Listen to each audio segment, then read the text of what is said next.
In the wake of his father's influence, the academically gifted Su Yu resolutely enrolled in a military academy, daringly embarking on a journey towards the realm of enlightenment. He acquired the Compendium of All Races, enhancing his strength and cultivation, and set out to challenge the rankings of the top 100.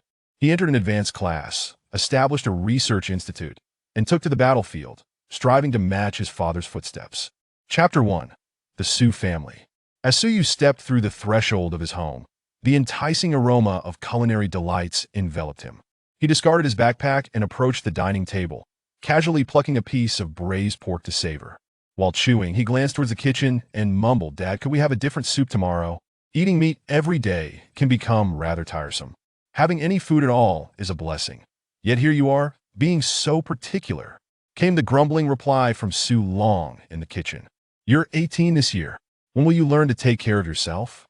I've been playing both father and mother for so many years it's high time I found some relief." With a grin, Su Yu continued to chew on the pork, saying, "Dad, your culinary skills are impressive. You're almost a master chef. I would love to cook for myself, but the problem is I can't make anything edible." "Huh." Su Long chuckled. "All talk and no action. Why don't you step into the kitchen yourself?" Before long, Su Long emerged from the kitchen, donned in an apron, bearing an array of dishes. Standing nearly 6 feet tall, with a robust physique, the incongruity of the small apron made him appear rather comical. As was his custom, Su Yu shook his head and remarked, "Dad, can't you at least wear a larger apron? We certainly have the means for it." "What do you know?" Su Long dismissed, placing the dishes on the table without removing the apron, and declared, "Time to eat. Every little bit helps, and besides, this apron is brand new." "You've been saying that for 3 years." Su Yu rolled his eyes, recalling how 3 years ago his father had made the same assertion, and now, 3 years later, he was still at it. Unfazed, Su Long sat down and began to eat with remarkable speed, devouring his meal like a ravenous beast. Su Yu had long grown accustomed to this and paid it no mind, settling down to eat himself while sighing. "Dad, there's been fighting at the front lines again, hasn't there? I just saw a recruitment vehicle downstairs. Is it coming to our neighborhood? I wonder whose family it belongs to." Su Long's eating momentarily faltered as he set down his bowl and spoke seriously. "Defending our homeland is everyone's responsibility. From the tone of your voice, do you think serving in the military is undesirable?" "No," Su Yu hastily clarified, mindful that his father was a veteran and that he must tread carefully. Su Long snorted softly and resumed his meal. As they continued eating, Su Long's tone shifted, taking on a more somber note. The situation at the front is unstable. Various military factions are issuing recruitment orders time and again. New soldiers are being enlisted and old veterans are being called back." Su Yu's chopsticks paused midair, and he looked up at his father, his previously carefree demeanor replaced with concern as he furrowed his brow. "Dad, this doesn't concern us, does it?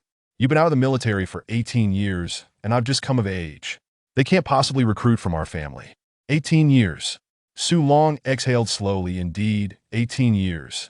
In those 18 years, the Demon Suppression Army has issued 5 calls for veterans to return. Once you hit 50, you won't be eligible for recall. The first 4 times, I hesitated because you were still young, and I worried you wouldn't be able to take care of yourself. I couldn't bear to leave you behind." Su Yu's expression shifted slightly. "Dad, our family is allowed to opt out. That's the policy." "Yes, it's allowed." Su Long smiled broadly, looking at his son. "That's why I didn't go in 18 years. I've resisted 4 recalls. But today my son has come of age. 18 years old." "Dad!" Su Yu's face paled. "What are you trying to say?" "You know what I'm getting at." Su Long gazed at his son, a mix of pride and nostalgia evident on his face. 18 years ago, though I was still inexperienced, I served as a squad leader in the Demon Suppression Army, overseeing 30 men. At that time, your mother was about to give birth to you, and I returned home on leave, only to find that your mother had passed away. You were just born, and there was no elder to care for you. I simply couldn't leave. There was no choice. I had to retire." Su Long grimaced, a bitter smile forming. "When I left the Demon Suppression Army, not a single one of my brothers came to see me off. They were all eager for me to leave, fearing I might run back. 18 years have passed without a word from them, as if they are afraid I might want to return. I dream of them, shouting at me to come home and take care of the little ones. Out of 30 men, in my first year, 9 fell in battle. Not a single one returned home, and of the remaining 21, Do you know how many are left? Still on the battlefield. Su Long's eyes glistened with unshed tears. I've been selfish, so I dared not ask or inquire. For the first 4 calls, I didn't respond, but this time, I want to die on the battlefield, wrapped in a horse's hide. I refuse to perish in the rear. Si ayuve silence. He had long known that his father was preoccupied with the front lines and his old comrades. Had it not been for his mother's tragic passing, his father would never have left the demon suppression army. Yet he believed that after 18 years, his father should have moved on, should have let go. Today, his father revealed that he had not. He could not let go. Dad. Su Ye's complexion grew pale. The front lines are increasingly chaotic, and the number of soldiers who die in battle is rising. 18 years have seen 5 calls for veterans, and every 3 or 4 years, there is another. You've served, you know what that means. I haven't even married yet, haven't been accepted into a prestigious academy, and haven't given you a grandchild. Su Long grinned. No worries, Dad will wait. Do you think that I'm going back just to die? I'm going back to win battles. Dad. Kid, stop talking nonsense and eat. Su Long interrupted his son, continuing to eat while saying, after this meal, you're on your own. If there's nothing to eat, go out and grab something, you know the password for your card. The recruitment vehicle is waiting for me downstairs. I can't delay for too long. Once you get into a prestigious academy, remember to write the meal, get the letters when I have time. Just aim for the Daxia Civilizational Academy. You're making me proud, son. It's a sure thing your teachers have already spoken to me. As long as nothing goes awry, you'll undoubtedly succeed. The Su family finally has a talent. Honestly, how did you get so clever? I almost doubt you were my biological child, but thankfully, you resemble me when I was young. Su Ye's face paled slightly, and despite himself, he retorted, Dad, are you sure you looked like me when you were younger? Of course. How could it be otherwise? Su Long raised his head, revealing his rugged visage, and grinned. Just ask our neighbor, they'll tell you. Su Yu felt defeated, recognizing that his father was attempting to divert the topic. He steered the conversation back. Dad, do you really have to go? It's not that I doubt your abilities, but you haven't been on the battlefield for 18 years, and you haven't cultivated either. At this point, would you even be of any use? Who are you looking down on?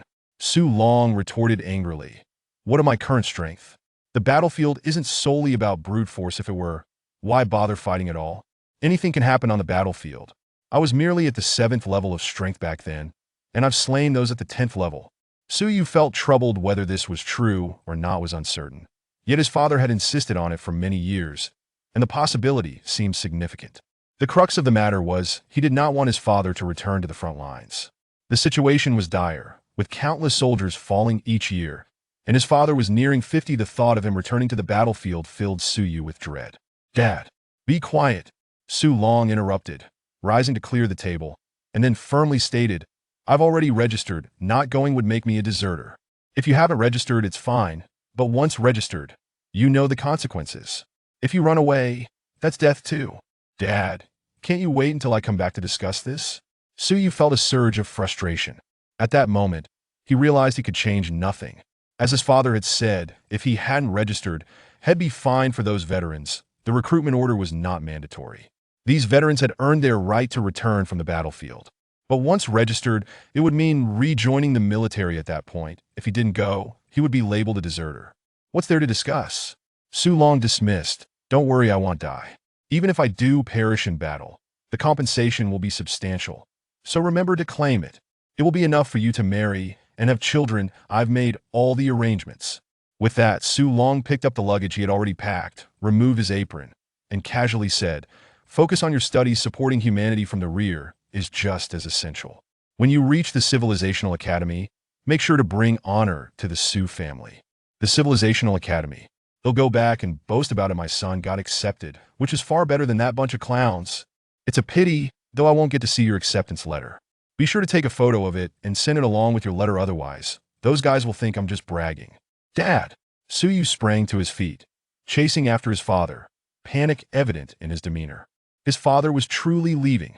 For the past 18 years, he had grown accustomed to relying on his father.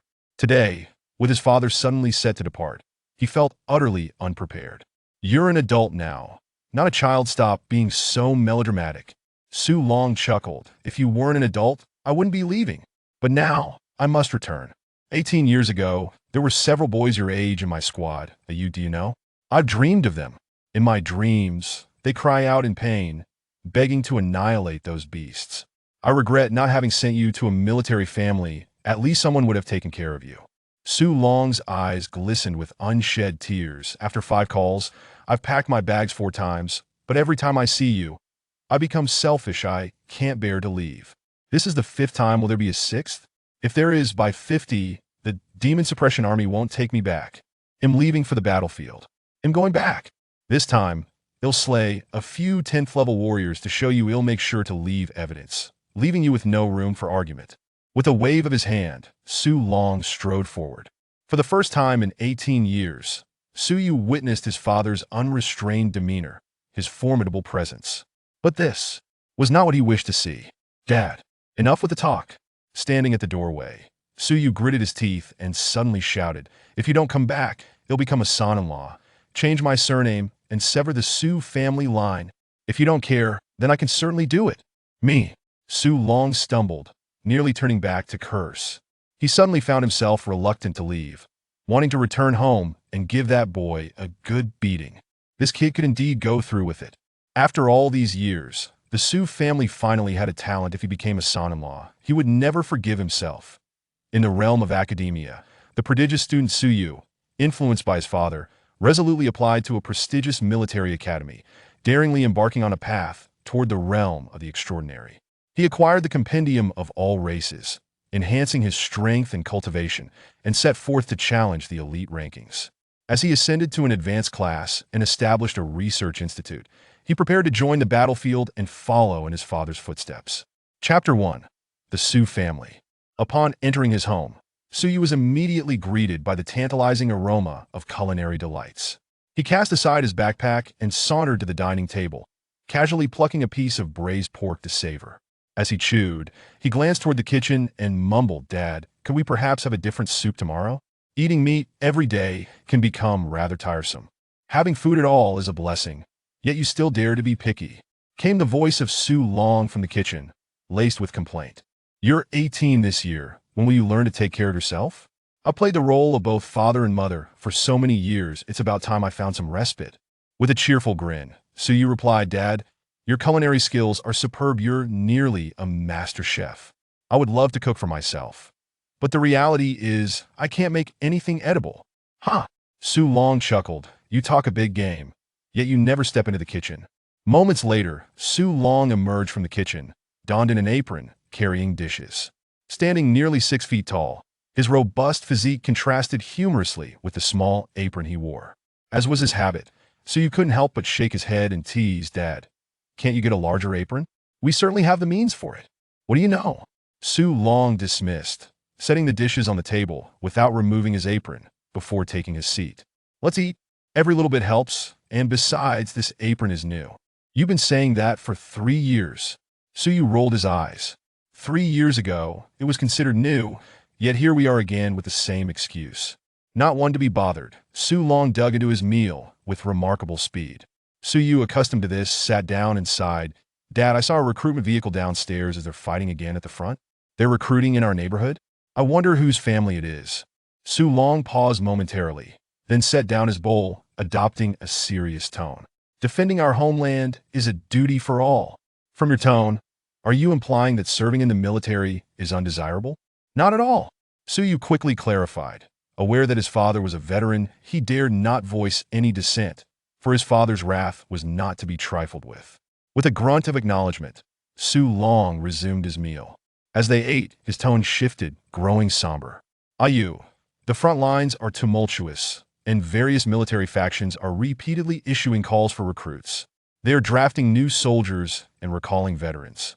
Su Yu's chopsticks paused midair, a frown creasing his brow as he looked at his father. Dad, this doesn't concern us, does it? You've been retired for 18 years, and I've just come of age.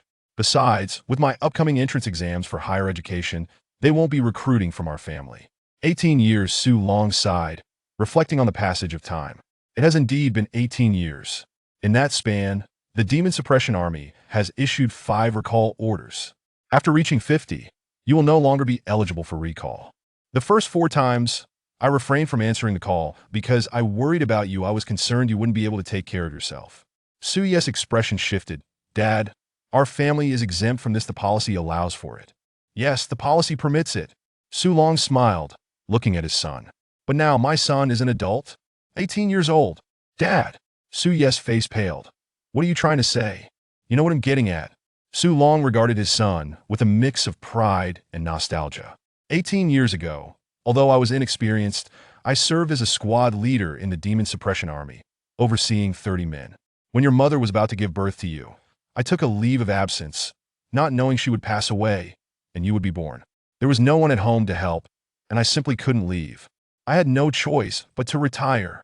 Su Long grimaced, his smile tinged with bitterness. When I left the Demon Suppression Army, none of my comrades came to see me off. It wasn't that they were indifferent, they feared I might run back. It has been 18 years, and not a single soul has reached out to me, afraid I might wish to return. I dream of them, and in my dreams, they cry out for me to come home and care for their families. Of the 30 men, 9 fell in my first year, not a single one returned home. How many do you think are left of the remaining 21? Still on the battlefield. Su Long's eyes glistened with unshed tears. I am selfish, and thus I dare not inquire or seek out the truth. I ignored the first 4 calls, but this time I wish for a glorious death, to die on the battlefield, not in the rear. So you fell silent. He had long understood that his father was haunted by thoughts of the front lines and his fallen comrades. Had it not been for his mother's tragic fate during childbirth, his father would not have retired from the Demon Suppression Army. Yet he believed that after 18 years, his father should have found a way to let go. Today, his father revealed that he had not. Dad Su Yes' complexion grew pale, a hint of dread in his voice. The situation at the front is increasingly dire, with more soldiers falling each day. 18 years have seen 5 calls for veterans. There's one every 3 or 4 years. You know what this means? I haven't even married, haven't been accepted into a prestigious academy, and haven't given you a grandchild. Su Long smiled through clenched teeth. No worries, I'll be waiting. Are you suggesting that I'm heading back to my death? I'm going to win battles. Dad, kids, stop the chatter and eat. Su Long interrupted, continuing to devour his meal. After this meal, you'll be cooking for yourself? If there's nothing to eat, go out and buy something. You know the password for the card. There's still someone waiting for me downstairs. I can't be delayed too long. If you get accepted into a prestigious academy, remember to write to me. You'll be able to receive your letters whenever I have time. Just aim for the Daxia Civilization Academy. You're making me proud. It's practically a sure thing. Your teachers have spoken to me, and as long as there are no hiccups, you'll surely succeed. The Su family has finally raised a talent. Do you even know how your brain works? You're too clever. I'm starting to doubt you're my biological child, but fortunately, you look just like I did when I was young. Su Yes' face paled slightly at this remark, unable to resist the urge to retort. Dad, are you certain you look like me when you were young? Of course. How could it be otherwise? Su Long raised his head, revealing his rugged features as he grinned widely. Just ask our neighbors if I resemble you. Su Yu felt exasperated, realizing his father was attempting to change the subject. He steered the conversation back. Dad, are you really going back? It's not that I doubt your capabilities, but you haven't been on the battlefield in 18 years and haven't trained. You've only reached the 9th level of chi refinement. What good would you be? Who are you looking down on? Su Long retorted angrily. What's wrong with being at the 9th level of chi refinement? The battlefield doesn't solely rely on brute strength. If it did, why even fight? Anything can happen on the battlefield. I was only at the 7th level of chi refinement, yet I managed to slay a formidable opponent at the 10,000 stone realm. So you felt troubled. He didn't know how much of that was true, but his father had said it for many years, and the possibility was not small.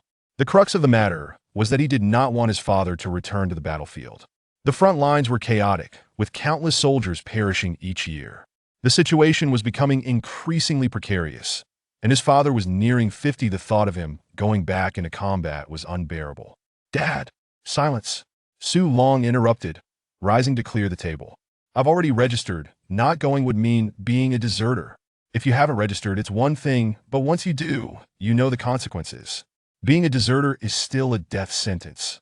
Dad, can't you wait for me to come back and discuss this? Su Yu was furious. At this moment, he realized he could not change anything. As his father had said, if he hadn't registered, it wouldn't matter. The recruitment orders for these veterans were not mandatory. Those who had survived and returned had earned their place on the battlefield. But once registered, it meant re-enlisting, and that made him a soldier. Not going now would classify him as a deserter. What's there to discuss? Su Long dismissed. Don't worry, I won't die. Even if I do perish in battle, the compensation is substantial. Just remember to claim it. It'll be enough for you to marry and have children. I've thought this through for you. With that, Su Long picked up his already packed belongings, removed his apron, and slung his bag over his shoulder, as if he were merely embarking on a short journey. Study hard. Supporting humanity from the rear is equally vital.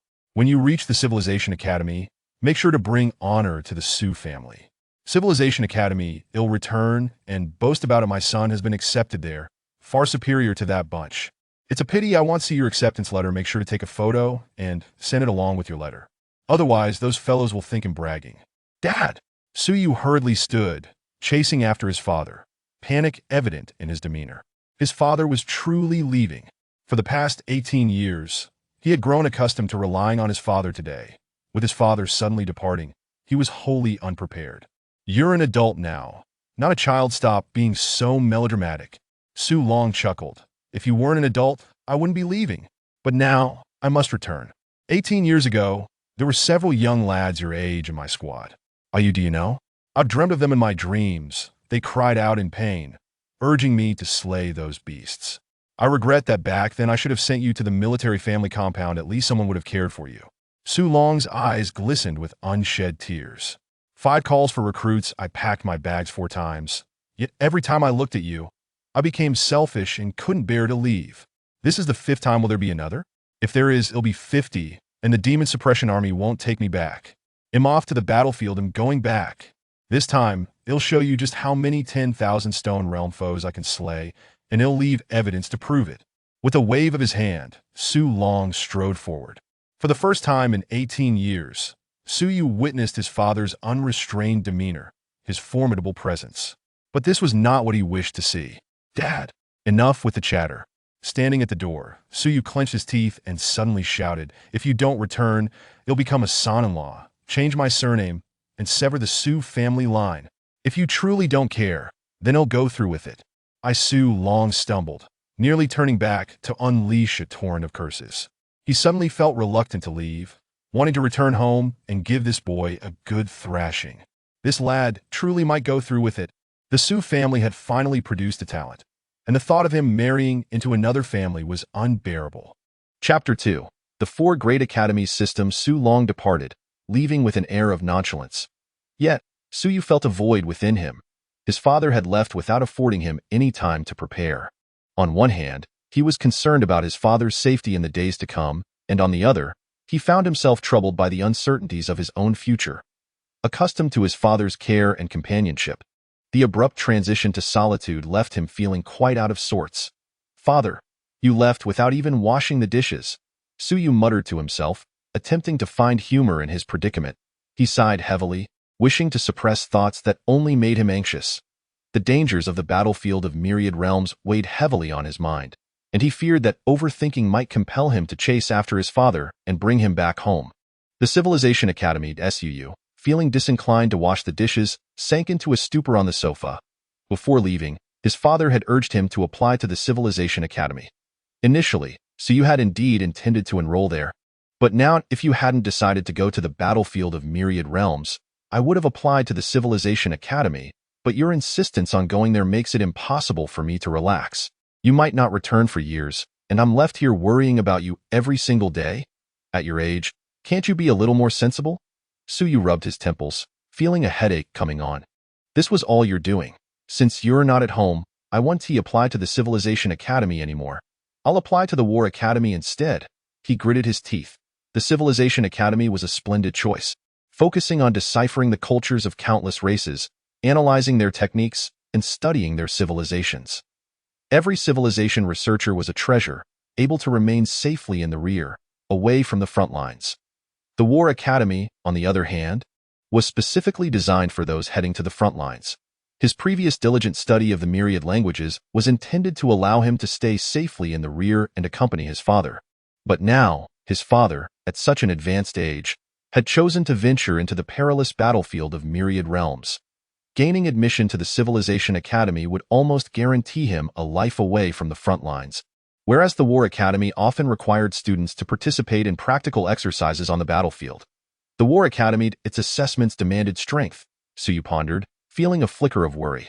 Gaining admission to the War Academy was no simple feat. In fact, it was arguably more challenging than the Civilization Academy, at least for him. The Civilization Academy had relatively low requirements for martial prowess, while the War Academy had stringent standards as it aimed to cultivate strong warriors for the front lines. The training system for humanity was such. The human body was inherently unsuited for cultivation, requiring the opening of the 9 apertures of the Kaiyuan to connect with the vital energy and officially embark on the path of cultivation. The Kaiyuan consists of 9 apertures: the mouth, nose, eyes, ears, as well as the Shinkei and Baihui, which are located at the top of the head and the navel, respectively. Only by opening all 9 apertures could one absorb vital energy, refine the body, strengthen bones, and undergo a transformation, officially becoming a formidable warrior. I have only opened the mouth and nose apertures, with no progress in the ear apertures. I haven't even reached the 4th level of Kaiyuan, making it far from easy to gain admission to the War Academy. Suyu muttered to himself, realizing that the War Academy was dedicated to nurturing powerful individuals and would not waste resources on the weak.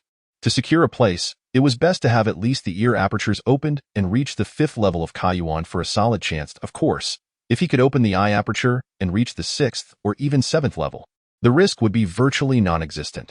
Those with extraordinary talent who managed to open the Shinkei and Baihui before the age of 20 could be directly recruited by the War Academy. Yet, here I am, only at the 3rd level of Kaiyuan. Suyu sighed. Being at the 3rd level was not too shabby, but certainly not impressive. At his current school, the South Yuan Intermediate Academy, there were 9 preparatory classes with a total of 750 students, and over 100 at the 3rd level of Kaiyuan, with more than 10 at higher levels. Based on past recruitment ratios of various war academies from the South Yuan Intermediate Academy, the number of admissions shouldn't exceed 20. This implies that those at the 4th level have a significant advantage, while those at the 3rd level are but a rare find. Furthermore, different war academies have varying standards. If they were to select based on the 3rd level of Kaiyuan, their overall strength would be lacking. Thus, it would be better to apply to the Civilization Academy instead. With over 3 months remaining until the War Academy, perhaps I'll reassess my options then. Suyu gritted his teeth. If his unreliable father could be so carefree, then he must be more dependable at his age. Why did he insist on venturing into the battlefield of myriad realms? In the dead of night, Suyu awoke once more, drenched in cold sweat. That damn dream again, Dad. Instinctively, he called out, remembering that whenever he had awakened from nightmares, his father would rush to his side. But today, upon calling out, there was only silence outside his room. Suyu paused, realizing that his father had already left in the afternoon. Sighing, he turned on the light and glanced at his communicator. It was just past 3 in the morning, and dawn was still far off. For over a decade, he had been plagued by this torment. Having dreamt of the same nightmares for years, no one could endure such a plight. He had grown accustomed to it. In earlier years, he had nearly suffered a fatal collapse from fear of sleep. What on earth was happening? Leaning against his headboard, Suyu contemplated this question, one he had pondered for many years. He had discussed it with his father, who was equally at a loss. They had sought medical advice, and the doctors suggested it was due to excessive fright, leading to a psychological shadow. The problem was, Suyu couldn't recall any incident that had terrified him. Each nightmare followed the same pattern: being chased, hunted by monsters. Suyu was frustrated. Dreaming the same dreams daily was hardly an accurate description. More precisely, he was perpetually pursued in his dreams, though the pursuers varied, and some were hardly human. Various monsters, although fantastical, were clearly not of the same species. Who had he offended? Enduring relentless pursuit in his dreams for over a decade was quite the ordeal. Years ago, his father speculated whether he had fallen victim to the Nightmare Clan's sorcery, but this was the human realm. If the Nightmare Clan had indeed cast a spell for over a decade, they would have long been vanquished by human experts. If any members of the Nightmare Clan were to infiltrate the human realm, it would be to target powerful individuals. Spending over a decade on an ordinary person would be the act of a fool, either a complete idiot or a monumental one. Endless and bothersome. Suyu scoffed, uncertain when this torment would cease.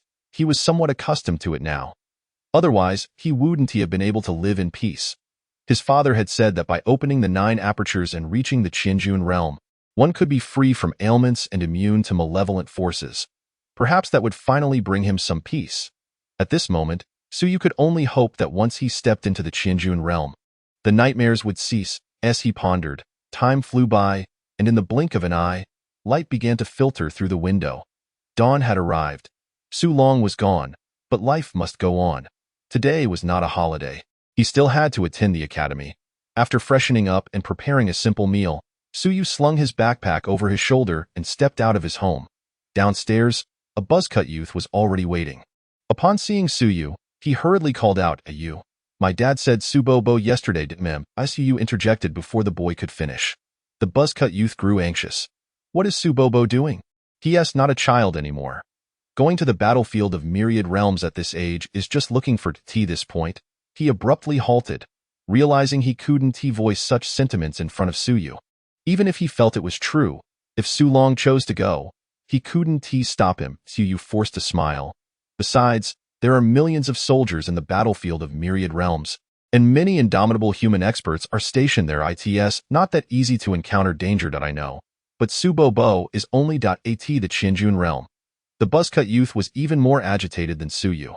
Though the Qianjun realm was formidable to them, it was the weakest on the battlefield of Myriad Realms, where the soldiers from various races began at the Qianjun realm. I know to you. Why aren't you worried at all? The youth was flustered, feeling that if he were in Suyu's position, he would be crying and making a scene. But what good would that do? Suyu felt helpless. His father had already left, and no amount of worry would change that. Right now, there's no use in panicking. You're still as impulsive as ever. First, let us get to school. Less chatter. School? The buzzcut youth exclaimed.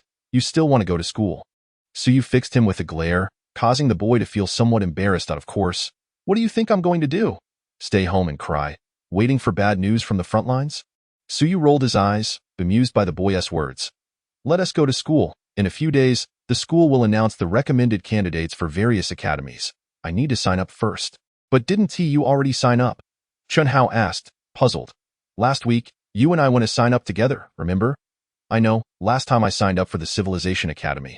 This time, I'm applying to the War Academy. Chunhao was taken aback. The War Academy?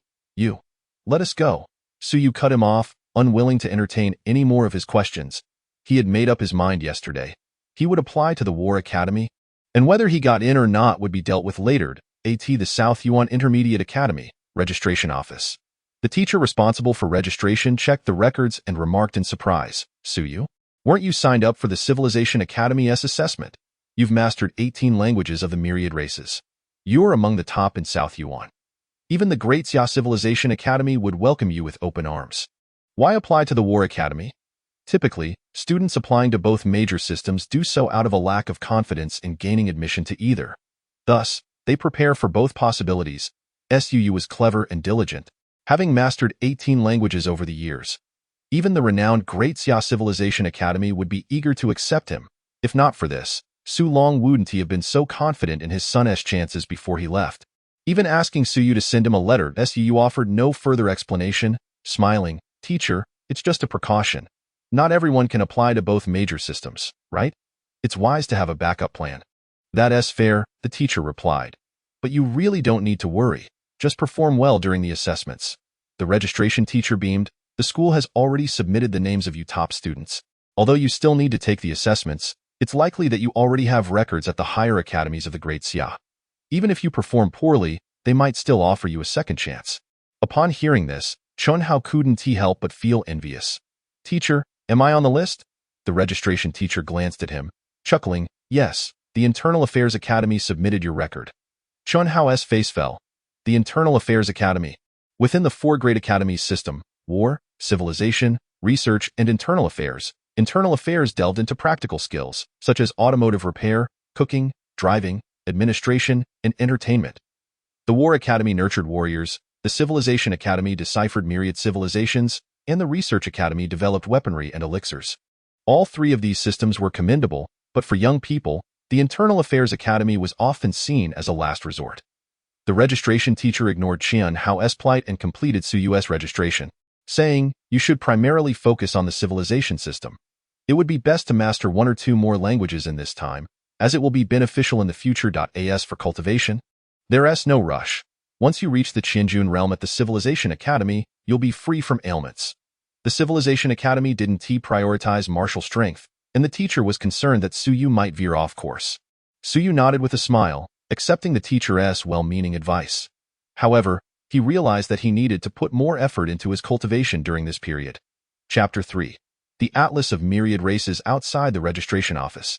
Suyu took a few steps before abruptly turning back, astonished. "Why are you still following me?" Chenhao looked bewildered. "Aren't we going to school?" "I'm not going." "Not going to? Then where are you going?" Chenhao felt wronged. Just moments ago, Suyu had said they were going to school, so why the sudden change? The library Suyu spoke indifferently. "I don't need to attend other classes. The instructor has given me permission to skip. If you don't go, are you prepared for a parent-teacher meeting?" That was too much to bear. Chenhao covered his face and fled. Indeed, so you could skip classes due to the instructor's special permission. But Chenhao couldn't T.as for cultivation classes. Suyu's third level of Kaiyuan was sufficient, and the teachers hadn't even considered that he would apply to the War Academy. So naturally, no one would urge him to practice. Watching Chenhao leave, Suyu shook his head and chuckled.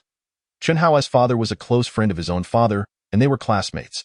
Making them good friends, however, being with someone so loud and impulsive was quite a headache. In the library, the administrator was well acquainted with Suyu, who frequented the place for hours on end. After years of this, how could they not be familiar?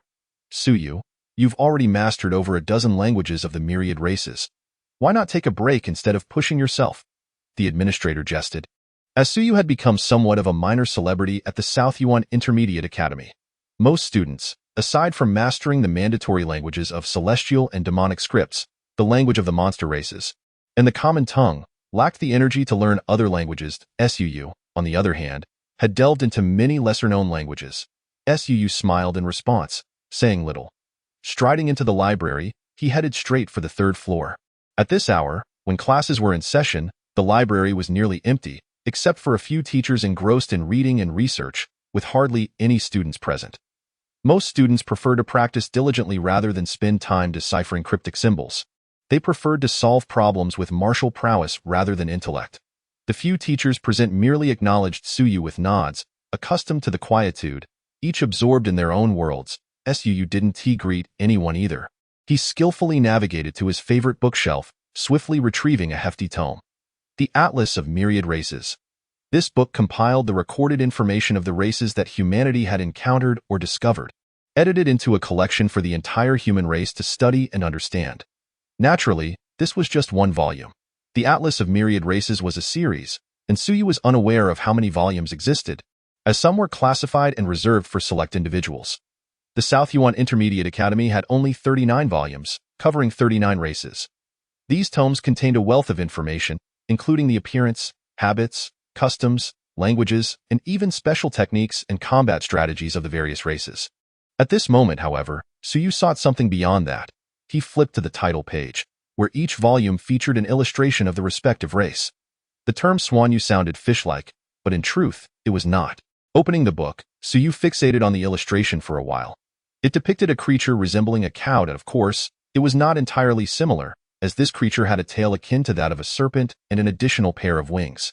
The reason for its name, Swanyu, was said to stem from its amphibious nature, capable of thriving in both water and land, with superior combat abilities in aquatic battles compared to those on land. Despite its wings, it could not truly fly. They resembled chicken wings, able to flutter but not take to the skies. The flesh of the Swanyu, when consumed, could detoxify and is regarded as a holy antidote. It dwells in the D Mountain realm, a region characterized by hills and water bodies. The Swanyu hibernates in winter and awakens in summer, entering the D Mountain realm during the summer. Caution is imperative, as it poses a significant danger. The stance of the Myriad Realm's battlefield is neutral. Unauthorized killings are strictly prohibited. Suyu skimmed through the pages. He had perused this information before. However, he had not studied the language of the Swanyu, as it was quite rare, and the D Mountain realm was not dominated by the Swanyu race. He was more interested in the illustrations. Swanyu, he murmured, recalling the nightmares of the previous night. Was it the Swanyu that had been chasing him in his dreams? In his childhood, he hadn't thought much of his dreams. But after years of recurring nightmares and as he grew older, he began to analyze them, attempting to investigate their meanings. What were those monsters pursuing him in his dreams? Did they exist in reality? Over the years, others had deemed him a genius for his dedication to mastering the languages of the myriad races, studying a total of 18 languages, an effort that left others in awe. The truth, however, was that Suyu's focus on the myriad races stemmed from the haunting dreams that plagued him. Having perused various materials over the years in pursuit of greater knowledge, he dedicated considerable effort to learning the languages and scripts of diverse races. The dream was exceedingly vague, leaving him uncertain if it involved a mudfish. However, the creature in his dream indeed appeared to possess wings, and its cries were reminiscent of a cow. Suyu mused internally, as the haziness of the dream rendered him unsure. Nevertheless, throughout the years, he had gradually unearthed some information, occasionally discovering certain traits of the monsters from his dreams that corresponded with those of the myriad races of the universe. By this reasoning, Suyu felt he had not been mistaken. The entities that pursued him in his dreams were indeed the myriad races. Over the span of more than a decade, encompassing 4,000 to 5,000 nights, he had encountered thousands of different monsters in his dreams. If these were not the monsters of the myriad races, then how could so many unknown creatures exist in the world? You truly flatter me. The myriad races hunting me in my dreams. Suyu chuckled bitterly to himself. It was quite the honor. I am merely a minor character. Is it truly necessary for the myriad races to chase me in my dreams? Soon, Suyu gritted his teeth. I don't even know you. I have never seen you. Why would you wish to kill me? Is it truly so gratifying to torment an ordinary person like me? Yet why do such dreams even manifest? Suyu remained perplexed. If he had encountered these races or had any form of interaction, he could accept it. However, he had never left Nanyuan City, having only read about some races in books. How could he possibly establish a connection with these monsters? Having roughly identified the creature from last night's dream, Suyu returned the books to their rightful places. Some matters were beyond his current capacity for exploration. Soon, he departed from this bookshelf. His visit to the library was not solely to ascertain the identity of the mudfish, but for other reasons as well. Moments later, Suyu arrived in another section, the Kaiyuan district. The books in this area were dedicated to the issues surrounding cultivation in the Kaiyuan realm. Since the dawn of human interaction with cultivation, the primary focus had been on the Kaiyuan technique. Although not having opened the 9 orifices, one could still absorb a trace of vital energy for body refinement, gradually opening the 9 orifices and stepping into the Qianjun realm for physical cultivation. The process of opening the 9 orifices was rather protracted. Humans began practicing the Kaiyuan technique at a young age, making it a gradual process, as well as one of survival of the fittest. It was at this juncture that geniuses could swiftly rise. Those with exceptional cultivation aptitude naturally advanced more rapidly than others. Suyu was no fool when it came to cultivation. He had read many of these books and understood that the Kaiyuan realm primarily relied on natural progression, rather than arduous practice for immediate breakthroughs. However, today Suyu still wished to investigate whether there were methods for accelerated cultivation. After searching through the shelves, he was unable to find the books he desired. Furrowing his brow slightly, he wondered if there were truly no resources on this subject. If that were the case, his hopes of reaching the Kaiyuan 4th level before the assessment would be slim. Just then, a short-haired girl who had been reading nearby could not help but ask, Suyu, what are you searching for? She had been present for quite a while, engrossed in her reading. Although they were not in the same class, those who frequented the library were typically familiar faces, and over time, she had come to know a bit about him. Suyu offered an apologetic smile. Realizing he had interrupted her reading, I was looking for some records on accelerating cultivation in the Kaiyuan realm, but haven't found anything. Accelerating cultivation? The short-haired girl pondered for a moment before replying, there are methods for accelerating cultivation, but humans do not recommend using external means to hasten progress in the Kaiyuan realm. The Kaiyuan realm is foundational, a process of opening the 9 orifices and establishing a solid base. Stability is paramount at this stage. After all, it is about initiating the essence of cultivation. Suyu, aren't you preparing for the Civilized Academy assessment? These topics won't be on the exam. You're not thinking of accelerating your cultivation, are you? The girl expressed her concern. Establishing a solid foundation cannot be rushed. Otherwise, it can lead to serious issues. Even if one successfully opens the Kaiyuan, it can have significant repercussions for the future. Suyu chuckled. I understand. I'm not foolish, I just wanted to see if there were any safer methods. If not, then so be it. That's so. The girl thought for a moment and pointed toward the bottom shelf in a corner. There are a few books on that subject over there. But some of the methods are rather extreme, Suyu. You'd best avoid trying them. Otherwise, it could lead to serious trouble, even death. In the era of the Omping calendar, there were indeed powerful humans who attempted such things because time was of the essence. and they had no other choice. But those predecessors ultimately did not walk the path of invincibility. Instead, they fell early due to improper practices in the Kaiyuan realm. Thank you. I appreciate it. Suu nodded with a smile. This girl was named Luyu, a student from the pre-exam class. Suu did not know much about her, but he was aware that she often came to the library to read and that she had a considerable understanding of the languages of the myriad races. How many she had mastered, he was unsure, and he did not like to pry into such matters. Presumably, she would apply to the civilized academy, so she did not seem overly concerned about advancing her Kaiyuan realm. Not wishing to engage Liu further, Su quickly found the book she had indicated in the corner. Methods for Accelerating the Kaiyuan Realm, My Views on the Kaiyuan Realm, on the Importance of Establishing a Foundation. Chapter 4.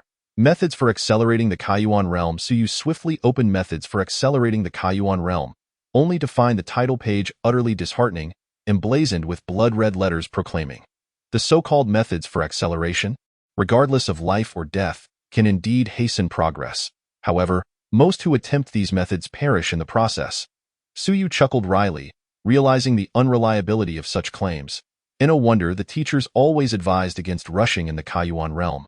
One could easily stray from the correct path. Method 1. Bathe in the blood of powerful divine demons.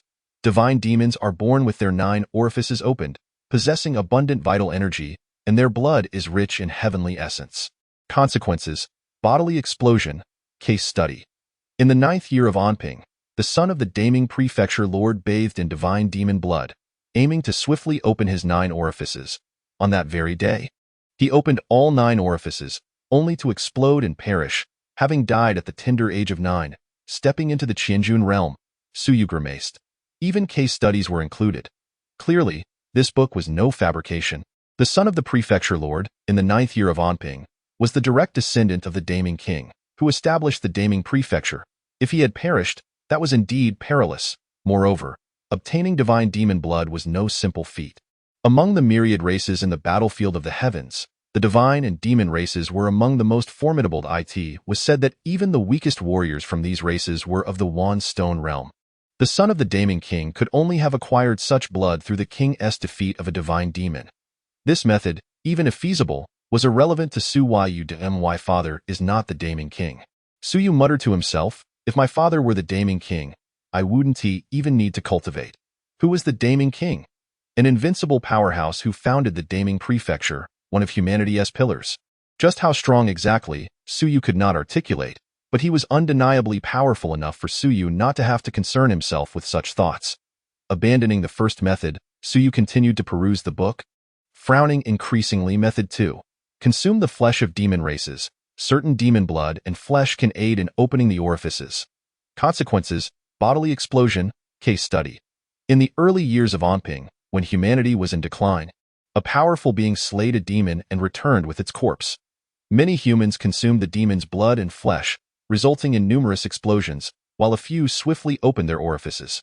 Note: very few individuals successfully opened their orifices. Statistics show that the demon races whose blood and flesh were beneficial for opening orifices include Golden Rock Race, Barbarian Bull Race, Heavenly Tiger Race. Forget it. So you quickly dismiss this option. Don't joke around. The demon races listed here are among the most powerful of the myriad races, not to mention they are far beyond his reach. Method 3. Heavenly Essence Fruit, a type of heavenly material and earth treasure. The heavenly essence fruit gathers the essence of the heavens, the primordial energy of the myriad realms, and is immensely beneficial for opening the 9 orifices. Locations: found in the divine realm, demon realm, and several other powerful realms, but in exceedingly scarce quantities. Case study. In the 25th year of Anping, the son of the great Zhou King consumed a heavenly essence fruit and opened his 9 orifices within 3 days. With no adverse effects, Suyu grimaced again.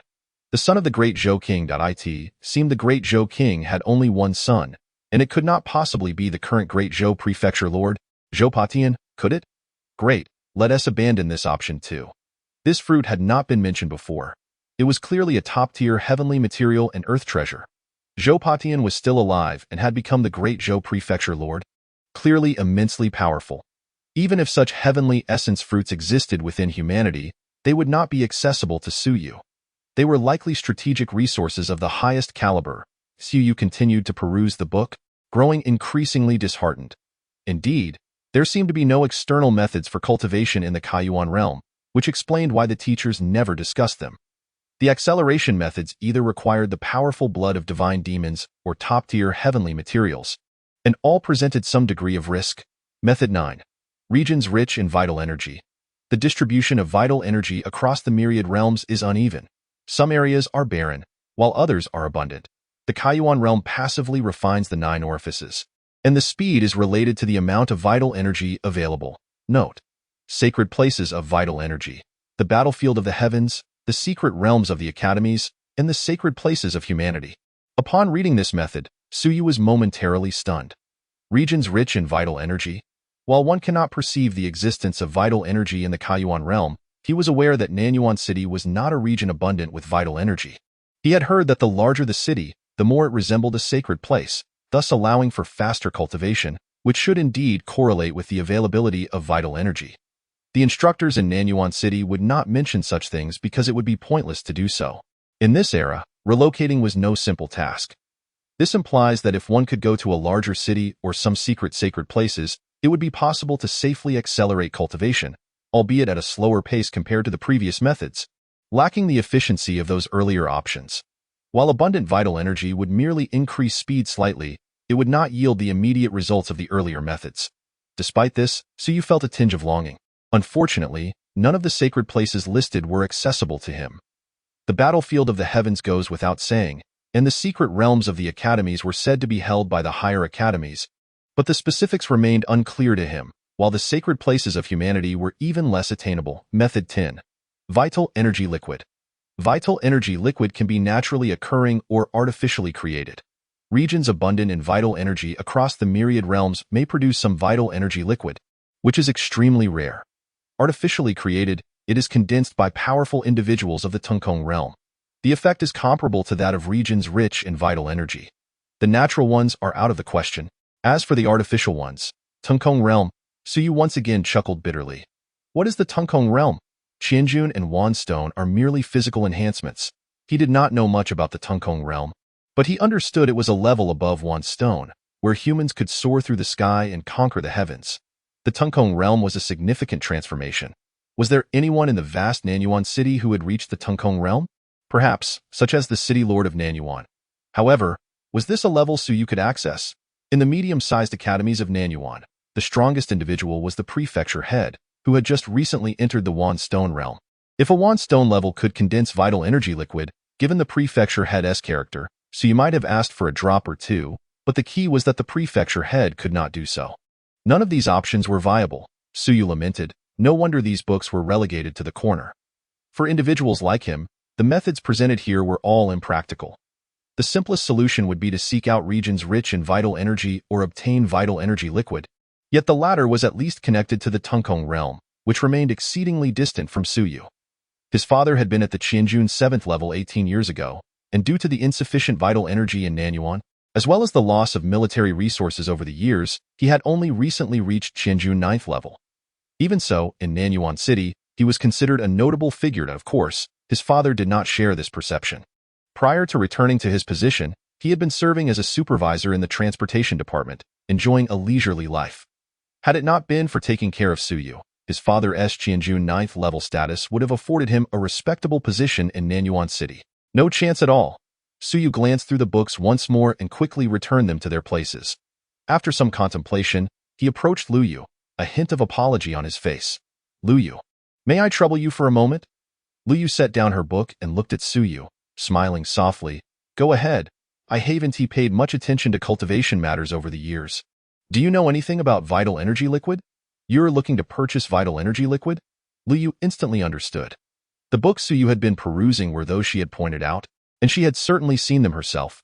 Vital energy liquid, this is a strategic resource, and there are no purchasing channels in Nanyuan City. However, there are options in the Daxia Prefecture. Purchases require real name registration. Vital energy liquid comes in various forms, depending on the realm of the powerful being who condensed it. Of course, for the Kaiyuan realm, that from a Tungkong realm is the most suitable, as it is relatively inexpensive.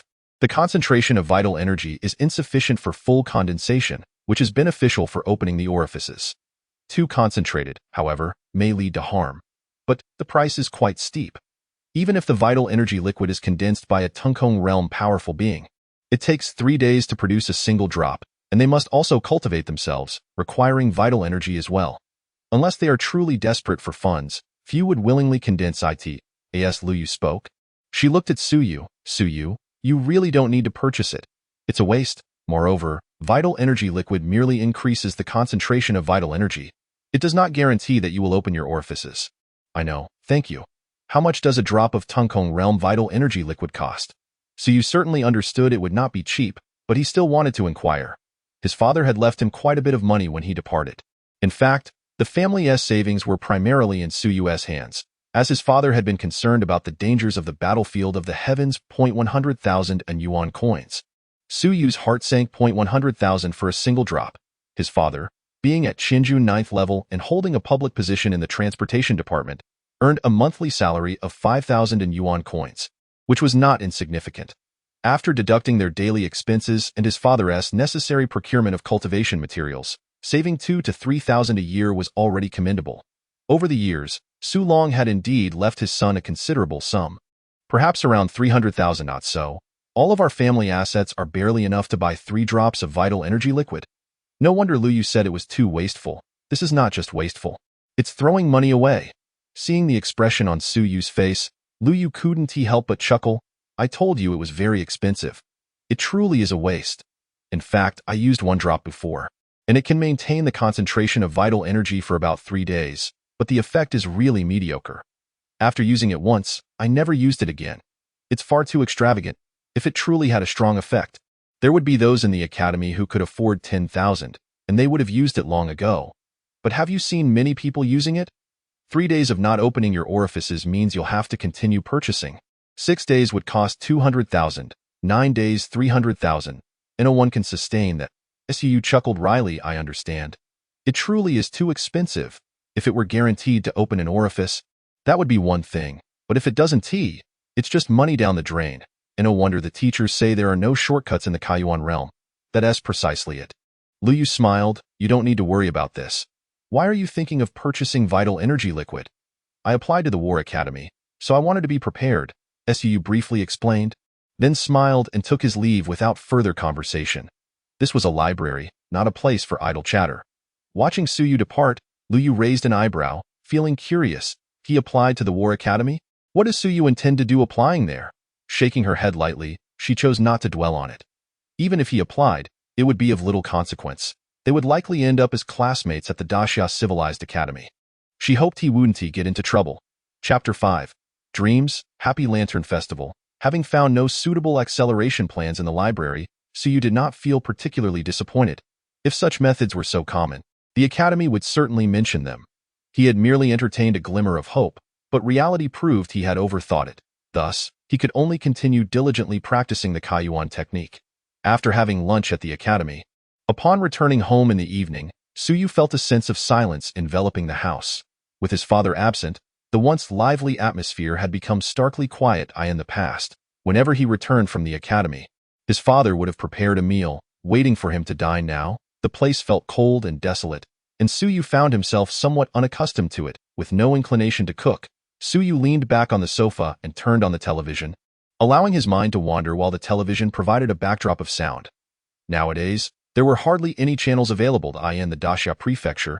He could only access the Daxia television station and a few local channels. Due to the influence of the celestial battlefield and several other battlegrounds, the signal coverage area is limited and communication is difficult. Consequently, each government can generally only access its own channels. Recently, the Great Xia Prefecture has discovered the whereabouts of the Wanzhou sect. Should the citizens of the Great Xia Prefecture spot any suspicious individuals, they are urged to promptly report to the local wind-catching hall. Scoundrels, upon hearing the report on the television, Suyu could not help but utter a low curse. A bunch of scoundrels. Although the human race has managed to fend off hostile species during the eruption of the Celestial War, it is not particularly strong among the Myriad Races. Inevitably, some scoundrels harbor ulterior motives and choose to ally with other races. The Wanzhou sect is not a single sect, but rather a conglomeration of many, consisting of the dregs that have pledged allegiance to various races. These individuals cluster together to sow chaos within the human race. Influenced by his father from a young age, Suyu harbors a profound disdain for these scoundrels. Glancing up at the television, he saw a middle-aged man with a square face, exuding an aura of authority without anger. Clad in a crimson battle robe, the man's expression was stern and his tone icy as he commanded, "Execute!" The next moment, the screen displayed a scene of hundreds kneeling on the ground.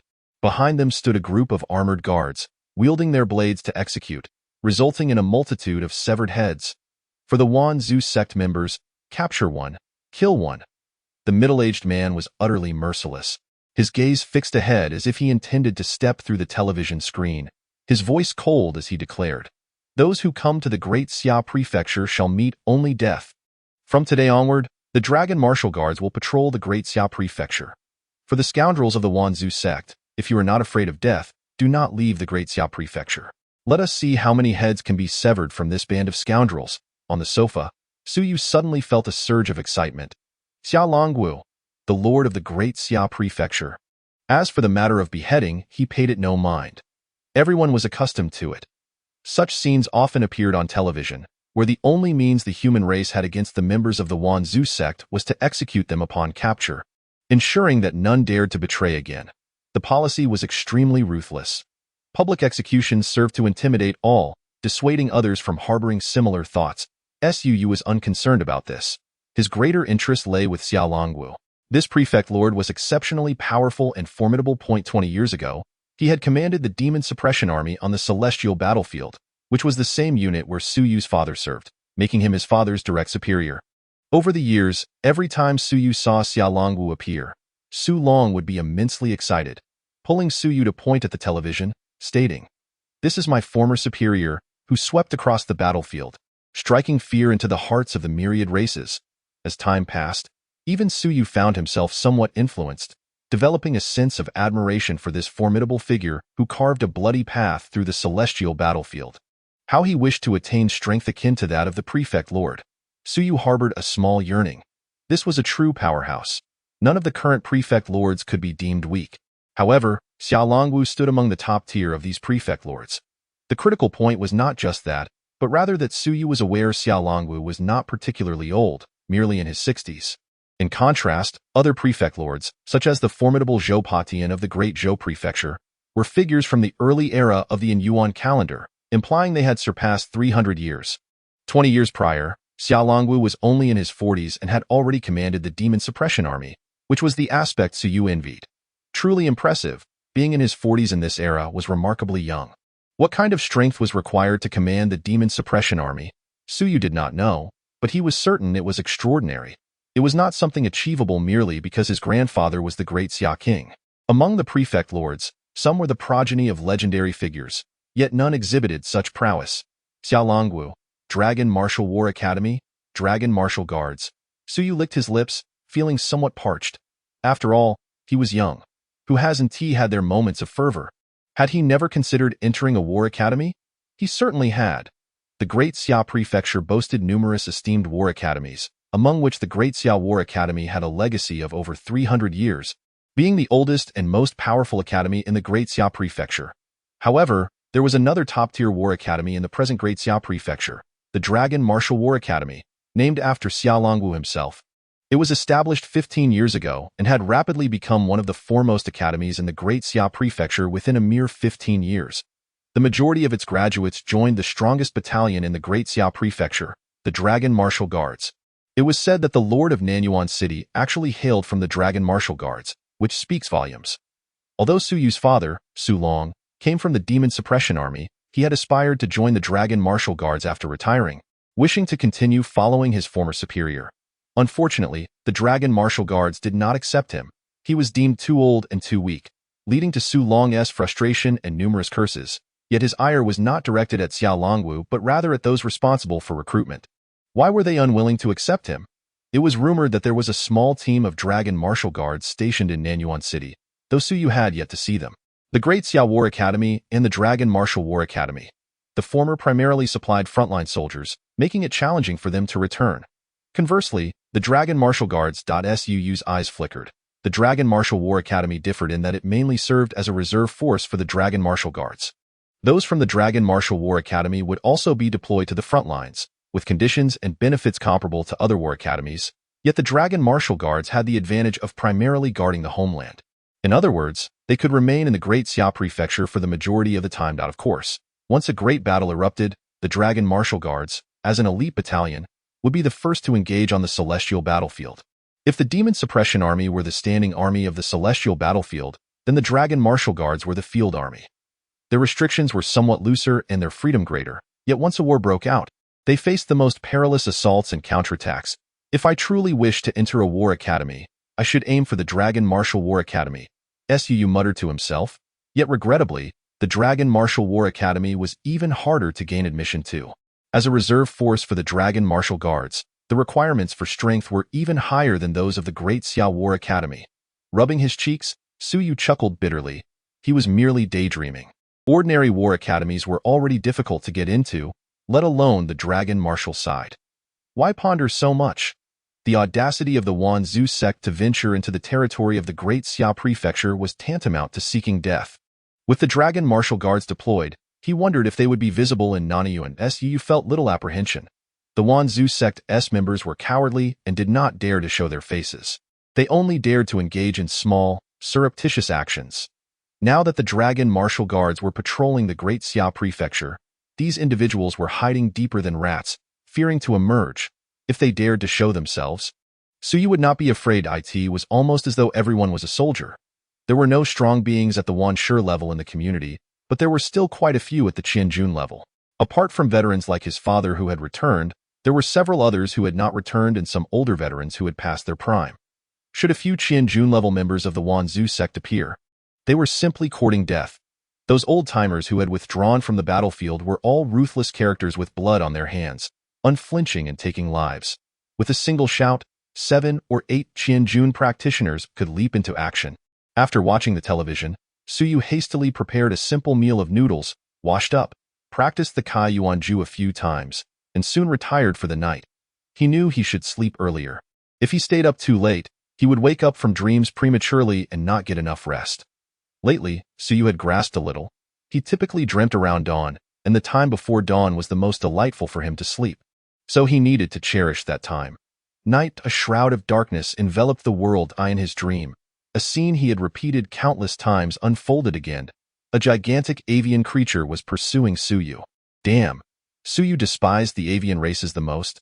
They flew at incredible speeds, leaving him no chance to escape. Previously, when he encountered land monsters, there were times he could actually flee without being caught and devoured. However, when faced with avian monsters, he had never managed to escape. Each time, he was reduced to nothingness, waking up in anguish. He loathed these flying creatures. This time was no different.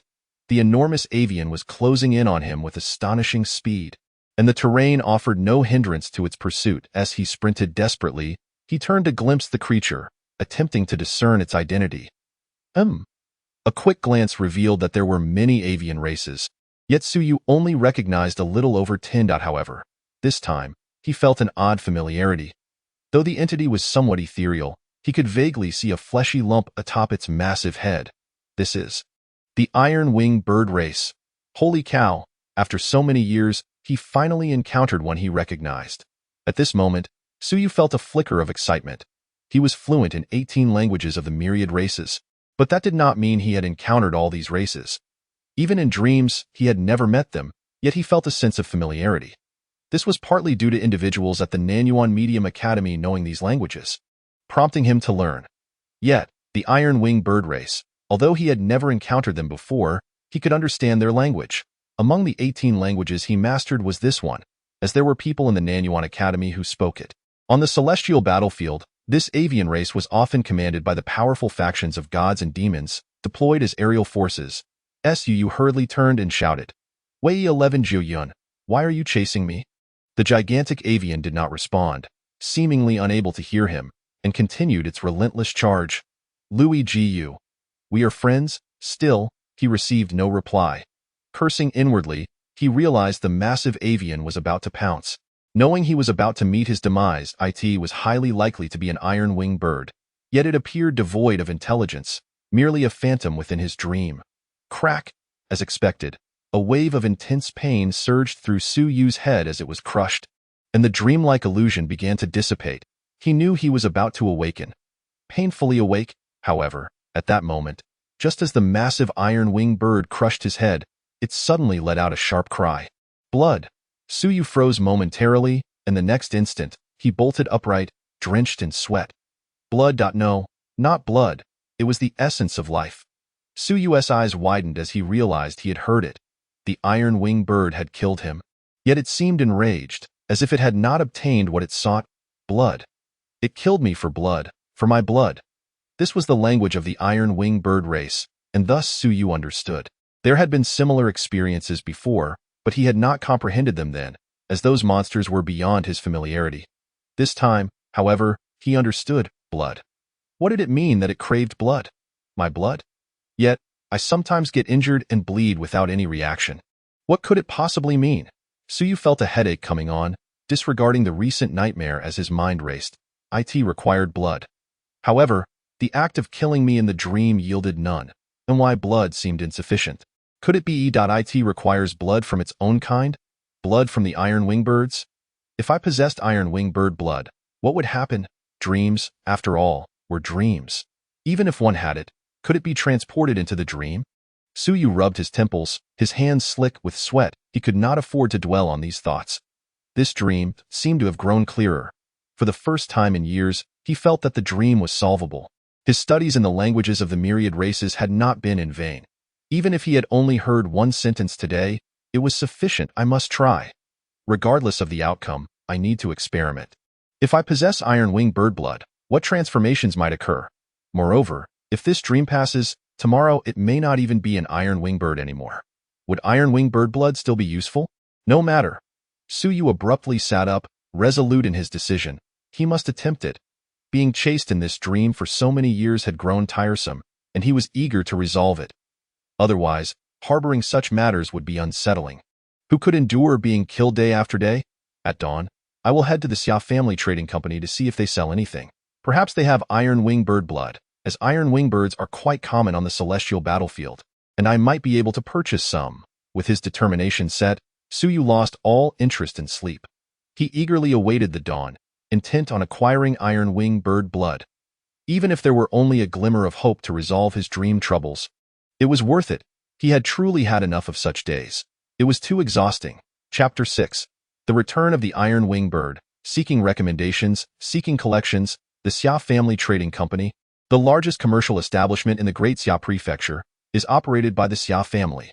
The trading district features a 5-story building, which houses the Nanyuan branch of the Xia Family Trading Company.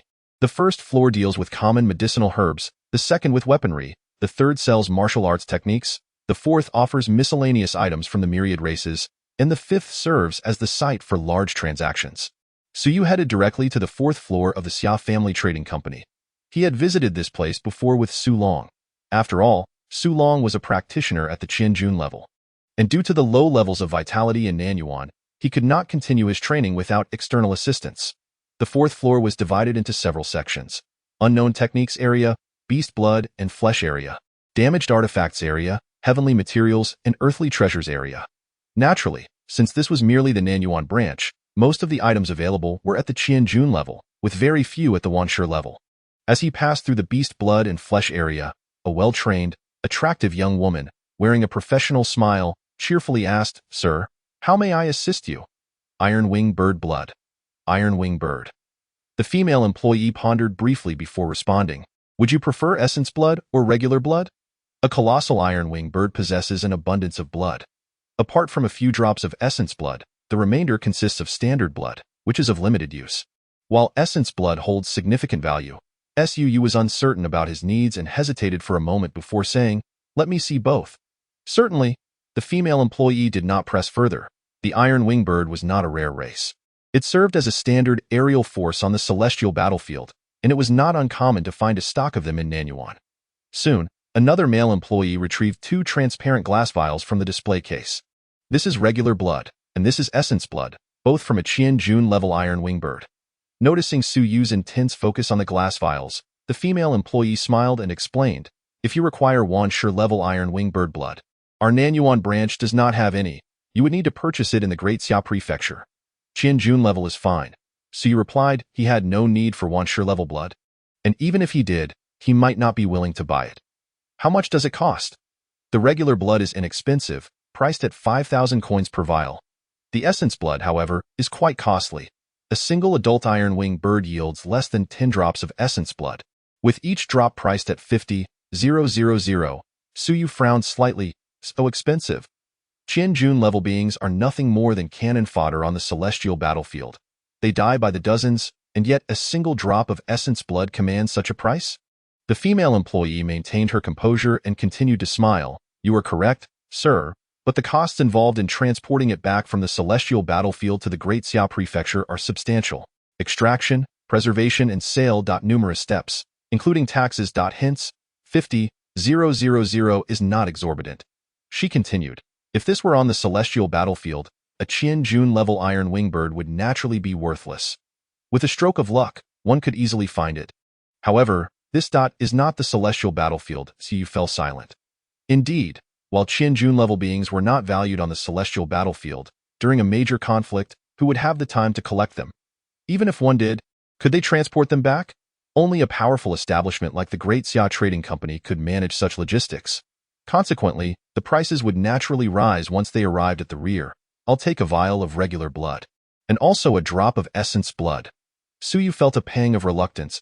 If his father were around, he would surely berate him for spending over 50,000 on such items right after leaving home.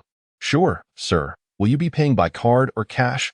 Card, Suyu replied, maintaining his composure, though his heart ached. 55,000. He had just spent 1/6 of his father's years of savings. What if this turned out to be useless? That would be a colossal loss. Thinking of this, Suyu hastily inquired, by the way, do you have a buyback policy for iron wingbird blood? The female employee paused for a moment before smiling. We do buy back. Regular blood is 1,000 coins per vial, and essence blood is 10,000 per drop. Suyu felt like cursing. A shrewd establishment. Even though the Great Xia Trading Company was run by the Xia family, he couldn't help but label it a ripoff. 1/5 of the buyback price? Ridiculous. He decided against arguing with them. These employees were merely following protocols and had no authority to change things. After swiping his card, he received a small box containing 2 glass vials within. Among the bottles, one contained a solitary drop of golden blood, which appeared to be swirling, within which one could faintly discern a tiny iron-winged bird soaring gracefully. This is the essence of blood. Such blood from races inclined towards demonic forms offers some assistance in cultivation. Consuming the essence of the iron-winged bird can aid warriors in the 1,000-gene realm in enhancing their physical strength. After the opening of the Yuan, humanity embarked on a formal path of cultivation, where the 1,000-gene and 10,000-stone realms primarily focus on physical prowess. While beneficial for those in the 1,000-gene realm, it proves ineffective for those in the Yuan realm. Consuming these demonic essences could even result in bodily harm. Were it not for this, the incident of bathing in the blood of gods and demons would not have occurred. With the 9 orifices of the Yuan realm unconnected, if the vital energy accumulates within, it becomes a lethal poison. The Tianyuan fruit, a rare treasure, exudes pure Tianyuan energy, which is comparatively gentle, unlike the domineering vital energy. As Suyu pondered, the vendor interjected, Sir, if you have not yet reached the 1,000-gene realm, consuming the iron-winged bird's essence is perilous. Understood, thank you. Suyu casually inquired, do you have Tianyuan fruit? What? The vendor looked bewildered, quickly adding, I apologize, we do not have it, and I am unfamiliar with such a treasure. Suyu was not concerned. With myriad races and countless treasures, it was unreasonable to expect a single vendor to know everything. What about the vital energy liquid? We do not have that either. The vital energy liquid is challenging to store, as it tends to dissipate easily, making storage costs exorbitant. The vendor explained hurriedly, the Daxia Prefecture has it, and we used to sell it a few years ago, but due to high costs and limited demand, we no longer stock it. What is the price? The Daxia Prefecture sells it for around 100,000 per drop, though I am unsure if that has changed. Noticing Suyu's interest, the vendor quickly recommended, are you looking to accelerate your cultivation in the Yuan realm? We have many treasures and elixirs that can assist, such as the blood of the fire pig and the opening Yuan pill. Suyu rolled his eyes, thinking, I am not naive. These items claim to be helpful, but in reality, they only marginally accelerate progress. If the original cultivation speed is 100, these might only provide a slight increase of 1. He was well aware of such schemes. Only a fool would indulge in such extravagance. Spending tens of thousands on these would equate to merely gaining an extra day of training in a month. Did he have so much money that he could squander it? Of course, some must buy them, or else they wouldn't be produced. There is still a considerable audience, and buying less keeps the price reasonable. Suyu refrained from further inquiries and left with the wooden box. Now that he had the items, whether they would be useful remained uncertain. If they proved ineffective, he could still sell them after some consumption, albeit at a significant loss, but it would at least recoup a portion of his investment. Downstairs in the community, Chen Hao, who was waiting for Suyu, observed him returning from outside and asked curiously, "You? Where did you go?" "I bought something now." "Then you should go to school." "Not going." Chen Hao's face filled with indignation. "Not going? Earlier, when I asked if you were going, you insisted you had to attend. Why the sudden change?" "I'll study at home." Suyu replied cheerfully, "You go ahead, train well, and strive for the 4th level of the Yuan realm as soon as possible." Chen Hao was also at the 3rd level of the Yuan realm, and since he had no way to pass the civil examination for the research academy, he would have to attend the internal affairs academy. Suyu interrupted him, and after some persuasion, he finally managed to send Chen Hao on his way. In the living room, Suyu gazed at the 2 vials of blood, frowning in silence. Now that he had acquired the blood, the critical question was how to utilize it. Should he consume it? While the blood from the 1000-gene realm would not cause an explosion of his body, it would undoubtedly inflict injuries. Should he wait for another dream, perhaps to see if the iron-winged bird would attack him? But those dreams came only once in over 10 years. Would he have to wait another decade? Suyu felt a headache coming on. He had been so enthusiastic before purchasing, yet now he hesitated. After finally receiving a glimmer of insight last night, he had resolved to take the plunge and try consuming it. But at this moment, he felt a bit cowardly. Being injured would be quite painful. Or could he apply it externally? Suyu thought to give it a try. If he did not ingest it, the risk would be minimal. The essence of blood should not be recklessly experimented with, as ordinary blood posed little risk. He opened the vial of ordinary blood, dipped a finger into it, and applied a small amount to the back of his hand, waiting for results a few minutes later. Suyu frowned. There was no effect. The blood was slowly evaporating. After all, it cost 5,000 per bottle. This substance, when consumed in small doses, could be beneficial for strengthening the body, even if it was not the essence of blood. It seemed too wasteful to let it go to waste. What if I consume a little? Suyu licked the back of his hand with his tongue, taking a tiny taste, and waited a moment longer. But still, there was no effect. The ordinary blood was ineffective. Could it be that the method was wrong? Or perhaps he had completely misunderstood. Suyu felt a headache coming on. He had spent tens of thousands of coins. Had he been too impulsive? Yet the torment of the nightmare had plagued him for far too long. He was eager to resolve it. If spending several tens of thousands could provide a solution, he would not hesitate. His gaze fell upon that single drop of essence blood. It resembled a piece of jade, utterly indivisible. This meant that the only option was to consume it. Applying it externally would yield no results. Should he truly consume the essence blood? He was only at the Yuan realm. If he ingested it, even if he did not perish, he would suffer severe damage to his vital energy.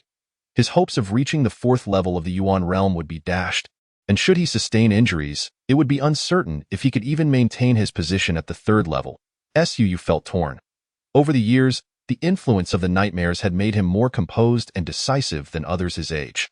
He would not have considered applying to the War Academy had it not been for his father being on the battlefield. Yet the nightmares had persisted for too long, and he was determined to uncover the truth behind them. Just one drop, it would not kill him. Should he try? If he were to be injured, he could simply forego applying to the War Academy, as his chances of reaching the 3rd level of the Yuan realm were already slim.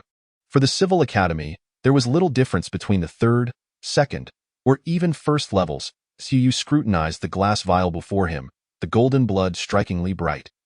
After a moment's hesitation, he extracted the blood, which felt heavy in his hand, akin to jade.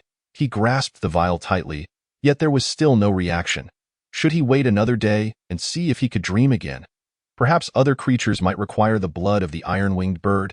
Or could it be that the blood was only effective today? Each dream would change, roughly around midnight. If he missed today, it could be ages before he had another chance. The next appearance of the iron-winged bird might not occur for decades. Breathing heavily, feeling a bit disoriented, he decided, he'll give it a try. At worst, He would be injured and could then apply to the Civil Academy. He could study the Myriad Races there. One day, he would uncover the truth. As for the War Academy, his hopes were already slim. Weighing the options between deciphering the dream and the uncertainty of gaining admission to the War Academy, Suyu gritted his teeth and ultimately chose to attempt to unravel the dream. Should he succeed in breaking the nightmare, perhaps he would gain unexpected rewards. Clutching the essence blood in one hand and retrieving his communicator with the other, Suyu swiftly sent a message. "Come to my house. I have something to tell you. If I am not at the door, break it down." The message was sent to Chen Hao. As if he were injured or even unconscious, he would have no time to call for help. Chen Hao could take him to the hospital. Having arranged everything, Suyu bit the bullet and quickly consumed the essence blood. At the worst, he would be injured. Was he really afraid of pain? A scream erupted, and Suyu nearly burst into tears from the agony. It hurt, boom. The next moment, his head throbbed, and darkness enveloped him as he collapsed to the ground. Moonlight. The enormous iron-winged bird appeared once more, its presence overshadowing the world, similar to the previous night, yet with subtle differences. This scene was unlike any he had witnessed in over a decade. No two dreams were ever the same, but today was different. The iron-winged bird reappeared. Chapter 7. The book unveiled moonlight. The colossal iron-winged bird screeched, its clarity surpassing that of previous dreams, allowing Suyu to observe its form with vivid detail. This time, however, the dream was slightly altered. A massive drop of golden blood floated within the dream, the essence of the iron-winged bird. The very bird that had been pursuing Suyu seemed to be drawn towards Iti in the next moment. The bird's eyes fixated on the golden blood, appearing momentarily bewildered. Soon after, the iron-winged bird abandoned its chase of Suyu and soared toward the golden blood in the void. The bird flew faster and faster, and in the blink of an eye, it reached the drop of golden blood, letting out a screech before swallowing the essence whole. Boom. In that instant, the iron-winged bird radiated like a golden sun, erupting in a dazzling light that illuminated the entire dreamscape. Suyu watched in anticipation, wondering what would transpire next. The essence blood was indeed effective. Just as he pondered, the iron-winged bird suddenly began to swell. Growing larger as if on the verge of exploding, Suyu's expression shifted. As expected, a deafening boom resonated. The dream began to collapse, and the iron-winged bird shattered into countless golden specks, vanishing in an instant. While Suyu was also thrown apart by the explosion, in the final moment of the dream, a colossal book emerged, overshadowing the very sky. The book rapidly flipped pages, most of which were blank, until it landed on a page where the golden specks of the iron-winged bird merged, instantly illuminating that page, revealing an illustration of the iron-winged bird. The dream concluded, and Suyu abruptly awakened. Hiss! Pain surged through him, akin to his head being shattered, his entire body aflame with agony, as though he had truly been torn apart. Suyu opened his eyes. At that moment, his gaze flickered with uncertainty. He had unraveled the dream. This instant, a faint, ethereal book materialized in his mind. The very tome that had appeared in his dream. The dream had transformed into reality. Suyu's expression grew grave. After so many years, breaking the dream should have been a cause for celebration. Yet why had the dream manifested into something tangible? The book that absorbed the golden specks of the iron-winged bird now seemed to genuinely exist in his mind. Was it merely an illusion, or was there truly a book within his consciousness? As he focused on the book in his mind, he felt a thought stir, and in the next moment, the pages began to turn, quickly landing on the page illuminated by the iron-winged bird. Iron-winged bird, 1000 gene 7th level racial skills. Tear, level 1, blood essence required. Iron wing / blood essence required, fundamental yuan technique. Absorb yuan, blood essence required. Only these 3 brief lines, and they were not in the human language but rather in the script of the iron-winged bird race. Had Suyu not studied, he would likely have found it incomprehensible. 1000 gene 7th level. Racial skills, fundamental yuan technique. Suyu furrowed his brow. What was this book? The phrase blood essence required suggested that further absorption of blood essence was necessary to unlock. What exactly? Skills. The reference to the 1000 gene 7th level indicated that the essence he had absorbed belonged to a 1000 gene 7th level iron-winged bird, which was relatively easy to understand. But what did the rest signify? Suyu's mind raced. Could it be that as long as he had sufficient blood essence, he could unlock the skills of the iron-winged bird? If he unlocked these skills, Would he be able to utilize them? Even if he could, what level of power would he wield? Would it be at the 3rd level of the Yuan realm or the 7th level of the Thousand Gene? How long could he maintain this power? Would there be any after effects? Where had this book come from? Su Yu's eyes flickered with uncertainty. The nightmares had begun over a decade ago. Did that mean this book had existed in his mind for all that time? Who had placed it there? Was there some hidden agenda at play? Among the myriad races, some were known for their cunning. Could this be the scheme of a certain race aiming to create chaos within the human ranks? Su Yu couldn't help but entertain such thoughts. Among the myriad races, some are indeed treacherous. Humanity had not been immune to such plots, with numerous human powerhouses having fallen victim to schemes, seduced by the machinations of other races, ultimately becoming part of the myriad race cult. Yet, with over 100 billion people in humanity, he was merely an ordinary member.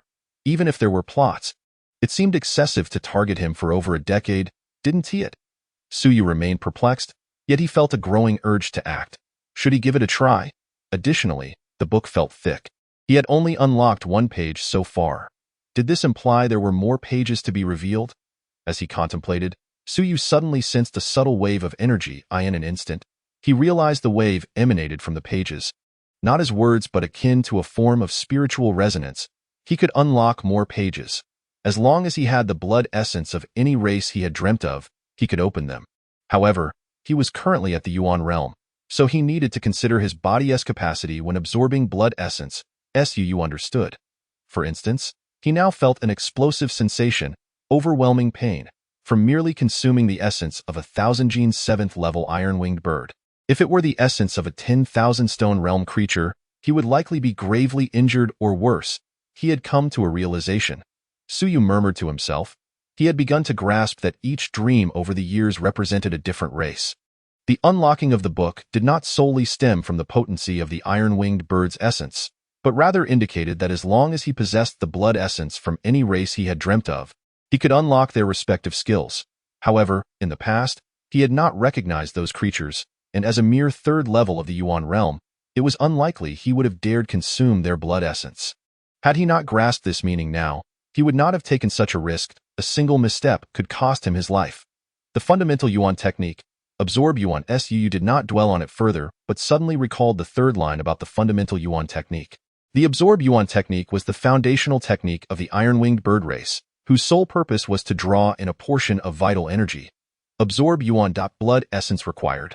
Su Yu's eyes sparkled. What did this mean? Could it be that he could use blood essence to unlock the absorb Yuan technique and actively draw in vital energy? Yet, those at the Yuan realm could not actively absorb vital energy. They could only passively await refinement. He did not pay much heed to the racial skills. Tear and Iron Wing Slash were merely foundational skills of the iron-winged bird, akin to human techniques. And blood essence activation might allow you to learn these or attain the strength of a 1,000-gene 7th level. He did not focus on that much. Instead, the idea that the absorb Yuan technique could also be activated by blood essence intrigued him. What did that imply? Below the 1,000-gene realm, humans could not actively absorb vital energy. The purpose of the opening Yuan technique was merely to gather some vital energy, making the surrounding energy denser, thus prolonging passive refinement and enhancing its effectiveness. Absorb Yuan. Suddenly, Su Yu felt a surge of excitement. If he could activate the absorb Yuan technique, did that mean he, as a Yuan realm cultivator, could actively draw in vital energy? The journey through the Yuan realm was lengthy largely due to the inability to direct vital energy into the body, as the human body lacked a connected orifice system. But what if he could absorb it actively? However, the consequences of such an act remained uncertain. What would be the aftermath of absorbing vital energy? Moreover, how much blood essence would be needed to activate it? If it required a single drop of essence, how long could its effects last? What would the efficiency be? This essence was quite expensive at 50,000 per drop. If a single drop only lasted a few minutes, it would hardly be worth the expenditure. Countless thoughts raced through Su Yu's mind, and he realized that activating other racial pages would also require blood essence. Where could he procure so much? Overwhelmed, he felt as though his mind was reaching its limits. Perhaps he should conduct an experiment. Additionally, where had this essence come from? Should he consult his teacher? After contemplating, he quickly dismissed that thought. Even if it had been placed there deliberately, the teachers would not be aware. They were too weak to encounter such matters. This phenomenon had persisted for over a decade without anyone noticing. Not even those at the 1,000 gene or 10,000 stone realms would likely be aware. Speculation would not yield answers. It was far better to attempt a practical approach. As Suyu was lost in thought, a loud crash echoed from the door. In the next moment, Chunhao burst in, waving his backpack and shouting, "I've already notified the wind-catching hall. If you're not afraid of death, stay here. There are powerful beings upstairs and downstairs, so get out." Suyu stood in a daze. With a whoosh, Chunhao swung his backpack, causing quite a commotion. After a loud shout, there was movement both upstairs and downstairs. Soon, someone from above yelled, "What is going on? Has the beast from the Wanzhou Jiao arrived? Outrageous! Surround them." Suyu, no longer in a daze, hurriedly called out, "It's nothing. It's nothing.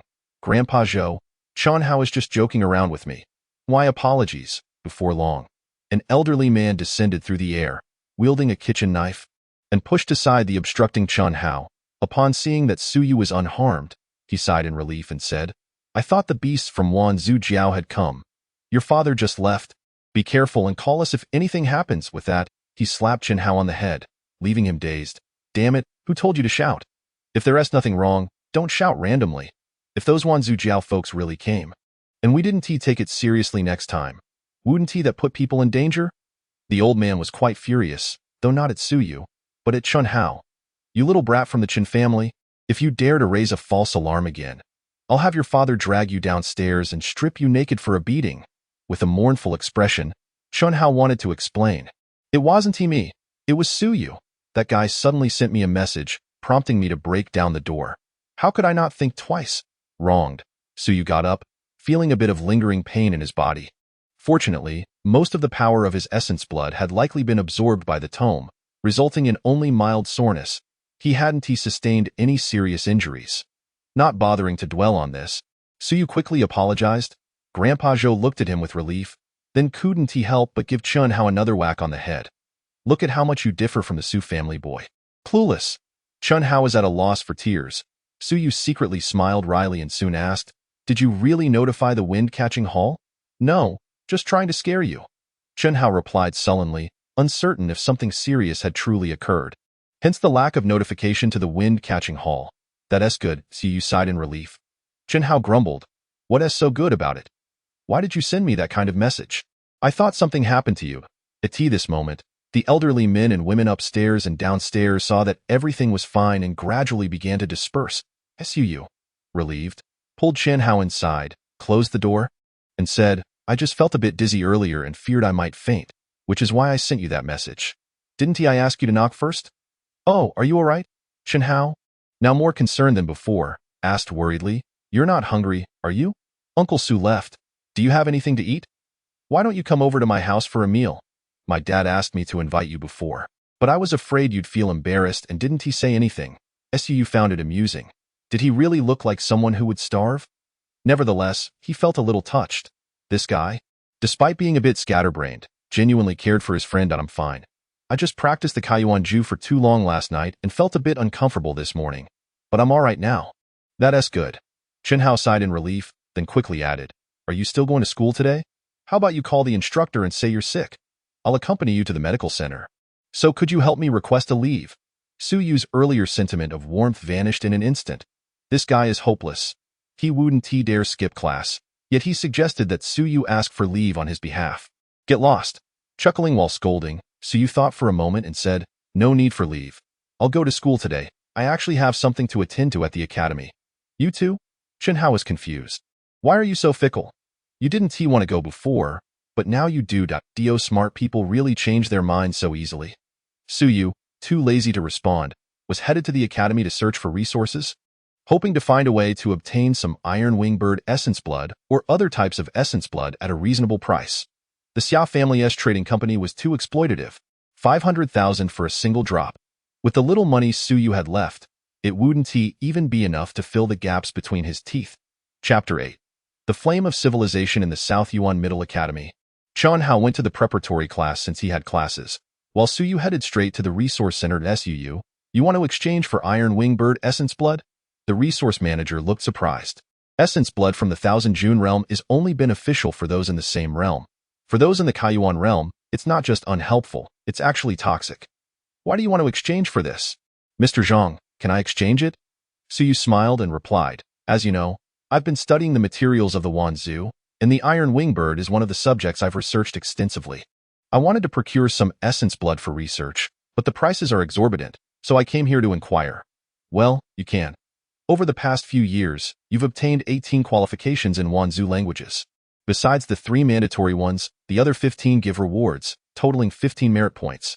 For Kaiyuan 3rd level, you have 3 points. So, that's 18 merit points. The resource manager checked the records and quickly continued. However, you've already spent 6 points, all used at the library, leaving you with 12 points. Yes, I know. Suyu smiled and asked, then how much iron wingbird essence blood can I exchange for the remaining 12 points? You want to exchange for this, its usefulness is quite limited. It's a waste. The manager had to remind him. The iron wingbird from the Thousand June realm is very strong for you, but in the battlefield of the Myriad realms, it's merely cannon fodder.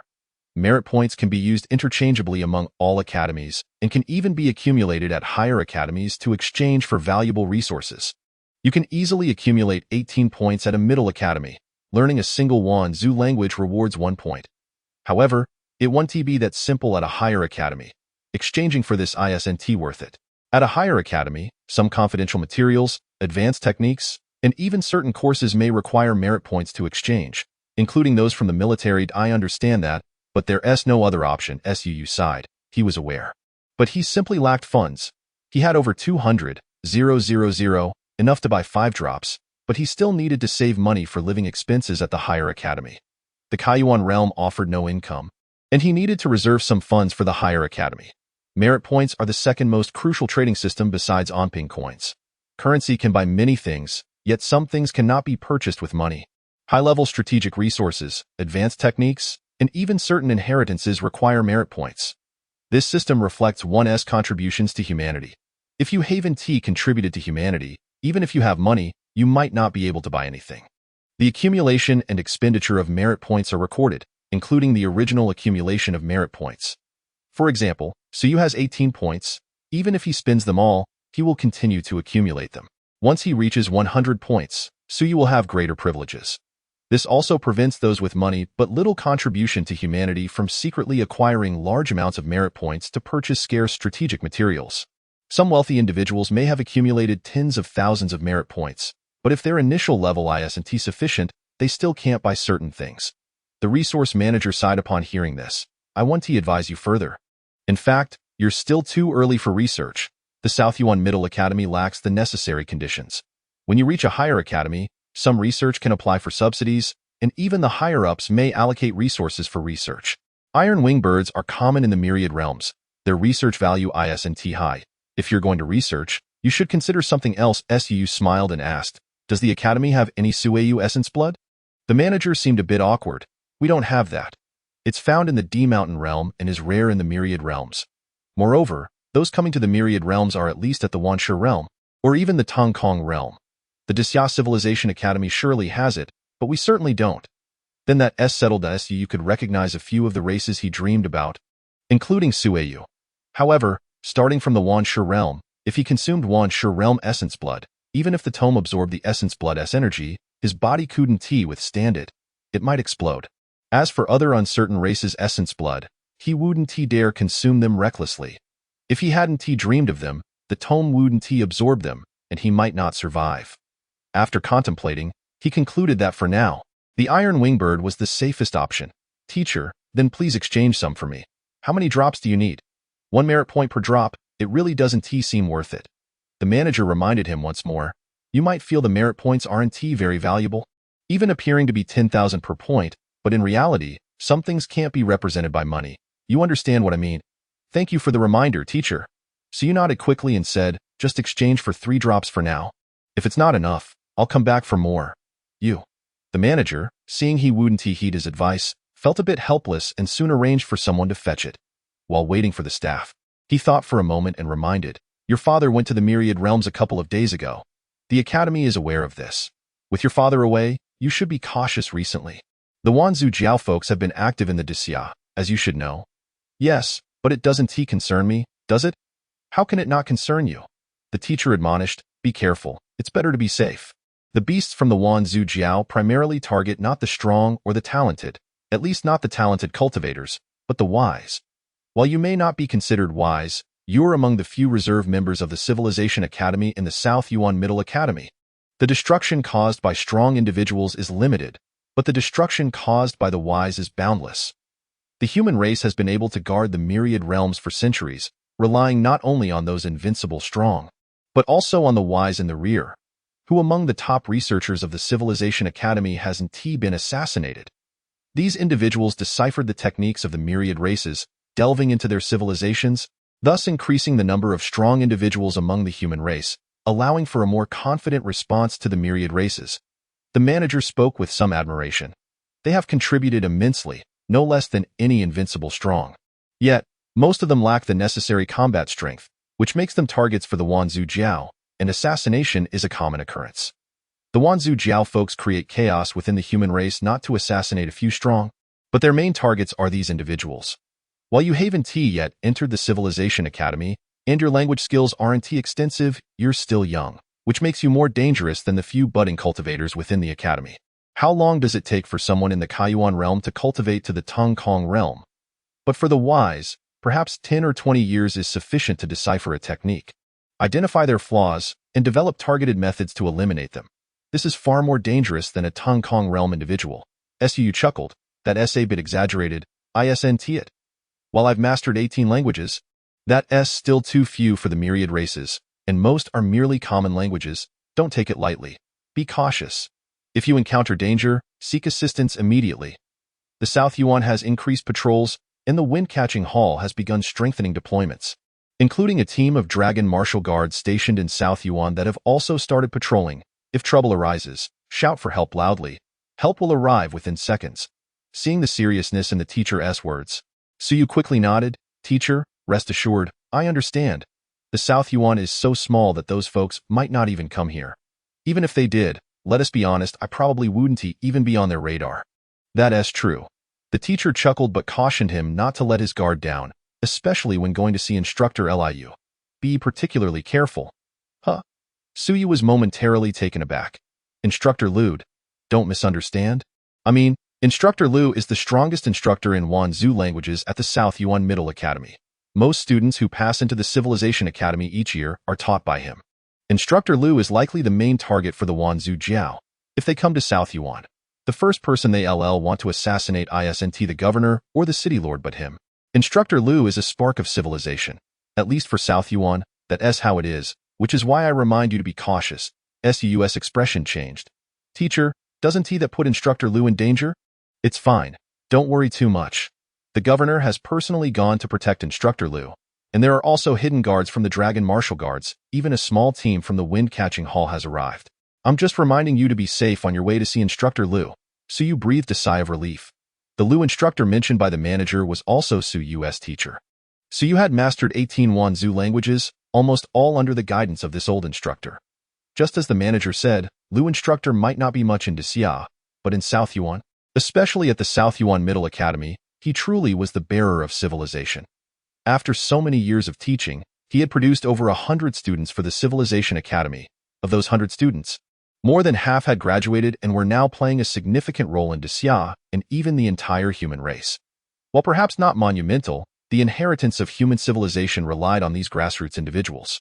If the Wan Zhu Jiao came to South Yuan and aimed to assassinate someone, the importance of Liu instructor indeed surpassed that of the city lord. As the two conversed, staff members arrived with the Iron Wing Bird Essence Blood. 3 drops. Having exchanged for 3 drops of Essence Blood, Suyu still had 9 merit points remaining. Feeling a bit pained, he had spent 6 points over the years at the library, and now he had spent 3 points in one go. It felt extravagant. After taking the vial containing the Essence Blood, Suyu inquired, Teacher, has Instructor Liu come to the academy these past few days? Yes, he has been working as usual. We let him stay at the City Lord's residence for a while, but he wasn't pleased, so we had to let him continue his work. Then I'll go see Instructor Liu. Suyu initially planned to head home to experiment, but now changed his mind and decided to visit Instructor Liu instead. Hoping to consult about some issues, Instructor's office, in his 60s, Liu Wanyun was recording notes while not looking up, saying, Governor, there's no need to follow me so closely. We're in the academy. It's not that dangerous. Beside him, the equally aged academy governor chuckled. I'm not disturbing you. Why are you rushing me away? Your breathing is distracting me. The governor couldn't help but laugh, only to hear Lu Wanyun strike back. Besides, you just broke into the Wanshe realm. You're so weak that having you here doesn't help. The old governor felt helpless. Weak? Maybe a little. It's true that breaking into the Wanshe realm at this age isn't impressive. But we're in the rear, in South Yuan, the smallest of the 28 cities under the Dixia. I'm not the city lord. Why must I be so strong? They are either in Dixia or the Myriad realms. I'm doing all right here. Hey, do you think I want to accompany you? The old governor said with irritation. It's because you're too important. Over the past 20 years in South Yuan, only 320 students have entered the Civilization Academy, averaging just 16 per year, and half of them were taught by you. How could you not be a thorn in others' eyes? Not really, Lu Wanyun smiled. After all, it's just a small South Yuan city, and only a few students get accepted each year. It's not significant for the entire XIAO. You really think the Wanzhou Jiao would target me? Hard to say. You're definitely more important than I am. I'm just a weak one, sure. They probably wouldn't even bother to look at me. Not worth the effort to kill. The governor joked, and indeed, that was the case. While the Wanshe realm wasn't weak, it wouldn't play a significant role in the Myriad realms in the rear. To kill an elderly Wanshe would likely cost several lives, and the Wanzhou Jiao wouldn't engage in such a losing endeavor. The two chatted. The governor's ears perked up, and he soon laughed. Su Yu is here. This kid is doing better than his father. Don't belittle Su Long. It's not like he rejected your offer to become the head of the guard just to hold a grudge, right? Lu Wanyun also smiled as he raised his head and said, that guy Su Long still has fire in him. I noticed it years ago. He wasn't willing to just retreat like that. He had been plotting to join the Dragon Martial Guards, but gave up when he realized there was no hope. The old governor scoffed and remarked, he clearly can't get in. He might have had a shot before 30 at the 9th level of Thousand June, but how old is he now? Still hoping to join the Dragon Martial Guards? Wanshe 9th level is about right. That is indeed superior to your situation. Surviving on the battlefield of the heavens and returning in 2 years, he may very well attain the realm of 10,000 stones, Lu Wenin remarked, chuckling as he added, Su Yu is also commendable. Once he enters the Great Xia Civilization Academy, although he may not be considered a genius, he will undoubtedly become a cornerstone in the future resistance against the Myriad Races. This father-son duo surpasses us by a considerable margin. The old director nodded slightly, soon letting out a sigh. Had I not injured my foundation on the battlefield of the heavens back in the day, I would not have retreated to take on this wretched position of a director, which holds no significance whatsoever. Simply returning alive is a blessing. Few soldiers on that battlefield were unscathed, and in such circumstances, failing to forcefully break through to the 7th level of the Thousand June realm renders one little more than cannon fodder. Lu Wenin sighed in agreement. It seems that a great many soldiers from the battlefield of the heavens may never attain the void realm in their lifetimes. It is simply an unfortunate reality. That dreadful place is marked by brutal slaughter. Without rapid advancement, new recruits perish within days, leaving little room for contemplation. The War Academy selects only the most talented, while the rest of the ordinary individuals can only struggle for survival. As this conversation unfolded, Su Yu entered the room. Lu Wenin's face lit up with a smile. He was quite pleased with this student, who had endured hardship and demonstrated patience. Although he may not be a top-tier genius, the human race requires not only prodigies but also diligent individuals who progress steadily. Please refrain from asking why the updates are infrequent. In the past 4 days, I have produced 28,000 words, averaging 7,000 words a day. During the new book period, I am likely the most prolific author on the platform. If you do not understand, do not make baseless accusations. The new book is expected to launch on April 1st. Have you ever seen an established author release a work of 600,000 words upon launch? Are you attempting to manipulate the narrative? No book can experience explosive updates during its initial phase. Those who have read books should understand this, right? Please refrain from inquiring about the infrequency of updates. The content is currently being written. Please hold on for a moment. Once updated, refresh the page to obtain the latest content. As Su Yu entered the teaching area, he noticed both Lu Wenin and the director present and quickly offered his greetings. Lu Wenin greeted him warmly, much more so than with the director. His face beaming with a smile. Has your father gone to the battlefield of the heavens? Have you encountered any inconveniences in your daily life lately? Not at all. Everything is quite well, Su Yu replied gratefully, but soon expressed concern. Instructor, I heard that individuals from the Myriad Races might come to Nanyuan soon. Not to worry, Lu Wenin said dismissively, smiling lightly. Even if they were to come, what could they do? If they dare to act against me, they must be prepared for heavy casualties. Trading a multitude of lives for my own is hardly a bargain. Lu Wenin rose and gazed out the window, smiling as he said, in times of great events, one must maintain composure. Do not let your heart be disturbed. Suyu, in these past years, what I admire most about you is your ability to remain calm and unflustered in the face of adversity. This is the foundation that sets you apart from others. Do not allow trivial disturbances to disrupt your focus. After speaking a few words, Lu Wenin turned to the director. You may leave for now. I have matters to discuss with Suyu. The director smiled, not insisting this time, and soon exited the office. Once the director had departed, Lu Wenin's expression turned serious. He gestured for Suyu to sit down, who, feeling puzzled, complied and took a seat across from him. Suyu, I have heard that you have applied to the War Academy? Yes, Suyu replied. You wish to attend the War Academy? Is that correct? Suyu hesitated, explaining, not exactly. I just want to have an additional option. Do not deceive me. Your instructor is not so easily fooled. You desire to go because your father is on the battlefield of the heavens? Correct? Suyu fell silent. Lu Wenin smiled gently. Foolish. Even if you attend the War Academy and train to the point of being able to protect your father, how long would that take? Suyu remained silent, having pondered that question, yet reluctant to confront it. Moreover, with the new book occupying his thoughts, all seemed uncertain. Though you know who the top-tier powerhouses of the human race are? The great Xia King, the great Zhou King, the great Ming King. Lu Wenin nodded slightly before continuing. Do you know which powerful individuals emerged after the Yuan calendar? Before Suyu could respond, Lu Wenin interjected with a smile. The most renowned and well-known are likely the directors of various academies, as well as the commanders of the major war legions. Do you realize that 30% of these individuals hail from the Civilization Academy? Suyu was taken aback for a moment. 30% come from the Civilization Academy? Isn't the Civilization Academy meant to cultivate? Seemingly anticipating his thoughts, Lu Wenin chuckled softly. Do you think the people from the Civilization Academy should be like instructors? Merely knowledgeable in a few languages of the myriad races, with weak combat abilities, easily toppled by a gust of wind? That is a misconception.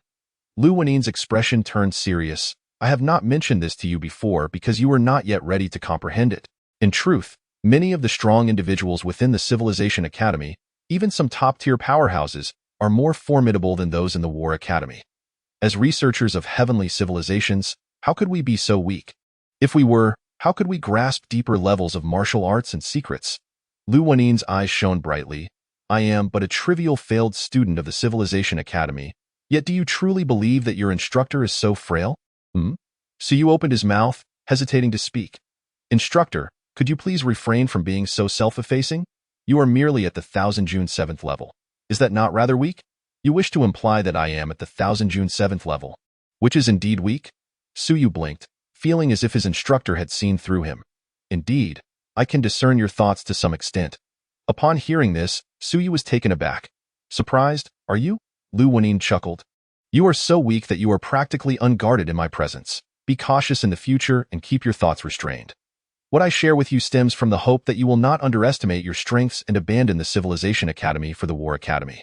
Lu Wenin's tone turned serious. Originally, I intended to wait until you entered the Civilization Academy to learn these things naturally, but now I must inform you in advance to prevent you from straying down the wrong path. The paths of the world are numerous. Different races follow different paths. At their core, they all revolve around absorbing and refining energy to strengthen oneself. Strengthening oneself involves two aspects: the physical body and the will, or spirit. The will is ethereal and difficult to cultivate. Thus, most individuals begin by enhancing their physical bodies, only seeking to engage with the will after achieving substantial physical strength. We are different. Lu Wenin smiled. We have interacted with many civilizations of the myriad races, broadening our perspectives and fortifying our wills. Thus, we take the opposite approach, first strengthening our wills before enhancing our physical forms. When your will is strong, the strengthening of the physical body becomes significantly easier. Of course, it is not without challenges. Lu Wenin spoke solemnly. When the will becomes powerful enough to solidify the physical body and absorb more energy without harm, this requires time and a solid foundation. Some of the civilization masters within the Civilization Academy, when their wills reach the brilliance of the sun, can ascend from the Thousand June realm to the Void realm in a single day, or even achieve greater feats. Though the paths may differ, the ultimate goal of both the Civilization Academy and the War Academy is the empowerment of oneself and the entire human race. The physical body is easier to cultivate, while the will is more elusive. The Civilization Academy's ambition to reach such heights is even more formidable, which is why few speak of it. They wish to avoid leading the reckless astray. Lu Wenin observed Su Yu's dazed expression, chuckling, surprised. Are you? There is nothing to be astonished about. You have studied the Myriad Races, albeit not extensively, but you should know some things.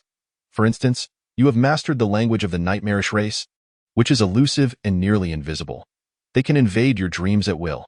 In truth, it is not a dream but rather a world conjured by their will, causing your own will to become ensnared within. This is the foundation of their power. Strictly speaking, the cultivation of civilization masters bears some resemblance to theirs.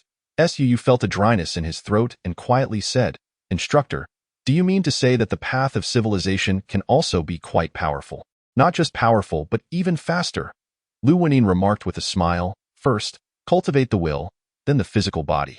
Some prodigies from the Civilization Academy can manifest their wills and solidify their bodies within 3 to 5 years, advancing to the Void realm in a single day.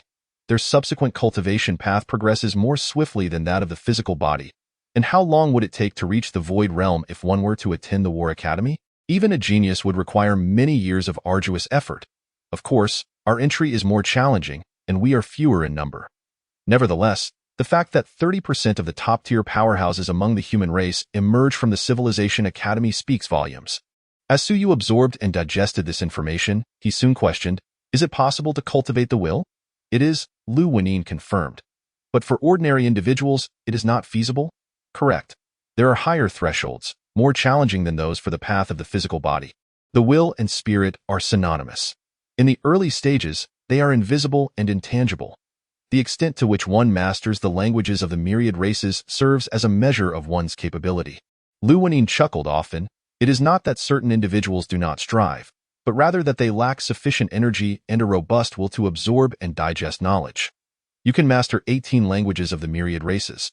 Why cannot others? Is it because they do not work hard enough? Incorrect. Some individuals indeed work very hard, perhaps not inferior to you, yet they simply cannot learn. Overthinking may even lead to unbearable mental anguish, as their foundation of will is not strong enough. Consequently, they must first strengthen their physical bodies before they can fortify their wills. Su exhaled deeply. So, does this mean that my talent lies not in the path of the physical body, but rather in the path of the will? That is one way to interpret it, Lu Wenin smiled. This is precisely why the myriad races fear civilization masters and why they seek to assassinate certain civilization masters. When your will is insufficient to reinforce your physical body, your strength remains relatively weak, making you particularly vulnerable. Su found this difficult to accept. It was the first time he learned that civilization masters constituted a form of cultivation path. If you had not sought me out today, I would have sought you out. You wish to go to the battlefield of the heavens to find your father. I will not stop you, but rather rejoice for you. This is human nature. This is the human heart. This is the foundation of the unyielding human race. However, you must not act blindly. You need to remain calm. The number of students selected by the Civilization Academy each year is fewer than that of the War Academy. It may appear that the conditions are lacking, yet they are, in fact, more demanding. It is subtly more difficult than the War Academy. Is it truly just a gathering of bookworms? Lu Wenin could no longer conceal his smile. That is a misunderstanding. We not only research knowledge from the rear but also fight on the front lines against the enemy. Moreover, those who can fight on the front lines are, at the very least, in the Void realm. The so-called 1,000 June and 10,000 stones are merely the refinement of energy in the body. One can achieve it in a day. Su Yu's expression stiffened for a moment before he asked, So, are you in the Void realm, instructor? Not yet, Lu Wenin replied calmly. Then are you stronger? Not at all. Lu Wenin remained unperturbed. Su was left in a daze, confused by the implications. What do you mean? You just said that only when the will is manifested can the physical body be strengthened. Yet you haven't achieved will manifestation. Lu Wenin's earlier words now seemed like mere boasting. He had not manifested his will. So he was indeed at the 1,000 June realm. Su Yu looked up at his instructor, bewildered. How do you remain so composed? At 70 years of age, you have not yet achieved will manifestation? Yet you just told me that it could be done in 3 to 5 years. Is this how one brags? Do not look at me like that. Lu Wenin replied calmly. I was merely the most unsuccessful student of the Civilization Academy, not a genius. After graduation, I spent many years in a daze. It is entirely normal not to have achieved will manifestation. If it were that easy, the top-tier powerhouses of the human race would not consist of 30% from the Civilization Academy, but rather 90%. Every cultivation path is fraught with challenges. However, compared to the path of the physical body, I believe the path of the will is quicker and holds greater promise. If you wish to become stronger in a short time, then you must pursue this path, the path of the will. Suyu fell into deep contemplation before finally asking, Instructor, is there a cultivation method for the path of the will? There is, Lu Wenin began, smiling, but then coughed lightly. However, there is none in Nanyuan. You will discover it upon entering the Great Xia Civilization Academy. Of course, this presupposes that you have achieved will manifestation. He refrained from mentioning that Suyu might curse upon hearing this. In fact, the process of learning the languages of the myriad races, as well as deciphering certain martial arts secrets, inherently exercises the will. This time, Lu Wenin adopted a more serious demeanor. You must understand that much of what we come into contact with is not original. Those originals often contain the powers or even the spiritual wills of the myriad races. After deciphering and interpreting them, one can reap substantial rewards. Naturally, there are dangers involved. For instance, mental derangement is a common occurrence within the Civilization Academy, as some individuals lose their sanity while deciphering these originals. You must exercise caution when engaging with them in the future. The more powerful the martial art, the more significant the will it contains, and the easier it is to lead one to madness. Thus, discerning the importance of the myriad races literature is relatively straightforward. The stronger the will intertwined within, the more significant its value. You may visit the Xia Clan Trading Company to examine those unknown martial arts. Anything that appears deceptively simple is worthless. In reality, these items have long been filtered, leaving only the safe and harmless, worthless items. Suyu smiled wryly. I suspected as much. Otherwise, they would have been snatched away long ago. Lu Wenin, seeing his expression, chuckled once more. So, do you still wish to attend the War Academy? At the Civilization Academy, you can also cultivate the path of the physical body, but should you go to the War Academy, you may not have the opportunity to cultivate the path of the willed. At the very least, the powerful texts of the myriad races are predominantly found in the Civilization Academy. Once your strength is formidable enough to reach the Void Realm, you can venture to the battlefield of the heavens at any time, cannot you? Why seek to go as a mere 1,000 June or 10,000 stones realm individual, only to become cannon fodder? What is the point of that? Unless you lack confidence in yourself. If that is the case, it matters not where you go, as you will remain unable to grow stronger. Lu Wenin's words left Suyu, whose resolve had already been somewhat wavering, shaken further. Did he still want to attend the War Academy? Perhaps it was unnecessary. It seemed that the Civilization Academy also offered a path to strength. The Civilization Academy, the text of the myriad races, the spiritual will. Upon exiting the teaching area, Suyu grasped the bottle in his hand, contemplating his next steps, strengthening his will while simultaneously fortifying his physical body. Was this not the superior path? Activating the Nang's secret art could potentially accelerate his physical enhancement as well. The Civilization Academy. In that moment, Suyu made a decision. Perhaps he should indeed attend the Civilization Academy, as that had been his original goal all along. As Suyu departed, the director entered, shaking his head. That old rascal is at it again. What do you mean by that? Lu Wenin retorted, displeased. Well, manifestation, have you achieved it after 50 years of cultivation? Almost. Lu Wenin replied calmly, once I manifest it, I will be in the Void Realm, and at that time, you, a novice in the 10,000 stones realm, will be nothing to behold. You? The director was left speechless, shaking his head in amusement. Let it be. As for Suyu, it is indeed better for him to attend the Civilization Academy. The War Academy is far too perilous. However, this old fellow has employed this same argument countless times, swindling many students over the years. Whenever a student wavers in resolve, he employs this rhetoric, ultimately leading them to the Civilization Academy. The Great Xia Civilization Academy should reward you. Otherwise, they would lose several students each year. Lu Wenin brushed off the notion. While there is no reward, the Great Xia Civilization Academy does grant me a yearly bonus of 200,000, which suffices. The director was left speechless, unable to suppress an exclamation of, You are truly a spy for the Great Xia Civilization Academy. The words spoken were quite accurate. I am indeed a staff member of the esteemed institution of the Great Xia Civilization. How could I possibly be labeled a spy? Lu Wenyuan chuckled, leaving the head of the institution utterly speechless. Indeed, the majority of those teaching the languages of the Myriad Races are dispatched from the Great Xia Civilization Academy.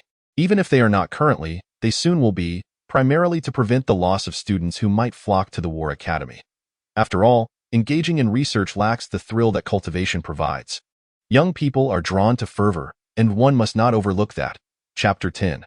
The fourth level of Kaiyuan, seeking recommendations. Upon returning home, Suyu held a glass vial containing 3 precious drops of blood.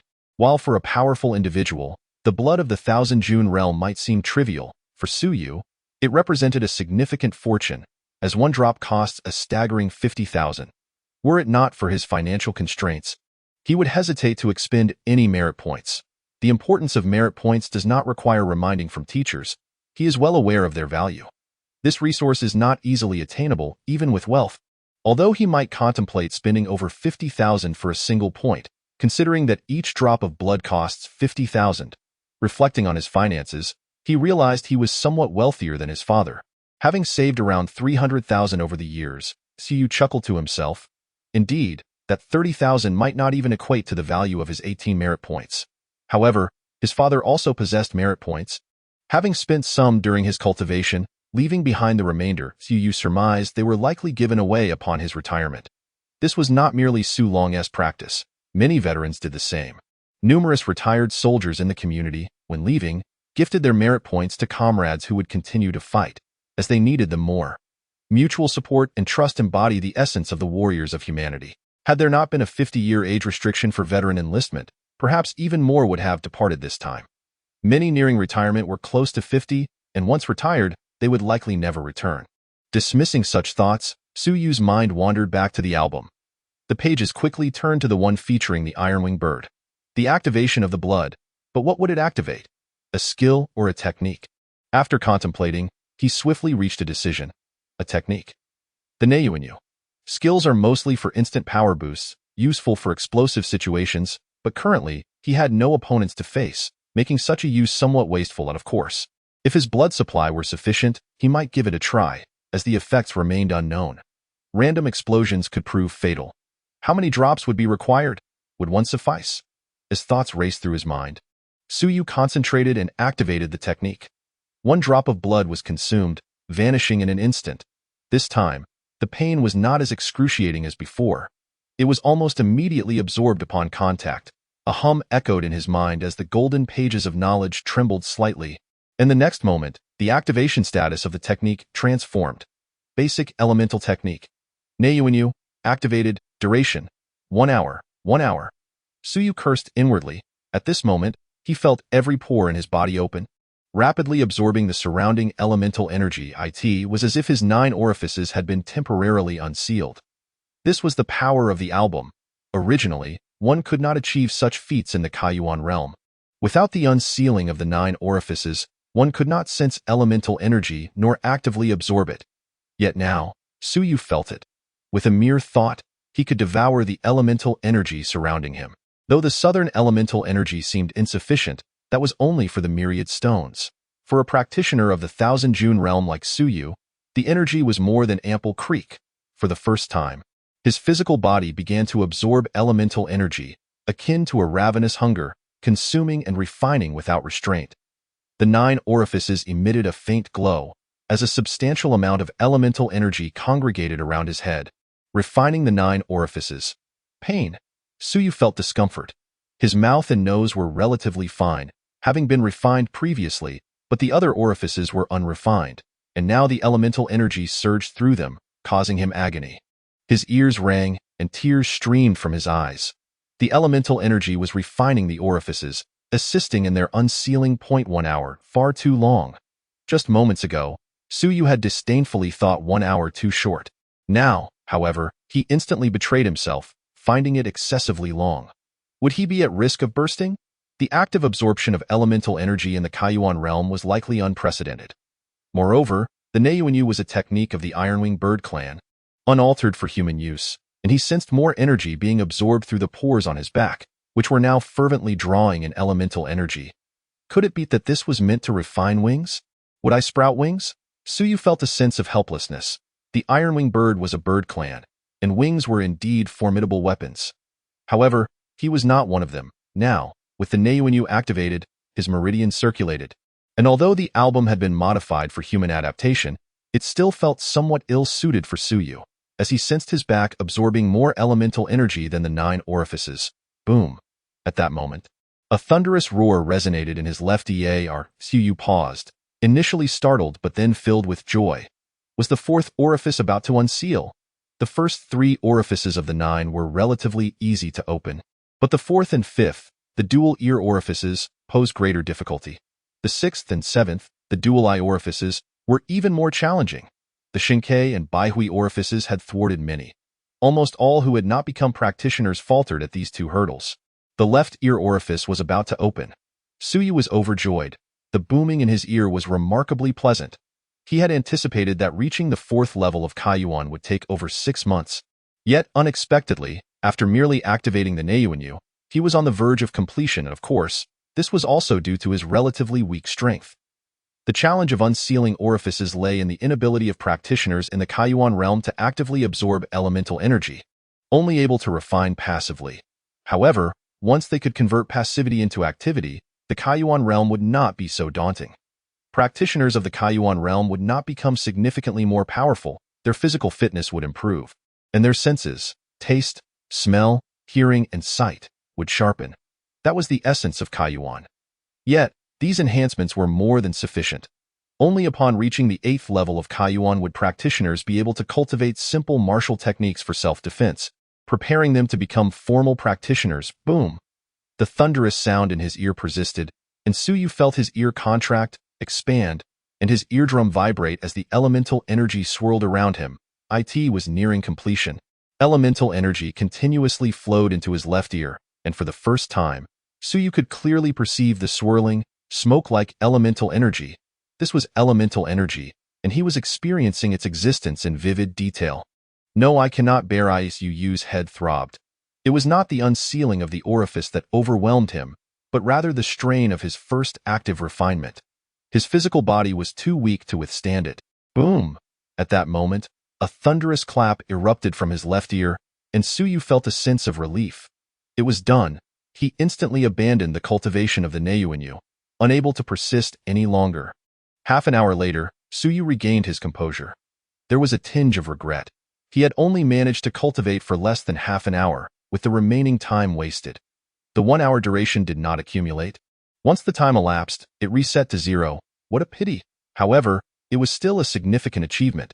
He had unexpectedly reached the 4th level of Kaiyuan. Suyu rejoiced quietly. He had not expected to reach the 4th level before the assessment. Among the medium-sized academies in the southern region, only a little over 10 individuals had achieved the 4th level of Kaiyuan. While hundreds had reached the 3rd level, being at the 4th level was quite commendable. According to popular opinion, he could now be considered a well-rounded talent, truly a prodigy. Was this the effect of the album? Astonishing. Yet Suyu furrowed his brow. While the effects at the Kaiyuan level appeared favorable, upon reaching the Thousand June realm, one could actively cultivate. The Neiyuanyu was not a technique designed for humans, and when the time came, its efficacy might pale in comparison to human techniques. Nevertheless, one must not be overly greedy. Besides, if there were divine or demonic techniques, Suyu's eyes sparkled. If one day he could unlock the divine or demonic pages, what then? The human techniques were formidable, but those of the divine and demonic races were even more potent.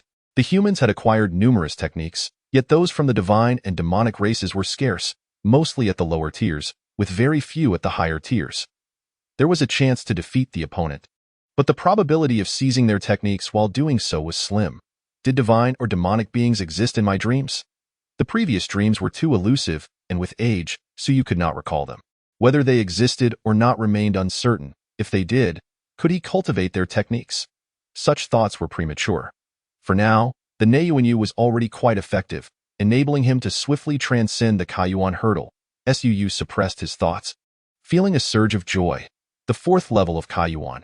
His body exhibited no drastic changes, yet being refined by elemental energy had undeniably strengthened him somewhat. The key factor was his enhanced hearing. His left ear quivered slightly, and soon, he could discern the faint rustling sounds from upstairs. While not crystal clear, it was a significant improvement. Previously, due to excellent soundproofing, he could scarcely hear anything. Now, even the slightest noise reached his ears. For practitioners, the ability to see all around and hear from all directions is fundamental. It was nearly impossible to achieve this without completing the Kaiyuan level. Excellent.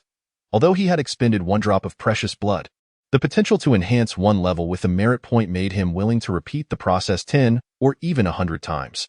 With 2 drops remaining, should he not attempt to activate a skill? Suyu's eyes sparkled with determination. He wanted to ascertain the skill's power, duration, and any potential repercussions on his body.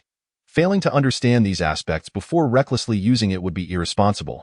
The Ironwing bird possessed 2 racial skills, Rending and Ironwing Slash. The Rending skill was at the first level, signifying that different tiers of Ironwing birds might exhibit varying levels of racial skills, which was entirely reasonable. As for the Ironwing Slash, so you had no intention of considering that? Given his lack of wings, however, testing the Rending skill was certainly feasible. Nonetheless, his home was small, and with so many people nearby, both above and below him, many of whom were practitioners at the Thousand June realm, it was inconvenient to experiment at home. After some thought, Suyu took the precious blood and swiftly exited the door. After more than 10 minutes, at the training dojo, Suyu paid 100 yuan coins and rented a training room for an hour. Such training facilities were plentiful in the city, given the number of practitioners at the Thousand June realm. Activation. Upon swallowing the precious blood, a myriad of images flashed in his mind. The Ironwing bird using its sharp claws to rend its prey. Suyu felt an instantaneous swelling in his hands. As elemental energy compressed, the pain in his hands was accompanied by the infusion of immense strength. This was the Rending skill. Suyu was astonished. For the first time, he felt a surge of power within him. Immense power, though he could not precisely gauge its magnitude, considering he had just reached the 4th level of Kaiyuan. His arms throbbed painfully, and without delay, he launched a swift attack on the training dummy before him. Boom!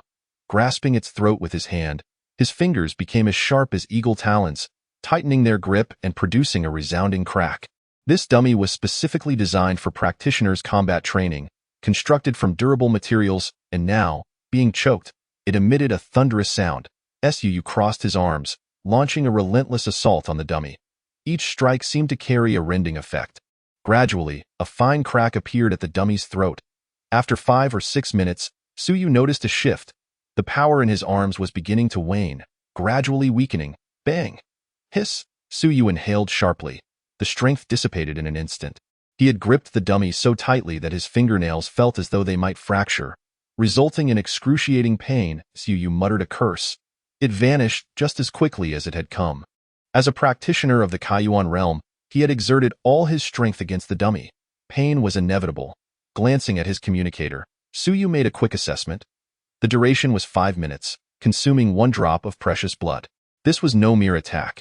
It bore a rending effect, likely the result of a racial skill rather than simply a show of strength. Observing the dummy, Suyu noted the fine crack now slowly mending itself. The materials used to create these training dummies allowed for gradual recovery after sustaining damage. This was the rationale behind their design.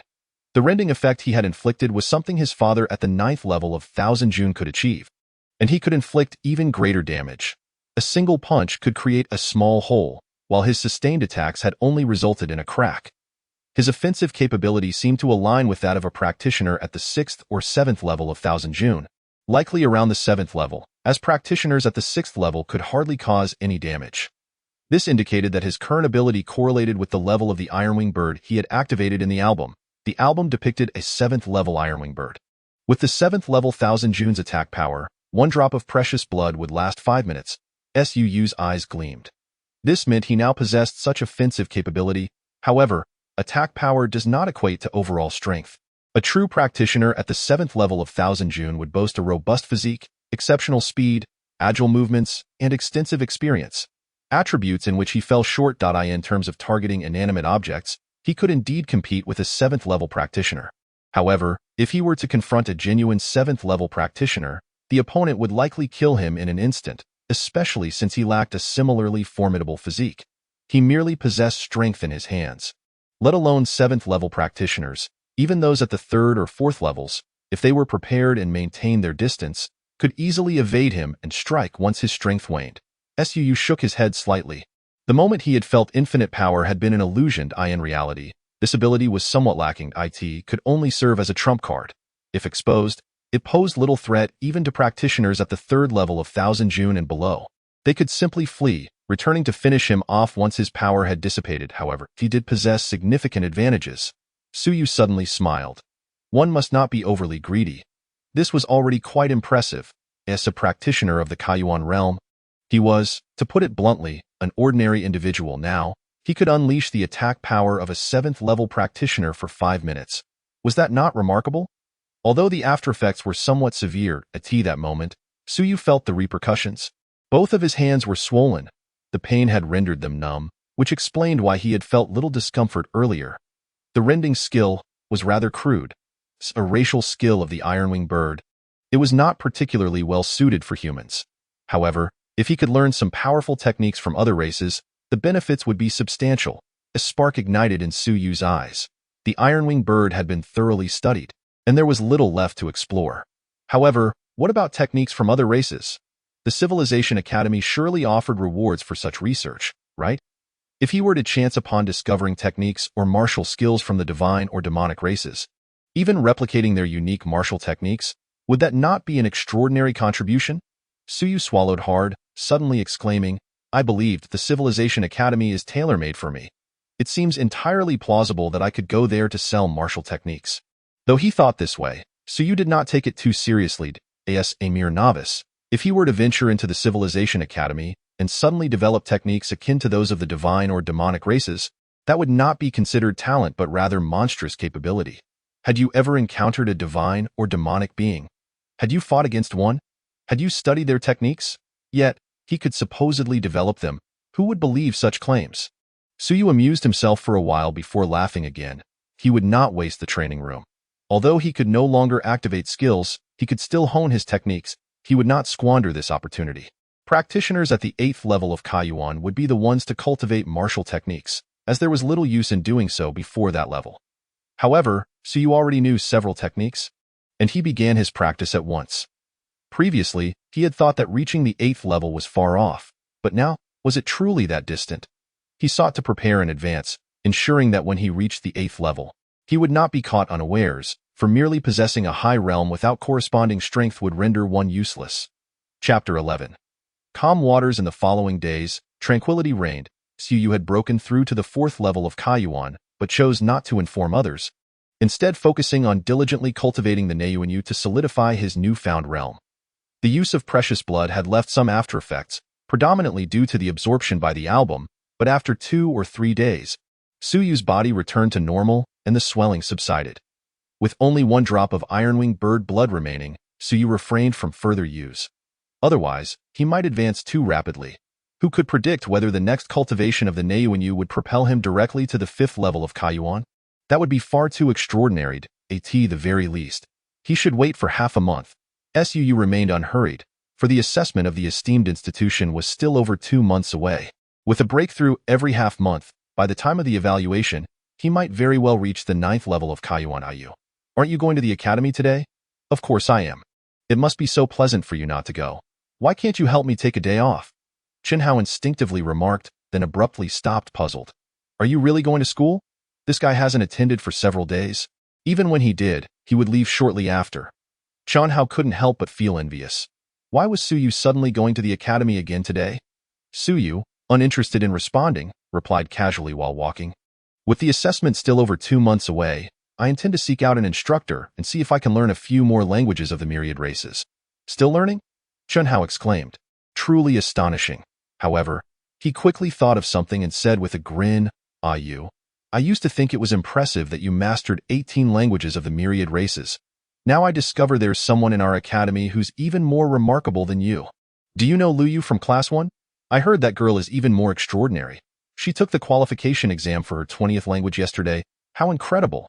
So you raised an eyebrow, Luyu? 20 languages? Naturally, he recognized Luyu, having seen her numerous times in the library. The last time, it was she who directed him to explore the Kaiyuan acceleration method. although it proved of little use. He knew Lu Yu had a considerable grasp of the languages, and she was far more diligent than he was. Most of the time when Su Yu visited the library, he would encounter her. Yet, 20 languages. Although Su Yu claimed not to be concerned about others surpassing him, he couldn't help but feel a twinge of discomfort. While there were indeed many individuals at the academy who had a substantial command of the myriad languages, most seemed to be on par with him at best. He had never heard of Lu Yu mastering so many languages before, especially since she wasn't even a student of Lu Wenin. It was known that those proficient in the myriad languages at the academy were primarily taught by Lu Wenin. So, who had Lu Yu studied under? Su Yu refrained from asking further, and the two continued their walk towards the academy. Though there were vehicles and public transport was inexpensive, most students preferred to walk unless their destination was particularly far. This was also considered a form of training. Along the way, they occasionally spotted traffic supervisors in uniforms. Seeing the familiar attire stirred some nostalgia in Su Yu. His father had been gone for 5 days now.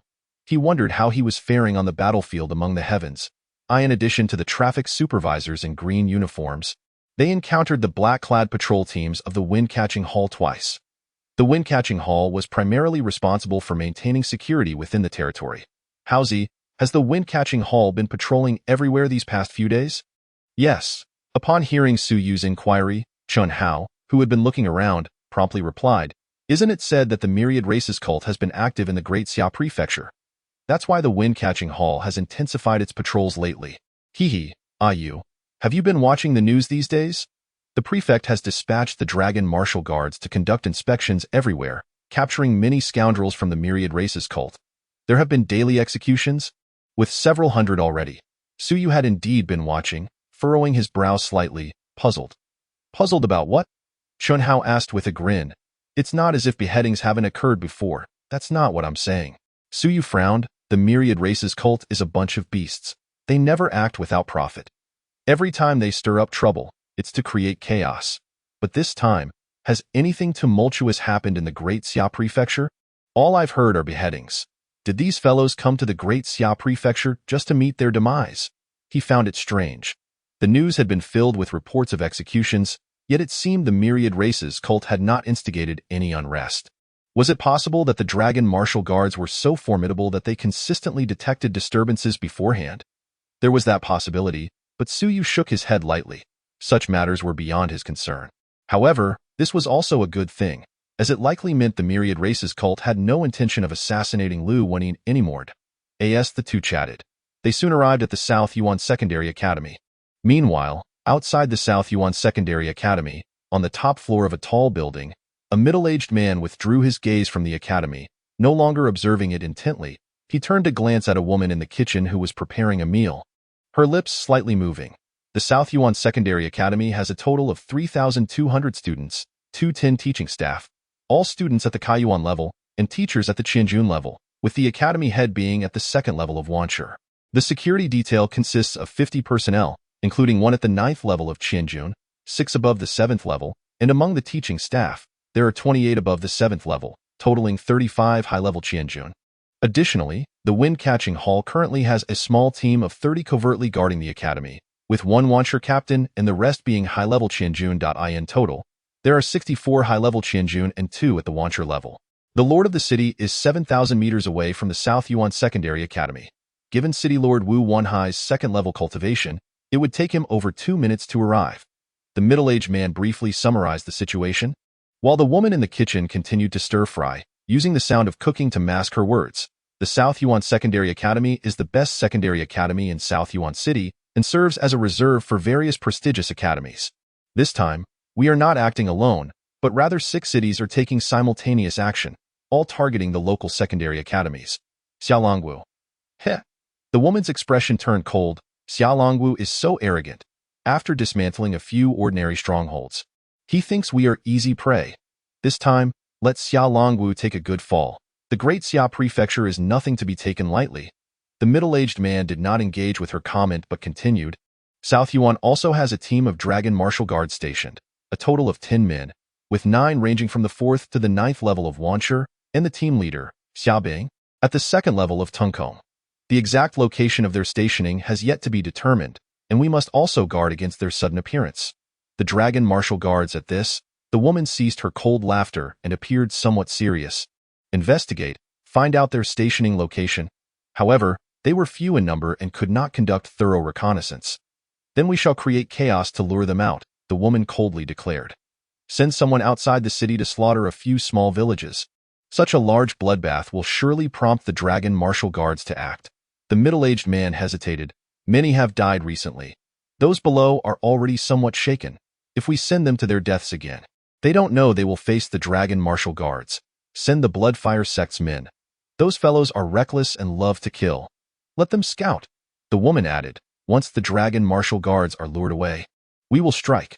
Assemble our forces for a decisive blow. Wipe out the South Yuan Secondary Academy, and then retreat immediately. This time, eliminate them all. Her expression was frigid, intent on slaughtering all the faculty and students of the 6 secondary academies. There were not many who could enter the prestigious academies this year, and Xia Longwu would soon be left to regret his arrogance. He thought we were merely engaging in minor skirmishes. Little did he know our true target is not merely a few insignificant instructors. Protecting Lu Wenin? Our goal is not Lu Wenin. Killing a Lu Wenin. What significance does that hold? Wiping out the South Yuan Secondary Academy? Even if the Great Xia Prefecture is powerful, if 6 secondary academies are slaughtered, it will surely inflict severe injuries on the Great Xia Prefecture. The effects may not be apparent now, but in a few years, the repercussions will be evident. The middle-aged man exhaled lightly, his expression laced with worry. You and I both possess Tongkong-level strength, which is sufficient to deal with City Lord Wu Wanhai, but once Xia Bing arrives, we will not be his match. The Dragon Martial Guards are the most elite force of the Great Xia Prefecture. Even a team leader is formidable. Even if they are of the same realm, there is an overwhelming likelihood they will not be a match. And no need to worry. The woman scoffed. If they truly do appear, others will handle them. Is someone coming from above? Don't ask what you shouldn't. The woman interrupted him, returning to her cooking. After lying low for 6 long years, after this success, she would finally be able to leave. She wondered if there would be an opportunity for advancement upon returning to headquarters. As they spoke, a little girl sleepily emerged from her room. Mommy, I smell something delicious. What are we having for breakfast? Don't rush, dear. You'll be able to eat soon, the woman said cheerfully, her eyes, however, as cold as ice. There was no hint of genuine affection. This so-called daughter was merely a tool for her concealment. The man also smiled, his gaze mirroring the woman's. The little girl noticed nothing amiss and cheerfully entered the bathroom. The moment the girl left, the living room and kitchen fell into silence. After a moment, the man asked, "What about her?" "Kill her." The woman replied without hesitation, "But not now. We will do it when we leave. And burn the blood to prevent being tracked by powerful bloodlines. After all, she is our bloodline. Yes, our biological child. However, she was born to conceal our identities, and now that we are leaving, we no longer need this burden and risk." For 6 years, the two had hidden exceptionally well. No one had ever suspected them. Having settled here for 6 years and even having a daughter, no one had ever considered that this diligent couple were both Tongkong-level experts and members of the Myriad Races cult. Tonight, you will contact the others and prepare to act. Remember, eliminate everyone and retreat in 3 minutes. Understood? The middle-aged man replied almost inaudibly, turning to look out the window at the distant South Yuan Secondary Academy. A smile creeping onto his face. In a few days, the South Yuan Secondary Academy would no longer be visible. What a pity, a group of vibrant individuals. Perhaps in several years, a few remarkable figures might emerge. But now, there was no opportunity. Xia Longwu, the Great Xia Prefecture has remained peaceful for so many years.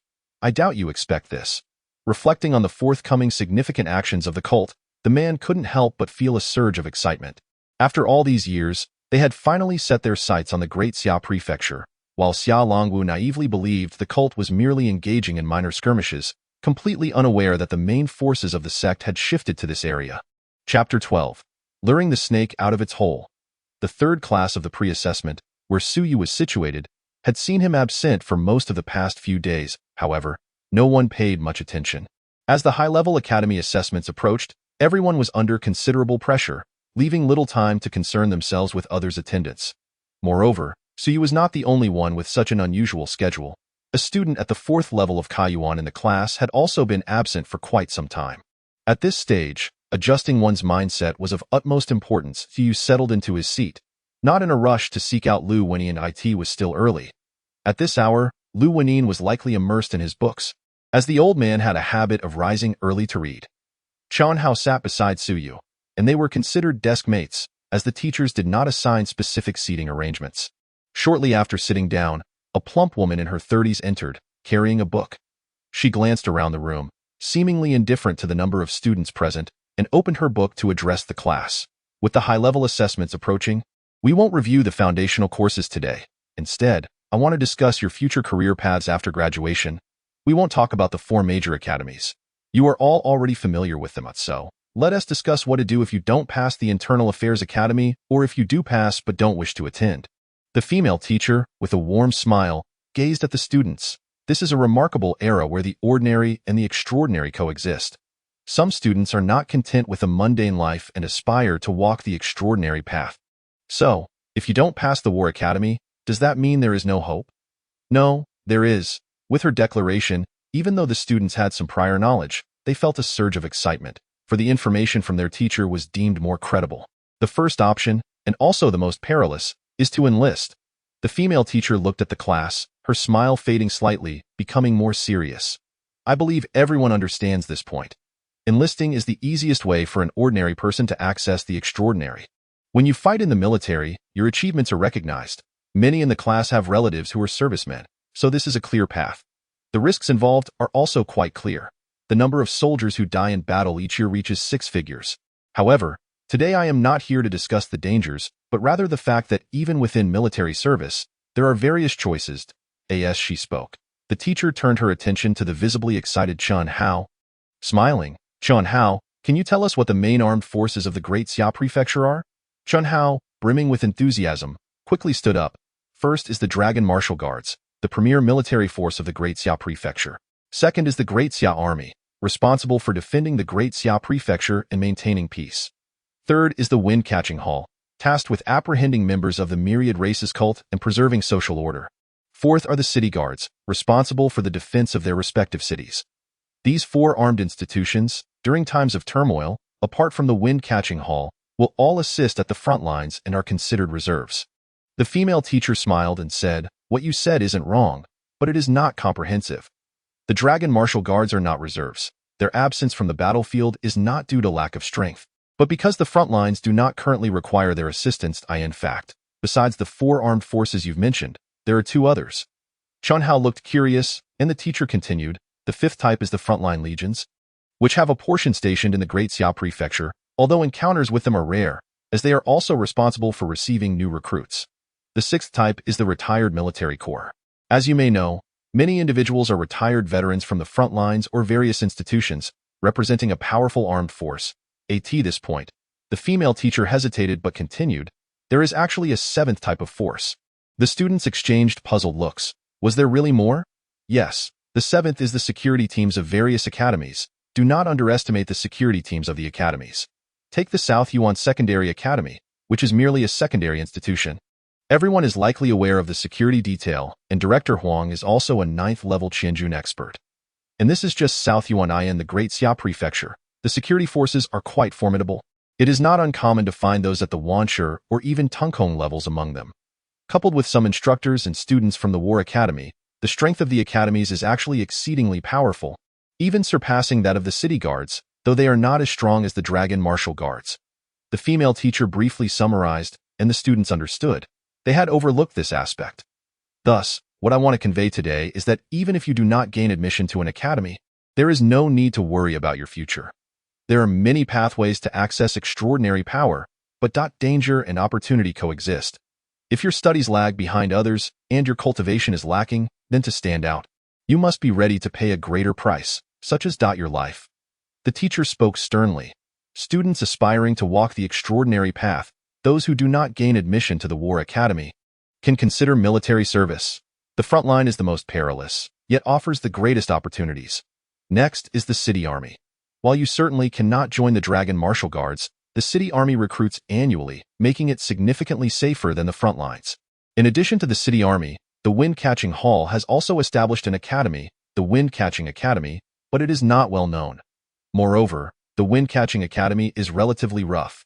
It is likely that once you break through to the Qianjun level, You will be assigned to graduate and deployed to various cities for internships, essentially gaining practical experience ahead of time. The teacher spoke extensively, primarily emphasizing military service. In conclusion, she shifted the topic. In fact, if you do not gain admission to the War Academy and are concerned about the competitive pressure of the city army, you can certainly consider trying your luck with the city guards. The assessments for the city guards are relatively straightforward, and their training institutions are quite well established. Although South Yuan City is not large, the city guards are not weak. Currently, many are rushing to the Great Xia Prefecture, which is over 1,000 miles away from South Yuan, far from home. Why not explore opportunities with the city guards right under your nose? The current captain of the city guards, Captain Zhang Qian, is also a 9th-level Wanshi expert. He places great importance on the reserves of the city guards and frequently offers guidance to new recruits. Exceptional talents receive special training, and the city lord also holds the city guards in high regard. Upon hearing this, apart from a few, most students realized that this teacher was also a recruiter. The others were accustomed to it and paid no mind. As graduation approached, various places were in need of expanding their reserve forces. Although South Yuan City was small, the city lord aspired to cultivate an elite city guard. Every year, many individuals indeed sought to join the city guards. Even if the students of the South Yuan Intermediate Academy fail to gain admission to the War Academy, some of the students at the third layer of Kaiyuan still possess commendable talent. With proper nurturing, there remains hope for reaching the 10,000 stones realm. Everyone should take a moment to ponder this and refrain from making hasty decisions. The female teacher, undeterred by the commotion below, spoke for a while before allowing the students to discuss freely, soon making her way over to where Suyu and his peers were gathered. Her intention was not specifically directed at Suyu, but rather at Chen Hao. Chen Hao, you are at the third layer of Kaiyuan. Although you have a chance of entering the War Academy, the odds are slim. If you do not pass the assessment, perhaps you should consider joining the city guard. Your father is also employed in South Yuan, and new recruits in the city guard can return home for 3 days each month, which presents a fine opportunity. Chen Hao frowned, lamenting, why say such things? I can get in. I don't want to join the city guard. Why not encourage Suyu instead? Is it because you look down on him? Noticing his expression, the female teacher couldn't help but chuckle. What, do you think so little of the city guard? No, I still want to give it a try. If I can't get in, we'll see then. Chen Hao was utterly dejected, contemplating the possibility of failing. The teacher paid him little mind and quickly turned her attention to Suyu, smiling as she remarked, Suyu, you are a promising candidate for the Civilizational Academy. As instructed by Lu, I shouldn't be advising you, but in case you have reservations, perhaps you might consider it. The lord of the city is placing increasing importance on the city guard, and being a promising talent, you wouldn't be relegated to menial tasks. There is a confidential department in the Lord's manor where you could intern, an opportunity that is quite rare. So you pondered for a moment before responding, but the chances of the city guard participating in battles at the celestial battlefield are rather slim. Aren't they? Very few, the teacher replied, assuming his concern was about the lack of opportunities. Suyu nodded, smiling as he said, I understand. Thank you, teacher, I will consider it. To consider is to negate. What a jest. I wouldn't go in the past. It was hard to say. If my father were at home and South Yuan offered some enticing conditions, staying might not be out of the question. I know about the confidential department. It is a significant institution in South Yuan, very secure with excellent benefits. But now, with my father gone, what reason do I have to remain in South Yuan? Moreover, can I even obtain the blood essence I need by staying here? Contemplating blood essence. So you suddenly posed a question, teacher, which academy possesses more blood essence, the War Academy or the Civilizational Academy? The female teacher paused for a moment before responding. Of course, the War Academy I meant in terms of variety. As a research institution, wouldn't the Civilizational Academy have a greater variety of blood essence? That should be the case, the teacher admitted, uncertain. In terms of variety, the Civilizational Academy likely has more, since the samples must exceed those of the War Academy. Some unusable blood essence obtained from the celestial battlefield is provided to the Civilizational Academy for sampling, while the War Academy has a larger quantity of certain types of blood essence that are beneficial for cultivation. Suyu nodded slightly, having considered this before but lacking certainty. Now that the teacher affirmed it, he felt more confident. Quantity is important, but diversity is even more crucial. If there are not enough varieties, how can I continue to unlock new pages? I cannot decipher the language, and would I dare to ask others what it means? It seems I must apply to the Civilizational Academy after all. Just as Suyu was lost in thought, a voice from outside called out, "Suyu, please come to the teaching office. Instructor Lu is looking for you." "Understood," Suyu replied, bidding farewell to the teacher before swiftly heading towards the teaching office. Upon arriving, he found he was not alone. Suyu spotted several familiar faces, not too intimate but recognizable by name. There were geniuses at the fourth layer of Kaiyuan and others proficient in multiple languages of various races. Luyu was among them. Additionally, there were not just Lu Wanyin in the teaching office. The director was present, along with several instructors at the ninth layer of Qianjun, all of whom were top-tier talents within South Yuan Intermediate Academy. As Suyu arrived, a few more students trickled in. After about 7 or 8 minutes, when everyone seemed to have gathered, the director smiled and addressed them. "U25 are the hopes of our South Yuan Intermediate Academy this year. Whether it be the Civilizational Academy or the War Academy, the Research Academy recruits very few from us each year." The director, a martial artist, was suddenly interrupted by Lu Wanyin, a scholar, who said, "Cut the pleasantries and get to the point. We have no time to waste." The director felt somewhat embarrassed, thinking, "This old man, can't he see that the students are present? He is too domineering. I really want to break his legs." The other instructors chuckled quietly, but when the director shot them a stern look, they immediately fell silent. Finally, the director spoke directly. "Recently, the Great Xia province has been rather unstable. The forces of the 10,000 Races cult have been causing disturbances everywhere. Although they have yet to pose a significant threat, South Yuan is merely a small city lacking sufficient defense. Thus, the Academy has decided that you should all head to the Great Xia province in advance, where it is comparatively safer. Other small cities have already experienced incidents where geniuses were attacked. The 10,000 Races cult is creating chaos." Suyu remained silent as someone in the crowd quickly asked, "What about the assessments if we go to the Great Xia province?" "The assessments in the Great Xia province will proceed as usual, and you have a greater chance there since they have more slots available. You are being specially approved. The Academy is recommending you for this opportunity. Once you arrive in the Great Xia province, you will merely await your assessments." "And how long will this take?"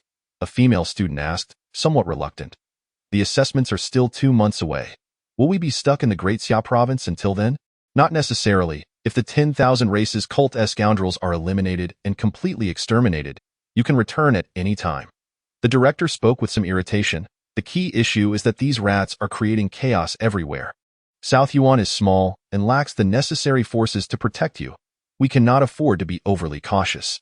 If they set their sights on you, there are countless opportunities for them to strike. On the road, at home, or even within the Academy, we may not necessarily be able to safeguard you. Rather than dispersing our forces, it is better to concentrate on sending you away. In fact, if you leave, your families and classmates will be safer, as the 10,000 Races cult sees others as lacking the value of risk. I trust everyone understands my point." The crowd nodded, realizing the gravity of the situation. The director continued, "So, please prepare yourselves. Those willing to leave should gather at the Academy in 3 days. The city guard will send personnel to escort you to the Great Xia province, and once there, all expenses will be covered by the Academy, so there is no need to worry too much." Lu Wanyin, who had been quiet, finally spoke up. "If everyone can leave, it is best to head to the Great Xia province. Recently, things have been quite unsettled. The 10,000 Races cult has become active again, attacking geniuses, ambushing merchant caravans, and even causing some bloodshed outside the city, although it has not yet reached South Yuan. However, it feels off," Lu Wanyin stated softly. "You are all no longer children. You should be able to make some judgments in this situation. Their intentions are not merely to create chaos. They may be attempting to divert attention. The ones currently being killed are merely minor figures of the 10,000 Races cult, many of whom are crazed members of the Bloodfire sect, brainwashed fools who have no concept of life and death, simply cannon fodder for the cult. The true masterminds have yet to reveal themselves, and their chaos serves to divert the attention of the Longwu Guard, restraining the power of the Longwu Guard and other city guards." Suyu couldn't help but ask, "Teacher, doesn't the Great Xia province know about this?" "Of course they do," Lu Wanyin chuckled. "The Great Xia province is teeming with talent. How could they possibly be unaware? However, even if they know, can the Longwu Guard simply refrain from acting? The provincial army needs to be stationed and cannot move lightly. The Longwu Guard is the strongest mobile force, and they cannot remain idle. The Chiefing Hall is currently overwhelmed, needing defense in too many places, as they do not know where the 10,000 Races cult's target lies. Those lurking in the shadows can act with impunity and attack at will. So, Even if the Great Xia province could annihilate them in an instant, if they cannot locate these scoundrels, they will be unable to strike effectively. Lu Wanyin continued, thus, the immediate priority is to reduce the potential attack points, concentrating on sending you away. This will allow us to muster greater strength to eliminate those scoundrels. The crowd began to understand, with some students expressing their anger, those scoundrels. Once I graduate from the War Academy, I'll kill one whenever I see one. The instructors merely smiled in silence. Everyone had contemplated this matter, but the key issue was that those scoundrels were too elusive, many of them deeply concealed. Now, please go back and think it over. Those who wish to leave should come to the academy in 3 days, and the city guard will escort you away. Understood, the crowd responded, realizing that, under the current circumstances, not leaving seemed unfeasible. Leaving might even alleviate some burden from South Yuan, and everyone understood in their hearts. Once the others departed, Suyu remained behind. His purpose for coming was to seek Lu Wanyin's guidance on learning several languages of the various races, including that of the Chashu fish, which had featured in his dreams. For the past few days, he had not dreamt again. The language of the Chashu fish was quite niche, and Suyu had not learned it previously. He wondered if Lu Wanyin would know it.as for going to the Great Xia province. Suyu felt no particular reaction. After all, he was alone at home, so it made little difference where he went. The other instructors, including the director, gradually made their exits, leaving only Suyu and Lu Wanyin. Upon hearing Suyu's request to learn the language of the Chashu fish, Lu Wanyin chuckled. The Chashu fish is rarely seen on the celestial battlefield, mostly lingering in the Dishi mountain realm. Their language has a very limited audience, and their written form is even scarcer at least. The humans Haven T captured much of it, so I Haven T mastered it. However, I'm certain there are those in the Great Xia province who do know, so you felt no regret. Seeing that his teacher was unfamiliar with it, he prepared to leave. Lu Wanyin, noticing his intention, pondered for a moment and said, "Your father has gone to the celestial battlefield, and you are alone at home?" "Yes." "Then be cautious while at home." Suyu turned back, surprised at how dire the situation had become. There were arrangements on the streets, and the academy itself had provisions. Other families, to varying degrees, had Qianjun realm protectors, so their safety was not a significant concern. However, being alone at home rendered him somewhat more vulnerable. Lu Wanyin hesitated for a moment before stating, "Actually, I don't quite agree." "Lu instructor!" A voice rang out from outside, firm and commanding. Lu Wanyin's expression remained unchanged as he continued, "His father is a veteran of the Demon Suppression Army. Can't he be trusted?" "Anything is possible. Xu Long has been retired for 18 years. Then arrange for someone to protect him. Otherwise, I will be uneasy. We currently cannot divert forces to protect individuals." Lu Wanyin furrowed his brow, speaking with irritation. "You Longwu Guard execute military orders. I have no authority to question, but I believe Suyu is fined out of course. If you are still uneasy, so you can stay with me for the next few days. Otherwise, sending him home would be irresponsible." The voices outside hesitated for a moment, as if contemplating a decision. As for Suyu, he found himself somewhat bewildered, unsure of the implications. At this moment, he remained silent. Were the individuals outside from the Longwu Guard? He hadn't noticed anyone else outside before arriving. All right. Moments later, silence enveloped the outside, and Lu Wanyin turned to the stillness of Suyu, smiling lightly as he remarked, "The members of the 10,000 Races cult are deeply entrenched. We suspect their recent chaos has ulterior motives. Therefore, we cannot afford to sit idly by. We must take the initiative. However, we cannot ascertain whether the academy or the city guard has been infiltrated. There may be hidden spies, so we require an opportunity. An opportunity." Suyu felt a glimmer of understanding, yet he was still somewhat unclear. Indeed, an opportunity. South Yuan is merely a small city of little significance. If we must pinpoint value, it would likely be this South Yuan Intermediate Academy, or perhaps the Lord S Manor, though the Lord S Manor is far safer with the city guard present. We are uncertain whether the enemy has infiltrated South Yuan, but to be on the safe side, we must turn passive into active, thus deciding to draw them out. You all are like bait, yet not quite bait. Lu Wanyin sighed. If the 10,000 Races cult has members in South Yuan and is conspiring, news of your departure will prompt them to make several choices. First, they may strike early to eliminate you. Second, they might attack on the road, but with the city guard present, they would need to mobilize a significant number of personnel, and there would undoubtedly be reinforcements from the Great Xia province. Third, they could wait for you to leave, and in doing so, take some of the city guard with them. thereby weakening South Yuan's defenses before launching their attack. Fourth, they might abandon South Yuan altogether, as with your departure, we can concentrate our forces on defense, making it difficult for them to find an opportunity.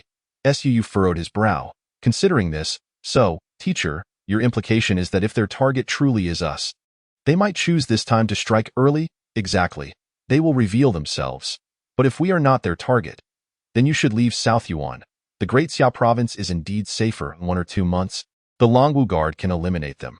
Lu Wenyin stated seriously, so you all serve as bait for drawing out the enemy, yet few are aware of this, as that we cannot be certain whether there are their eyes watching us from the shadows. Will we be in danger? Most 1TB. You are the exception, as you are alone at home. Lu Wenyin explained, that is why I wanted to inform you, to ensure you are prepared in case of an ambush. For the next 2 days, stay with me, and if nothing happens in 3 days, you will be sent away. Suu contemplated for a moment, but said nothing. The intention behind South Yuan's actions was to prevent any potential incidents by sending them away early. If everything goes smoothly, that would be ideal. If trouble arises, they could seize the initiative to ask for danger. Having arrangements in place is safer than having none. If the 10,000 Races cult truly has their sights on them, the preparations made by South Yuan would ironically make them safer. So you could comprehend this and smiled, saying, Teacher, you need not worry. I understand. But is the infiltration of the 10,000 Races cult that serious? Indeed. Lu Wenyin sighed. Otherwise, how could they be called rats lurking in the shadows? They are simply too good at hiding. It is best if nothing happens in South Yuan. If something does, we can only prepare thoroughly. For the next 2 days, you will stay at my place under the pretense of learning new languages of the various races. All right. So you wasn't concerned about where he would stay. But he was somewhat curious, teacher. Don't you possess the power of will? Can't you discern if there are any infiltrating members of the 10,000 Races cult? Lu Wenyin smiled cryptically, his expression inscrutable. Do you think I can? It would suffice to deal with a novice like you. But for adults, everyone has complex thoughts. Who would lay their intentions bare, especially those members of the 10,000 Races cult? Those who are deeply hidden would not fear an early demise. Chapter 13. The distinct Great Xia province. On this day, Suyu followed Lu Wenyin. He wasn't in a hurry. It wasn't his first time shadowing Lu Wenyin. In the past, he often trailed behind while learning the languages of various races. Su continued his routine of cultivating, reading, and studying. But he no longer utilized blood essence to practice the Nianju. Meanwhile, members of the Longwu Guard provided protection in secret. Su had not seen them, nor had they made their presence known. Yet he was curious and somewhat envious of the Longwu Guard. He had heard that their members were exceptionally strong enough that even his father could not gain entry. Just how formidable were they? As Suyu pondered this, Lu Wenyin went about his usual activities of drinking tea, reading, and teaching. Yearning to join the Longwu Guard? Lu Wenyin chuckled upon noticing Suyu glancing outside several times, as if searching for the earlier Longwu Guard members. Su felt a bit embarrassed and replied softly, I'm just curious about what the strongest military force in the Great Xia province is like. Long Wuwei. Lu Wenyang felt a pang of nostalgia. Long Wuwei has existed for many years. Even the title of the Lord of the Mansion is derived from it. First came Long Wuwei, then the Lord, followed by the Longwu War Academy. However, this generation of Long Wuwei can be deemed the strongest in history. The number of personnel in Long Wuwei is not particularly large, as it is an elite force, totaling only around 5,000 individuals. Just that few? The information about Long Wuwei is not publicly accessible, and this was Su Yu's first realization that the mightiest army of the Great Xia Mansion comprised such a small number of MENIS 5,000 many? Far too few. Alarmingly few. To put it into perspective, just the city guards of Nanyuan City exceed 1,000, while the city guards within the Great Xia Mansion surpass 50,000. The army of the Great Xia Mansion also exceeds 100,000. Yet, the Long Wuwei, which surpasses them, astonishingly has fewer than 10,000. Long Wuwei is elite and does not require a large number of troops. The essence of an army lies in its quality, not its quantity. Lu Wenyang chuckled. Long Wuwei is externally claimed to consist of 10,000, but in reality, it does not. However, its strength is indeed formidable. 10 men form a squad, 100 form a company, and 1,000 are invincible. Invincible? Suyu murmured, and Lu Wenyang laughed lightly. It's merely a slogan. Do not take it too seriously, but they are indeed quite powerful. Essentially, the soldiers are all at the Wanshi realm, and squad leaders are either Wanshi Ninefold or Tungkong realm, with most centurions being at least at Tungkong Highfold. Su gasped. Indeed formidable. With 5,000 personnel, there must be at least 50 centurions, all above Tungkong Sevenfold. To think that even the city lord of Nanyuan City does not possess such strength. What about the 1,000 captains above the centurions? Wouldn't they be even stronger, perhaps surpassing Tungkong? And how powerful must the deputy commanders of Long Wuwei be? Suyu was aware that the commander of Long Wuwei is Xia Longwu. It was indeed alarming that the soldiers were primarily at the Wanshi realm. After all, in the battlefield of the Myriad Realms, the Demon Suppression Army is not considered weak, and even Suyu's father, at the time, could become a captain at the Qinkuan Sevenfold, holding a status comparable to that of a squad leader in Long Wuwei. 1 at Qinkuan Sevenfold, one at the weakest Wanshi Ninefold. No wonder Long Wuwei did not recruit Suyu's father. Lu Wenyang smiled and continued, there is a 10-man team stationed in Nanyuan, and the person who spoke earlier was one of the squad leaders. Is he formidable? Quite formidable. At Wanshi Ninefold. Su gasped again. A squad leader possesses Wanshi Ninefold. Although he is referred to as a squad leader, this team is considered relatively strong, and he would have no problem serving as a centurion in a weaker team. Lu Wenyang chuckled again. Don't be envious. Qinkuan and Wanshi are merely the basics. Tungkong is where the true journey begins. Even in the battlefield of the Myriad Realms, those at Tungkong are not cannon fodder but elite troops. Once you manifest your will and step into Tungkong, then you will understand. You felt a surge of anticipation, wondering how many years it would take. Lu Wenyang was both amused and exasperated. Years? You little fellow took me seriously. When I mentioned 3 to 5 years, I was referring to top-tier geniuses. You are good, but not to that extent. With good fortune, you may achieve it in 10 years. With less luck, you might end up stuck like myself, unable to cross this threshold in this lifetime. However, even 10 years would be considerably faster than conventional physical cultivation. After chatting for a while, Suyu inquired about some issues related to the languages of the Myriad Races. After pondering, Suyu asked, Teacher, is there truly no way to accelerate progression in the Kaiyuan realm? Aside from those adventurous methods, are there no other means of rapid advancement? Many students at the 4th level of the Kaiyuan realm enter higher academies. Why can they swiftly reach the Qinkuan realm? The difference between the 4th level of the Kaiyuan realm and the 1st level of Qinkuan is 6 realms. Does it not take at least half a year to progress from the 4th to the 5th level? Even if every subsequent realm takes half a year, that would require at least 3 years before stepping into the Qinkuan realm. Yet I have heard that many students from the War Academy reach the Qinkuan realm within about a year. This is something Suyu had long wanted to ask, but previously, his instructors had always smiled and told them that they would understand upon entering a higher academy. Seizing the opportunity this time, Suyu truly wished to gain a deeper understanding, especially as his own progress might be rapid. Lu Wenyang, sensing that Suyu would soon enter a civilization academy, decided not to withhold information, smiling, you must have encountered a term in some texts, Academy's secret realm. Yes, the reason lies therein.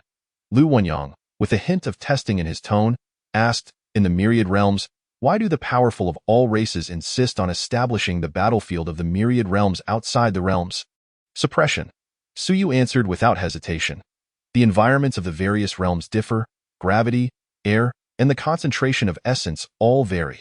If the divine race were to enter the demon race's realm, they might be suppressed, unable to unleash even a third of their strength, and vice versa. Hence, these powerful races do not dare to recklessly attack one another. Exactly. Thus, the battlefield of the Myriad Realms was established, Lu Wenyang continued, his eyes turning cold as he said, but do you know why the human race has been drawn in and has become a target for many races? The human race is weak? They wish to invade the human race? Suyu hesitated. This was something he had read in books, but his father had previously said otherwise. The human race is not weak, but quite strong. Weak? Not weak. Lu Wenyang provided the same answer, stating coolly, how could the human race be weak? If they were truly weak, they would have long been defeated in the battlefield of the Myriad Realms. Among the Myriad Races, even if the human race does not rank in the top 3, it can certainly enter the top 10. They are quite powerful. Suyu was somewhat puzzled. Why, then, are there so many enemies of the human race? Because of the human realm, Lu Wenyang laughed. This will be revealed to you in the higher academies. Of course, it is not a great secret. Due to the unique nature of the human realm, you know that there are restrictions in other realms, making it challenging for one major race to invade another. Yet the human realm that has no such restrictions. Huh? No restrictions? Lu Wenyang sighed. That is the crux of the matter. Thus, the human realm has become a prime target in the eyes of all races, even a strategic location. The human realm imposes minimal restrictions on foreign races. Consider this. All the myriad races are exerting tremendous effort to invade other realms, yet entering the human realm would greatly diminish their combat effectiveness. At this juncture, the human realm remains unguarded against them. How could it not become a target for the myriad races? The flesh and blood of hundreds of billions of humans, the essence of heaven and earth, the vast world, and the treasures of heaven and earth. All these benefits are too numerous. Since other realms are difficult to attack, naturally, they must turn their sights upon the human race. It is not that we are weak. It is that the human realm is rather unreliable. Lu Wenyang uttered a term with a hint of helplessness. Unreliable. Other realms possess suppressive forces, yet we do not, leaving us defenseless against the myriad realms. What can be done? Why is that? Suyu was taken aback by this revelation, suddenly struck by the realization. No wonder the situation in the battlefield of the myriad realms has grown increasingly dire. No wonder it seems there are numerous hostile races against the human race, so many that it seems abnormal. He had thought it was because the human race was weak, which is why these foes targeted them. But now both his father and teacher had stated otherwise. The human race is strong, at least ranking in the top 10. The powerful race that ranks in the top 10 has become a thorn in the side of others.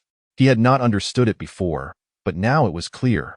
Because the human realm is open to them, how could those races not be excited? It is akin to an unparalleled beauty beckoning with open arms. How could one resist? Lu Wenyang smiled wryly. There are two explanations. Firstly, the core of the human realm has sustained damage, thus nullifying the suppressive forces of the realms. Secondly, it is said that in ancient times, there existed unparalleled powerhouses among the human race who suppressed the myriad realms, leading to the myriad realms paying homage, and as the center of the myriad realms, the human realm could naturally afford to be unguarded. Only weaker races required such self-protection. Suyu was astonished. Is that true? Merely a legend. It may be a way to save face, but someone has indeed claimed it. Lu Wenyang chuckled.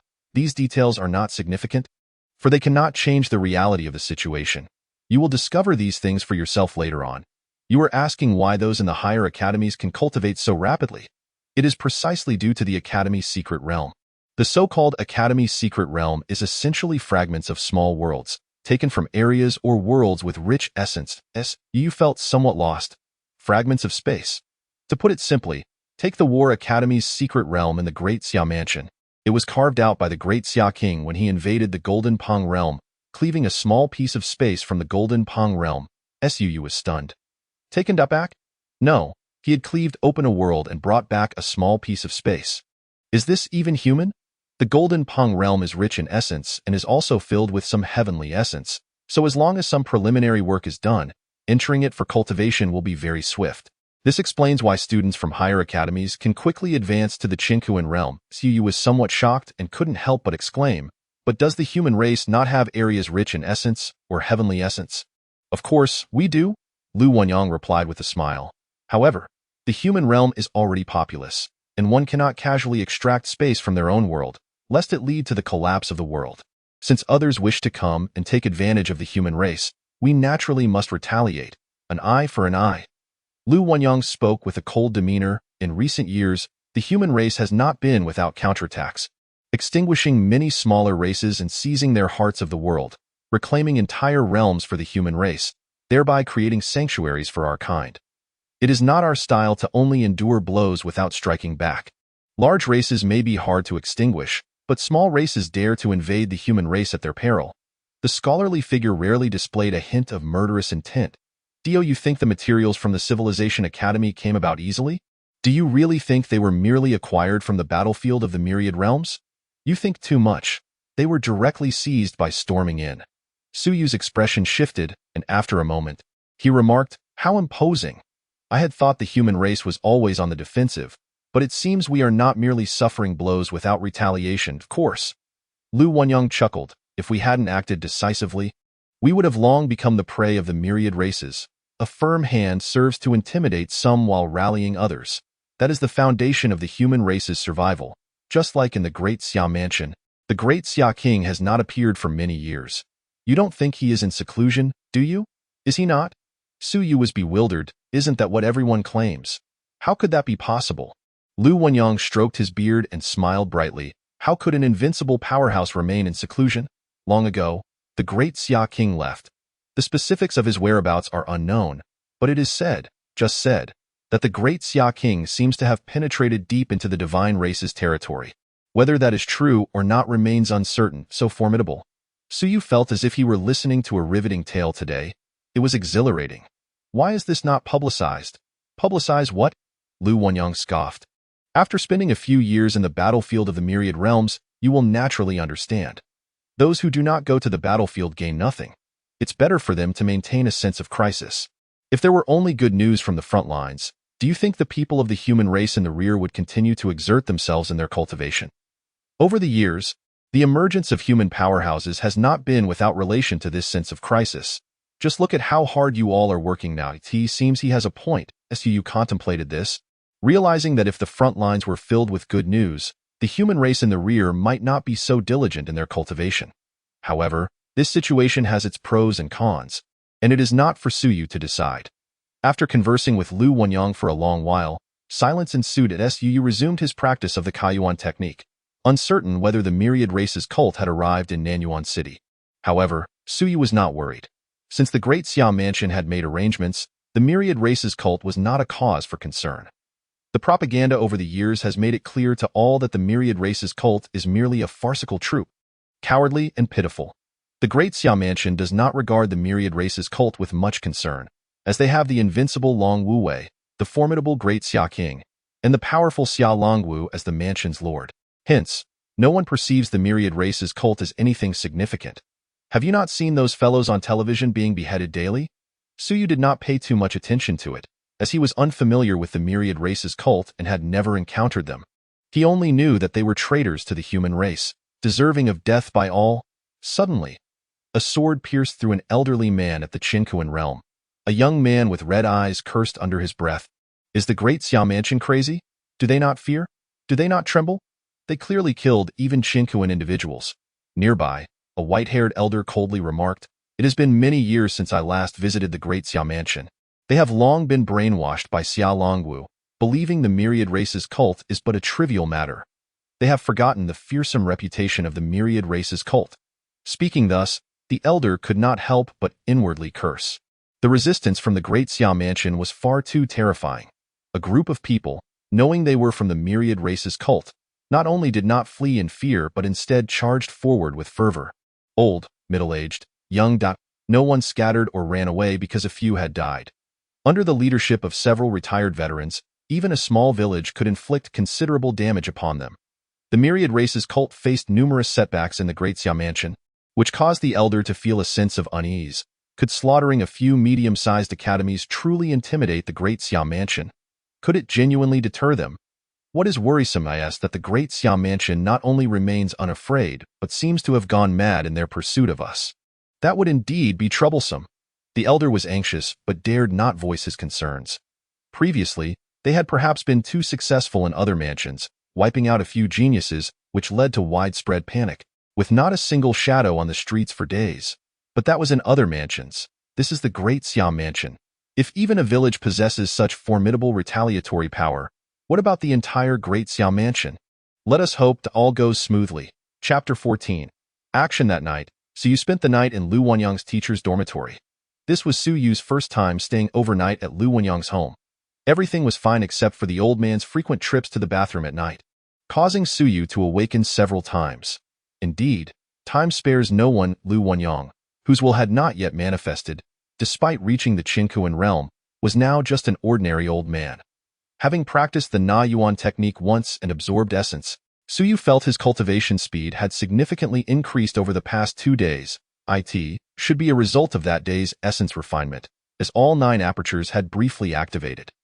After the left ear's aperture opened, Suyu sensed that the right ear's aperture was also close to activation. Finding a moment to demonstrate that he had reached the 4th level of the Kaiyuan realm would not be surprising. As he had already been at the 3rd level for 6 months, it would not be strange for him to suddenly advance to the 4th level with a stroke of luck. As for his strong cultivation talent, what could be wrong with that? Previously, he had primarily focused on learning the languages of the Myriad Races and had not exerted himself in cultivation. Now that he was making an effort, rapidly advancing to the 4th level of Kaiyuan, or even the 5th level, should not be surprising, right? Suyu mused to himself, and the next day, he accompanied Lu Wenyang to the academy. Following Lu Wenyang, Suyu had learned quite a bit in the office. The mansion lord arrived again and was not surprised to see Suyu. He had already been informed the day before. The nearby Tianshui city had suffered an attack recently, with significant casualties among the city guards in Nanyuan, just last night. The mansion lord paused before continuing. A small village with a backing was attacked, resulting in many deaths. Only a few children managed to hide in a cellar and escape the calamity. It was the handiwork of the Myriad Races cult, and the city guards have already gone in pursuit. Lu Wenyang's face darkened. These beasts. Soon, Lu Wenyang suppressed his anger and stated, "Indeed, they have come to Nanyuan. It's the same old tactic, creating chaos to scatter our forces. It seems their ambitions are not small." After saying this, Lu Wenyang asked, "Has Long Wue found their main forces?" "They have not." The lord of the mansion also felt helpless. They were deeply hidden, and Nanyuan lacked sufficient manpower to spread out and search. Otherwise, it would become troublesome to eliminate them one by one. What about the Great Xia Mansion? Lu Wenyang was somewhat anxious, realizing that the Myriad Races cult had indeed arrived. Nanyuan is just a small city, and its defensive capabilities are too weak. The Great Xia Mansion has many elite forces, and if they could provide a bit of support, the Myriad Races cult would not dare to act recklessly. The city lord has already issued a distress signal, but other cities are also requesting aid, and the Great Xia Mansion must maintain its defenses to prevent the Myriad Races cult from creating chaos. Therefore, there are no reinforcements? Lu Wenyuan, somewhat irked, remarked, "Then let us seek assistance from several esteemed academies." The governor, displaying a hint of resignation, responded, "I have mentioned this before, but recently, due to the conscription at the front lines, many teachers and students from those academies have been deployed and have yet to return. The internal affairs of the academies also require protection, which is deemed more critical than that of Nanyuan. So are we to believe that we cannot spare even a few from the ranks of the transcendent?" Lu Wenyuan's frustration deepened. They are not lacking in transcendent beings. If only a few could be dispatched, the forces of the 10,000 Races sect would not pose a significant threat to Nanyuan. The governor, visibly troubled, retorted, "Do not take your ire out on me. It is futile. It has been said that every city is seeking aid, and Nanyuan, being one of the 28 cities, is not considered pivotal. There are cities of greater importance, and thus the Daxia government must prioritize their support." Hearing this, Lu Wenyuan felt a sense of helplessness. The vast Daxia territory had been reduced to a state of chaos by the machinations of the 10,000 Races sect, and the Longwu Garda was truly ineffectual. Ahem. The governor cleared his throat. Outside, voices could be heard. Lu Zhijiao, the 10,000 Races sect merely seized the opportunity. 10 days ago, 3,000 Longwu guards were dispatched to the battlefield. Hence, indeed, we are short-staffed. However, it is also your Longwu guards' failure to maintain confidentiality. I was unaware that 3,000 guards had departed, yet the 10,000 Races sect was informed, which is certainly your own oversight. Lu Wenyuan, unperturbed by the Longwu guard, candidly stated, "Even if the Longwu guard is unscathed, the Daxia government faces its own issues. There are certainly spies from the 10,000 Races sect. Otherwise, how would they know your main force had left and now dare to create chaos in the Daxia territory?" The members of the Longwu guard remained silent, for this was indeed a fact. Shortly after the departure of their main force, the agents of the 10,000 Races sect arrived, clearly indicating that information had leaked. Otherwise, if the Longwu guard were stationed in the Daxia territory, the adversary would not dare to act recklessly. This is not the time for disputes. The governor interjected, "Old Lu, why not request a few transcendent beings from the Daxia Civilization Academy? As if you needed to remind me. I inquired this morning, but even if they agree to come, it will take at least a day. Have they consented to send personnel?" "They have indeed agreed. But," Lu Wenyuan, in a tone of resignation, continued, "they will not stay for long. They stated that once they have escorted these students, they will depart and will not assist us in defense. That is still acceptable." The governor rejoiced at the prospect. However, Lu Wenyuan remained less than enthusiastic, expressing his dissatisfaction. "Even if the Longwu guard is left, the Daxia territory remains in disarray, and this is truly embarrassing. I cannot help but wonder if the Daxia government has grown too complacent over the years, resulting in a lax military preparedness." This sentiment was merely a passing remark from Lu Wenyuan, one that the governor chose not to engage further.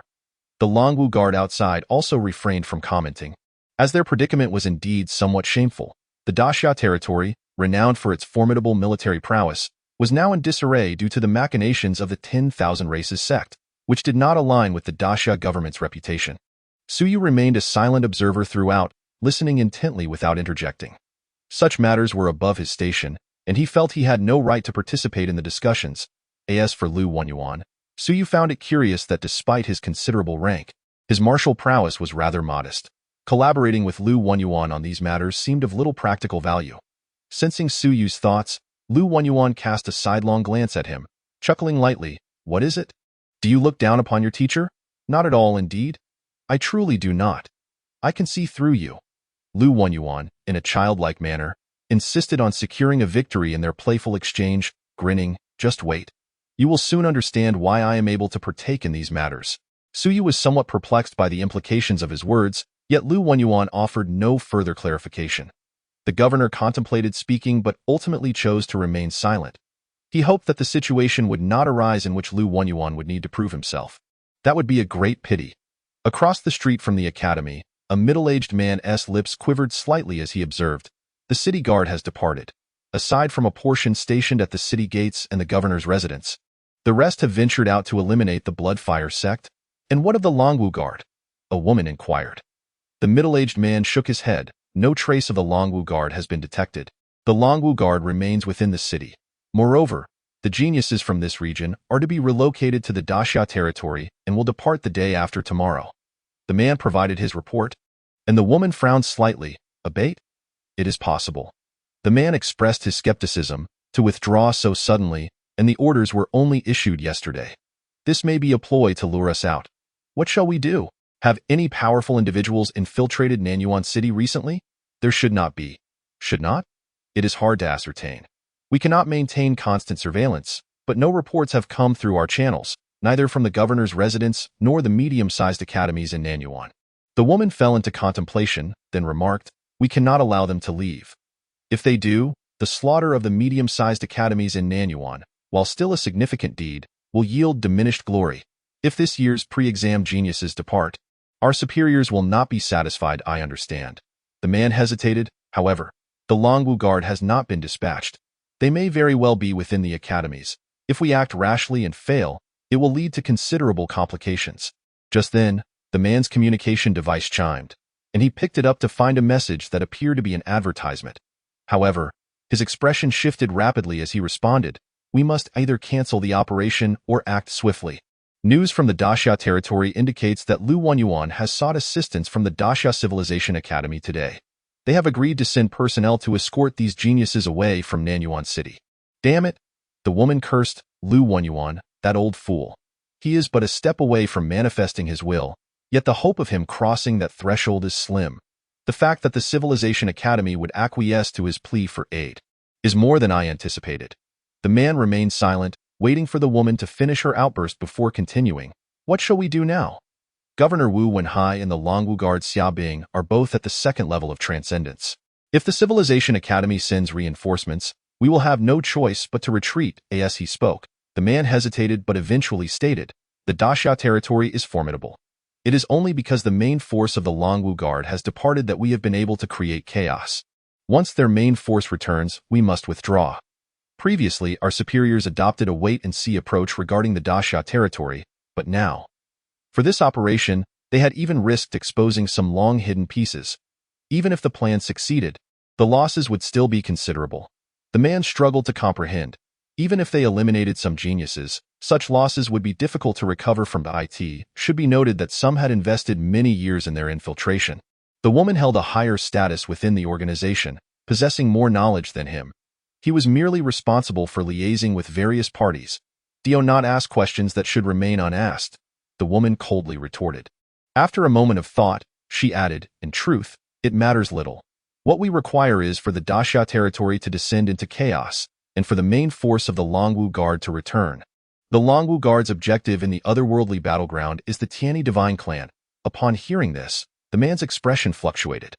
The Tianyi Divine Clan was the very Divine Clan they had allied with. Could it be that the Divine Clan feared the Longwu guard?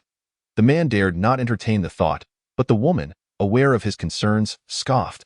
Though the Longwu Guard is strong, the Divine Clan is not afraid of them. However, the Divine Clan is currently engaged in an offensive against the Tianyin Clan. If the Longwu Guard intervenes, it will disrupt their plans. The Tianyin Clan, the man exclaimed. Is the Divine Clan about to wage war? No, they merely wish to restore order to the Tianyin Clan, the woman stated, refraining from further discussion on that topic. She redirected her focus. You, I, and another fourth-level Transcendent Hall Master will arrive tonight. He will deal with Xia Bing, while I will engage Wu Wenhai. You will lead a team to destroy the Nanyuan Academy. Destroying the Nanyuan Academy will complete our mission, and we shall withdraw immediately, tomorrow evening that we act.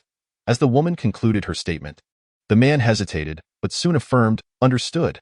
The choice of evening for the operation was strategic, as the students would have departed by then, making it unfeasible to gather them together. A divided assault was not worth the effort. After the evening operation, they would withdraw under the cover of darkness, facilitating their escape. The man had no objections to this plan, yet he remained concerned. After receiving the order, he cautioned, aside from Wu Wenhai and Xia Bing, I worry that Lu Wenyuan might manifest his will, which would complicate matters. Indeed, we cannot take that lightly. The woman agreed, acknowledging the variable. However, she continued, but we have 3 transcendent beings, while they have only 2, and both are merely at the second level of transcendence. Even if Lu Wenyuan does manifest his will, he will lack the time to refine his body. Though his willpower may reach the transcendent level, his physical form will still be at the 1,000-pound stage. You should be able to handle it, that. The man began to protest, but the woman's gaze turned icy. You are over 70. Your body is failing. Even if you manifest your will, what does it matter? Are you saying you cannot manage Lu Wenyuan? Of course not, the man hurriedly replied. I am merely concerned about dealing with Lu Wenyuan. The other members of the Longwu Guard are all at the Stone Realm. And while we also possess Stone Realm fighters, the Longwu Guard's battle formation is formidable. Only transcendent beings can withstand it. What you suggest is merely a possibility. Lu Wenyuan has not managed to manifest his will for so many years. Is it certain he will do so this time? The woman countered, but quickly added, then let the 4th-level Transcendent Hall Master engage the entire Longwu Guard. Xia Bing is merely at the 2nd level of transcendence, and he should be more than sufficient to handle him. You swiftly eliminate Lu Wenyuan, then assist him in dealing with the Longwu Guard, understood? The man exhaled in relief. This arrangement seemed feasible. Furthermore, he himself was at the 2nd level of transcendence, so there was no cause for excessive concern.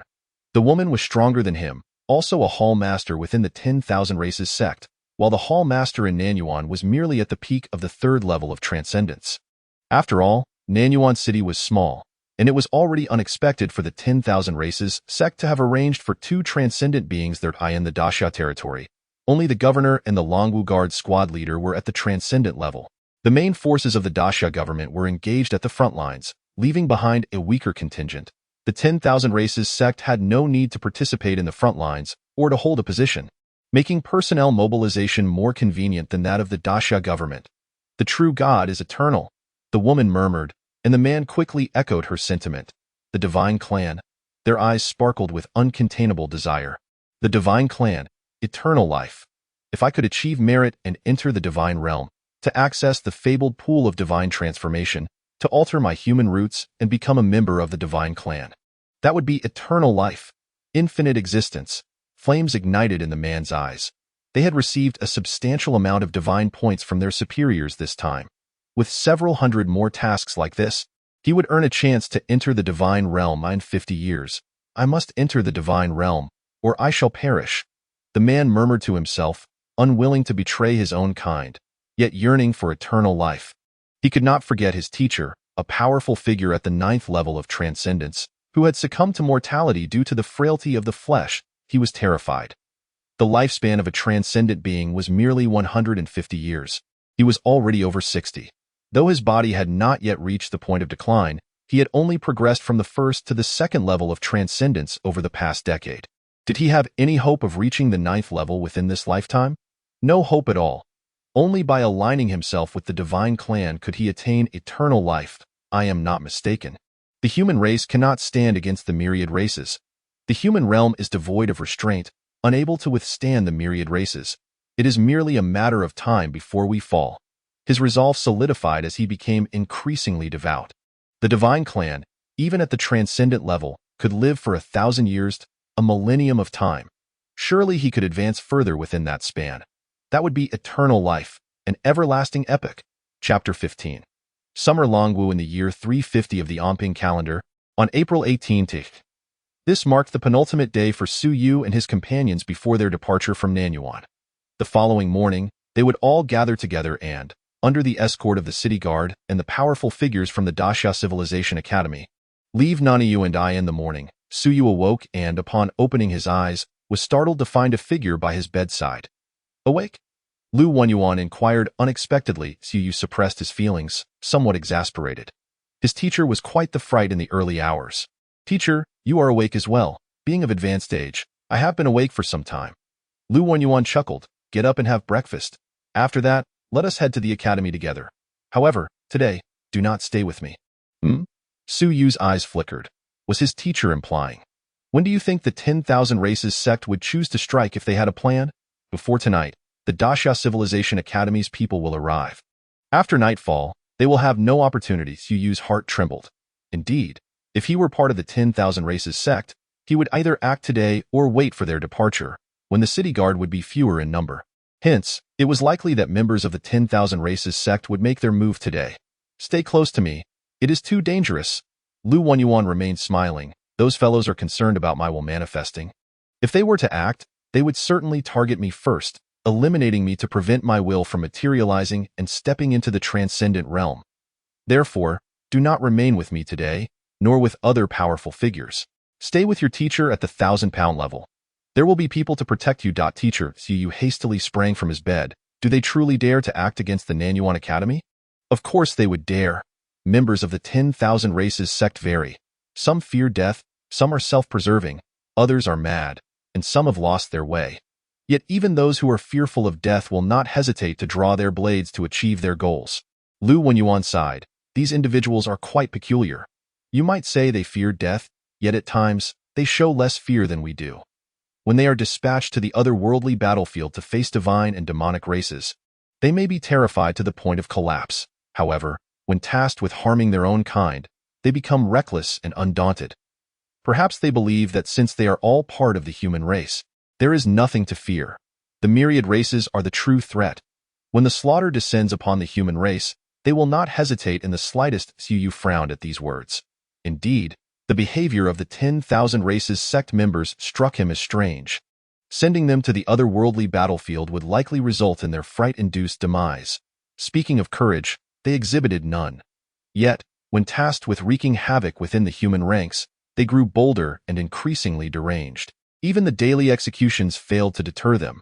Was this what one called being bold in their own territory?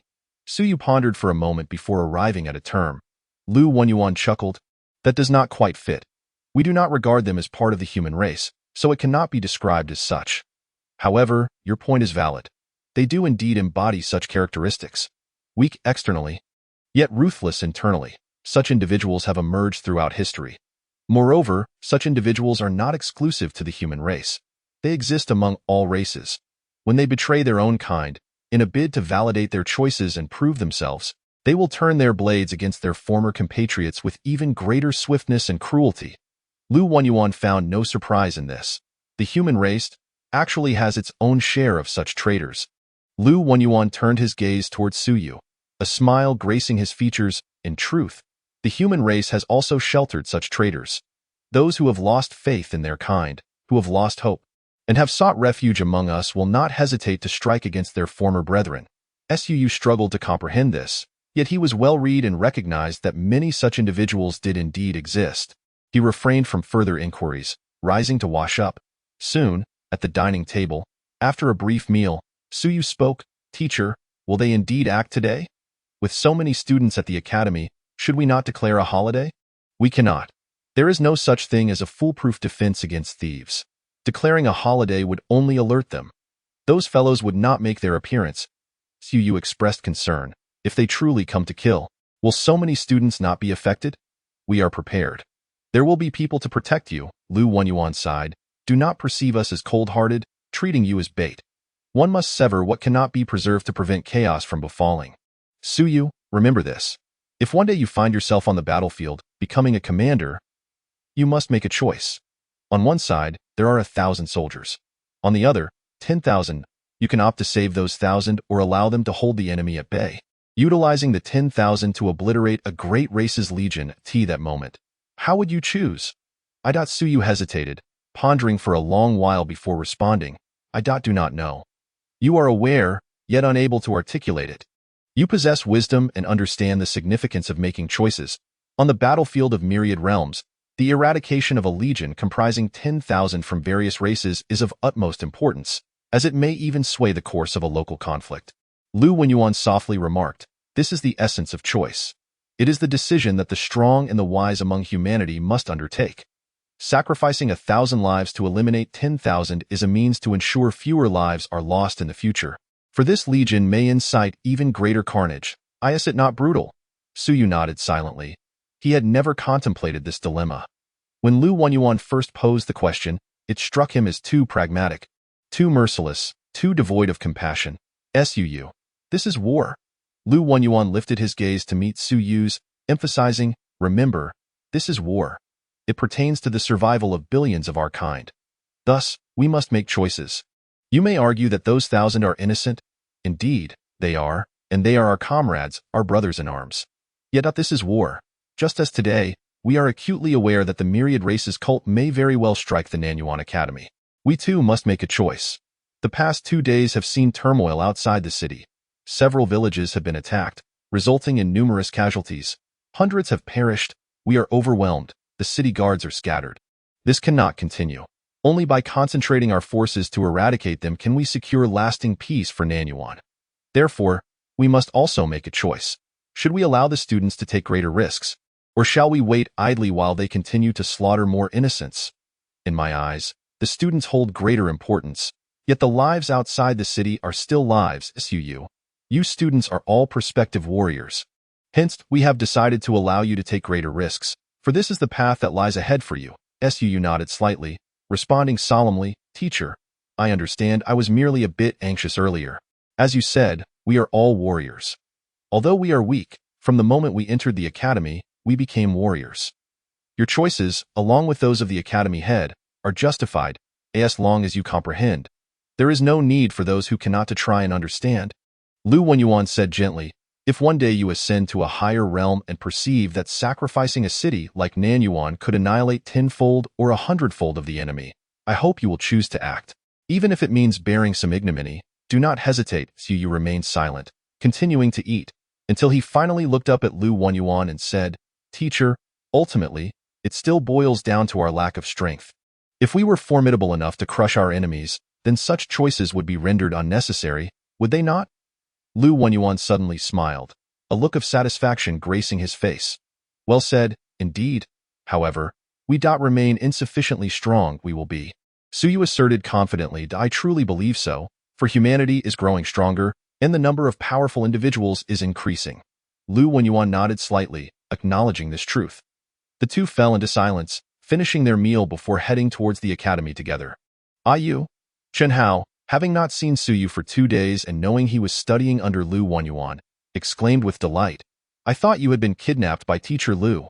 Finally, you're back. I've been feeling like I'm on the brink of breaking through to the 4th layer of opening."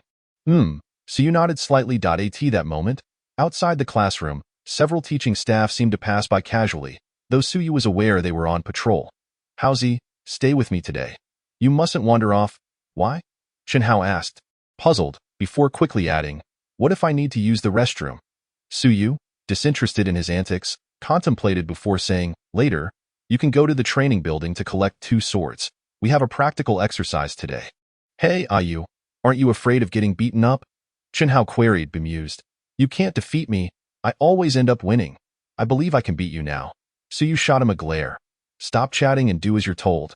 "All right, I'll follow your lead." Chen Hao grinned, eager to comply without overthinking. With a drop of essence blood still in his possession, Suyu pondered for a moment before getting up and walking alongside Chen Hao towards the resource center. "Teacher, I would like to exchange for 2 drops of iron wing bird essence blood at Suyu. Are you exchanging for this again?" The staff at the resource center felt for Suyu, wondering if his previous research had failed. "Yes." "Then, teacher, I believe I'm close to a breakthrough. I need to exchange for 2 more drops. Very well. The managing teacher sighed, thinking, this child is unaware of the value of what he has. Such waste.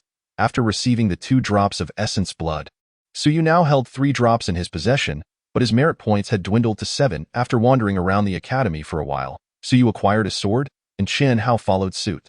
Chen Hao found Suyu's demeanor peculiar today, as he collected the sword yet did not engage in training or practice, leaving him puzzled about Suyu's motivations. Why now? It was already noon. Holding the 3 drops of essence blood, Suyu contemplated the situation. 3 drops could potentially sustain a burst of power for about 15 minutes. However, during the last attempt, his arm had swollen after just 5 minutes. If he were to maintain the burst for 15 minutes, he might well risk debilitating his arm. 15 minutes should not be necessary. Even if the Myriad Races cult were to attack, they would not dare prolong the battle for so long. The longer it drags on, the less likely they would be able to escape. Yet if I utilize the essence blood, I must ensure it remains a secret, for otherwise it would lead to trouble. Unless absolutely necessary, I should refrain from using the essence blood.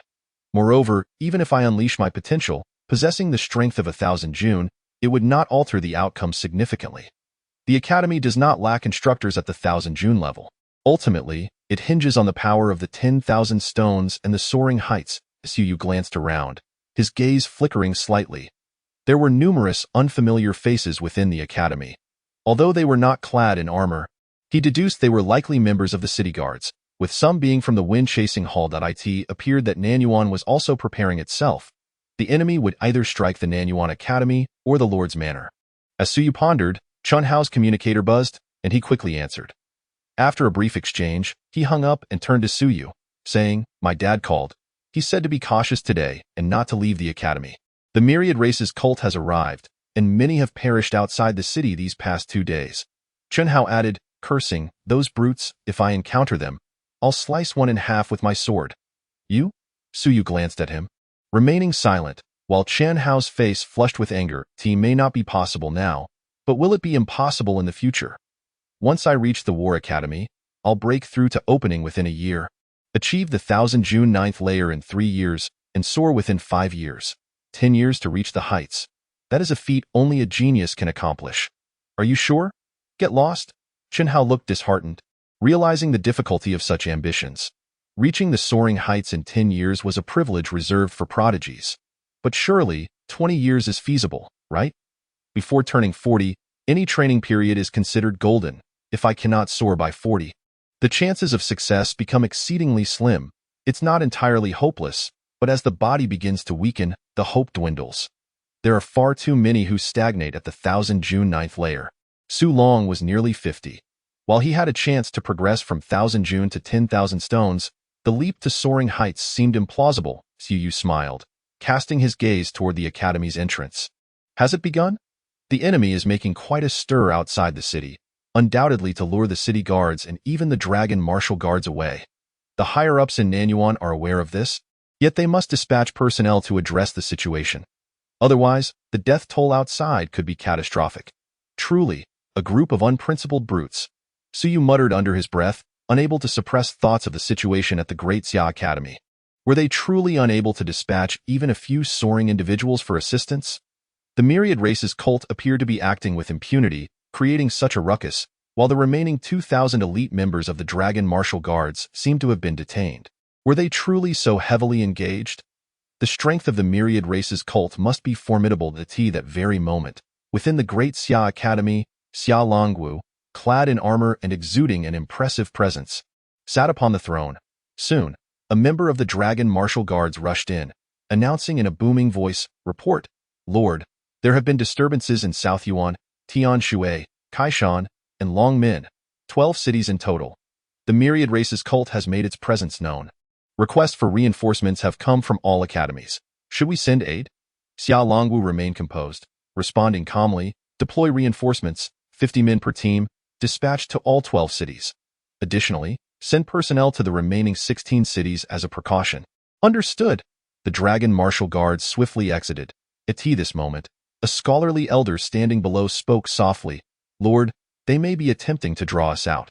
Their true objective is likely the Great Xia Academy, I am aware." The Dragon Martial Guards had already dispatched over 1,000 men. A significant portion of the Academy's forces had also been mobilized. What is the current state of the Great Xia Academy? Before the elder could finish, Xia Longwu interjected calmly, "It matters not. They will feel the sting of their actions, and they will have much to contend with next. The Dragon Martial Guards are not in position. These ruffians dare not reveal themselves." With that, Xia Longwu rose, realizing their target was likely him. They sought to draw away the Dragon Martial Guards stationed nearby, and even the formidable individuals from various academies had been distracted by numerous matters. Now, nearly 90% of the strong from the Great Xia Academy had been withdrawn. "Lord, should we request assistance from the Great Ming Academy? Ridiculous, shameful." Xia Longwu scoffed. "The Great Xia Academy ranks above the Great Ming Academy. Why would we seek their aid? Moreover, it is unnecessary. They are merely a bunch of sneaky rascals, and I intend to see which of the divine races have infiltrated us this time.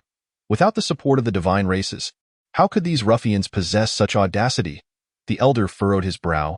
"The divine races have infiltrated. I believe so. Otherwise, how could they dare to wreak havoc at the Great Xia Academy? Furthermore, our reserves of divine blood have run low. This may be a fortuitous opportunity. I was contemplating whether to venture to the battlefield of Myriad Realms, but it seems that won't be necessary." Xia Longwu remained composed. "You will guard the academy? I shall venture outside and take down a few ruffians before returning." "Lord, no need for further discussion." Xia Longwu's gaze sharpened. "Do a few mere ruffians think they can threaten me?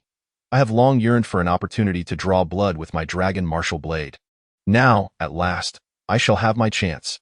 With that, Xia Longwu stepped out of the grand hall, his voice resonating. "Once the divine races fall, the Dragon Martial Guards will lead the Academy's forces to exterminate all Myriad Races cult members within the Great Xia Academy, capturing them alive to be publicly executed. By tomorrow, I demand to see thousands of severed heads." "Understood." A chorus of low voices echoed in response. To facilitate the actions of the Myriad Races cult and draw out the divine races, Xia Longwu had allowed the situation to remain tumultuous in recent days, fearing the divine races would be frightened away. Now, it was time to close the net. The strong from the Great Xia Academy had been sufficiently drawn away, and now the moment of confrontation was at hand. The Dragon Martial Guards had less than 1,000 remaining in the academy, unable to form a 1,000-man formation. Surely, this would satisfy them. If they seek to kill me, I shall grant their wish and see whether they can indeed succeed. A derisive laugh escaped Xia Longwu as he soared into the air, transforming into a streak of golden light that vanished beyond the city in an instant. Xia Longwu. As this golden light flickered and disappeared, a cold scoff echoed from outside the academy. What audacity! Did he truly believe he could evade us, or would he continue to wait for the return of other strong individuals from the Great Xia Academy? We had anticipated needing to exert more pressure to compel Xia Longwu to reveal himself, yet he has come forth so boldly. "Let us encircle and eliminate Xia Longwu," a low voice commanded, and in the next moment, another coolly declared, "Encircle." With the heads of the various high academies having departed, Xia Longwu is but a mere shadow. We need not encircle him. Today, I shall sever his head. Foolish! Remember, encircle him. Give it your all. Do not underestimate him. A commanding voice warned. Xia Longwu may have stepped half a foot into that realm. I shall not stop those who wish to court death. Impossible. He has only trained for a few short years. How could he? Thus, he must die. The battlefield of Myriad Realms does not require another invincible warrior of humanity. Agreed. The group swiftly reached a consensus. They would encircle and eliminate Xia Longwu. If he were indeed on the verge of breaking through, they could not allow him to grow stronger. In an instant, several beams of light of varying colors flickered and disappeared, pursuing the golden light that had vanished near the Great Xia Academy. Chapter 16. War unleashed in Nanyuan City. The events unfolding in the Great Xia Academy remained unknown to the masses. Outside the academy, atop a tall building, a woman remained absent, while a middle-aged man stood alongside an elder with graying hair, gazing down at the Nanyuan Academy. "Chun Hall Master, I did not expect you to be here this time." The middle-aged man smiled, attempting to ingratiate himself, and the elder said little, his gaze fixed below, brow furrowed, before finally voicing, "Wuhan, do you sense any traps?" "Traps?" The man paused momentarily before slowly responding, "I cannot say for certain. However, It is evident that Nanyuan currently has only 2 individuals at the soaring level. I can confirm that the captain of the city guards has not broken through. Is that so? The elder remained silent, his frown deepening. This mission left him feeling uneasy. Firstly, the commotion was excessive. Secondly, Nanyuan had prepared itself. In previous instances of such circumstances, missions would have been called off. Yet this time, it was clear that the directive was to proceed. As for the Great Xia Academy, there would be no reinforcements. That was the certainty conveyed from above.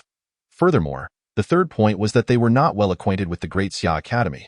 The Myriad Races cult had not been particularly active in the vicinity of the Great Xia Academy. While there was some strength here, they lacked in-depth knowledge of the academy. Go charge forth with such a plan was somewhat reckless. Given the nature of those at the helm, deploying soaring individuals, or even multiple soaring ones, surely required extensive preparation. Wuhan, have you encountered any powerful figures among the 10,000 stones in Nanyuan who could battle beyond their level? None, as far as I know. The middle-aged man replied, if there were, they would likely have gone to the battlefield of Myriad Realms or the Great Xia Academy. None would remain in Nanyuan. There are indeed individuals at the 1,000 Jun level, such as Su Long from the Demon Suppression Army, who could contend with those at the 10,000 stones level, but that is merely at the 10,000 stones level. Su Long, an old soldier from the Demon Suppression Army who has already gone to the battlefield of Myriad Realms. Ah, the Demon Suppression Army. Xiaolong Wu's troops have gained a reputation in the battlefield of Myriad Realms over the years, advancing from a secondary army to a primary one, with numerous strong individuals. The elder, being somewhat familiar with the front lines, pondered further before asking, are there many retired soldiers from the front line within the city? Not too many, and most are older. The ones in their prime number fewer than 300, scattered throughout Nanyuan. We must remain vigilant of these individuals, the elder warned.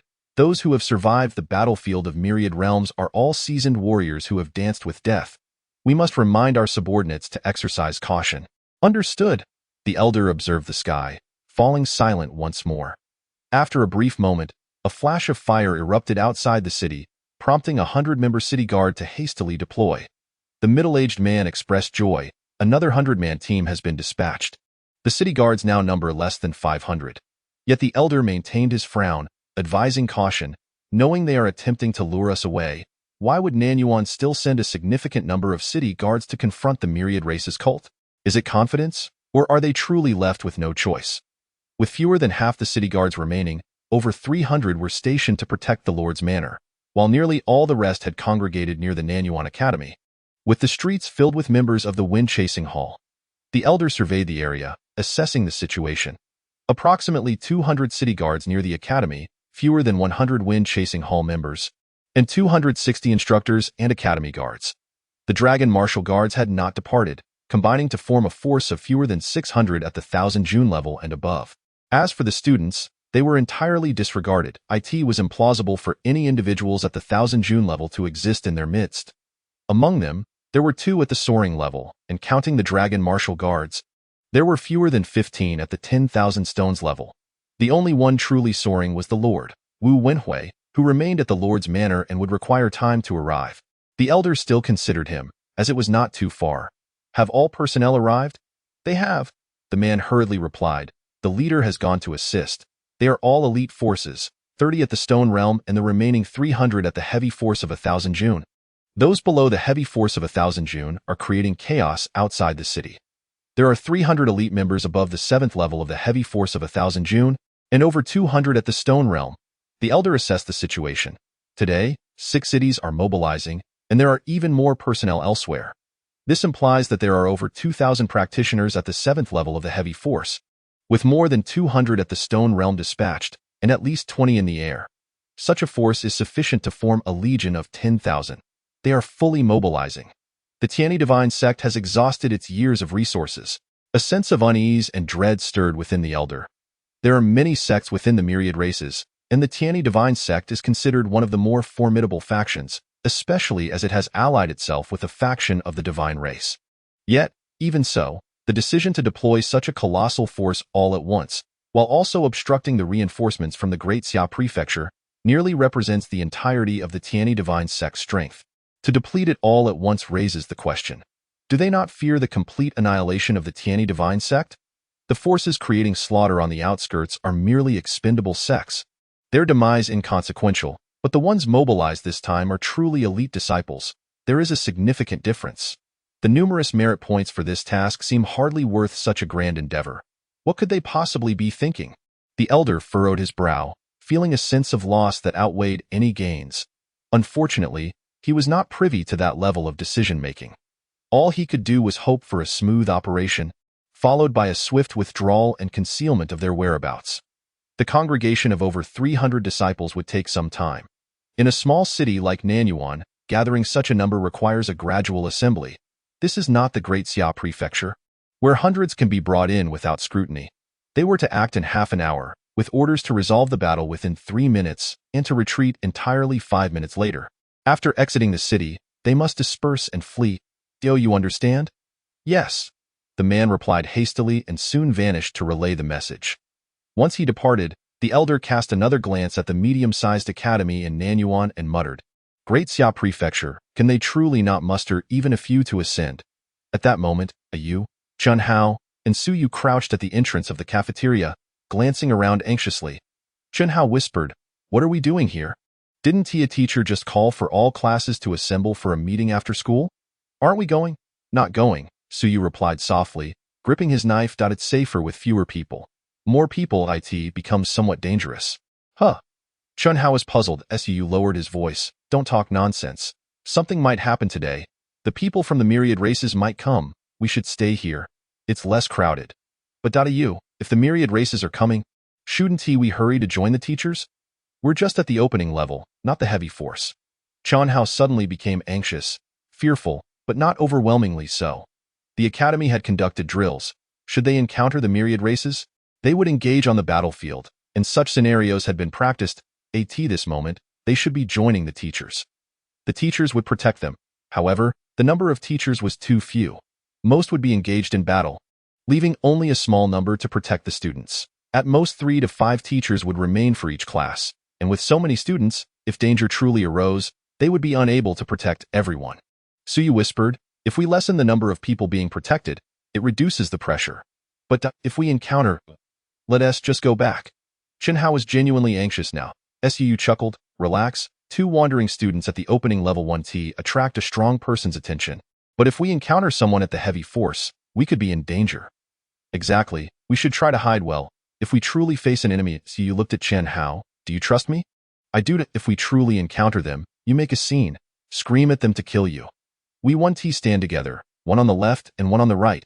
If they come for you, they certainly 1T notice me, a mere student. Chun Hao was bewildered. You're ruthless. I'd rather die after you. Let me handle it. Chun Hao's face fell.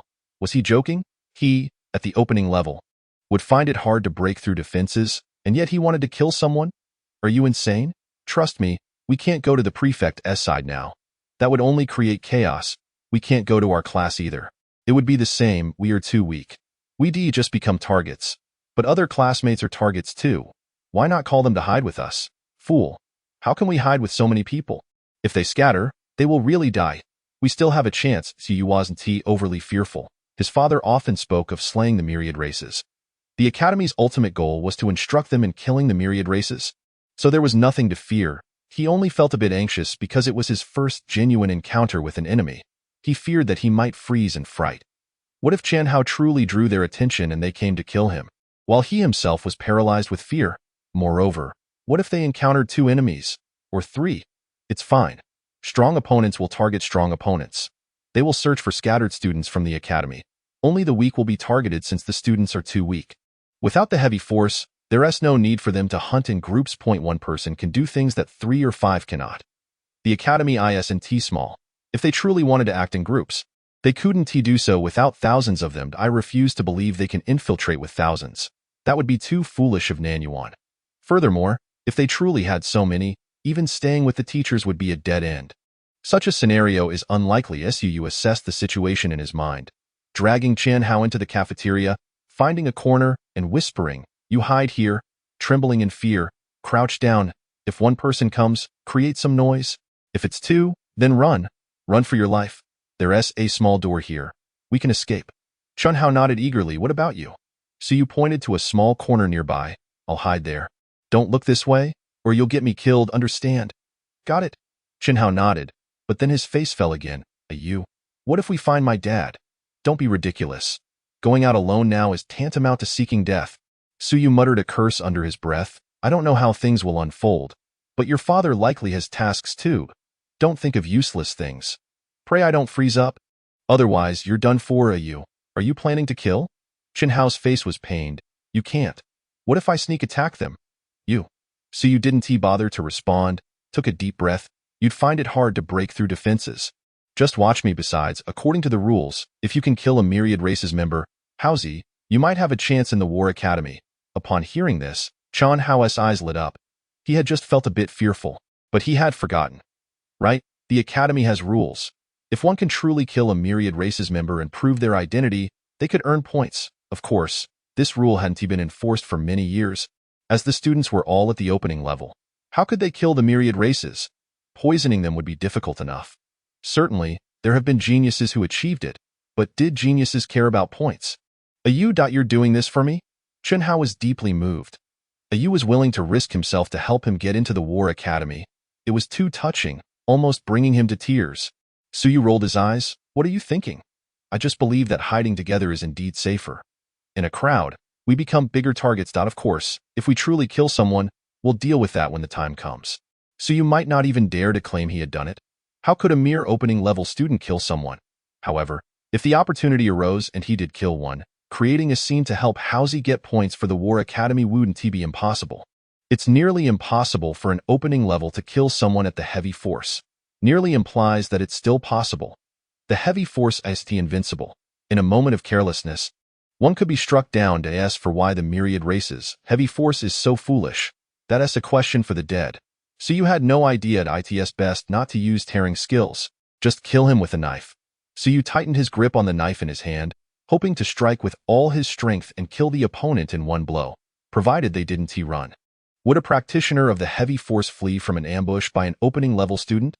The chances were slim. Just then, an explosive shout rang out from outside. Students, gather. If you are not gathered, hide in place. The enemy is approaching.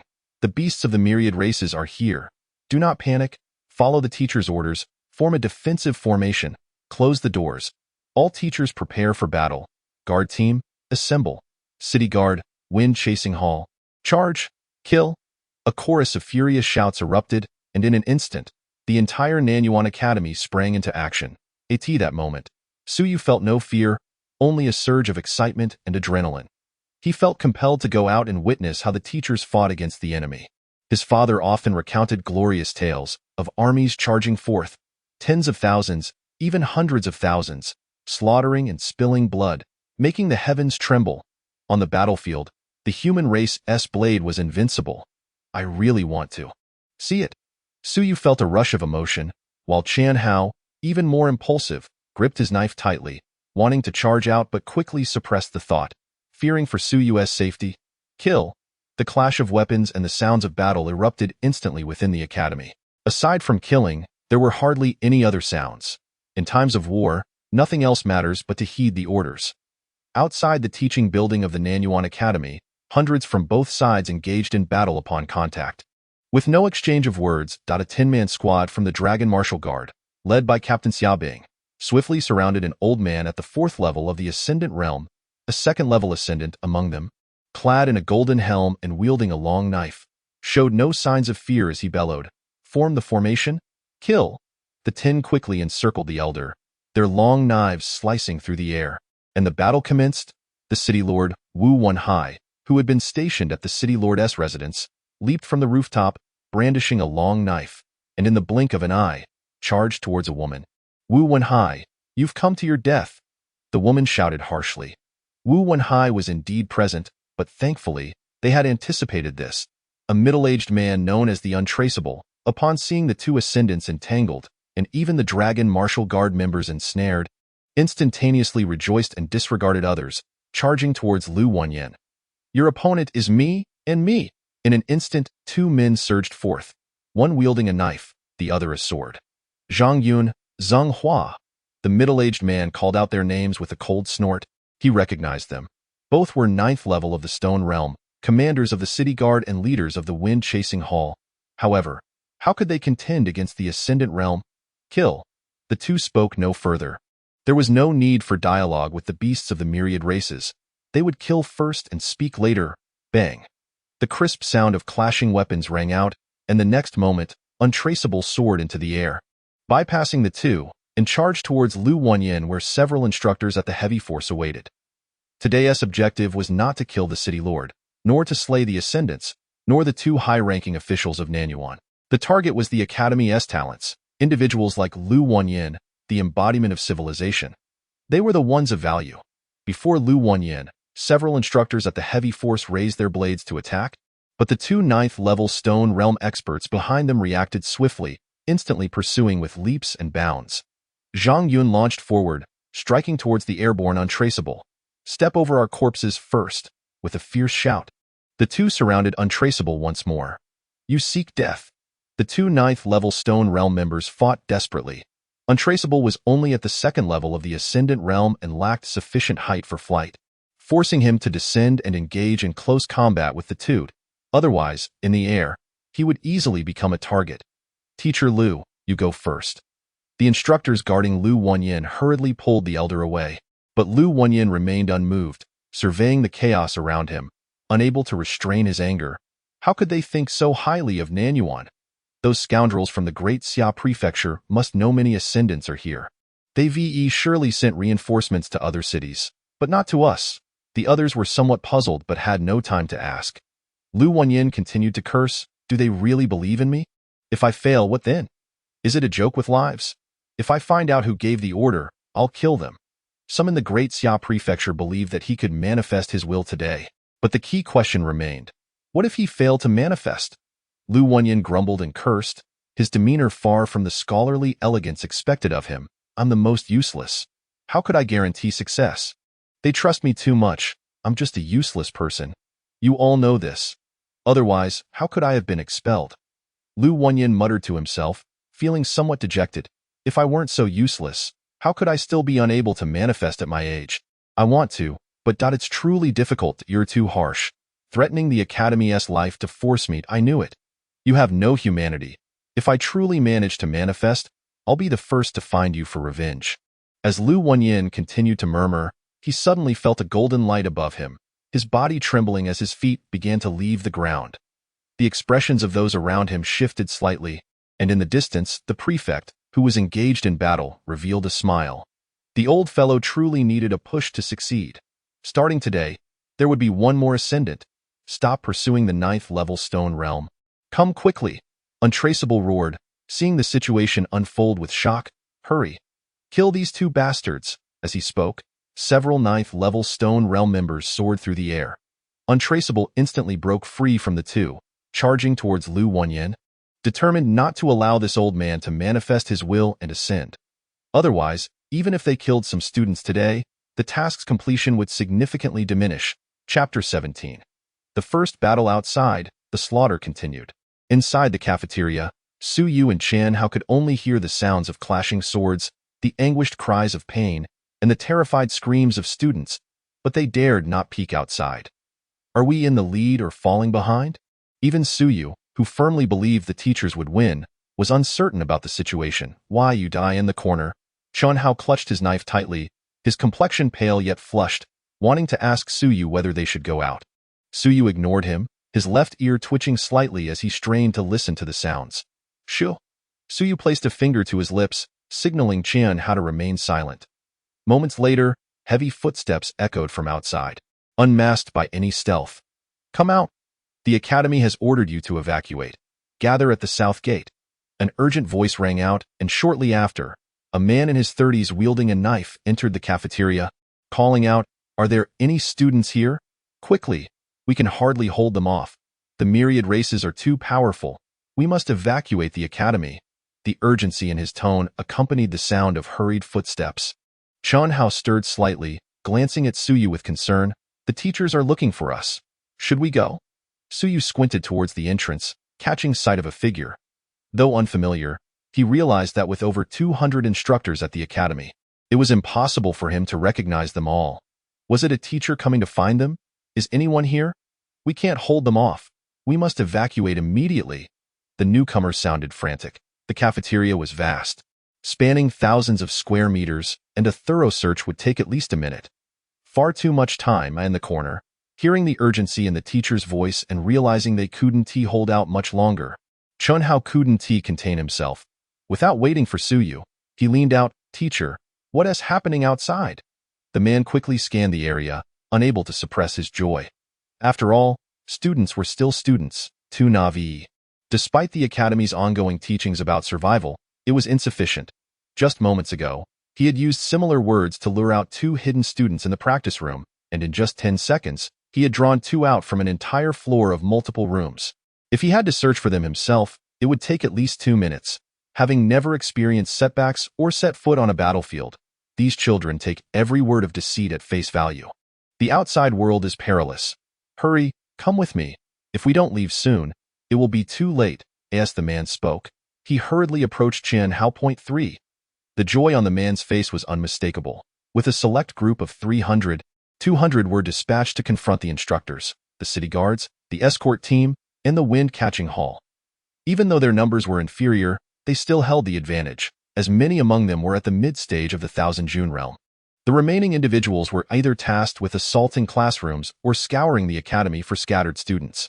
The assault on classrooms faced fierce defense from the instructors. Although the scattered students were few and difficult to locate, they were utterly unprotected, making them easier targets. Even if all the thousands of students were exterminated, one person could hardly kill even 10, yet he had already claimed 3. In the ensuing minutes, perhaps his harvest would grow even greater. "Come quickly, we must leave the academy." The man moved swiftly, speaking without pausing, rushing towards Chen Hao. To them, students were merely fodder. The challenge lay in locating the scattered ones. If found, it would be a commendable achievement. Chen Hao rose, intending to leave, and instinctively glanced towards Suyu. That moment, Suyu was also observing the instructor. Initially, when the man spoke, he assumed he was an instructor searching for students, but soon Suyu sensed something amiss. It wasn't merely a matter of rich experience. Rather, he had been pursued in dreams far too many times. The man's urgent tone echoed like the roars of beasts intent on hunting him down, as if he were calling, "Come, let me kill you. I can hardly wait." Though not literally, the urgency conveyed the same sentiment, the same tone. This prompted Suyu to scrutinize him more closely. The next moment, beads of sweat began to form on Suyu's forehead. Fake. Though instructors might not wear uniform attire, they invariably carried identification badges. This fellow lacked one. Had it fallen off? Was the battle so intense that it was lost? No, Suyu noticed the long knife being raised slightly, the telltale sign of an impending strike. He was about to attack. Damn it. This fool how? Cursing inwardly, Suyu had no time to ponder or regret his earlier carelessness. Both he and Chen Hao were merely students from a mid-tier academy, having never witnessed such a scenario. They assumed their enemies would boldly slaughter their way in, believing them to be fearsome foes, never anticipating that the enemy might lure them, the weak ones. "Teacher." A soft call escaped Suyu's lips as he jumped down, his heart pounding fiercely. The man's hand faltered momentarily, a flicker of joy igniting within him. Another one. 4. Suyu's hand, gripping the knife, was slick with sweat, anxiety, fear, and unease coursing through him. Yet, he managed to hold firm. Having been killed too many times in dreams, he adapted more swiftly than others despite his fears stemming from this first real encounter. "Teacher, are we really going to lose outside? We still have over 10 students here. Can I call them to join us?" Suyu hurriedly spoke, glancing towards the depths of the cafeteria, realizing that without action, they too would be unable to escape. Over 10? The man's joy was about to explode. More than 10. He would reap a fortune today. He could slay dozens of students. Perhaps his merit would surpass even that of the Thousand-Stone realm. He was set to gain immensely. The man wanted to laugh, to roar with glee. Over 10 students were equivalent to a feast. He could take one down with a single stroke, and they wouldn't even be able to flee. Originally intending for a swift resolution, the man quickly altered his thoughts, urging, "Hurry, call them out together." "We shall leave immediately." Suyu's heart continued to race. He said nothing further but turned to face the man. At that moment, with just one stroke, Suyu's life would be forfeit. He turned, swallowing his essence, positioning himself with his back to the man, moving deeper into the cafeteria, uneasily stating, "Teacher, can we take more people with us?" I know there are still quite a few students hiding in other areas. I wonder if you can find them. Still more? The man's excitement surged. There were indeed more. He hastily followed Suyu, disregarding Qianhao entirely. He could deal with him later. Unbeknownst to him, Qianhao's face had gone ashen, beads of sweat streaming down, his expression one of terror. Having known Suyu for so many years, he understood his friend all too well. Where had these over 10 students come from? Where were the others? This was not a deception. The people from the 10,000 races teach. He had nearly led Suyu to his demise. I was so foolish, so stupid, I'm sorry, Ayu. I'm sorry. Qianhao's legs trembled, his body feeling weak, yet in that moment, he recalled Suyu's earlier words and hastily called out, Teacher, I'm scared, I can hardly move. Could you give me a hand? He was genuinely terrified, genuinely unable to move, his legs shaking uncontrollably. The man turned, growing impatient. Were it not for the need to locate the remaining students, he would have struck this fool down at once. He feared that if he killed this one now, the hidden students would be frightened and scatter, making them impossible to catch later. I'll take you.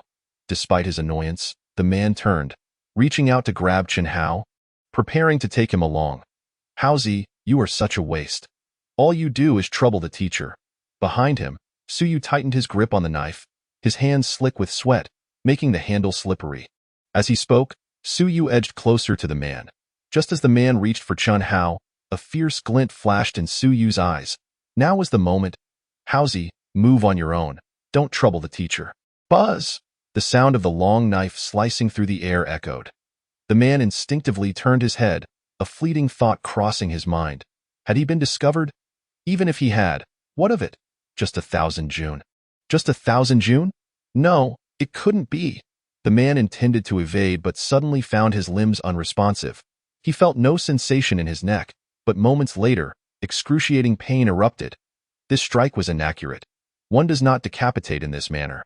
The man inexplicably thought this, agony overwhelming him. Decapitating should be swift, precise, and ruthless. This fool was not accurate enough, and his head did not fall instantly. It hurt so much, bang. The head fell to the ground. The man's body remained standing, his posture still turned, yet his head was gone. The long knife still clutched in his hand, the other arm outstretched forward. His dozen or so students gone. Silence. 1 second, 2 seconds, 3 seconds. Bang! The corpse collapsed. Haggard breaths escaped Suyu. His throat parched and dry, his mind blank. Blood splattered across Qianhao's face, leaving him equally dazed. He killed him. You killed that guy, you. Qianhao's limbs betrayed him, collapsing to the ground as he crawled towards Suyu, disregarding any sense of shame. He had nearly lost control of his bladder. He is dead. He is dead. Dead. Suyu stared at the corpse before him, the blood pooling on the ground, his throat feeling parched and hoarse. Calm down. Calm down. This was the enemy, a beast of the 10,000 races teach. He had witnessed executions before. Run. Change locations. Find a hiding spot. Otherwise, they might send more T that moment. Suyu had no time to deal with the corpse. He fled. That recent strike left him achingly sore. Not from physical pain, but psychological torment. Yes, run, quickly. Haozi, he said, just as he was about to crawl away. Suddenly gritting his teeth, he closed his eyes and reached out towards the man's corpse. Eyes shut, he dared not think or look, but he remembered. They could enter the War Academy. They could go to the War Academy. He groped around, feeling a sticky substance accumulate on his hands, and dared not ponder further. In the next moment, he found a small cloth pouch. Without a second thought, he stuffed it into his pocket and tugged at Suyu's calf. Scrambling to follow, Suyu, jolted by the sudden motion, felt a bit of his anxiety ease, unable to restrain himself from muttering, at a time like this, you're still thinking about that? Are you trying to get yourself killed? We can enter the War Academy. You killed him. You're amazing. Suyu paid no heed to further words, dragging Qianhao swiftly out of the cafeteria. He dared not venture far, fearing another encounter with the enemy, and hid in a shadowed corner outside the cafeteria. Thump, thump, thump. His heart raced violently, but gradually, Suyu began to recover, exhaling a breath. It was nothing. I'm already accustomed to being killed. What else is there to fear? A self-deprecating smirk crossed his lips. Having been slain in dreams countless times, he had grown accustomed to it, hadn't he? If I can die myself, why fear striking down an enemy? Boom. Outside, the chaos continued, though it felt lengthy. In reality, from the moment the man entered until he was slain, and their escape, scarcely a minute had passed. How's he? Did you wet your pants? No, don't say such things. I didn't. Chen Hao's face flushed crimson. No? Yet, he quickly glanced down at his groin, relieved to find he had not lost control of you. You are truly impressive. Less chatter. Suyu looked around, hearing the instructor's shouts and spotting distant figures searching. They were on the losing side. Were it not for this, the instructors would not allow the 10,000 races teach to scour the academy for students. Scattered students were undoubtedly present, and some may already have perished. Suyu examined the knife in his hand, swiftly wiping the blood off on nearby foliage, regaining his composure. Gritting his teeth, he asked, Howsy, are you afraid of dying? Afraid, not afraid. Let us go see if anyone is around. If you spot someone, tell them there are a few students hiding and waiting for rescue. Call for help. Huh. Suyu ground his teeth. The instructors can't manage it. If they find others, those others are doomed. Lure one or two over. I'll kill them to save some students of you, Chen Hao exclaimed softly, quickly recalling Suyu's earlier decisive strike against that man, realizing that perhaps it was so terrifying after all. All right, I'll go to you. Can you really kill them? I can? Then, good. Kill another one. The previous one was yours. The next, can you lend me the next one? I want to go to the War Academy too. Deal. Chen Hao seemed to forget his fear, grinning widely. He was going to the War Academy. His legs felt strong again. In the next moment, Chen Hao bent forward, peeking around the corner of the wall, scanning the area, soon spotting several members of the 10,000 races teach searching for students within the academy. The nearest one was less than 100 meters away. Chen Hao's heart still trembled with fear as he suppressed his terror, stammering, Teacher, is that you? Nearby, the man's ears twitched slightly, instantly turning to gaze at Chen Hao. Is it the teacher? We are scared, teacher. Can you take us away? Teacher? The 10,000 races teach members' eyes flickered. These students mistook them for instructors? After all, both sides were human, and there was no significant difference. A group of students could hardly discern the distinction. The experience could easily spot the differences, but these students, having faced no setbacks, were oblivious. Teacher, I have a few more people here. Can you take us away? Just now, someone wanted to kill us. A few more? The man felt a stir in his heart, noticing Chen Hao's pale, terrified face. This was no act. The fear was genuine. The next moment, he charged forward, disregarding any ambush. He hadn't considered that, if the academy's instructors had the time and energy to set an ambush, they would have been fighting at the front lines long ago. Now, the academy was engulfed in battle, struggling even to protect the gathered students, let alone set ambushes. Chen Hao scrambled into the wall's recess, the man's ears perked up. Despite his lack of fear regarding ambushes, he instinctively exercised caution. Completing the Thousand June realm, he was sharp-eyed and sharp-eared. Unless someone was significantly stronger, he could still sense some movements. There's another student inside. He heard faint, nervous breaths, labored breathing that was not characteristic of the Thousand June realm. He said a few. Are there others hiding elsewhere? The man's thoughts raced as he glanced at several other searchers in the distance, exercising caution. This was his opportunity for merit. He couldn't let those others discover it. In the next moment, the man entered the wall's recess, and indeed, there was another student, equally pale. The teacher has arrived. Zhou Tao and the others are still waiting for us. Teacher, what has happened? Is it the beasts from the 10,000 races teach attacking? Suyu quickly uttered a few words, his expression one of joy, feigning terror as he tossed down his knife and rushed towards the man. Teacher, I'll lead you to find them. Throwing down the knife. The man's vigilance plummeted. 1,000 June wielding a knife still posed a threat, but unarmed it would be difficult to kill 1,000 June even if they attacked. Did he truly believe he was their instructor? Foolish children. Where are they? The man's tone bore a hint of joy, akin to the previous individual, feeling that merit was being handed to him on a silver platter. Just follow me. Teacher, Suyu reached out towards the man as if to grasp his arm and lead him away. The man frowned slightly, contemplating evasion, yet he suppressed his desire to slay the boy, allowing him to pull for a moment. Puffed. Just as he was contemplating, Suyu's hand moved with incredible speed, transforming into a claw that pierced through the man's flesh, rupturing his heart, while the other hand seized the man's weapon-bearing arm, snapping it with a crack. The man attempted to scream, but the next moment, his throat was torn apart. Hiss! Gouts of blood erupted from his mouth as he collapsed. Staring up at Su Yu in bewilderment, 1,000 June, still 1,000 June. How could this be? This was Nan Yuan.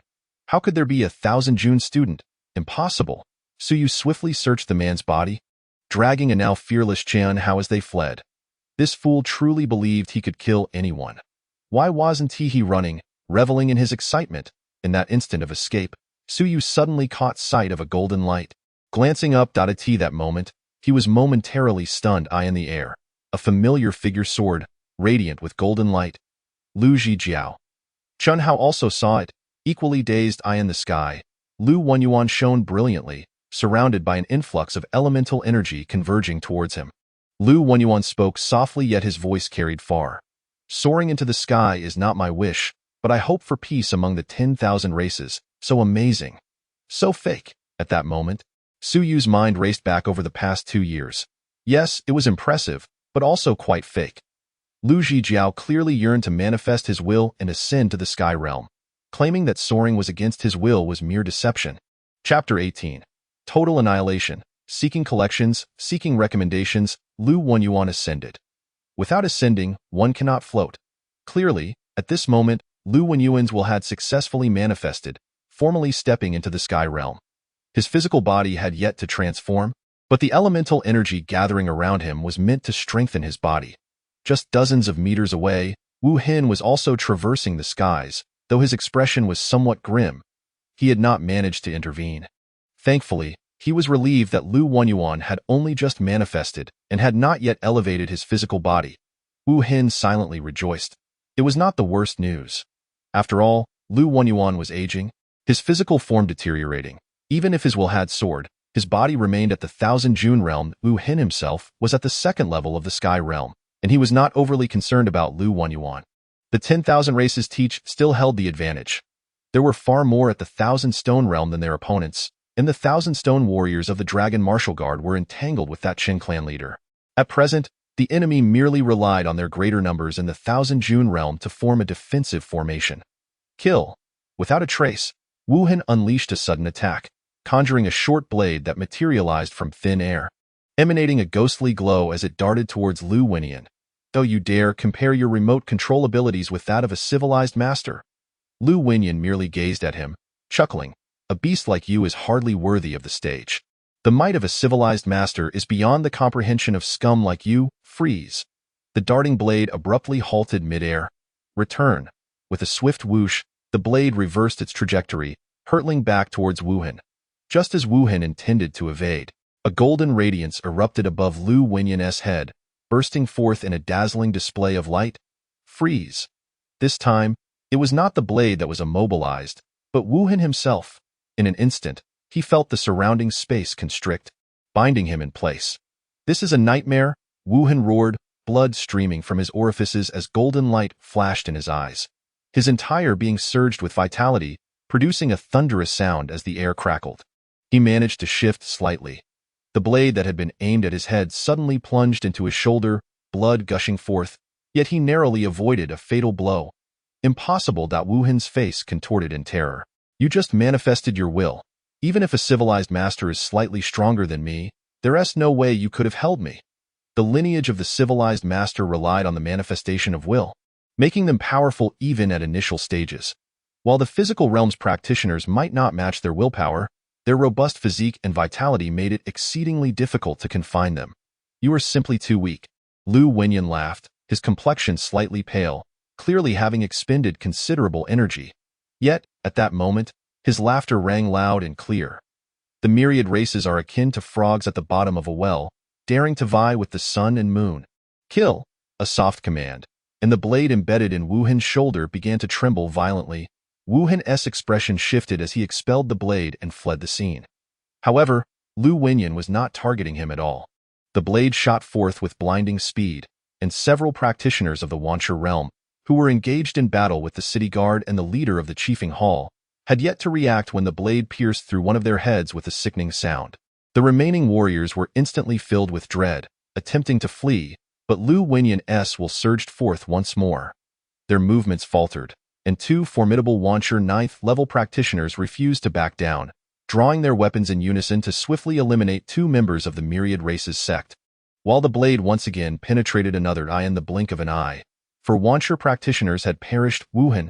Over there, a woman shouted angrily, entangled with City Lord Wu Wanhai. He has just manifested his will. His power is limited. Bind him, you fool. Do you wish to return only to be subjected to 1,000 cuts?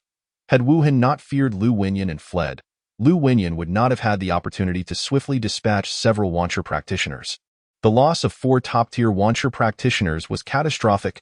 Wu Hin's expression darkened, and after gritting his teeth, he charged once more at the pale-faced Lu Wenyan. Yes, Lu Wenyan was merely pretending to be weak. At the end of his strength, having previously immobilized Wu Hin's weapons and himself, as well as several of the Wancher realm practitioners, Lu Wenyan's will must have been nearly depleted. The physically formidable Lu Wenyan was hardly a threat. Indeed, Lu Wenyan's complexion was pale, and upon seeing Wu Hin charge back, his expression shifted slightly. In the next moment, he hurriedly retreated. Wu Hin's spirits soared at this sight. With a swift motion, he summoned back the short blade, accelerating its speed threefold, propelling it towards Lu Wenyan in an instant. Lu Wenyan continued to retreat. With a resounding hum, Wu Hin closed the distance, thrusting a blade into Lu Wenyan's forehead.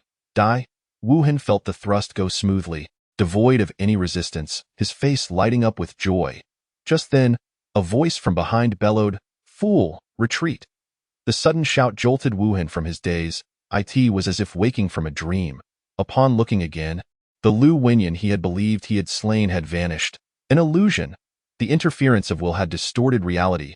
Impossible, he has just manifested. How could he? This thought flickered in Wu Hin's mind. A needle as thick as chalk pierced through his consciousness with a sickening sound, causing his vital energy to dissipate instantaneously, rendering him unable to maintain his flight. Damn it! On the other side, the woman and the elder were in a state of frantic urgency. Fool! Wu Hin's will is too fragile, allowing Lu Wenyan to disrupt him. His divine aperture is breached, and his vital energy is leaking. Wu Hin is finished. With a thunderous clap, the elder sent Xia Bing flying, just as he intended to withdraw from the fray, only to be besieged by the remaining 9 Wancher Realm Dragon Guard, who fought fiercely to hold their ground. Retreat! The elder did not shout but exchanged glances with the woman, signaling for the others to hold the rear while they escaped. Wu Hin was done for. Even with one of their own in the Void Realm, they might not necessarily lose, but why fight to the bitter end? If worse came to worst, they could simply abandon the mission. As the two reached a consensus, Wu Hin suddenly felt a short blade materialize above his head. His own? Wu Hin's eyes widened, and he died with unblinking gaze. He had perished. Lu Wenyan, having just manifested, had actually vanquished him. The formidable civilized master. With a thud, the corpse fell. Lu Wenyan landed, gasping for breath, glancing at the ongoing battle with the remaining Void Realm practitioners, and shouted, "Surround and eliminate them." With those words, his willpower surged once more. Nearby, the fleeing Wancher practitioners found their movements momentarily stilled, and in that fleeting moment of hesitation lay their demise. Zhang Yun and Zhang Hua, who had just slain several Wancher practitioners, were both Wancher 9th-level warriors from Nanyuan. Their strength formidable in perfect coordination. As Lu Wenyan held the others in place, they swiftly plunged their blades into their foes. The remaining Wancher practitioners' bodies shattered, collapsing lifelessly to the ground. In that instant, the members of the Myriad Races sect lost all will to fight. Should they have fought to the death, they might not have lost. With nearly 20 Wancher practitioners remaining, and the 2 leaders still engaged in combat against the City Guard and the City Lord, their strength was diminished but still capable. Lu Wenyan's willpower was finite. Yet, should they truly become reckless and fearless, they would no longer be the Myriad Races sect. They thrived in favorable conditions, growing bolder with each kill. But once a flaw emerged and defeat loomed, their resolve crumbled. Retreat. Flee. Escape quickly. Hundreds of Myriad Races members were seized by terror and fled in all directions, their backs exposed to the City Guard and the pursuing forces. In that brief moment, dozens of Myriad Races members were struck down. Having already suffered losses, nearly 100 had fallen in the blink of an eye, leaving just over 200 scattered throughout the academy. At this moment, the 2 leaders had lost the will to continue fighting. The mission had failed. Once failure was acknowledged, escape became the priority. There was no need to sacrifice their lives for what? Honor? A fight to the bitter end was non-existent. What could be more vital than life? Even though they both understood Lu Wenyan might be unable to continue fighting, this was Nanyuan City, once trapped. Their demise was inevitable. One leader was at the 3rd level, the other at the 4th, both stronger than Wu Wenhai, and they began to retreat while fighting, gradually making their way outside the academy. Outside the academy, the fleeing members of the Myriad Races displayed various skills and fled at an incredible pace. Just then, a group of individuals appeared outside the academy, elderly, middle-aged, and disabled. "Archers, shoot!" An elderly man with gray hair shouted, and in the next moment, over 10 elderly archers drew their bows and released their arrows. With a sickening sound, the heads of several Myriad Races members exploded. "Gunners, form ranks." Another group of middle-aged and elderly individuals brandished rifles, forming a blockade. "Fire! Advance!" The sounds of slaughter echoed relentlessly as the fleeing Myriad Races members completely collapsed, cries and pleas for mercy filling the air. The leading elders scoffed in disdain, and they dare to run rampant in the Great Xia territory. The Nanyuan militia has come to aid. Kill them without mercy. Kill! A chorus of elderly voices shook the heavens. With sickening sounds, heads rolled. In the blink of an eye, dozens fell lifelessly to the ground. From behind, the pursuing city guards surged forward, and under the pressure of a two-pronged assault, the Myriad Races sect was utterly decimated. "Fools, on the battlefield, how can you retreat? Surrounded and outnumbered, if you don't perish, who will?" The elder remained indifferent. Just a small skirmish at a battle of a few hundred. Was it even worthy of being called war? Among the Myriad Races, some recognized the elder and were filled with disbelief and reluctance. How could such a feeble old man, who struggled to climb stairs and needed to rest after buying groceries, lead a group of elderly men to annihilate them? "What are you staring at? Have you never seen a killing?" the elder scolded. "Where are the axemen? Throw!" With a whoosh, over 10 axes used for chopping wood flew forth, slicing through the air with precision, instantly decapitating multiple foes.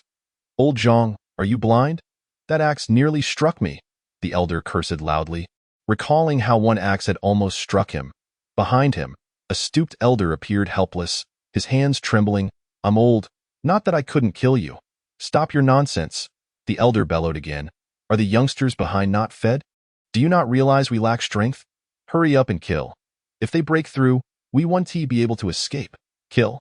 The instructors and city guard, as well as the chiefing hall members, were also incensed. What a disgrace, utterly humiliating. In mere moments, nearly 100 of the fleeing Myriad Races members had been slain by this group of elderly men who could hardly run, and if they didn't kill a few more, they would have no face left to show. The battle progressed smoothly. These individuals displayed no discipline, and at this moment, their morale was shattered. The Myriad Races sect could scarcely see any living souls left. The few remaining Wancher practitioners were still fiercely attempting to break through, yet death was merely a matter of time. At this moment, the fiercest battle within the academy raged on between two Void Realm practitioners. Both had fought their way outside the academy, and now, neither possessed any will to fight to the death, solely focused on fleeing. Seeing little hope of surrounding the two Void Realm practitioners, Xia Bing suddenly shouted, "Let him go! Surround that woman!" With that command, 10 Dragon Guard members showed no hesitation, instantly abandoning the elder and darting towards the woman. "Chen Hall Master!" The woman cried out sharply, but Hall Master Chen didn't even glance back. Swiftly taking flight to escape as long as he survived, he could not concern himself with anyone else. In an instant, the elder had soared several hundred meters away, relief flooding his expression as he escaped the chaos. "The collapse of our forces is as swift as a mountain falling." Just moments ago, they had held the advantage, but in their choice to flee, they had suffered devastating losses. The elder could not linger any longer. Indeed, the Great Xia territory was fiercely combative. He had not anticipated that a group of retired soldiers could unleash such formidable power. Among the old soldiers, some were already in the mid-tier of the Thousand June realm, and although their physical forms had weakened, under the formation, they had swiftly dispatched a large number of high-tier Thousand June practitioners. This was the strength of humanity, obedience to orders, and a well-structured military formation. The elder felt immense gratitude. The woman had shielded him from gunfire. Yet, She was doomed. He couldn't afford to ponder further, focusing solely on escape, disregarding his dwindling vital energy as he traversed the air. Running on the ground was far too easy to get trapped. However, in the air, the targets were plentiful. Just as the elder felt triumphant, he suddenly spotted a young man ahead. "How lucky, I've caught one." The young man chuckled, and the elder's expression shifted. "You, assistant researcher by phone from the Great Xia Civilization Academy. The merit points are mine." With a light laugh, in the next moment, the elder's vital energy dissipated, his face turning ashen. You dissipated my vital energy. Indeed, such a simple task." By phone replied with a smile. "The Tiani Sexy Shinju is nothing but a trash technique, filled with flaws. The Tiani divine clan deceived you with their cultivation methods, causing your vital energy to backfire with ease. I cannot continue this conversation. I have matters to attend to. You shall die now, and thank you for the merit points." By phone laughed again, and without approaching, he unleashed his willpower, instantly shattering the elder's 9 apertures, causing his vital energy to dissipate entirely, leading to his sudden demise in the blink of an eye. "What a profit!" By phone chuckled, reaching out to collect the elder's belongings, stowing them away. Merit points earned effortlessly. How delightful! The 4th level of the Void Realm is not too shabby either. As he spoke, By phone noticed the Dragon Guard and City Lord Wu Wenhai approaching, and he hastily inquired, "Need any assistance?" The leader of the Dragon Guard bellowed in fury, "Get lost, By phone. You've been hiding this whole time, and now you come to reap the rewards. Unjust." By phone feigned grievance. "I truly just arrived. The Dragon Guard has such a bad temper. Would a respected researcher like myself engage in such conduct?" As he spoke, he glanced at Lu Wenyan, who was following behind, and promptly exclaimed, "Congratulations, Master Lu, on your promotion." Lu Wenyan shot him a sidelong glance, his expression darkening. "I am not your master. Do not claim kinship indiscriminately. Master, my teacher instructed me before arriving." "Get lost?" Lu Wenyan retorted coldly, his face blackened with displeasure. He had no fondness for this individual. By Feng sighed, "Who have I offended? I truly just arrived and conveniently helped you eliminate a 4th-level void practitioner, and this is how you treat me?" By Feng fell silent, drifting to the side, ignoring the ongoing battle. If the Dragon Guard and City Lord couldn't even capture a 3rd-level void practitioner, they truly deserved to die. "Master." By Feng began to speak again, but Lu Wenyan interjected angrily, "Who is your master?" Cough. Lu Instructor. Lu Instructor." By Feng cleared his throat, smiling, "Instructor Lu, the Academy received your request for assistance and dispatched me immediately. My teacher is very concerned about you." Lu Wenyan frowned. "I do not require his concern. I am doing quite well. You arrived too late. Do you expect me to feel indebted to him? This is a matter of duty, not personal business. It is not a favor. Of course, you are correct." By Feng seemed unbothered, smiling as he continued, "Instructor Lu, the Academy did not suffer significant losses, did it?" Lu Wenyan's brow furrowed slightly, and behind him, the elder approached, panting heavily, a hint of sorrow in his eyes. 5 instructors perished. The city guard and chiefing hall lost over a dozen. And as for the students, those in the classrooms are unharmed. But outside, it seems over 10 have died. Calculating the losses, nearly 30 had fallen in this battle. Lu Wenyan's expression darkened, and By Feng ceased his laughter, awkwardly saying, "I truly arrived swiftly, without delay. Wang Fuzhong, Master, I apologize. I thought I could make it in time." "Humph." Lu Wenyan dismissed him, but the Academy head did not blame him. Speaking up, "It is already good that you left one void practitioner alive. That is the best outcome. As for the casualties, it is unavoidable. The Myriad Races sect is not weak. With so many of them here, losing 30 is a small price to pay for annihilating the Myriad Races members. This is a significant victory." "Incredible!" At that moment, Su Yu and Chen Hao approached the Academy's entrance. Witnessing the earlier battle, Su Yu was somewhat shocked. That young man is powerful. Previously, the Dragon Guard had struggled to subdue Hall Master Chun for quite some time, nearly suffering casualties, yet Hall Master Chun had been effortlessly killed by this By Feng character. Just how strong was this individual? Was he truly from the Civilization Academy? Su Yu couldn't help but glance at Lu Wenyan ahead, realizing his teacher had not deceived him. Any random person from the Civilization Academy was astonishingly strong. A 4th-level void practitioner could be killed in an instant, and when his teacher manifested his will, He had immediately slain several Wancher practitioners and a second-level Void practitioner. This was truly unbelievable. This was the power of the Civilization Academy. The power of will. He was astounded, and beside him, Qian Hao was equally dazed. Ayu, isn't the Void realm supposed to be strong? Why does it feel like paper? Lu Wenyan's swift execution of Wu Hin mirrored by Feng's effortless slaying of Hall Master Chun. The speed was astonishing. In the blink of an eye, 2 Void practitioners had been slain. Unbeknownst to them, as they were lost in thought, a sharp, piercing shriek rang out. Xia Bing had cleaved the woman's head in 2, killing her instantly. The Myriad Races invasion had shattered. Their entire army obliterated. Hundreds of elite forces fell, none spared. All perished in the southern Yuan. On this day, Suyu claimed the lives of 2 formidable beings of the Thousand June stage, gaining a glimpse into the might of the Civilizational Academy. At this moment, he harbored a deep-seated fear of its overwhelming power. Any individual who emerged from its ranks could soar through the air, vanquishing foes with the ease of crushing ants. As for Lu Zhijiao, he was likely the most unfortunate of all.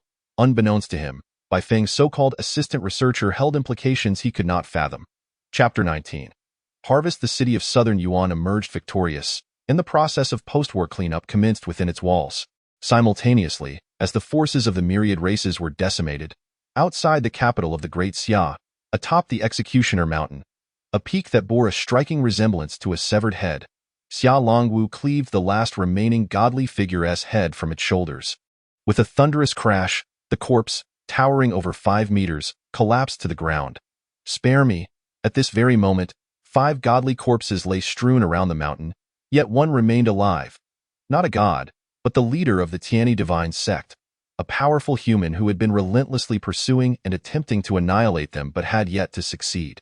Now, this formidable leader knelt on the ground, trembling in fear, pleading for mercy. Xia Longwu raised his long knife, his expression impassive, gazing down at him for a moment before stating coldly, "Your master is dead. You should accompany him to the grave." "No, my lord, I still hold value." The leader of the sect quivered, imploring, "I can attract more gods to your side. I can gather the followers of the Tianyi divine sect, and I can infiltrate the Myriad Races sect to locate their strongholds, my lord. Keeping me alive would benefit the human race." Pleading for mercy was futile. He needed to demonstrate his worth. Xia Longwu was far too powerful. He had undoubtedly reached that level.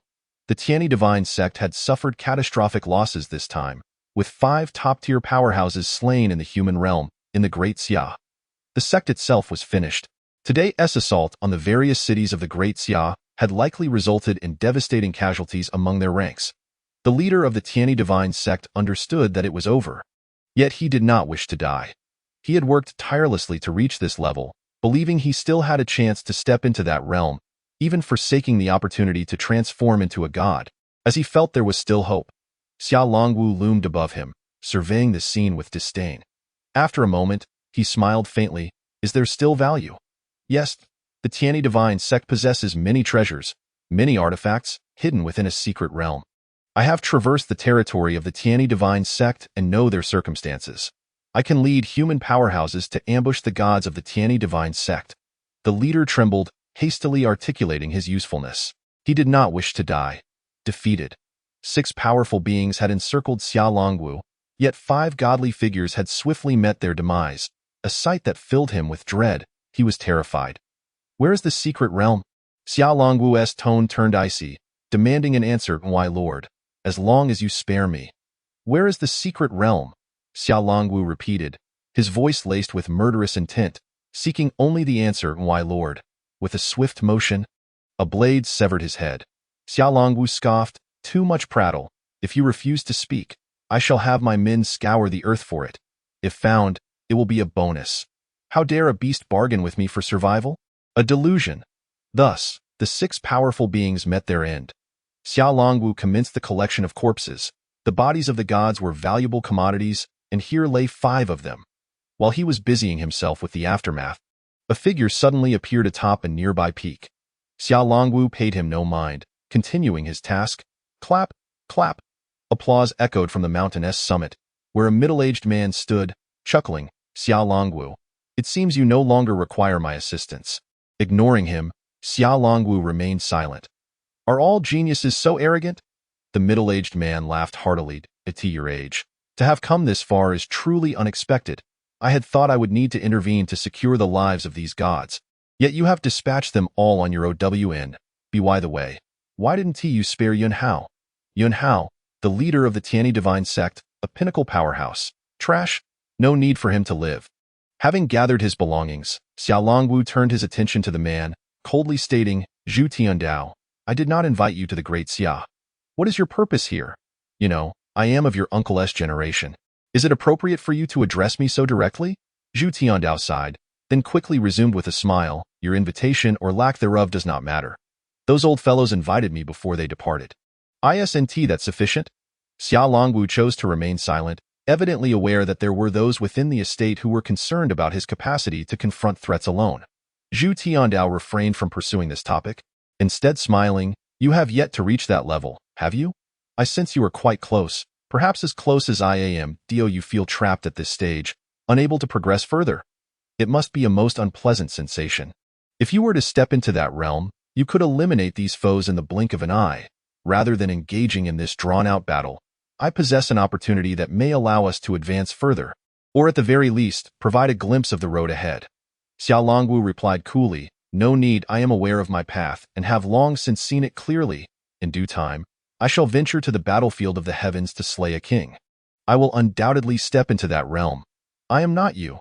Zhu Tiandao's voice faltered, inwardly cursing. Who are you trying to provoke? Do you truly believe you can succeed? You cannot kill them. The kings of the myriad races are all specters now. Should you appear on the battlefield of the heavens, they will surely unite to slay you, quelling your ambitions. Furthermore, there is a significant difference between having stepped into that realm and not. No need for your reminders.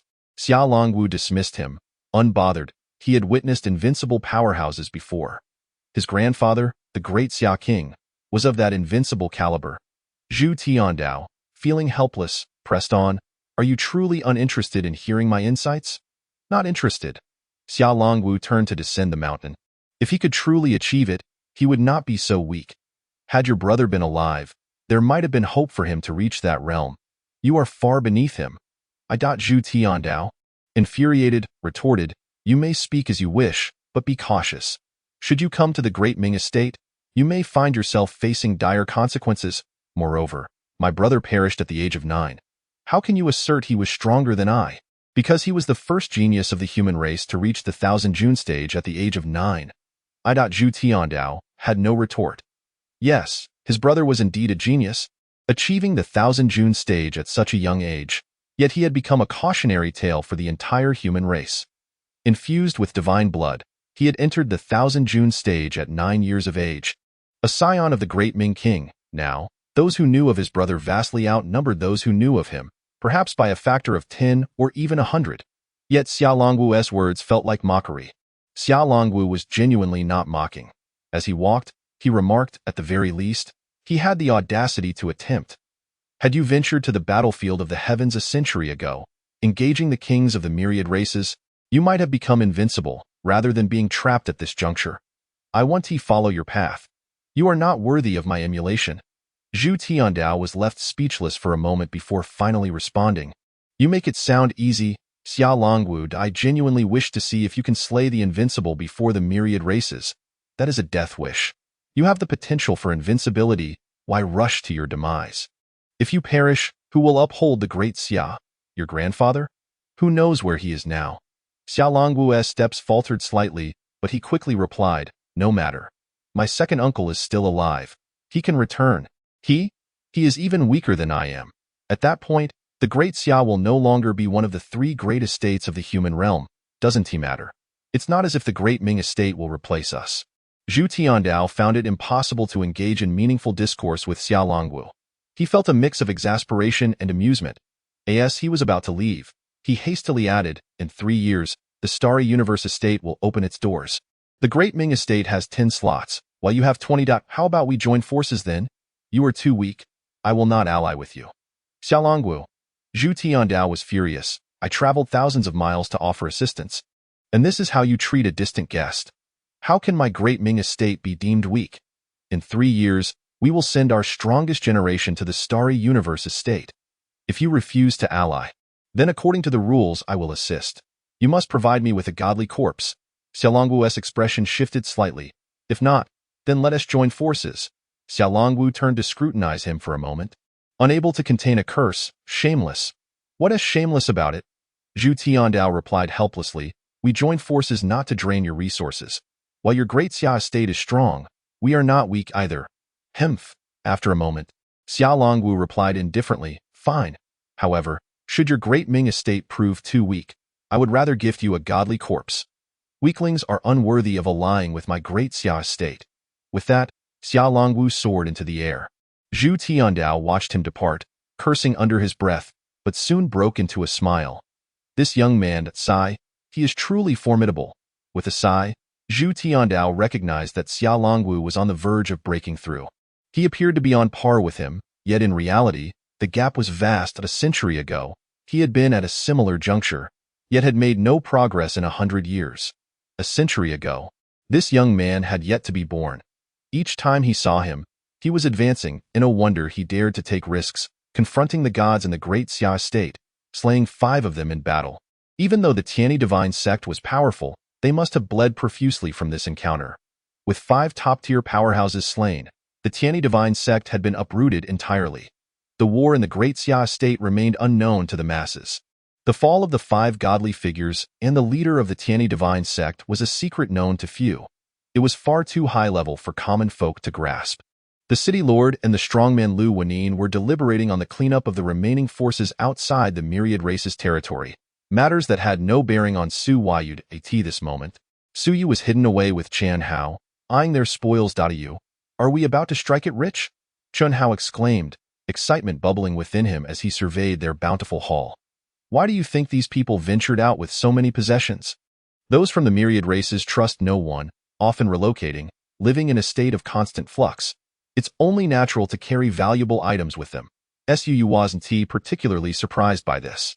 The higher-ups of the Myriad Races, when slain, often yielded little, as they generally had fixed residences and were deeply entrenched in their concealment.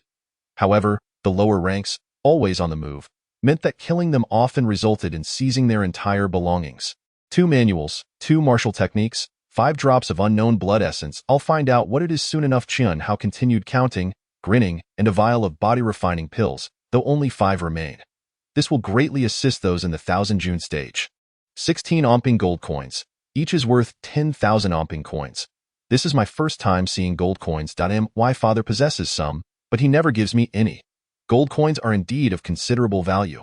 Sometimes, those from the Myriad Races hesitate to store Omping coins due to convenience. They typically exchange for gold coins to carry instead. As for bank cards, these individuals refrain from using them, fearing exposure would result in their accounts being frozen. Thus, after slaying 2 followers, they acquired a substantial amount of gold coins, 16 in total, equating to 160,000, for 2 beings of the 1,000 June stage. This amount is neither too little nor too much. Considering their own cultivation needs, should we declare this? Chun Hao hesitated but ultimately asked, we are required to report our spoils of war. That is the rule, as there were multiple participants in the battle. Reporting. Su Yu pondered, let me think. Reporting means we killed 2 followers of the Myriad Races. However, given our strength, how could we have accomplished such a feat? Haozi, do not disclose that I was the one who killed them. You understand my meaning. Chun Hao nodded, then whispered to you. How did you suddenly become so powerful, reaching the 1,000 June stage? I heard the instructor mention that those who attacked this time were all above the 7th layer of 1,000 June. How did you penetrate their defenses and kill them? Do not ask. Even if you do, I want to tell you. As Su Yu spoke, he glanced at the 2 small black badges, the insignia of the Myriad Races. Their followers typically refrained from carrying such items to avoid revealing their identities. However, this time, due to the large-scale operation and the need for post-action dispersal, nearly all the assailants had brought these badges to establish their identities. Thus, they had also seized 2 badges, which could signify their achievements. Su Yu contemplated, tossing 1 badge to Chan Hao, then producing a manual, a martial technique, 2 drops of blood essence, and 6 gold coins, all of which he handed to Chan Hao. If you wish to enter the War Academy, you must report these items to prove you killed a follower of the Myriad Races. Chan Hao appeared excited but quickly fell into despair. Perhaps it's better to let it go. Otherwise, it would be difficult to explain. You killed a 7th layer 1000 June figure. 1T that lead to an investigation? He yearned to enter the War Academy but feared that reporting these items would expose Suyu's situation. Suyu chuckled, "No worries, it's not impossible to kill at the 1000 June stage. Of course, the second one cannot be reported. That fellow was obliterated by my hand. The first one is not a big deal. I simply used my blade and exerted some strength to slay him. Is that feasible to you?" Chen Hao asked, somewhat apprehensive. "Perhaps you should go and explain. Didn't you say you wanted to enter the War Academy too?" "I don't need to Su," replied flatly. "If I can slay those at the 1000 June stage, do you believe it would be difficult for me to enter the War Academy?" "Oh, I forgot to mention, I recently broke through to the 4th layer of Kaiyuan. I believe I'll reach the 5th layer soon." Chen Hao felt a pang of envy. Is that true? So fast. But a US killed at the 1000 June stage. I can't even doubt it. Chen Hao gazed at him with a mix of admiration and resentment, wondering if all geniuses were so extraordinary. "I've never seen you so impressive before." Ignoring him, Suyu continued to organize the remaining items, stashing them in his chest pocket, quietly stating, "The achievements can be credited to you, but the merit points must be mine. Also, you've saved up over 10,000 personal funds, and I expect all of that too, considering it's a purchase from me, understood?" Chen Hao adopted a pitiful expression at you. "You're truly stingy. We gained so much this time, and you're still eyeing my savings. Do you think it's easy for me? It took years to save that.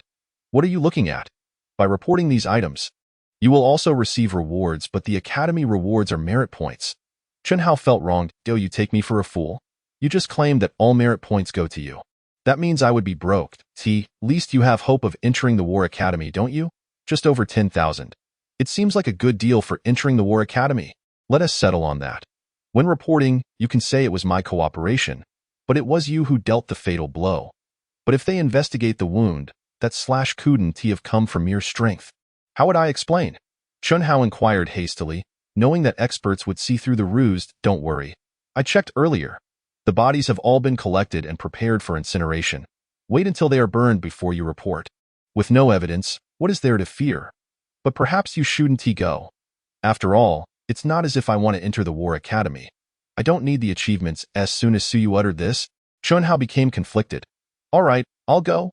Rest assured, I won't betray you. If they investigate, let them investigate me instead. What's wrong with being a bit stronger?" Chen Hao gritted his teeth. He still wished to enter the War Academy. This was the best opportunity. Suyu paid him no further mind. The likelihood of the Academy investigating was slim. Of course, there would be some suspicion, but with the corpses already burned, no one would claim the achievements. If Chen Hao stepped forward to claim them, the worst that would happen was that the Academy would keep a closer eye on him. A mere 1000 June figure, who happened to slay an opponent by chance, was not an impossibility. 10 gold coins, 3 drops of essence blood, 5 body refining pills, a secret tome, and a manual of martial techniques. Suyu contemplated the day's gains, feeling quite pleased. Having sacrificed a drop of iron-winged bird essence blood for returns exceeding tenfold was indeed gratifying. At last, he need not worry about depleting his father's savings, leaving him without sustenance. He resolved to examine these few drops of essence blood more thoroughly. Perhaps they could even unlock the second page of the tome. Chapter 20. Claiming Credit, a great chapter seeking recommendations. As Suyu and Chen Hao divided their spoils in the office of the teaching administration, Bai Feng appeared somewhat bored, seated on a small chair as he observed the heated debate among the gathered individuals.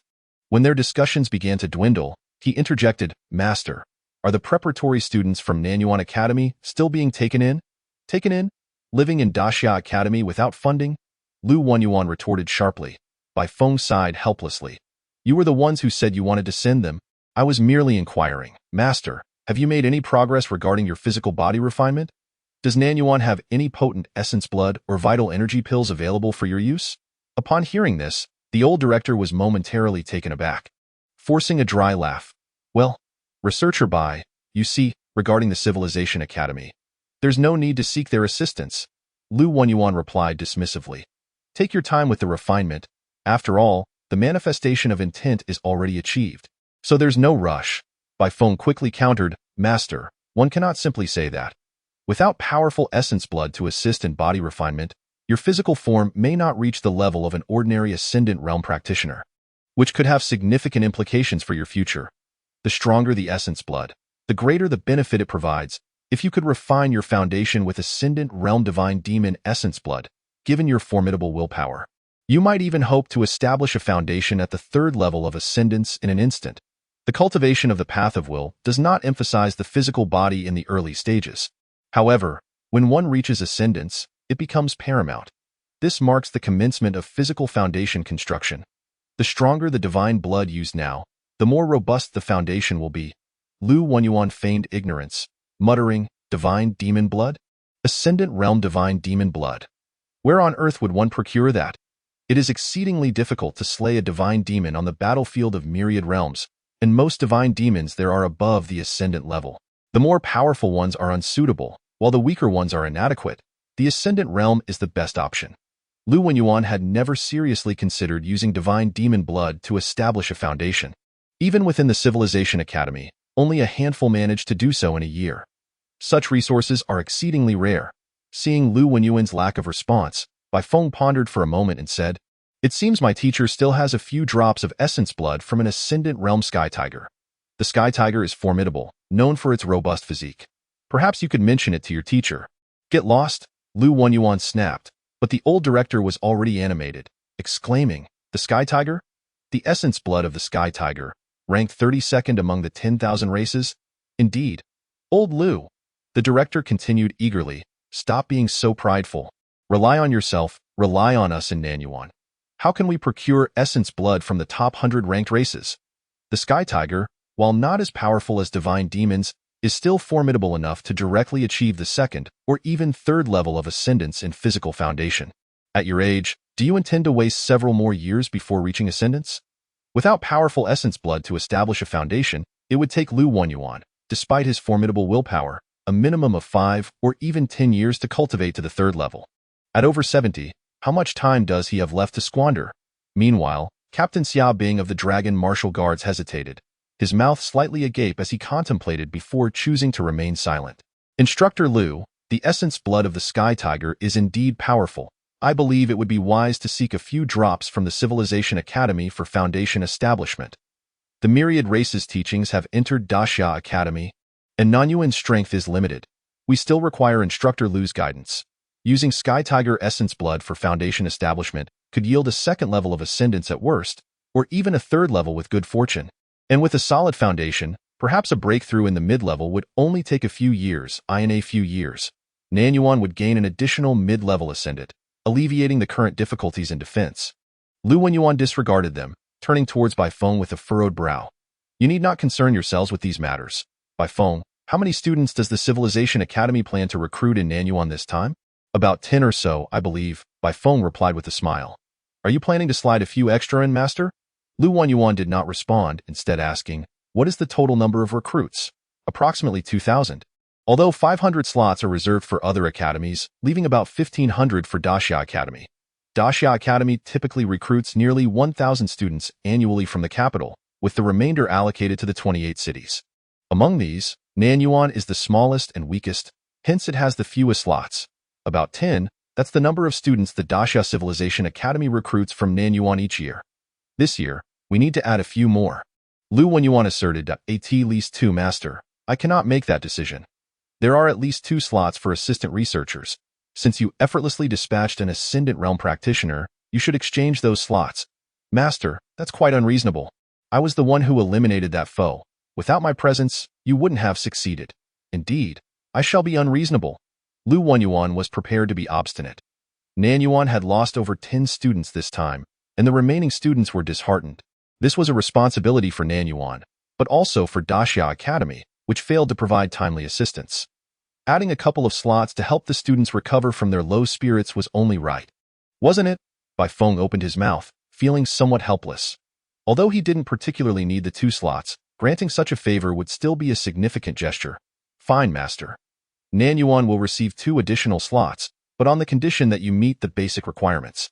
Otherwise, it won't work. Even if they get in, they might still be expelled." Lu Wenyuan finally broke into a smile. "Of course. These 2 slots will be for Suyu and Luyu." Everyone turned to look at him. Realizing his cunning, those 2 were almost guaranteed to succeed. Granting them the slots was essentially a sure thing. Once they were accepted, it wouldn't count against Nanyuan's original quota, allowing Nanyuan to send 2 more students to the Daxia Civilization Academy this year. Bai Feng was evidently aware of this. As the academy also had the list of names, he couldn't help but chuckle. Fine, if those 2 get accepted and achieve good results, that would indeed count as my merit. This arrangement was quite favorable, sparing him the embarrassment of poor performance that could lead to their expulsion, which would be quite shameful. Lu Wenyuan chuckled, adding, "That's settled then. Also, since these 2 are using your slots, to prevent any issues with their acceptance, you should guide them a bit to avoid any mishaps. If they fail the assessment, I will hold you accountable, master." This. Bai Feng looked distressed. "I am a researcher. They are merely students from a secondary academy. The gap is substantial. Do I really need to guide them?" "Assistant researcher," Lu Wenyuan emphasized. "Primarily an assistant, with the researcher providing support. Do you understand?" All right. Since you insist, I shall comply. I'll have them come to me. I'll stay here for a couple of days before heading out, as I could use a break from my travels." Lu Wenyuan was pleased, waving Bai Feng away impatiently. "Don't let the bridge collapse after crossing the river," Bai Feng muttered under his breath, feeling somewhat helpless, and had no choice but to leave. Once he departed, the old director couldn't help but laugh. Old Lu's influence is still substantial. The academy will be gaining 2 more talents. Beside him, Xiaobing appeared somewhat straightforward, murmuring, "It's due to the influence of senior researcher Hong." "What did you say?" Lu Wenyuan's gaze turned sharp, and Xiaobing immediately fell silent. The truth was undeniable, but one could not voice it. If it weren't for this, Bai Feng would not have been so accommodating. Even at the manifestation stage, Bai Feng would have remained indifferent. Thoughts aside, Xiaobing refrained from continuing the subject, shifting the conversation. "I just received a report that 2 members of the Myriad Races were killed near the cafeteria. One fell to the Academy's practical combat, and the other had their heart crushed by a claw attack. There were no instructors or city guards nearby at the time, nor any members from the Wind Capture Hall." Lu Wenyuan regarded him with a frown. "If there were no witnesses, then so be it. Does one need an identity to kill members of the Myriad Races?" "Instructor Lu, don't misunderstand. I am merely concerned that someone may be lurking within the academy," Xiaobing clarified. "However, their strength shouldn't be too formidable. It likely involved an element of surprise, with a higher probability of being a practitioner at the Thousand June realm. Has anyone reported the kill?" "None for now. They are still compiling the statistics." The old director contemplated briefly. If it were a practitioner of the Thousand June realm, it would be challenging to locate them. Even if such a practitioner were hidden, it wouldn't pose a significant threat. The academy is not so weak as to be unable to handle a Thousand June realm practitioner. Since old Lu has broken through, the Wanshi realm is actually manageable. For now, there's no need to investigate this further or worry too much. It could well be a concerned parent coming to check on their child, who ended up killing the other party. Once the matter is resolved, intruding into the academy is hardly something to boast about, and quietly slipping away is not unexpected. "That makes sense," Xiaobing acknowledged with a nod. "We'll keep an eye on it for now to see if anyone claims credit. I'm just worried about students claiming false credit, which could lead to complications. After all, it's the assessment period for the higher academy. If they're caught, it could significantly impact the students." "Which student is foolish enough to dare claim false credit?" The old director dismissed the notion.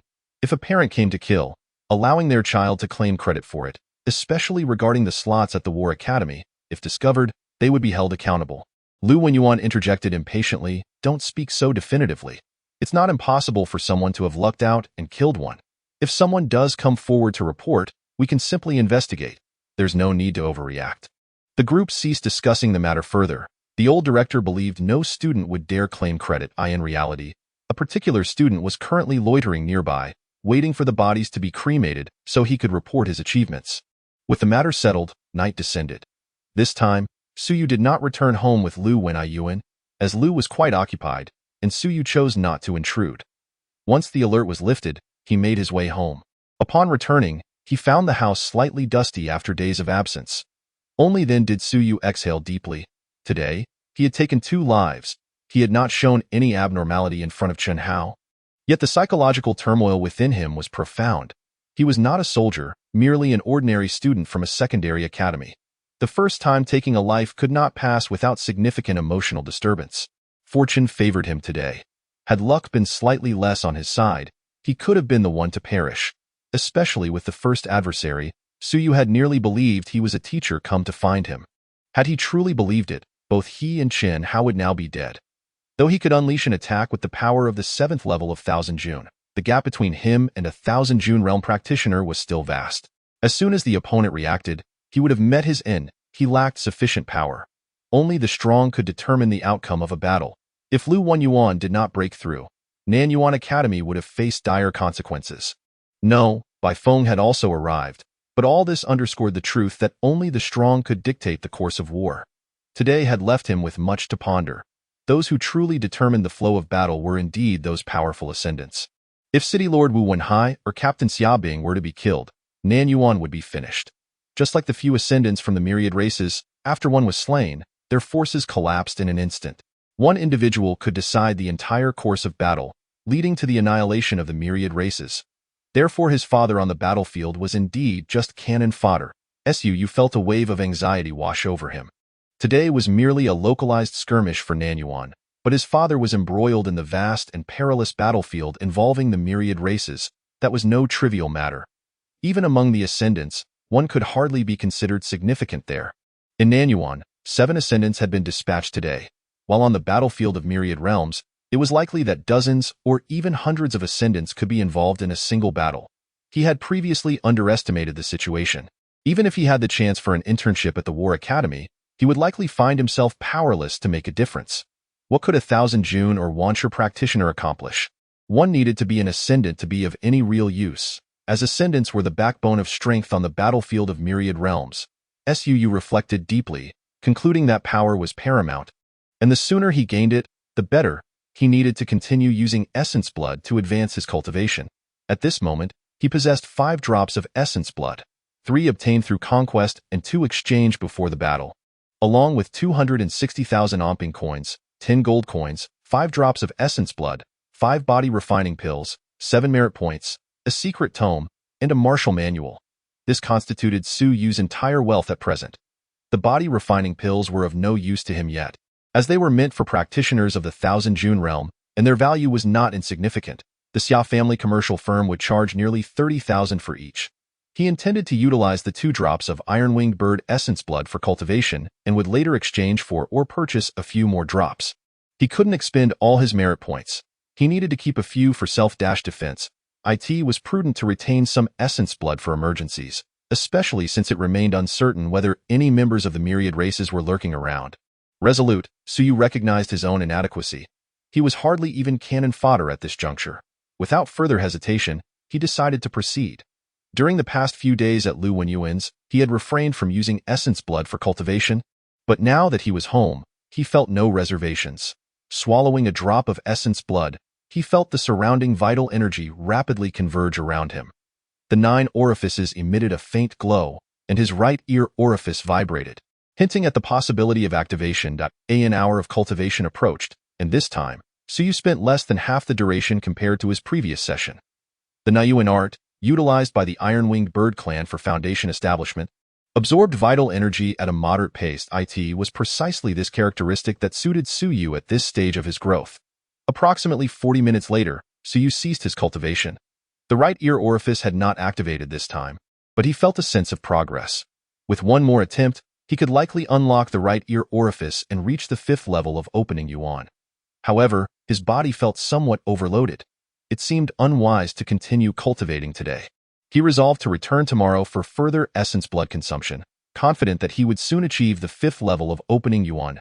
Filled with joy at the prospect of reaching the 5th level of opening yuan, he understood that this level was not overtly noticeable. It would be challenging for the average person to detect.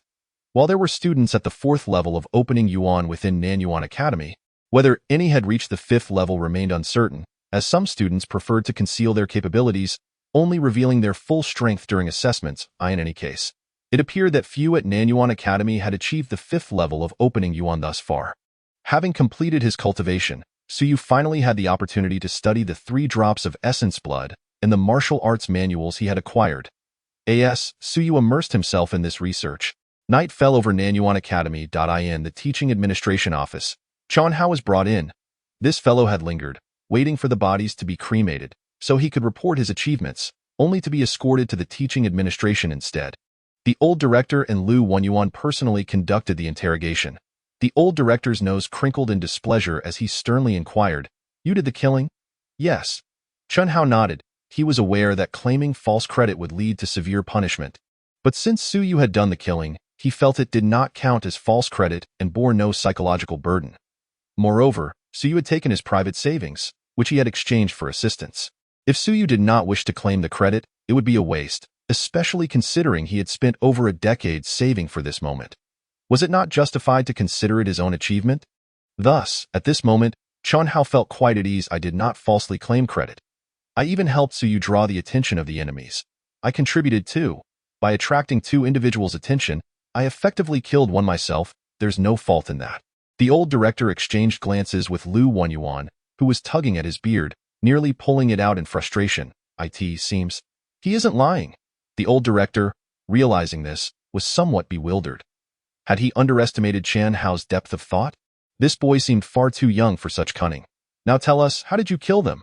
We were hiding in the cafeteria when someone suddenly impersonated a teacher. Su noticed, and tricked him into thinking there were others hiding nearby. And that fool followed him right out. I then took the opportunity to stab him from behind.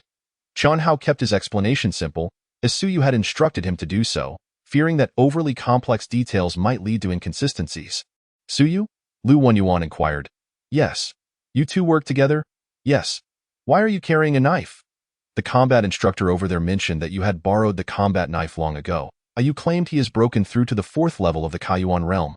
I did not believe him, so I accompanied him to the combat room for practical experience. He insisted on being low-key, so we went out to find a place to practice. The 4th level of Kaiyuan? The old director exclaimed in surprise. He has reached the 4th level of Kaiyuan? Well, he has been diligent in his cultivation lately, which might be related to his time spent in the Zhutian battlefield with Uncle Su. The old director nodded, understanding somewhat, and it was not entirely unexpected. Transitioning from the 3rd to the 4th level is feasible if luck is on one side. Su Yu is quite clever. He probably did not exert much effort in his previous cultivation, and reaching the 3rd level is not considered slow. Lu Wanyin pondered for a moment and asked, How did you strike? Just like this. Chen Hao demonstrated as a witness. He obviously knew the situation after seeing how Su Yu struck.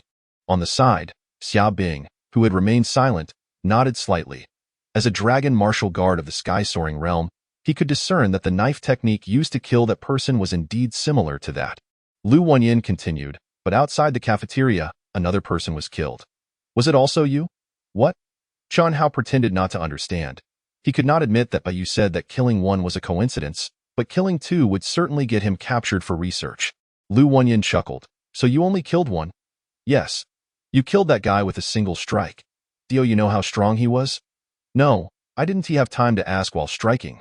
The old director almost laughed in anger, retorting, Then why are you here to claim credit now? Why didn't you come earlier? I was frightened.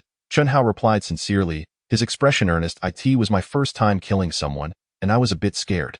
I almost wet my pants. I was still in shock. But I didn't wet my pants. Really?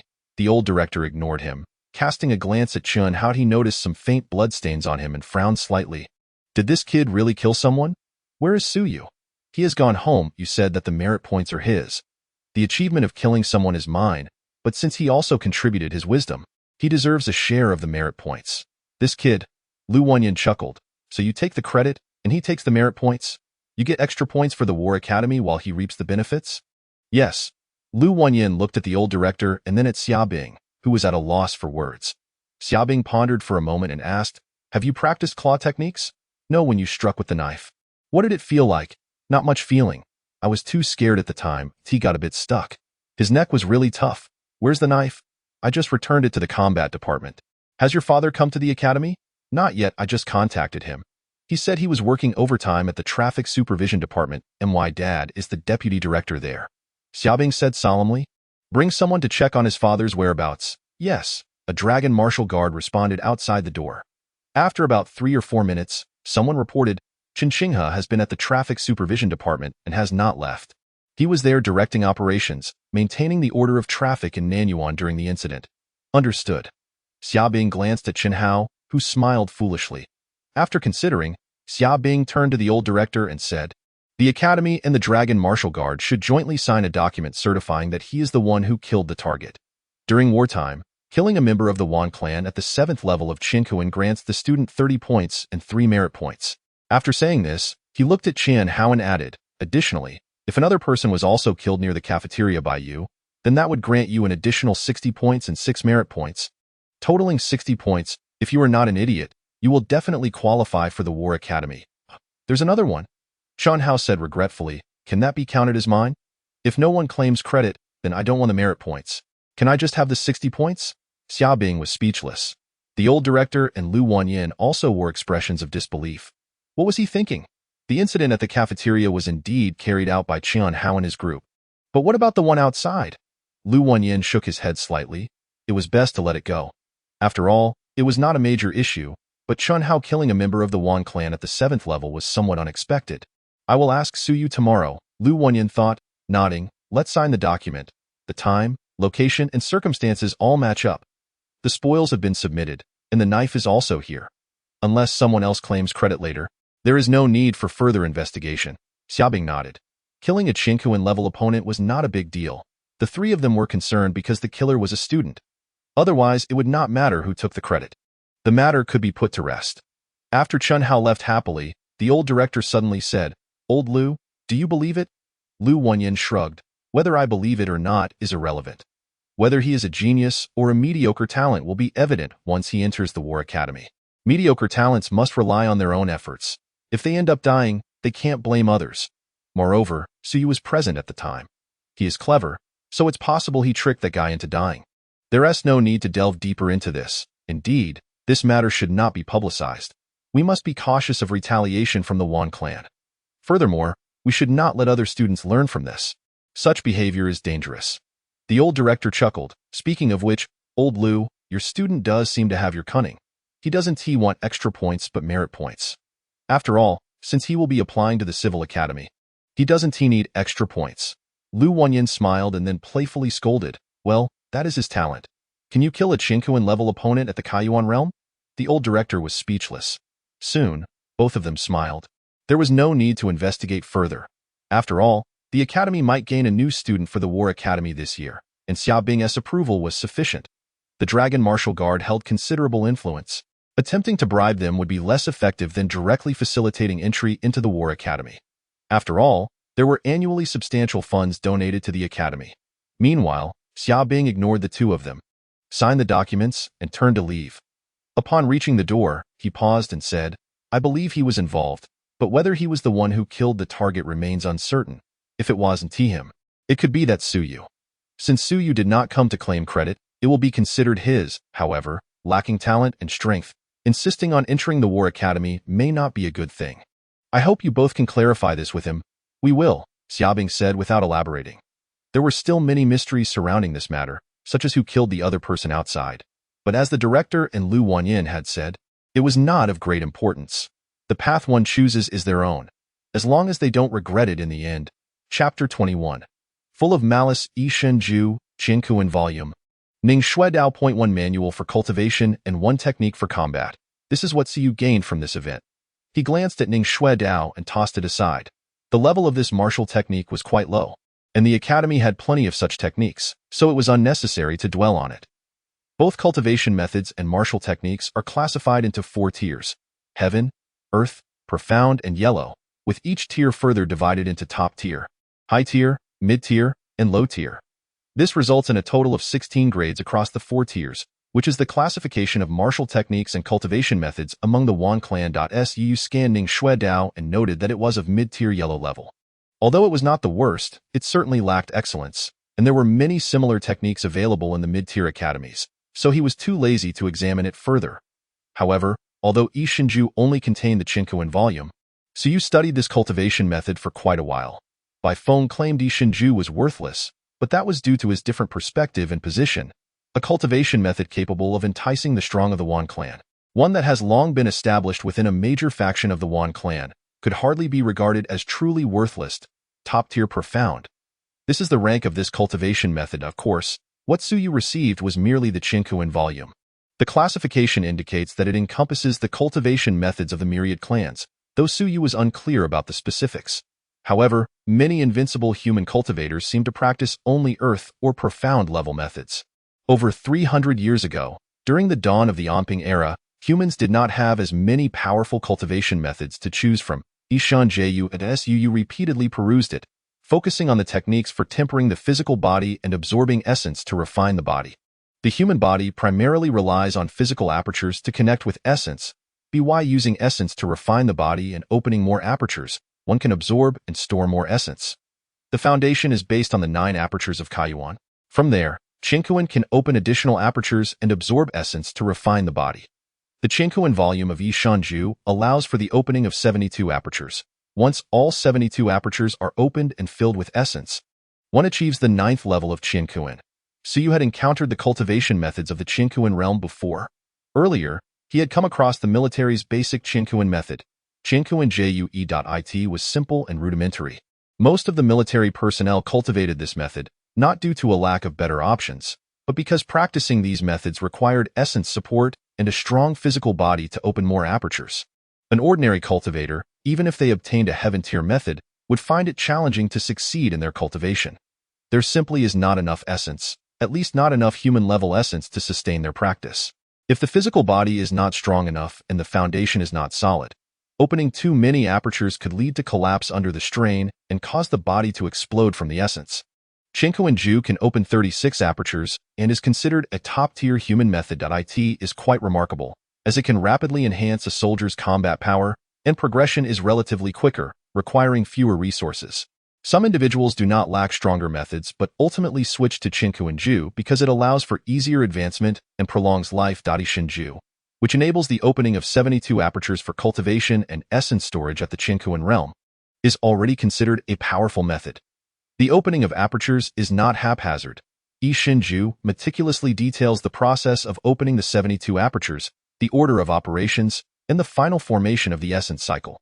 Randomly opening apertures could easily disrupt this cycle, leading to a scattering of essence at best or exploding the body at worst. Suu studied it for a long time and finally confirmed that it is indeed far more profound and wonderful than Qingkuan Ju. Cultivating to the 9th level of Qingkuan makes one significantly stronger than those practicing Qingkuan Ju. One possesses greater strength and a more robust physique. As for whether one could defeat opponents of the same realm on the battlefield, that would depend on combat experience, willpower, and sheer strength. Being physically strong does not guarantee victory. Opening 72 apertures is considered a valuable asset. Suu had not initially contemplated practicing this, but through related studies and exposure, he could enhance his foundational knowledge. His research into the languages of the Myriad clans also falls within this scope.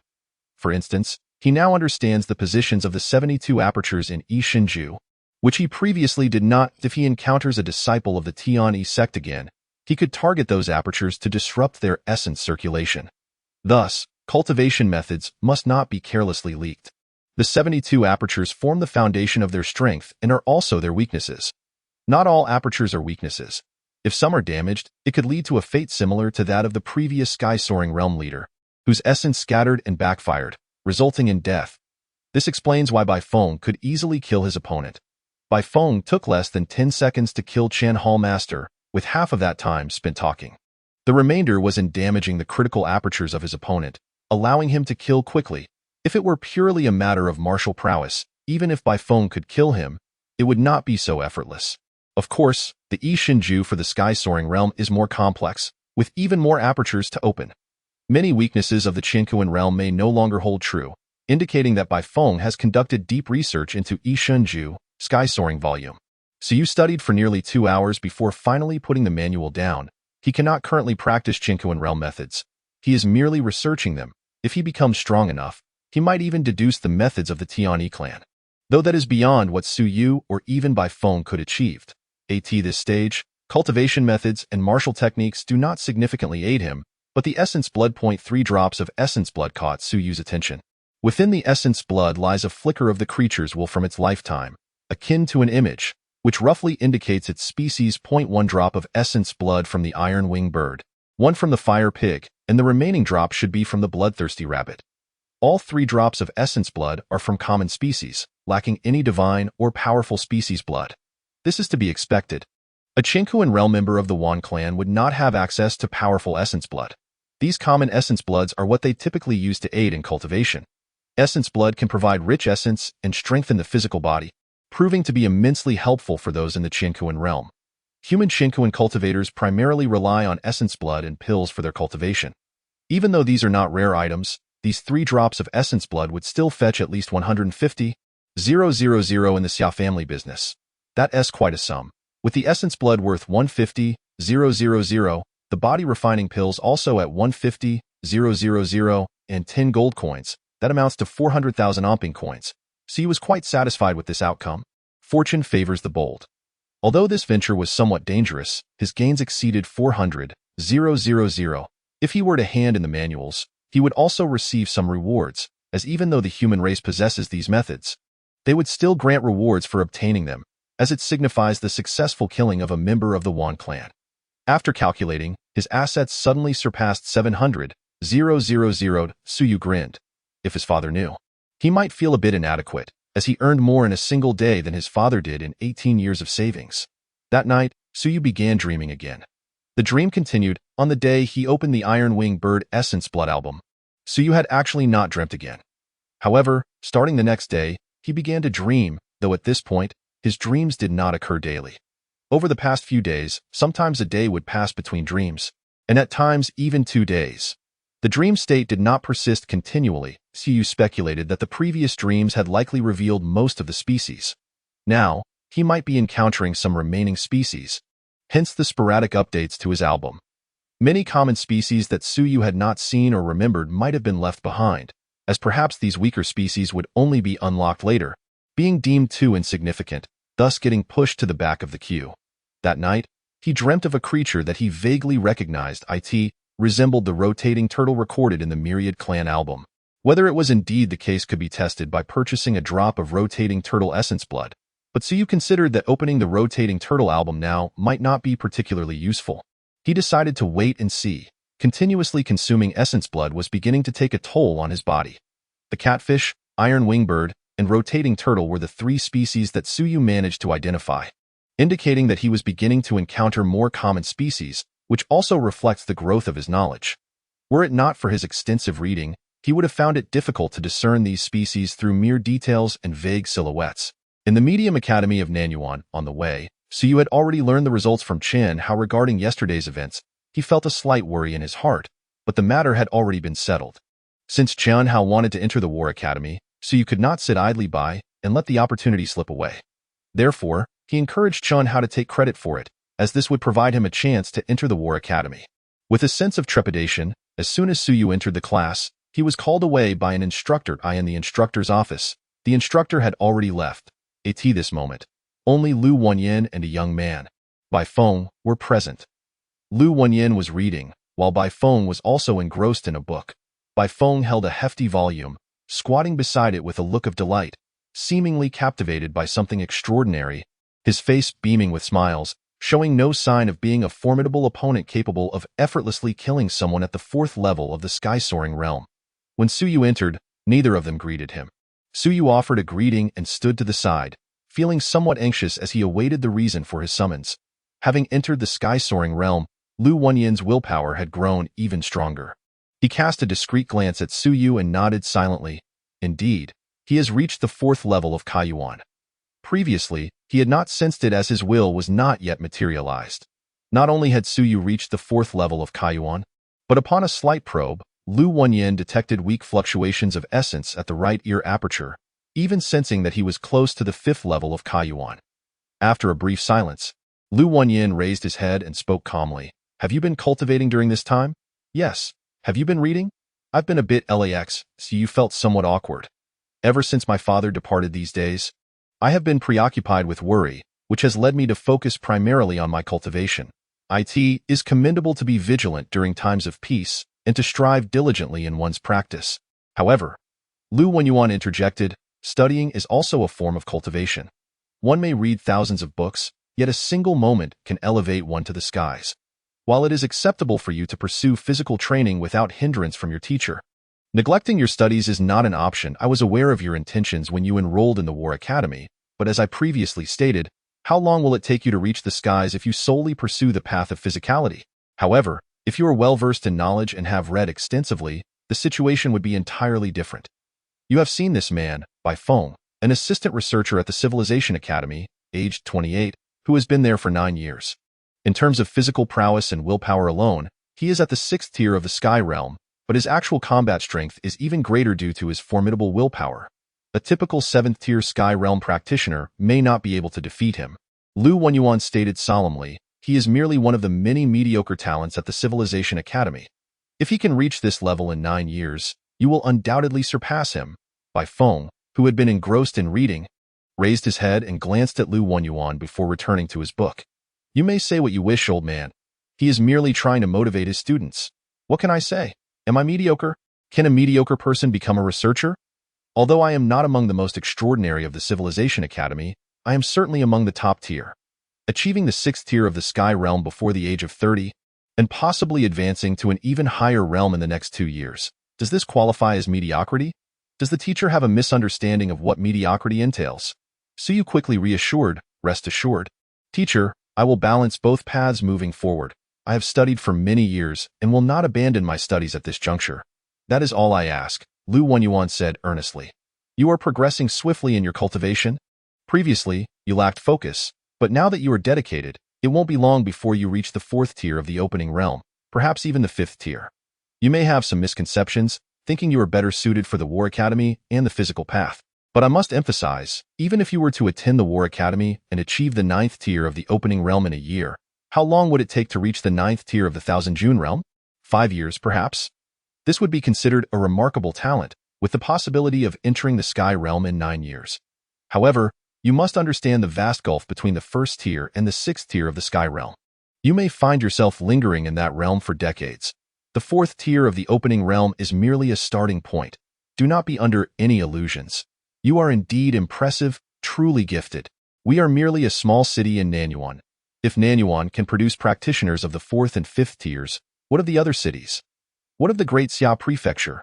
Beside them, Bai Feng chuckled, I have been keeping an eye on other cities, and a few prodigies at the 7th tier of the opening realm have been reported out of course. The 7th tier is still a distant goal for Nanyuan, while there are many at the Great Xia Prefecture who have reached the 7th tier, with some even at the 8th tier. The 8th tier signifies the opening of the purple aperture, where one begins formally practicing martial techniques, and their vital energy can be used in a coherent manner, endowing them with a certain level of combat capability. There are even those at the 9th tier of the opening realm who are merely a step away from the Thousand June realm. Yet none of these individuals have actually entered that realm. They are merely awaiting enrollment in the academy to advance. This time, Lu Wenyuan did not interrupt him but turned to Suyu and sighed. It is not that I wish to pressure you into applying to the Civilization Academy. I merely want you to understand that your talent does not lie in the physical path. Even if you possess some aptitude, the gap remains vast. The physical path consumes an enormous amount of resources, heavenly materials and earthly treasures, blood essence, elixirs, combat, and weaponry. The wealthy pursue martial prowess while the scholars remain impoverished. Suyu, as a member of the ordinary class, if you lack talent in the literary path, I would be pleased for you to enter the War Academy and seize an opportunity. Yet you do possess such talent, and I hope you can go further and reach greater heights. The Civilization Academy does not place much emphasis on these matters in the early stages, and the consumption will not be too great. Even if you lack funds and combat strength, you still have the potential to ascend to the Sky Realm. However, once you enter the War Academy, the prospects may become bleak. Lu Wenyuan gazed at him and gently stated, Do you know why I do not advise others? Not even Lu Yu. Even if Lu Yu were to apply to the War Academy, I would not counsel her, because her family is well off and can support her future cultivation. Suyu, this is why I wish for you to pursue the path of civilization. I hope you will not be diminished by a lack of material resources and ultimately fade into obscurity. Even if you are gifted, resources will not be given freely and opportunities will not simply fall from the sky. There are many prodigies at the War Academy, and you would not stand out, making your journey even more arduous. I hope you can navigate this path more smoothly. Suyu nodded vigorously, feeling somewhat moved. He understood that these were the heartfelt words of his teacher. For someone of his humble background, it was indeed challenging to bear certain burdens. If he were to set his sights on the Thousand June or the Wanshe realms, there would be no issue. However, aiming for rapid ascension to the Sky Realm, his family clearly lacked the means to support such aspirations. Teacher, I understand I did not consider these factors deeply before, but I will strive harder moving forward. That is all I wish to hear. Lu Wenyuan smiled. In the coming days, allow Bai Feng to guide you. If you have any questions or uncertainties, feel free to ask him. Although he may not be particularly remarkable at the Civilization Academy, He is more than capable of providing you with guidance. Bai Feng, feeling increasingly self-doubting after being addressed so many times, thought to himself, am I truly not remarkable? I, Bai Feng, have some renown at the Civilization Academy, even in the Great Xia Prefecture. I am on the path to ascend to the Sky Realm before 30, and I am among the few assistant researchers who can achieve this. Why do I feel so insignificant in this context? Feeling quite frustrated, Bai Feng glanced at Su Yu and noticed that he seemed to somewhat agree with Lu Wenyuan's words. He chuckled, thinking, this young lad simply lacks experience. Once you enter the Civilization Academy, you will understand who your brother Feng truly is. You will come to realize just how difficult it is to reach my level. Do not compare an ant's perspective of an elephant's enormity. An ant's imagination is limited, and it cannot conceive of such vastness. Only when one stands at a certain height can an ant appreciate the unimaginable size of the elephant. In the next 2 days, I will remain in Nanyuan Academy. After that, I will depart, and you can find me anytime. With that, Bai Feng left, cheerfully clutching his book. Once he had walked away, Lu Wenyuan suddenly lowered his voice. Make good use of your time. Cherish these 2 days. Employ your utmost wisdom to extract knowledge from him, to siphon his insights. Though you may not achieve this completely, it is the maximum time I can secure for you. Even when you arrive at the Civilization Academy, such an opportunity may not present itself again. Do you understand? I understand. Su Yu quivered slightly, grasping the implication of his teacher's words. Even upon reaching the Civilization Academy, he might not have the privilege of guidance from a researcher. The courses taught by assistant researchers yield 5 merit points per session, lasting 1 hour. Lu Wenyuan whispered, in 2 days, there are 48 hours. Do not sleep, go study, complete your studies, and you will earn 240 merit points, something you may not earn in years to go now. I believe in you. Thank you, teacher. At that moment, Su Yu's eyes sparkled with determination. The master and disciple exchanged radiant smiles. In the distance, Bai Feng suddenly sensed a wave of malice approaching, sending chills down his spine. Turning to look, he couldn't help but mutter, is the teacher trying to set me up? Chapter 22. Beyond the Sky Realm in the teacher's dormitory, a spacious 4-bedroom apartment awaited. Lu Wenyuan could afford to disregard Bai Feng, but the academy head could not. In Nanyuan, no one could afford to overlook a researcher, even an assistant. Thus, Bai Feng's temporary residence was no less than that of any teacher, and in fact, even superior. Bai Feng lounged on the sofa, while Su Yu and Lu Yu stood obediently beside him, waiting for him to finish watching television. Suddenly, a line of people was dragged out to face execution. Yesterday, the Dragon Martial Guards of the Great Xia Prefecture mobilized, slaying thousands of members of the Myriad Races sect and capturing over 3,000, totaling nearly 10,000. The Great Xia Prefecture enforced a ruthless policy. Capture them, and if identified, the verdict was simple, death. Today, a live broadcast showcased the beheadings. With over 3,000 individuals, it might seem few, but the executions had already lasted over 10 minutes, and they were far from finished. Lu Yu found it hard to watch and turned away from the screen. Su Yu also felt a twinge of discomfort. It was not sympathy, but seeing bloodied heads repeatedly made him feel nauseated, even though he had just killed 2 the day prior. However, Bai Feng watched with great interest, sipping tea while commenting, the Myriad Races sect comprises many factions, yet the Tianyi Divine sect is among the stronger ones. Their leader is an exceptional expert, but this time, they have met their demise in the Great Xia Prefecture, with the leader falling and the elite members nearly eradicated. It seems the Great Xia Prefecture has reaped considerable rewards. Su Yu and Lu Yu struggled to grasp his meaning. Reaped rewards? They echoed, confused. Bai Feng chuckled, isn't it obvious? With the elite wiped out and the leader dead, who was able to slay them? How many can the Great Xia Prefecture claim to have done so? Those daring to stir trouble in the Great Xia Prefecture must have felt invulnerable, believing they would not perish, that no one would dare confront them. Given that confidence, they must have had some form of backing. What could that backing be? Perhaps other leaders of the Myriad Races sect? No, it must be the support of their patrons. Su Yu's eyes flickered as he whispered, are you suggesting that someone from the Tianyi Divine Race has arrived? Exactly, they must have come, Bai Feng confirmed. Since the leader has fallen, do you think the Tianyi Divine Race has suffered losses as well? If they have, wouldn't that be a considerable gain? Bai Feng chuckled. The academy head may soon find himself in trouble. Trouble? Yes, trouble. Just wait and see. Various war academies, including the Civilization Academy, will likely surround him and demand the blood and treasures of the Tiani divine race. Bai Feng laughed heartily. I wonder if our academy head has returned yet. We must quickly acquire some valuable items. This could be a windfall: divine blood, flesh from celestial beings, divine weapons, divine techniques. If this isn't a fortune, what is? The academy head must be nearing madness with all the commotion. I can only imagine the chaos in the great Xia prefecture right now. As he spoke, Su Yu and Lu Yu exchanged glances, both filled with yearning. It wasn't a genuine desire to obtain these items, but merely the thrill of hearing about them ignited their passion. Divine blood, the flesh of celestial beings. These were treasures beyond measure. By teacher, are the Tiani divine races visitors powerful?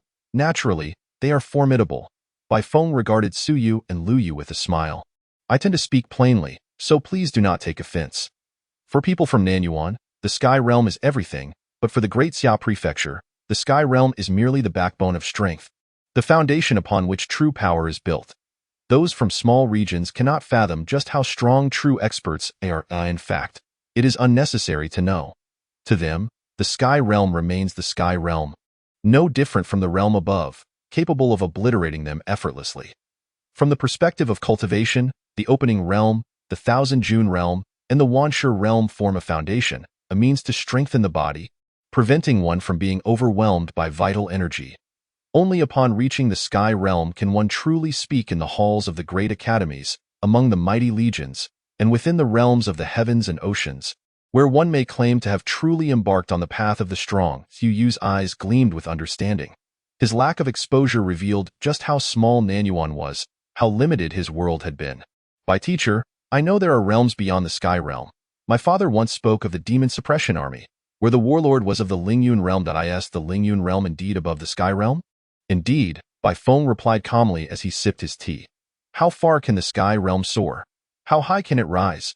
Ultimately, the Sky Realm is merely the starting point for the strong, to walk upon the clouds, to soar above them.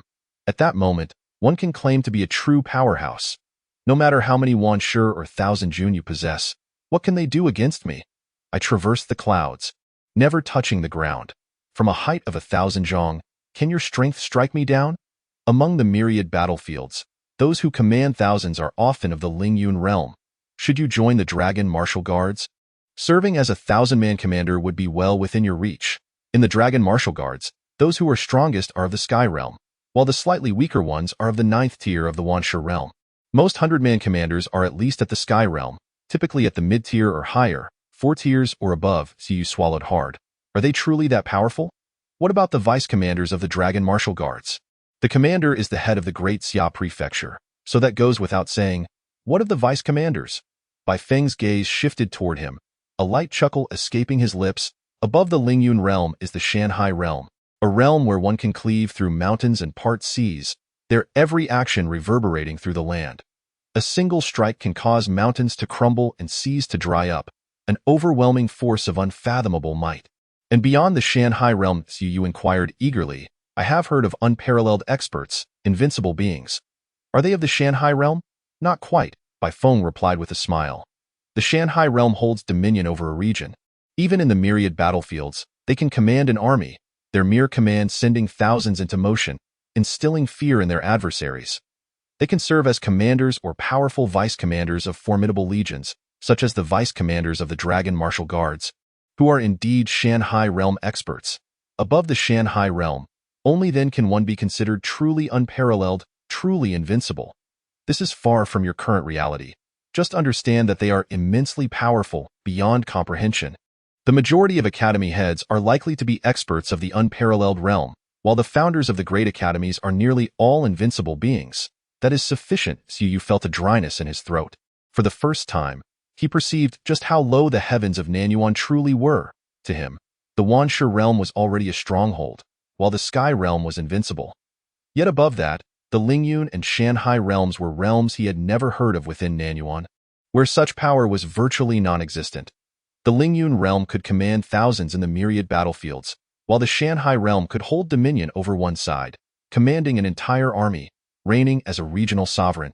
And above that, there were still the unparalleled and invincible beings. Bai Feng observed their expressions, laughing with delight. He relished witnessing their shock, indulging in a bit of dark humor. Such discussions were often unnecessary, as they would inevitably learn all this upon reaching the Great Xia Prefecture. Yet he still felt compelled to share, feeling somewhat aggrieved by Lu Wenyuan's earlier comments. This small genius from Nanyuan? Did he truly comprehend the vastness of the sky? In the next moment, Su Yu exhaled deeply, suppressing his thoughts and forcing himself to regain his composure. Bai Feng glanced at him, internally acknowledging, not a bad temperament. He was merely a child unversed in the world, yet his ability to calm down so quickly was commendable. As for Lu Yu, although she was excited, she had already settled down. Bai Feng paid her little attention, sensing that the girl had been aware of these matters long before. Her excitement was merely a fleeting desire in this moment. In truth, Su Yu was the only one who was truly ignorant. Having been born and raised in Nanyuan without ever venturing beyond its borders, Su Long had sheltered him well, yet as a mere Thousand June practitioner, his exposure was limited. Lu Wenyuan would not share such insights with Su Yu, and Su Yu would find it difficult to glean such knowledge from books. Hence, he remained genuinely uninformed. These matters are still far removed from you. Time is precious. Do you truly wish to squander it on this? Bai Feng did not invite them to sit but allowed the two to stand, saying, I will be here for 2 days. From now, if you have any questions or seek understanding, feel free to ask. I will share whatever I can. Such opportunities are rare, Su Yu quickly inquired. By teacher, what exactly is the power of will? How is it cultivated? How do we assess it? What defines strength and weakness? The power of will. Bai Feng regarded him thoughtfully before smiling. Yours is not weak, of course. However, you have not yet experienced it concretely, nor have you trained in it or given it due consideration, which is why you are unable to perceive it. Your teacher encouraged you to attend the Civilization Academy precisely because he recognized this, wishing to guide you away from the wrong path. In my view, the power of will is quite comparable to physical strength. Both represent a form of force, one manifesting externally, the other internally. As he spoke, Bai Feng lifted a black cup, covering its opening with his hand, and elucidated. Physical strength is akin to the cup itself. If I were to strike you with this cup, would you feel pain? Su Yu nodded. This is the essence of physical strength. When I hit you, you will experience pain, which is both direct and observable. The degree of pain you endure is intrinsically related to the nature of the cup. The harder, larger, and heavier it is, the more intense your suffering. Conversely, the power of will resides within the cup. At this moment, you cannot perceive it. Our cultivation of willpower is akin to filling the cup with water. He summoned some water and began to pour it into the cup. As long as the cup is not filled, the power of will remains unmanifested. Even when it reaches the rim, it remains ineffective. This state resembles your teacher, Master Lu. His cup is full, yet no water spills over. When the power of will becomes manifest and overflows from the cup, that is true manifestation. At this moment, the water within the cup brimmed and began to spill over, cascading forth in greater quantities. Under Bai Feng's manipulation, the water gushed out more and more. Initially, when just a trickle overflowed, it seemed inconsequential, perhaps even weaker than physical strength. But what if it were more than just a trickle? The water surged forth. Suddenly, Su Yu was engulfed in a vision, witnessing the water transform into a river, flooding the room, then the academy itself. Rivers, torrents, ocean waves, colossal surges, boom. The heavens and earth trembled. Cities were submerged, mountains crumbled. Bai Feng's voice resonated in his ears. This is the power of will. It can transform water into ice or gather into rivers and seas. Essentially, it is a manifestation of force, much like physical strength. However, it possesses a uniqueness that renders it limitless. Physical cultivation, at least as it appears now, is finite, although we cannot yet perceive its limits. Upon reaching the void ascendance realm, one cultivates both, but our approach begins with the water overflowing, enveloping the cup to strengthen the physical form.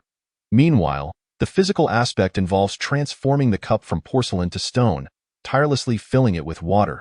If you ask me which path is superior, they are fundamentally equal. It depends on your choices and innate talent. Whichever path seems easier, pursue that. As Su Yu's surroundings flickered, everything vanished.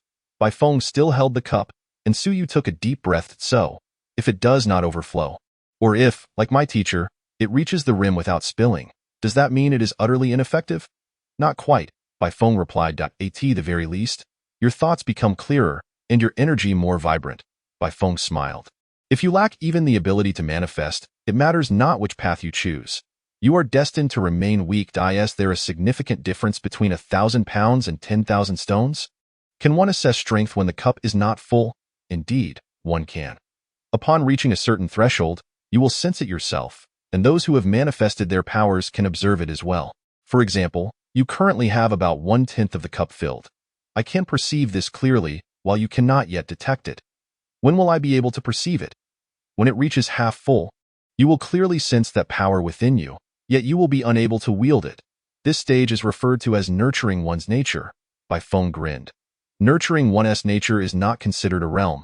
However, you may interpret it as the opening of the origin, or even 1,000 pounds or 10,000 stones. This phase is challenging. You will sense power yet be unable to utilize it. Are you feeling anxious? You may feel capable of challenging 10,000 stones, yet a mere 1,000 can send you flying with a single slap. Does that frustrate you? You may be bloodied and bruised, yet your water has reached the brim, and the next moment could be your ascension. Are you angry? Yet, no matter how anxious or angry you are, it simply will not spill. Does that infuriate you? Your anger is futile. Many cannot endure this, lose composure, and become despondent, often switching to the physical path because it is utterly maddening. Bai Feng chuckled. I eagerly anticipate that day, witnessing your frustration and helplessness. You must understand that during this period, the Academy will do something. During your nurturing phase, students from the War Academy will come to engage with you, essentially to beat you, to torment you, to humiliate you, to drive you to madness. Su Yu stared in astonishment, while Lu Yu murmured, Teacher Bai, why does the Academy do this? Simply to stimulate you.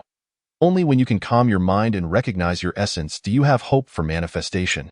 It is a double-edged sword, potentially driving some students mad or causing them to abandon this path. But those who endure emerge successfully. Bai Feng laughed heartily. This is the grand spectacle of the Civilization Academy.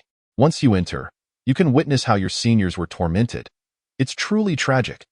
The students from the War Academy love to boast about how they once humiliated someone who is now a formidable expert.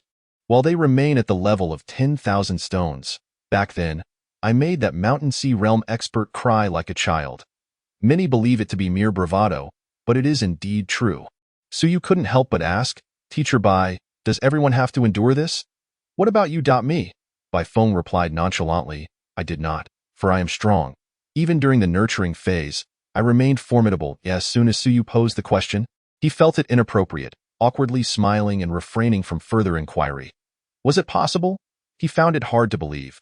Perhaps he had been brought to tears by someone at some point. Nevertheless, he was astonished to learn that such events occurred at the Civilization Academy. As for the cultivation of willpower, Bai Feng shifted the topic, continuing, read, learn. Of course, not ordinary books, not regular texts. You have all studied the languages of myriad races and are aware of their significance. Why learn the languages of myriad races? They may seem trivial, but the texts that record techniques and martial arts in these languages are infused with willpower. At this moment, reading is a form of willpower confrontation. The stronger the technique, the more formidable the recorder, the harder you must struggle against it, which can also serve as a test in the Civilization Academy. When you can read the original texts of techniques at the 1,000 June level, it signifies that your willpower can contend with a 1,000 June physical cultivator. When you can access the original texts of the Void Ascendance realm, that indicates you are on the brink of manifestation. Reading the 10,000 Stone original is essentially the commencement of the nurturing phase. At this moment, Su Yu finally grasped the concept. Just then, a fragment of white bone appeared in Bai Feng's hand. This is a page from a Myriad Races book documenting 1,000 June techniques. However, it is merely a fragment. The battlefield of the heavens is replete with such items, and the Civilization Academy possesses no shortage of them. As new students, your primary task is to study these fragments. You can examine it now. If you can discern the text, it means you are nearing the 2/10 mark of the cup. Bai Feng had previously stated that Su Yu had merely 1/10 accumulation, yet now he presented something requiring 1/5 issue. You gave it little thought and took the white bone fragment in hand to scrutinize. Bai Feng instructed, look with intention. Focus a bit more. Su Yu nodded, concentrating intently. Gradually, the bone fragment began to transform in his vision, emanating a faint glow, and it appeared as though some text was faintly inscribed upon it. Curious, Su Yu focused even more, striving to comprehend it fully. Boom! At that moment, It felt as though a hammer struck his head. The glow from the bone fragment intensified, and Suyu let out a cry, instantly dropping the fragment. Bai Feng had anticipated this reaction and chuckled. Reading also comes at a price. This is the essence of cultivation. This is the Civilization Academy. Do not presume that attending the Civilization Academy is akin to South Yuan, where one merely glances at translations without substance. Each confrontation hones your willpower. Of course, one should not exceed this too many times in a day. 1 or 2 is sufficient, lest you go mad. The Civilization Academy is no stranger to madness. Many people overestimate their capabilities and attempt to read texts beyond their grasp, resulting in numerous cases of insanity. Suyu's head throbbed painfully. Tears were nearly spilling forth. The agony was unbearable, however. After about 10 seconds, Suyu opened his eyes, panting as he regained his composure. He felt akin to being slaughtered in a dream. Yet after experiencing such pain for years, he had grown accustomed to it. The most recent ordeal was just a fleeting moment of unbearable pain. Bai Feng was about to say, "It's fine to cry for a bit. After all, new students often do." However, just as he began to speak, he suddenly swallowed his words. Upon glancing at Suyu, he raised an eyebrow slightly. He was certain that Suyu's willpower was merely 1/10 full, yet this individual had managed to endure it. How could this be? The willpower within that bone fragment was twice as strong as Suyu's. He should have suffered for at least half an hour. Bai Feng blinked in surprise. Indeed. No wonder Master Lu held this young man in such high regard. It seemed this individual might not possess extraordinary talent, but his resilience was formidable. Sometimes, when cultivating willpower, talent is not the key. Resilience determines the future. Once recovered, Suyu grimaced and asked, "Teacher Bai, how strong is the willpower of an average person?" 1/10. Bai Feng suppressed his thoughts. Chuckling, that is the level of an ordinary person, indicating they lack such talent. You possess decent talent. As for Lu Yu, she is slightly stronger, around 15%. Su felt a bit embarrassed. So, he was still not as strong as Lu Yu. Bai Feng smiled but chose not to elaborate further.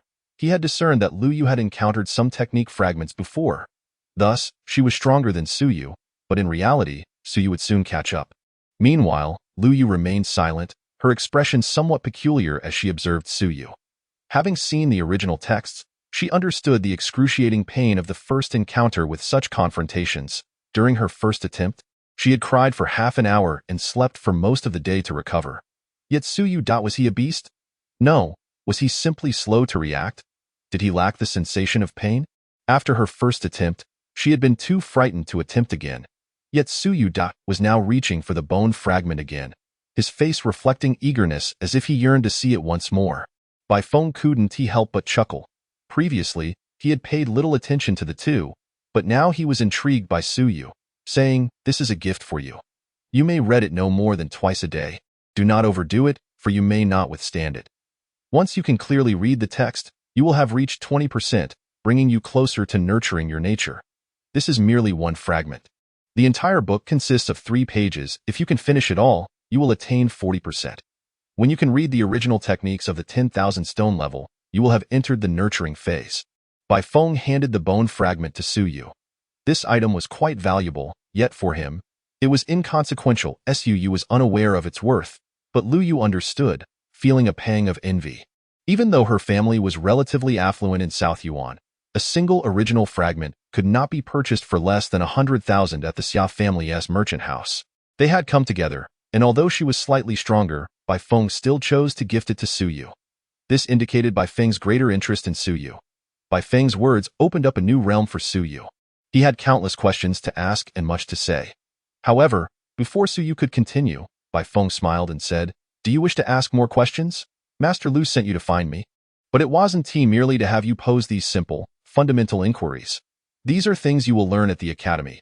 Suyu froze momentarily, realizing that it was indeed wasteful to ask such questions when the assistant researcher charged 5 merit points per hour for their classes.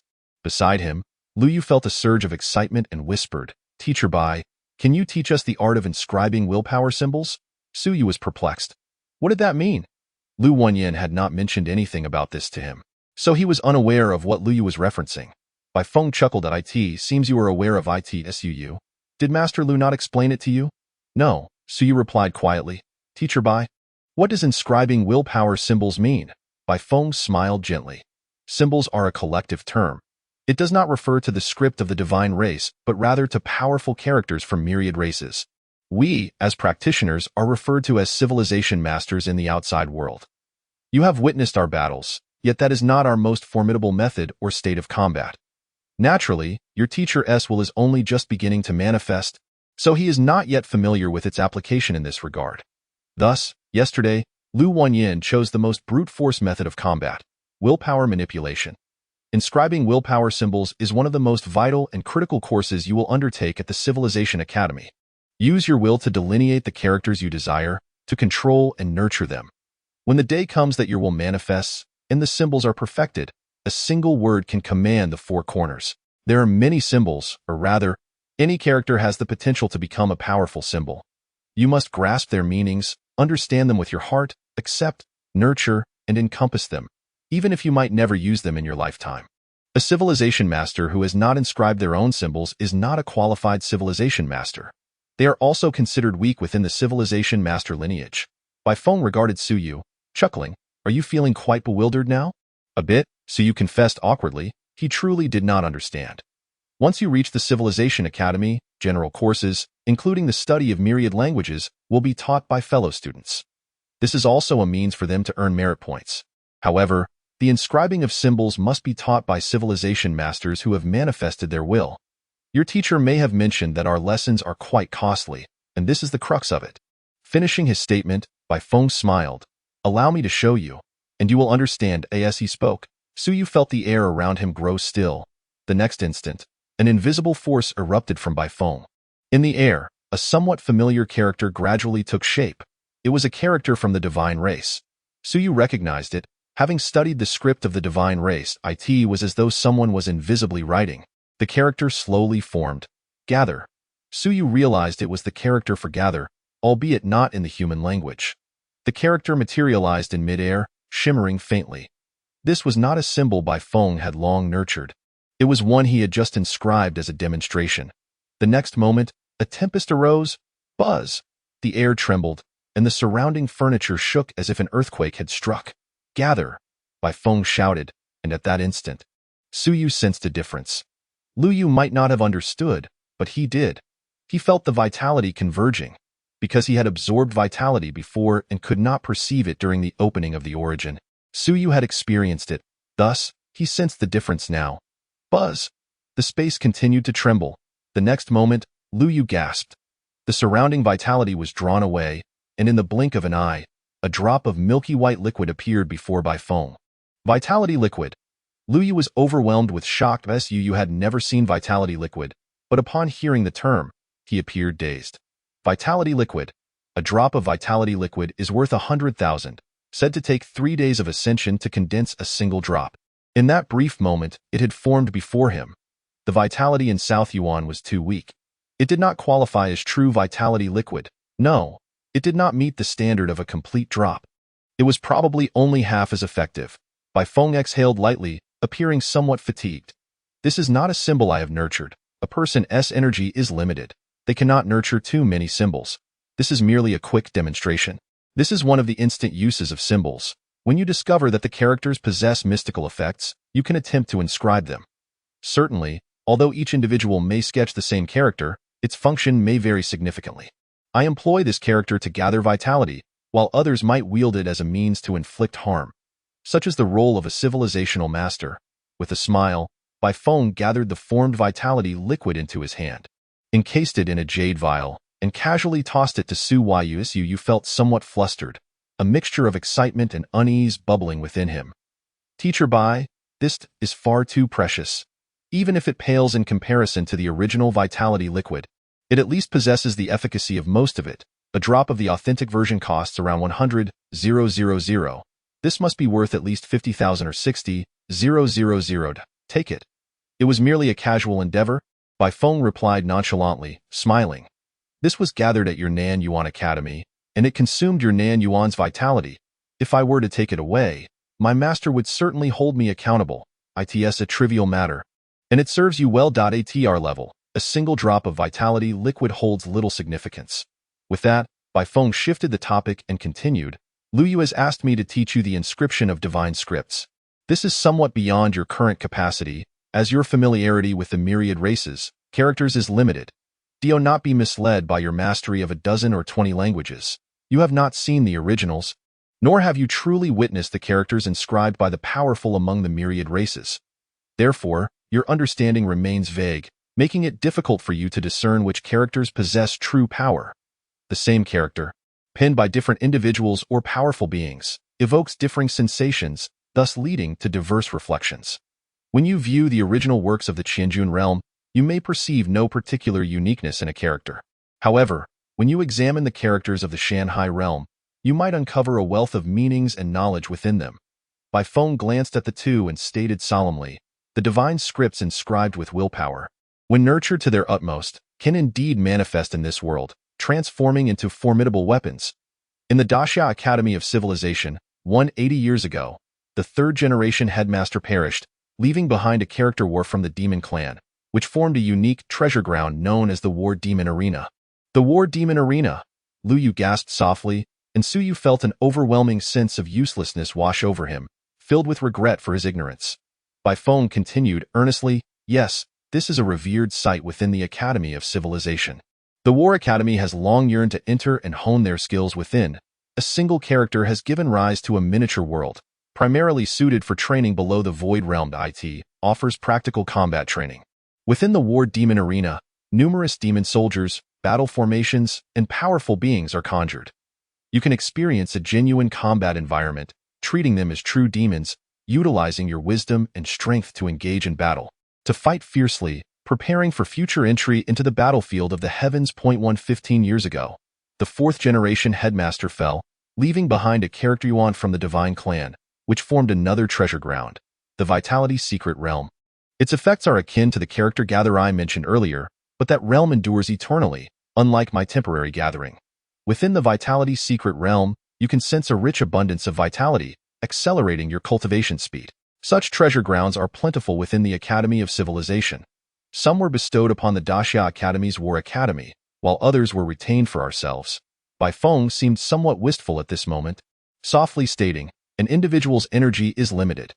Typically, one would focus on mastering a divine script that best suits them, with the ultimate goal of genuine manifestation and eternal inheritance. Of course, you may inscribe many divine scripts, whether for combat or support, that is entirely permissible. All of this will become clear to you once you arrive at the Academy of Civilization. Bai Feng paused for a moment before continuing. Since you have inquired, I shall not withhold any knowledge, especially since I previously stated that you may ask anything. Today, I shall teach you how to inscribe divine scripts. However, it is not merely about writing this character. It requires more than that. Before your willpower manifests, inscribing divine scripts is not as simple as it seems. It involves meditative inscription rather than actual writing. Su's eyes sparkled with clarity. Inscribing divine scripts. No wonder the teacher remarked that Bai Feng's lessons were invaluable and rare. It all made sense now. Even without Bai Feng's explanation, he understood the challenges involved. Consuming willpower is a significant endeavor. Bai Feng had just demonstrated, and his face was still somewhat pale, clearly indicating that it was not as straightforward as it appeared. Your willpower is currently insufficient to fully inscribe a divine script. You can only inscribe a portion, and then you must meditate to perfect it. You have learned many languages of the myriad races. However, the most crucial remains the language of humanity. The myriad languages naturally include human characters, and you are most familiar with those. Thus, we shall begin with human characters. You have never seen characters written by powerful humans. Today, I shall write one for you. With that, Bai Feng gestured in the air, and a sheet of white paper materialized. Without a pen, Bai Feng gazed at the paper and exhaled. Truly potent characters are imbued with willpower, which is why not just anyone can inscribe them. Some of the Void Realm beings of humanity cannot achieve such feats. The character you are most familiar with is the Keonju. Today, I shall inscribe the Keonju. As he spoke, Bai Feng extended his hand, not touching the paper but moving it through the air. Golden light flickered at his fingertips. You felt the vitality converge once more, as well as the presence of willpower. Bai Feng maintained a serious expression, his fingers dancing like a sword through the air. Kaiyuan has 9 orifices. As the first sentence was inscribed, the white paper showed signs of fracturing, as though it could not withstand the power of the characters. Bai Feng's golden light shimmered, enveloping the paper to stabilize it. The medium is insufficiently strong to record the powerful will-infused characters. However, this is merely a demonstration. I will reduce the power in the future. Should you wish to record powerful techniques or characters, you will require special mediums. You will come to understand this in time. He continued to write, beads of sweat beginning to form on his forehead as wisps of white smoke rose from the top of his head. As if something were burning. Oh, not look at me. Focus on the characters I am inscribing. Beside him, Lu Yu hurriedly nodded, swiftly informing Su Yu. The will-infused characters of a civilizational master are worth their weight in gold. Su Yu also nodded vigorously, understanding the preciousness of the moment without needing further explanation. Characters appeared one after another, sentences being inscribed. Su Yu focused intently, feeling as though the world was spinning around him. It was different. The Kaiyuanju he was accustomed to seeing was entirely transformed. He felt as though he was witnessing not mere characters, but a person, a practitioner of the Kaiyuanju, that person being Bai Feng. He was opening the 9 orifices. Outside, Lu Wenin wore a smile, softly murmuring, "This kid is truly putting in effort." Writing will-infused characters, especially lengthy ones, was something he could not achieve. If he could, he would have taught it himself. Even now, with manifest willpower, he still could not accomplish it. He was no match for Bai Feng, who could inscribe the Kaiyuanju, while he would likely falter after the first line, unable to continue or fully inscribe the entirety of the Kaiyuanju. Although the Kaiyuanju is not extensive, it was beyond his capability. Even after years of nurturing his willpower, which was quite strong, he could not compare to Bai Feng, who was at the 6th level of the Void Realm and was even on the verge of advancing to the 7th. Such individuals were rare within the Daxia Academy of Civilization, particularly among the younger generation, those under 40 years of age. Lu Wenin had merely intended to test the waters, not anticipating that Bai Feng would truly expend a considerable amount of willpower in instructing these 2 young prodigies from a small city. He did not proactively mention this, as he could insist that Bai Feng yield his position to teach students. However, to write will-infused characters and instruct on divine script inscription, this required a certain cost, which he did not mention. Lu Yu cherished this opportunity. Lu Wenin silently thought to himself before departing in the room. Su Yu was overwhelmed with excitement. For the first time, he clearly witnessed someone practicing the Kaiyuanju in its analytical form, seeing through it entirely. This was true instruction. He now deemed the previous guidance within the academy as overly rudimentary. Was this the power of a civilizational master? At that moment, Su Yu felt that if he were to use his essence blood to activate the Kaiyuanju now, his efficiency might surpass his previous efforts by 30%. No wonder the Academy of Civilization could analyze the techniques of the Myriad Races. If all were taught in such a manner, with the strong learning directly, it would be exceedingly straightforward and clear. Do not simply observe the cultivation. Look at the characters, perceive the power of the characters. If you can feel the characters that resonate with you, you may imagine and inscribe, discovering the first divine script that suits you. My live inscription, with willpower at its most active, allows you to perceive most clearly at this moment. Bai Feng did not mention that even within the Academy of Civilization, not everyone had the opportunity to witness a strong individual inscribing will-infused characters in real time. Often, one would only observe the original texts of various techniques, seeking insights from them. Inscribing divine scripts was generally something reserved for the nurturing phase.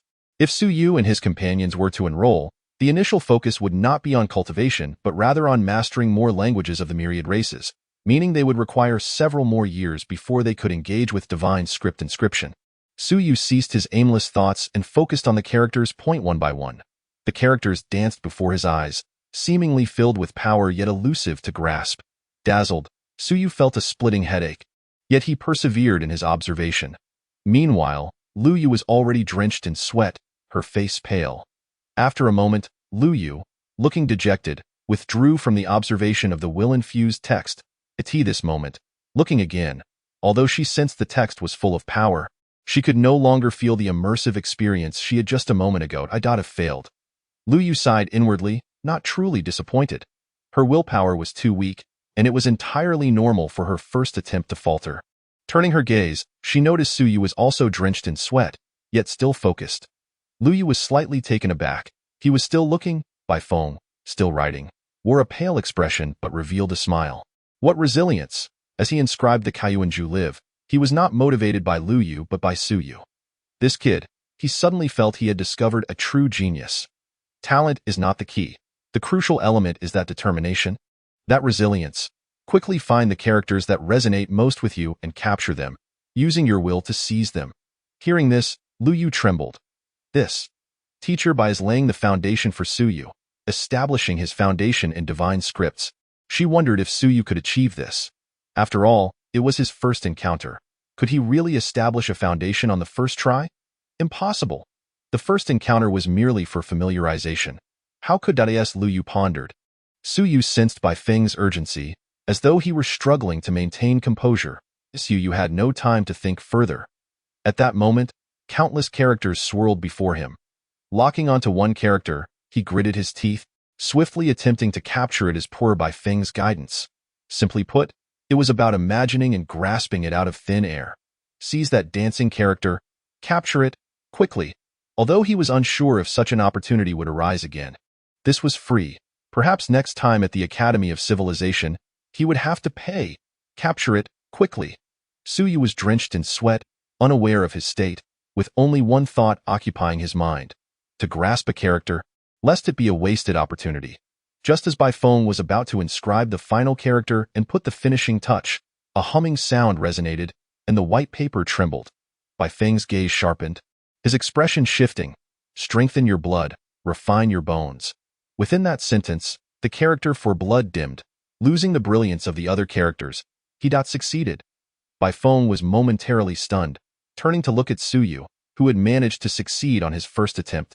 He acknowledged that he had approached this with a sense of evaluation and a desire to nurture talent, thus expending considerable effort to inscribe the Kuyuanju once. He had hoped against hope that Su Yu might succeed. Yet, he never anticipated that Su Yu would indeed achieve success.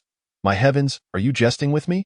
He himself was a genius. During his first enrollment, with willpower filled to 20, he could directly observe fragments of the Chenjun originals. But for his first attempt at inscribing divine scripts, he had taken half a year. His teacher had personally written will-infused characters for him 6 times, and he had succeeded. That alone was already a mark of genius. Yet here stood this kid, succeeding on his first attempt with willpower at just 10 is he even human? How could such a person emerge from the backwater of Nanyuan? Damn, Bai Feng cursed inwardly, and then his expression shifted. A genius I have discovered? No, a genius I have personally cultivated.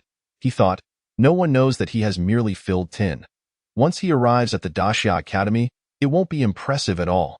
But no one knows he has already captured the divine script, laying the foundation for divine scripts. Bai Feng's eyes shimmered, and at that moment, Su Yu had already plunged into a battle of wills. Deep in meditation, Bai Feng pondered for a moment, then turned to Lu Yu smiling. You should head back. You must be quite fatigued today. Rest and recuperate. You can return tomorrow. Thank you, Teacher Bai. Lu Yu was indeed exhausted, but she could not help but glance at Su Yu. Bai Feng continued, he is just getting acquainted. He will recover shortly. Lu Yu could not discern that Su Yu had already captured the divine script and thought little of it, merely feeling that Su Yu seemed impervious to pain. After expressing her gratitude to Bai Feng a few more times, she left. Once she was gone, Bai Feng looked at the meditating Su Yu and grinned widely. I've hit the jackpot, damn. Teacher, I've discovered a genius in this little corner of Nanyuan who captured a divine script on his first attempt. Shall I have the teacher take him in early? No way, he is my discovery, and I am also a researcher. Damn, what if I took him in as my student? Would that not allow me to secure my position? Of course, the prerequisite is that this kid can swiftly reach the nurturing stage, or even manifest. As a 6th-level Void Realm civilizational master, taking in an ordinary student with 10 willpower, no one would object, right? Certainly not. Bai Feng thought to himself, grinning from ear to ear, as Su Yu remained unaware of his thoughts. This was an astonishingly unexpected gain. Kid, you are mine now. Whether I can secure my position all depends on you. Chapter 24. You are too mediocre. Seeking recommendations and collections, blood. In his mind, the blurred characters were tumultuous. As though they sought to break free from his control, Su Yu exerted every ounce of energy, striving to think, control, and suppress. The character for blood surged within his mind, whether in his head or in some deeper space. Su Yu could not spare a thought at this moment. Control it. This character would soon belong to him. His will was focused on suppressing this character, and though he could not determine if it was indeed his will, he felt fatigued, akin to fleeing in a dream, an eerily vivid sensation. The character resisted, struggled, and Suyu summoned all his strength to suppress it. Time passed, and eventually, the character for blood seemed to relent within his mind. The character ceased its movement. "Will you submit?" Suyu questioned within his consciousness, feeling as though he had just beaten the character into submission. Instinctively, he asked if it would submit. Yet, in the next moment, the character appeared to resist once more, suddenly becoming tumultuous. "I'll defeat you." Boom. At that moment, Suyu felt as though he were battling in a dream. Previously, he had been unable to defeat those creatures, but now he felt he had a chance to win. Was it merely a contest of who could subdue whom? For the first time in many years, he encountered an opponent slightly weaker than himself. Previously, he had always been the weakest in his dreams. This time, this character for blood was the weakest. "I'll defeat you." Time passed again, and the character for blood stilled once more. "Will you submit?" Boom. The battle resumed, once again rendering the character immobile. "Will you submit?" Boom. This continued for an indeterminate number of exchanges. When Suyu inquired once more, the character for blood remained still, as though it had exhausted all its energy. It submitted. In the chamber, Bai Feng had been waiting patiently. The longer he waited, the more astonished he became as he's still not awake. This fellow has laid the foundation for divine literature.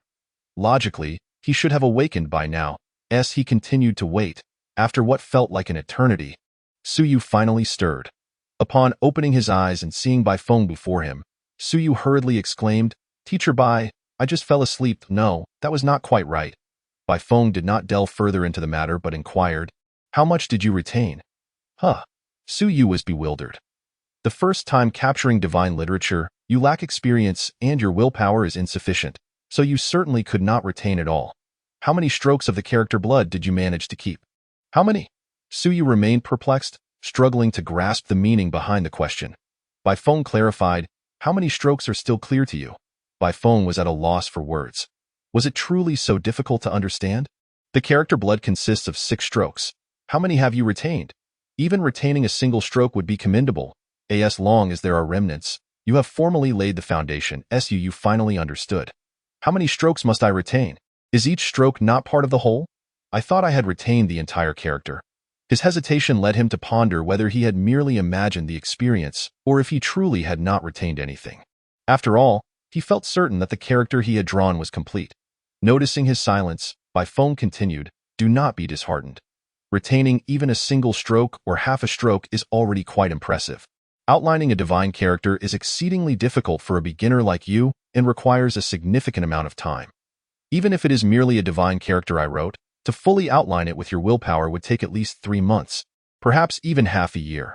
But as long as the foundation is laid, you can gradually refine your understanding." Bai Feng wore a smile, feeling in good spirits and willing to converse more with Suyu. Once a divine character is completely outlined, even if your will has yet to manifest, you will be able to sense some of its wondrous applications. You outlined the character blood. This character has been sketched before, but its applications vary. Some can absorb the blood of their enemies during battle, while others can condense the essence of Myriad Races blood, which is essentially the refined blood that civilization masters extract. Of course, the world is vast and full of wonders. The function of a character may differ vastly from its literal meaning. This is also a possibility. When you successfully outline it one day, you will be able to experience its effects. Suyu listened intently, trying to sense the implications of his own outlined character. What purpose does his blood character serve? Only by fully outlining it can he truly perceive its significance. The character in his mind trembled, and in the next moment, he experienced a vague sensation. Bai Feng continued speaking. The scene before Suyu suddenly trembled slightly, revealing a blurred impression of an iron-winged bird swooping down. The moonlight illuminated the moment. A fierce roar echoed in his ears. Bai Feng was momentarily taken aback. He was strong enough that such a minor illusion could be easily dispelled. Yet he chose to let the fleeting scene play out, allowing the iron-winged bird to dive toward him. He was utterly astonished. Truly, he was genuinely astonished. In an instant, he burst forth, shattering the door, and without a second thought, he appeared before Lu Wenin. Lu Wenin stared blankly at him. "What do you want, master? Are you joking with me?" Lu Wenin blinked, then blustered in indignation. You suddenly rush over here. You startled me. Who's joking with you? Do you want to fight? Bai Feng scrutinized him intently. It was not Lu Wenin. That was not his will interfering with Bai Feng. He simply felt it was impossible, so he came to inquire and test whether it was indeed Lu Wenin playing tricks on him. Too weak. It could not harm him in the slightest, nor interfere with him at all. He recognized it as an illusion, a mild one at that. But if it was not Lu Wenin, was it Suyu? What a jest. I refuse to believe it. If Suyu had been in the nurturing stage, he might concede, as he was indeed a genius, somewhat exceptional. But with only 10 willpower stored, you claim to have successfully outlined a character. Are you implying that my will character is utterly useless? That it was so easily captured and completely outlined? Hey! Lu Wenin's face darkened as he barked, Bai Feng, are you provoking me? Bai Feng snapped back to reality. And just as he was about to respond, his expression shifted, and he laughed. Master, just a jest, just a jest. Earlier, I was merely pointing out some things to Suyu. I believe his talent is rather average. He will likely only be an ordinary student at the Civilization Academy. However, since he is a student of yours, Master. Bai Feng seemed to ponder, finally stating, I cannot disregard your reputation. I believe that if he were to attend the Civilization Academy, he would likely not find anyone willing to accept him as a student and would only be an ordinary student. Although I am merely an assistant researcher, I am now able to take on students as well. Why not have him assist me? You? Lu Wenin was somewhat taken aback, momentarily forgetting his previous irritation as he curiously inquired, You wish to take on a student? Having him assist, after all, would be better than remaining an ordinary student at the academy, right? Lu Wenin turned serious. Are you serious? Yes, I see his talent is average, but he possesses strong resilience. He took quite a while to observe while writing the will character. Perhaps he might have some potential in the future. Lu Wenin chuckled. Of course. This lad, while not exceptionally talented, certainly has resilience. At such a young age, he can endure and dedicate himself to studying a language of the myriad races for days without rest. He is capable of hard work. In recent years, there have been many talents emerging from the academy who are even more gifted than he is. However, as for how highly I regard him, that is uncertain. I believe this lad possesses the foundation of a strong individual, if given the opportunity. Lu Wenin sighed, fearing there may not be such an opportunity. But recalling Bai Feng's earlier words, Lu Wenin smiled and asked, Are you genuinely considering taking him as a student? As an assistant researcher, you can only take on a maximum of 2 students before being confirmed, correct? Yes, but I have not taken any previously.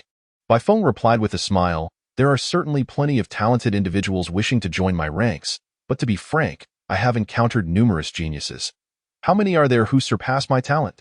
There are some who are quite clever, believing I have great potential, and under the urging of their parents, they flock to me.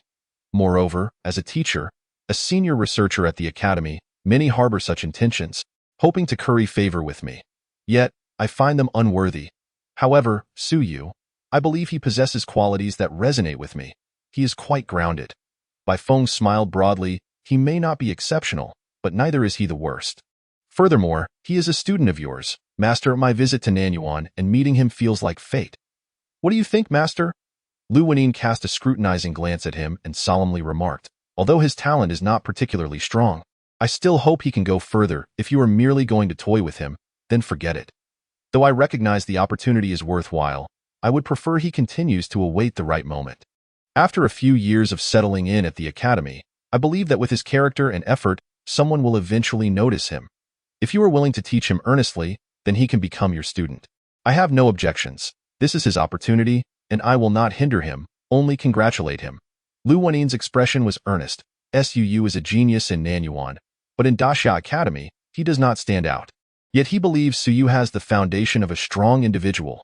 As long as he spends a few years at the academy, he holds the hope of soaring to great heights. He does not wish for Bai Feng to squander Suyu's potential. Rest assured, Master. Bai Feng replied with a smile, If I choose to take him in, I will certainly teach him well, if he can achieve success. It will benefit me as his teacher, and perhaps I could even achieve early confirmation. According to the Academy's regulations, unless I break through to the Lingyun realm or produce a few students with commendable achievements, I will not be confirmed.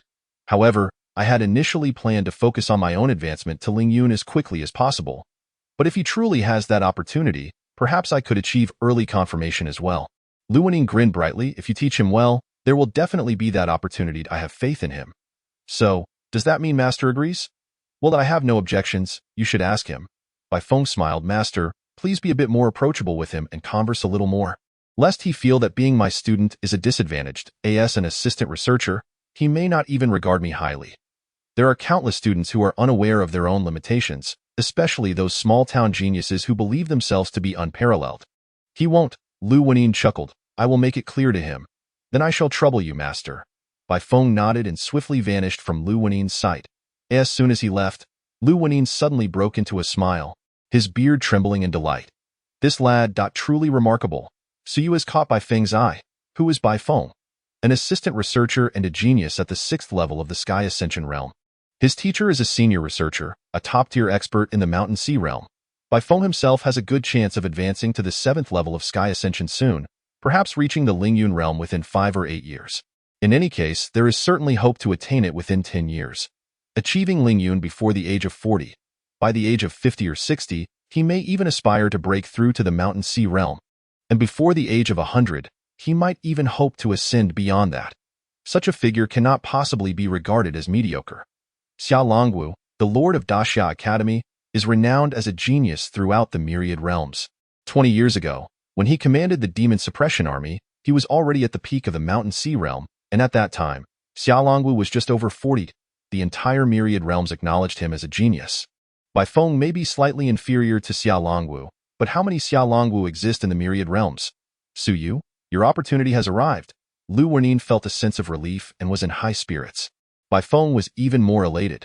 Master is too easy to deceive. At this stage, if he were to casually proclaim that he is taking Suyu as a student, everyone would likely think that Suyu has struck gold. Bai Feng, having disregarded the academy's geniuses, has taken a mediocre student from an ordinary academy.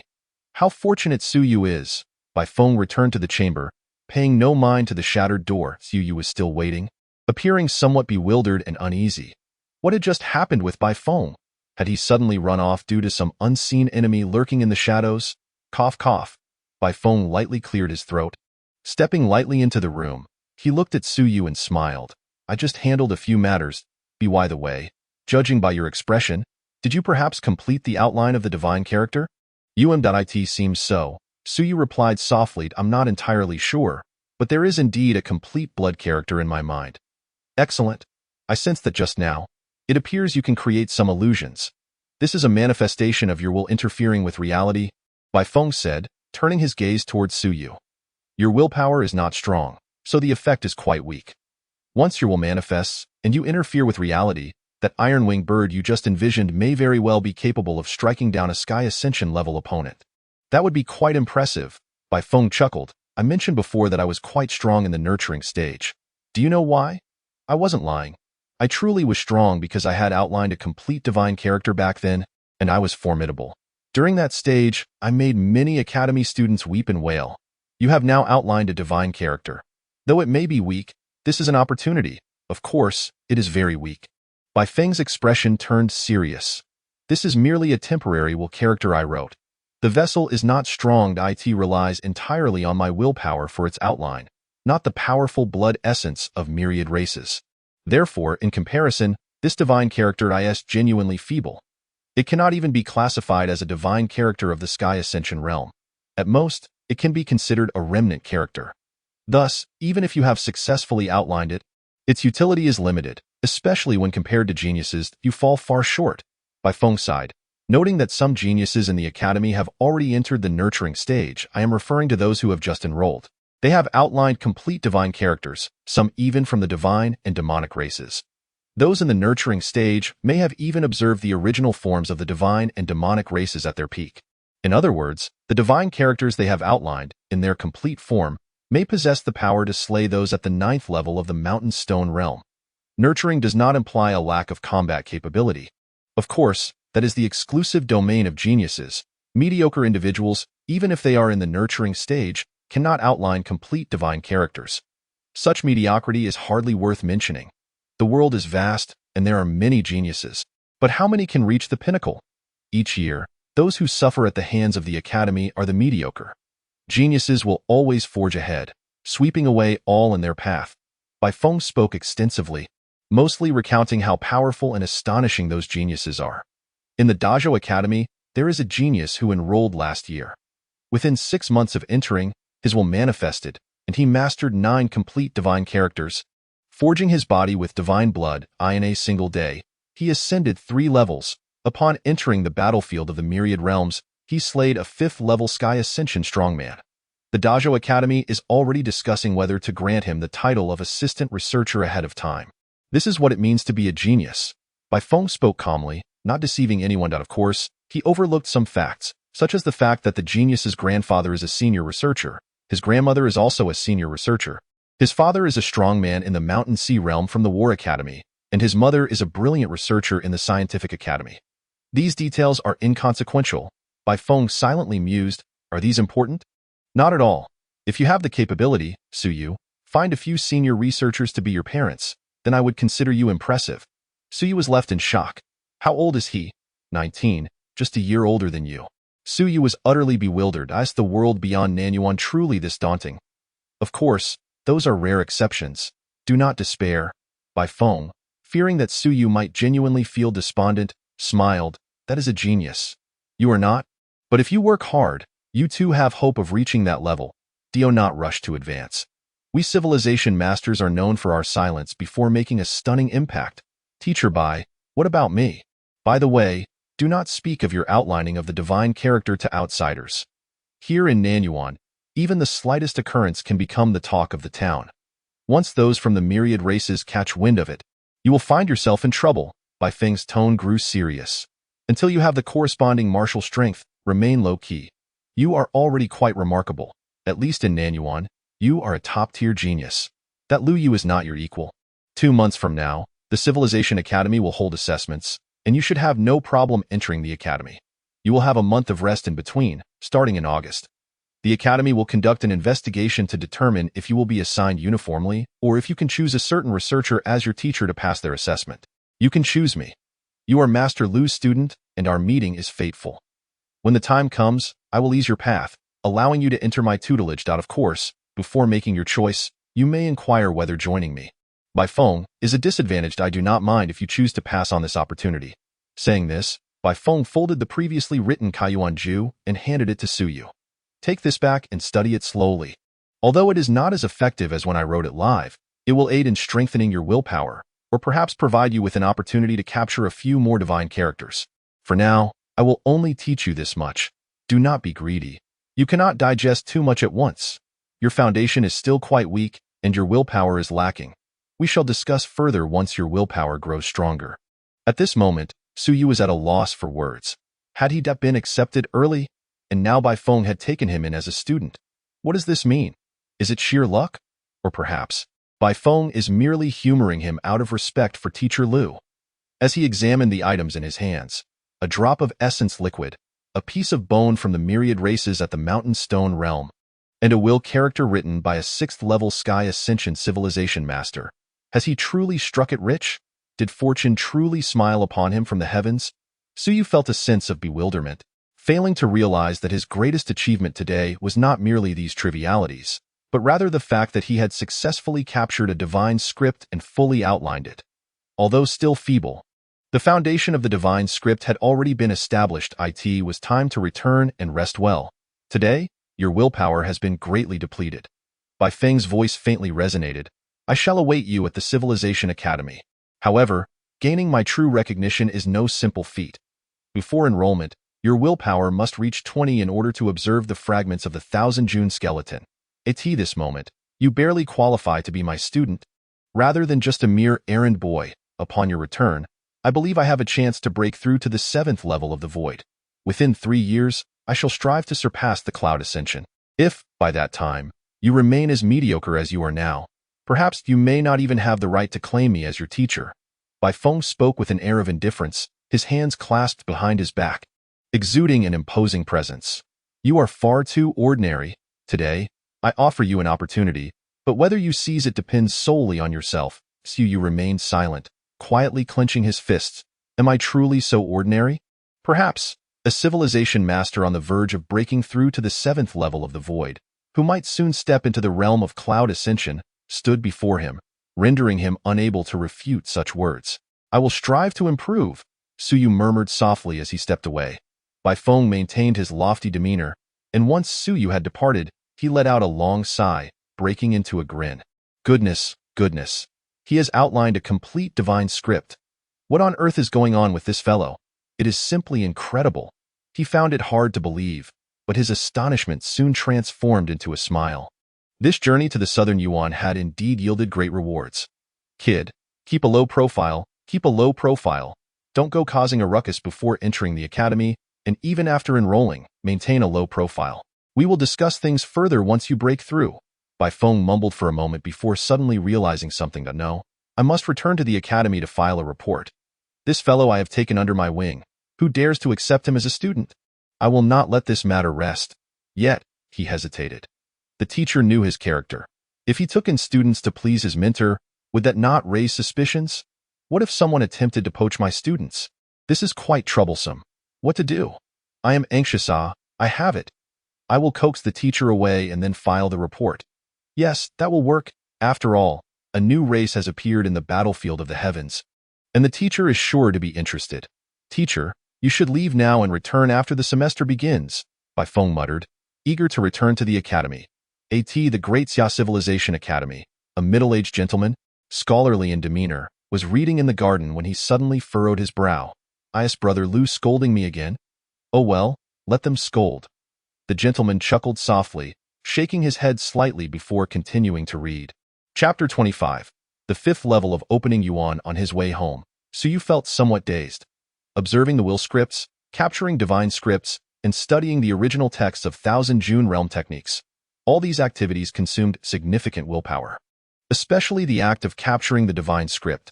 Suyu had actually meditated for quite some time, and by the time he left the academy, the sun was nearly set. However, today's gains were truly substantial. Bai Feng had opened a new horizon for him, revealing how high the sky beyond the southern Yuan truly was, how vast the world could be, and how splendid human existence can be. Divine scripts, willpower, the original techniques of myriad races, nurturing the self, ascending to the clouds, the mountains and seas. Too many terms flooded Suyu's mind. So this is what the true cultivation world is like. This is how the Civilization Academy operates. Concepts like 1,000 June and 10,000 stones, which once seemed unattainable, now appeared trivial. Each word encompasses an entire world. Divine scripts dominate the heavens. A civilization master can become powerful enough to shake the very skies. It turns out I am quite weak, with only 10 willpower capacity. He had always believed himself to be somewhat gifted, harboring a degree of pride within.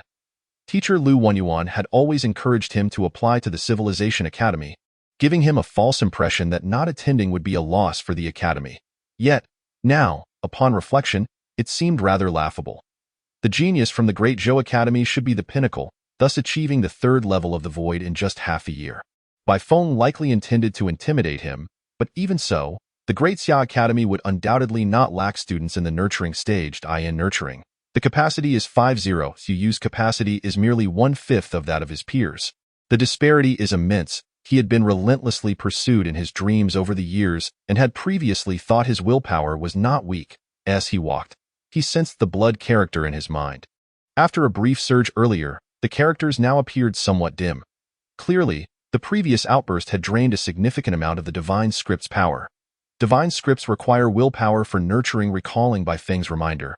Suyu slowly began to feel and attempt to nurture the character with his heart upon returning home. It was eerily quiet as Suyu sat in a daze for a while before feeling the pangs of hunger. He had not eaten since noon. After arriving at the academy in the morning and meditating for a while, it was already afternoon.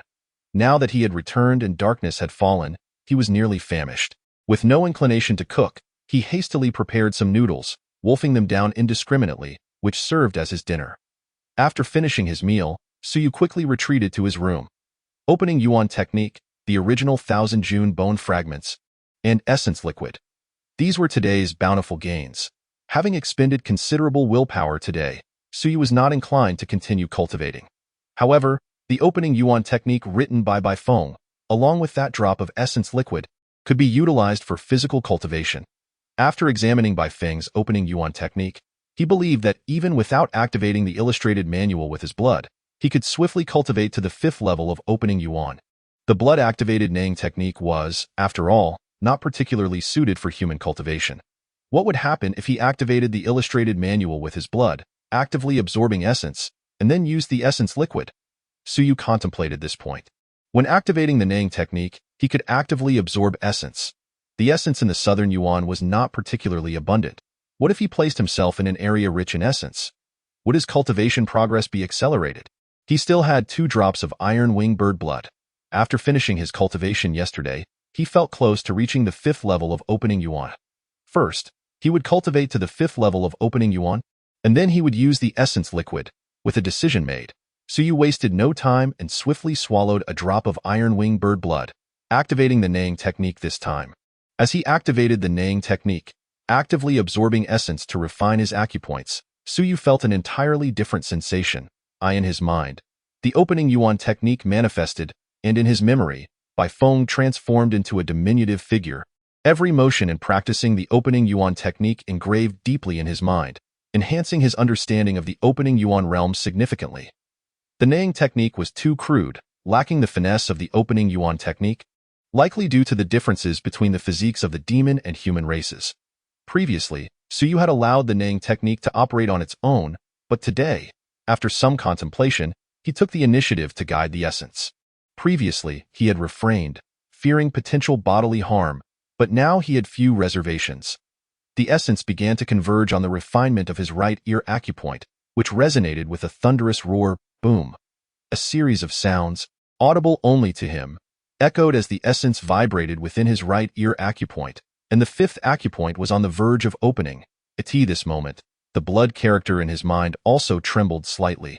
Suyu quickly noticed an anomaly. The blood character was unexpectedly also attracting essence. Does the divine script also require essence for refinement? Suyu paused, having thought that only willpower was necessary for the refinement. He had not anticipated that the divine script would also require essence. Not bothering to concern himself with the blood character siphoning essence, after all, in his current phase, his demand for essence was not particularly high, he continued. Approximately 20 minutes later, the roaring sound in his right ear was akin to thunder, boom. A tremendous sound erupted from his ear, inaudible to outsiders, causing Suyu's body to tremble slightly, yet he felt immense joy. The 5th acupoint had opened. He had reached the 5th level of opening yuan. From the time his father left for the battlefield of the heavens until today, exactly 10 days had passed.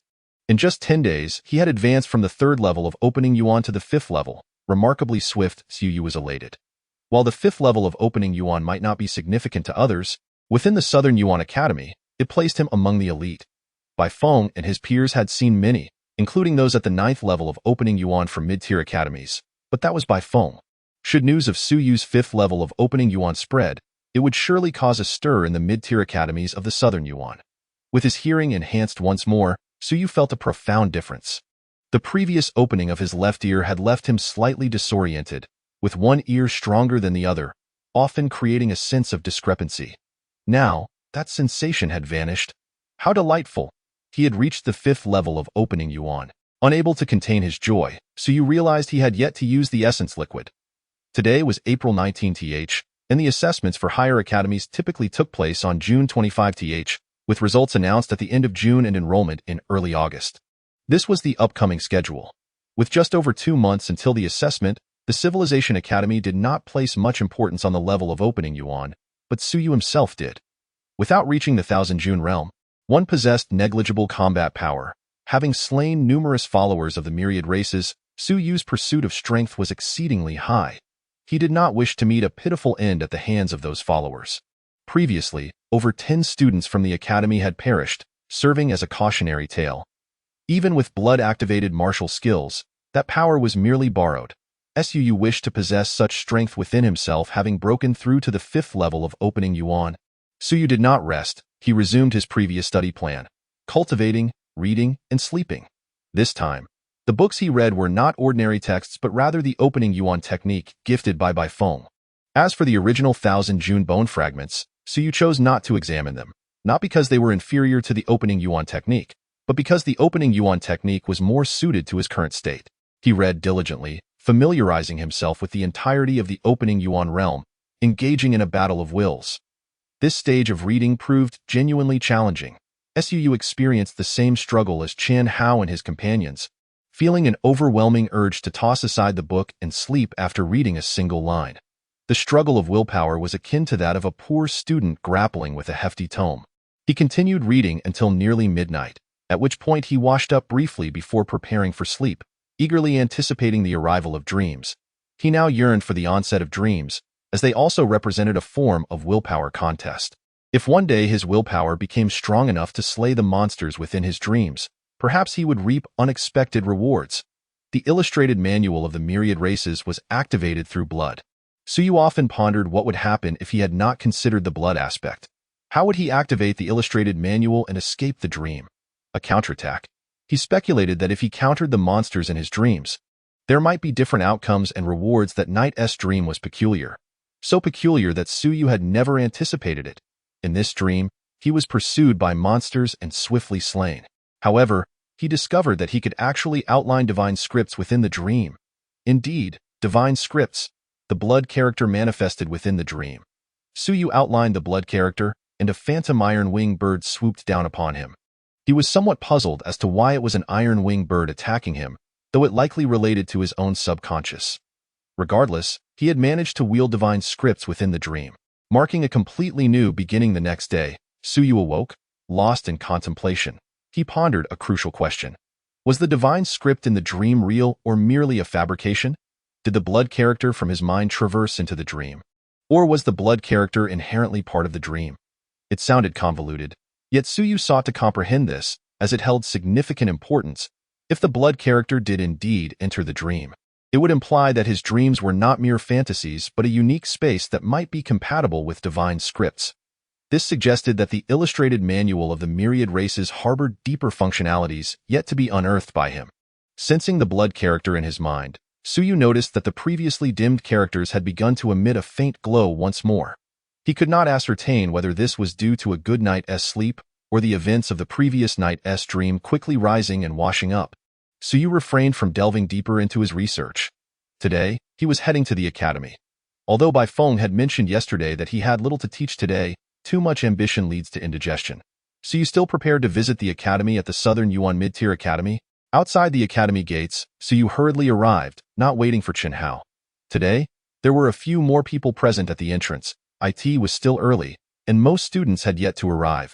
Bai Feng, clad in a white robe, exuded elegance as he stood among several individuals, beaming with a smile, standing out like a crane among chickens, distinctly captivating attention. Beside him stood the old academy head, the captain of the city guards, the leader of the Windcatcher Hall, and Lu Wanyuan was also present. Bai Feng was engaged in light conversation when he noticed Suyu rushing over, and a smile broke across his face. "Didn't I say I wouldn't be teaching you today? What brings you here?" Suyu panted slightly, greeting the several instructors before saying, "I came to see off Teacher Bai and to express my gratitude for your guidance yesterday." Bai Feng was set to depart today. Although he had not explicitly stated it, Suyu had discerned it yesterday. With matters in the Southern Yuan concluded, Bai Feng would naturally not linger any longer. Yesterday, he had imparted all that he needed to teach, and the rest was beyond Suyu's current capabilities, rendering Bai Feng's continued presence somewhat redundant. Bai Feng chuckled lightly, dismissing the matter, and turned back to Lu Wanyuan, saying, "Uncle, now that you have materialized your will, the doors of the Civilization Academy shall always be open to you. Your physical foundation is yet to be established. If you do not wish to procure the blood of the flying tiger yourself, I can bring it to you later." Lu Wanyuan frowned slightly. "No need. I am of an older age now, and do not wish to expend precious blood. A bit of ordinary blood for body refinement will suffice." As for the flying tiger blood, Lu Wanyuan glanced at Suyu from the corner of his eye but did not elaborate, stating instead, "Let it be reserved for those in need." Bai Feng smiled, understanding Lu Wanyuan's implication.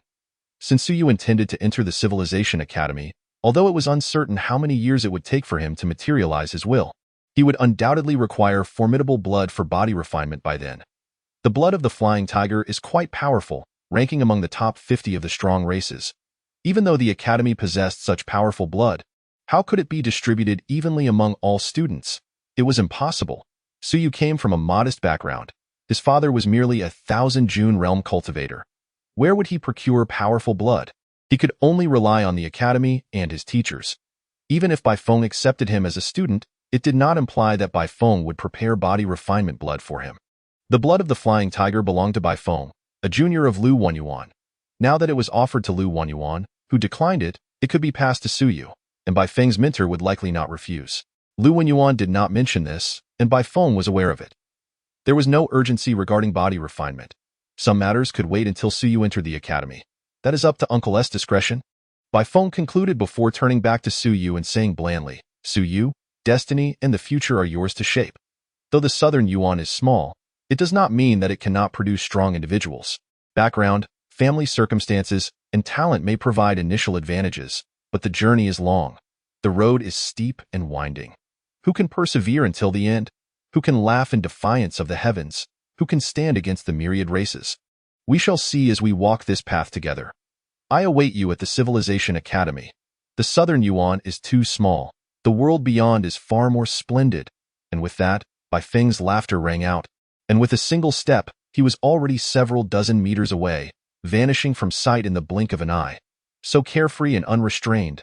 Nearby, several southern Yuan powerhouses gazed at him with envy. Bai Feng, a genius of the Civilization Academy, might soon step into the realm of cloud ascension, a prodigy not commonly seen even in the Great Xia Academy. The captain of the city guards, Zhang Yun, expressed his sentiments and turned to Su Yu with a smile. So this is Su Long's son? The old academy head chuckled. Indeed it is, like father, like son, Zhang Yun remarked. I gathered that Bai S researcher had high expectations for you from his parting words. Work hard.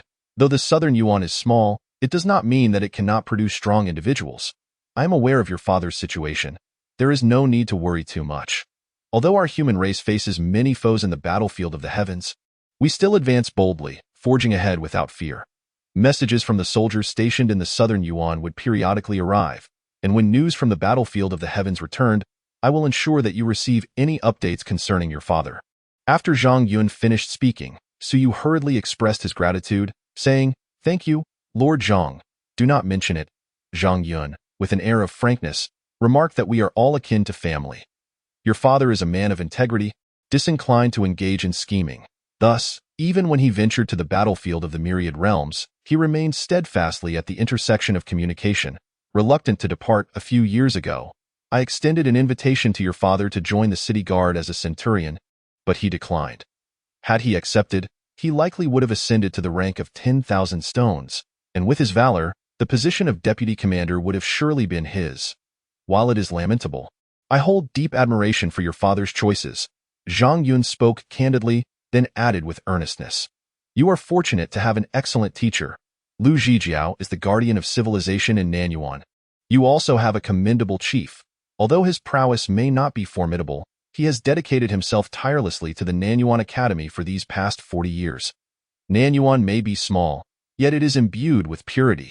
I have encountered numerous prodigies from Nanyuan who ventured to the Great Xia Academy or even other grand institutions, only to become lost along the way. I hope you will chart a different course, for you are the descendant of a soldier. Your father may not be powerful, but he is a figure worthy of emulation. Retain your original aspirations, do not forget who you are, do not overestimate your capabilities, yet do not belittle yourself either. Strive earnestly to cultivate your own path. Zhang Yun laughed heartily. As a person from Nanyuan, I fear not weakness, but cowardice. Do not falter. Once you venture forth, let your strength and valor speak for you. If you find yourself unable to persevere, feel free to return. There will always be a place for you in the city guard. Su Yu expressed his gratitude once more. Nearby, Lu Wanyuan interjected with irritation. Enough of this nonsense. If you cannot make it in the outside world, returning is a disgrace. Furthermore, educating students is our responsibility. It is not your place to dispense motivational platitudes. Zhang Yun chuckled awkwardly, then burst into laughter, quickly taking his leave. The leader of the Chiefing Hall also chuckled and bid farewell to a few individuals before departing. Su Yu observed the exchanges with a hidden smile. Just as Zhang Yun had said, although Nanyuan is modest in size, its atmosphere is truly commendable. The teachers here are not cold, the generals are not fierce, and the chief is indeed lacking. The elderly chief had long been exasperated, having just been disparaged by Zhang Yun. Chapter 26. The Scholar's Endeavor in the Office. Have you reached the 5th level of Kaiyuan? Lu Wenyuan scrutinized Su Yu with a teacup in hand, astonished. He had sensed it before, but with Su Yu's willpower now manifesting, the difference was unmistakable. The 9 apertures of Kaiyuan are imperceptible to ordinary individuals, yet as a civilization teacher, he could distinctly sense the 5 illuminated points of light within Su Yu, signifying his attainment of the 5th level. Indeed, Su Yu confirmed. Just yesterday, I was at the 4th level, but after teacher Bai wrote out the Kaiyuan formula, I perused it and felt as though I comprehended the 9 apertures thoroughly, allowing me to ascend directly to the 5th level. That is your opportunity. Lu Wenyuan did not express doubt, chuckling lightly. Though Bai Feng appears relaxed, writing the complete Kaiyuan formula consumes considerable willpower given his strength. If it were not for his profound foundation, even a typical 7th level practitioner would struggle to complete such a technique. In the Civilization Academy, teachers seldom write works of will, as the consumption of willpower is immense and recovery is arduous. They must also cultivate their divine writings, and generally, they are reluctant to exhaust their willpower extensively, which is why their courses are quite expensive. The merit points earned by students serve as compensation for them. Having finished his explanation, Lu Wenyuan smiled. With the 5th level of Kaiyuan, it seems your talent in physical cultivation is quite commendable. However, the speed of advancement in Kaiyuan is not of paramount importance. Lu Wenyuan was not overly concerned with these levels. After all, what does it matter to be a Kaiyuan prodigy? Even reaching Kaiyuan at the age of 9 carries little significance. The day you manifest as a civilization teacher is when the true disparity becomes apparent. I did not inquire yesterday. Did you eliminate that fellow from the Myriad Races sect? Indeed, Su Yu nodded. Not wishing to deny it in Lu Wenyuan's presence, he found no reason to conceal the truth. When the moment called for action, I acted decisively. Lu Wenyuan chuckled lightly. You consumed their essence blood and unleashed your power to vanquish him, did you? Teacher, could you sense that? Su Yu asked, somewhat surprised. Of course. Do you think you can deceive a civilization teacher? Lu Wenyuan laughed, then grew serious.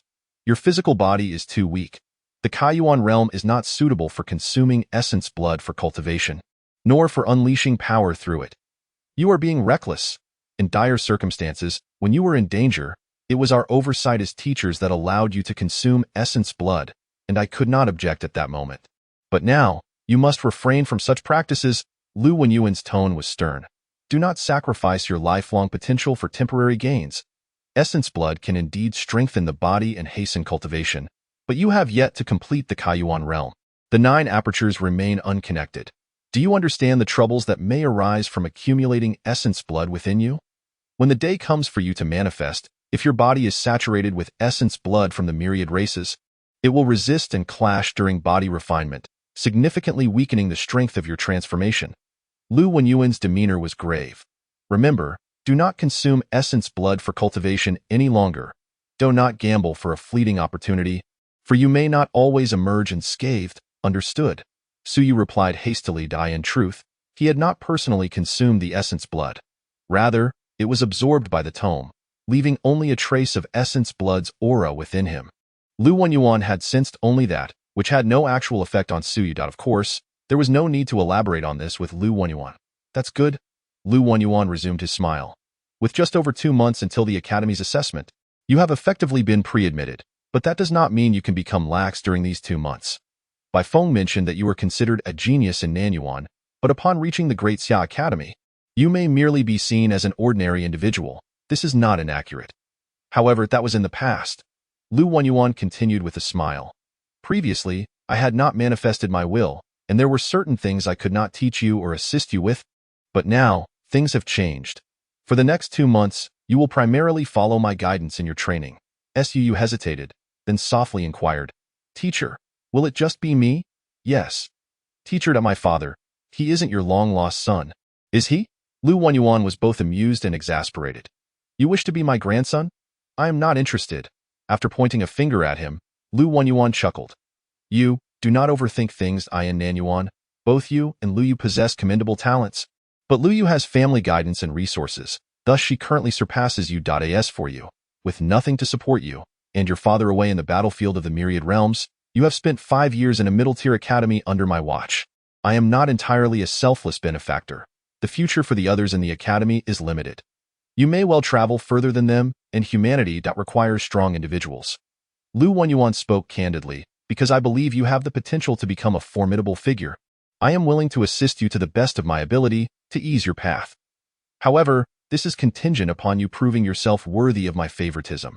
Should you become arrogant and self-righteous, I will simply observe in silence and refrain from intervening.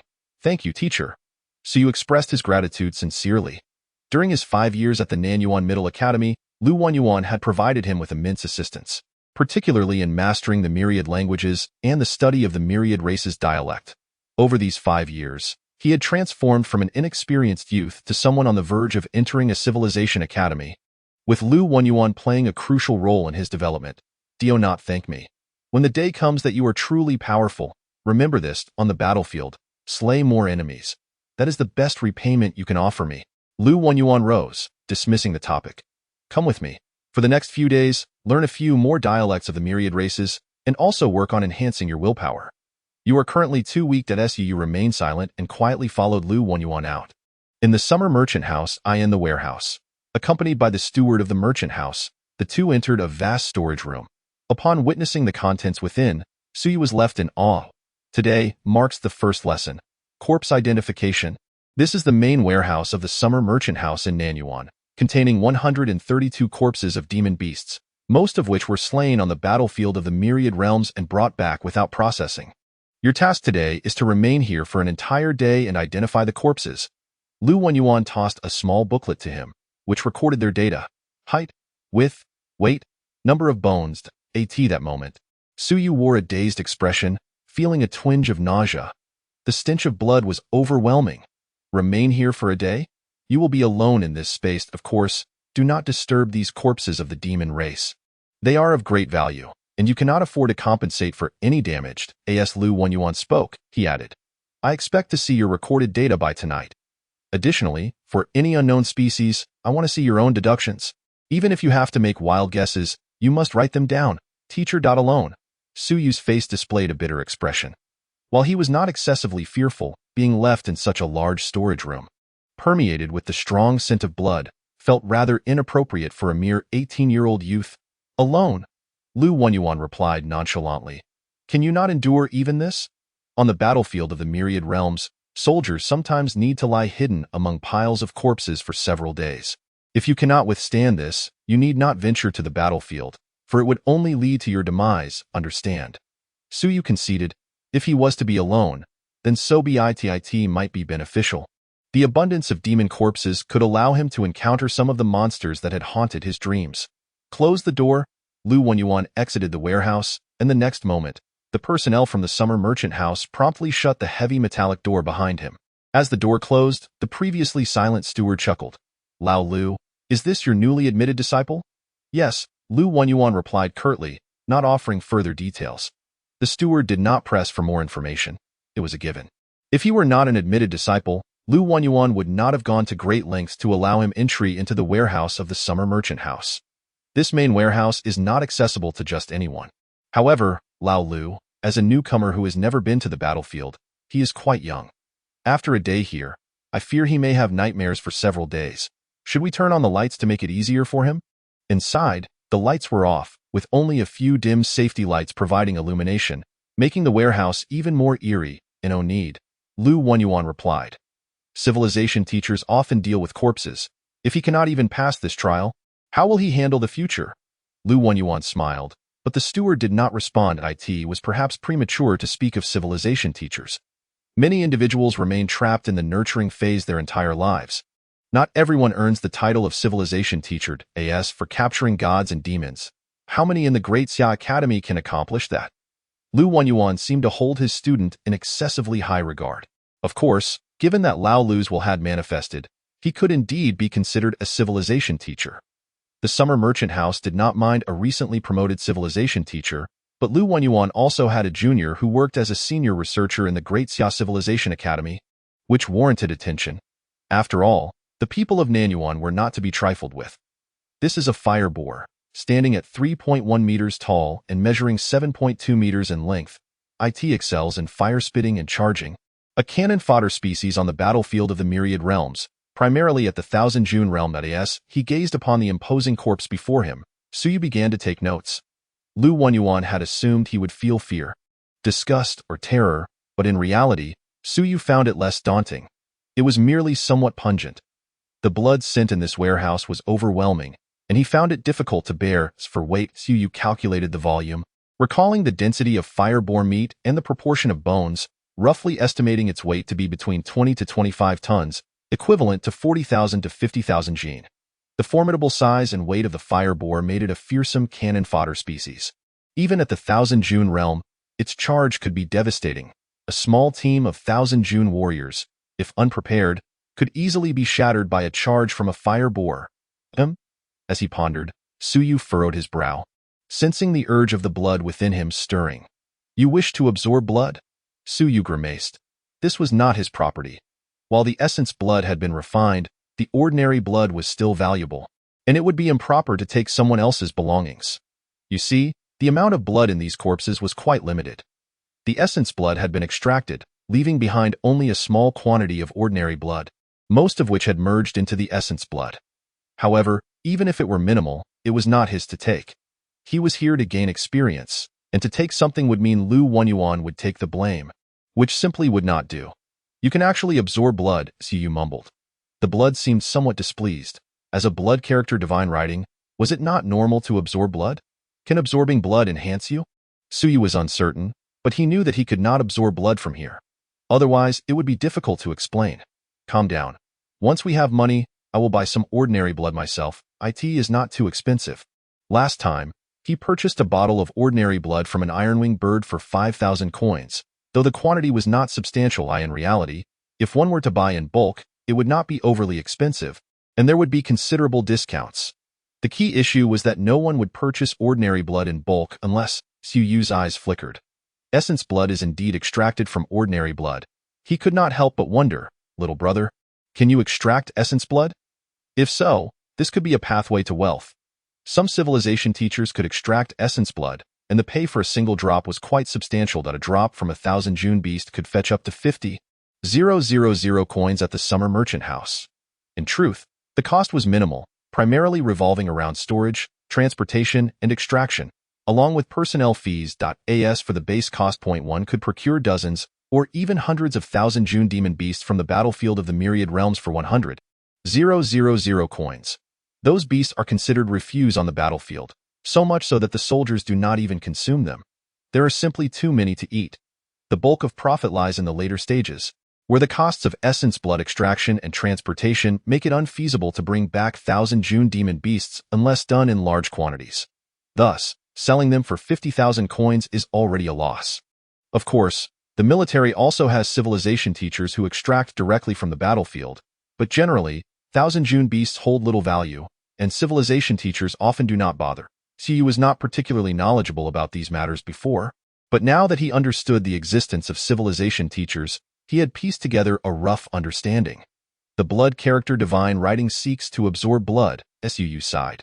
He felt he might soon face financial ruin.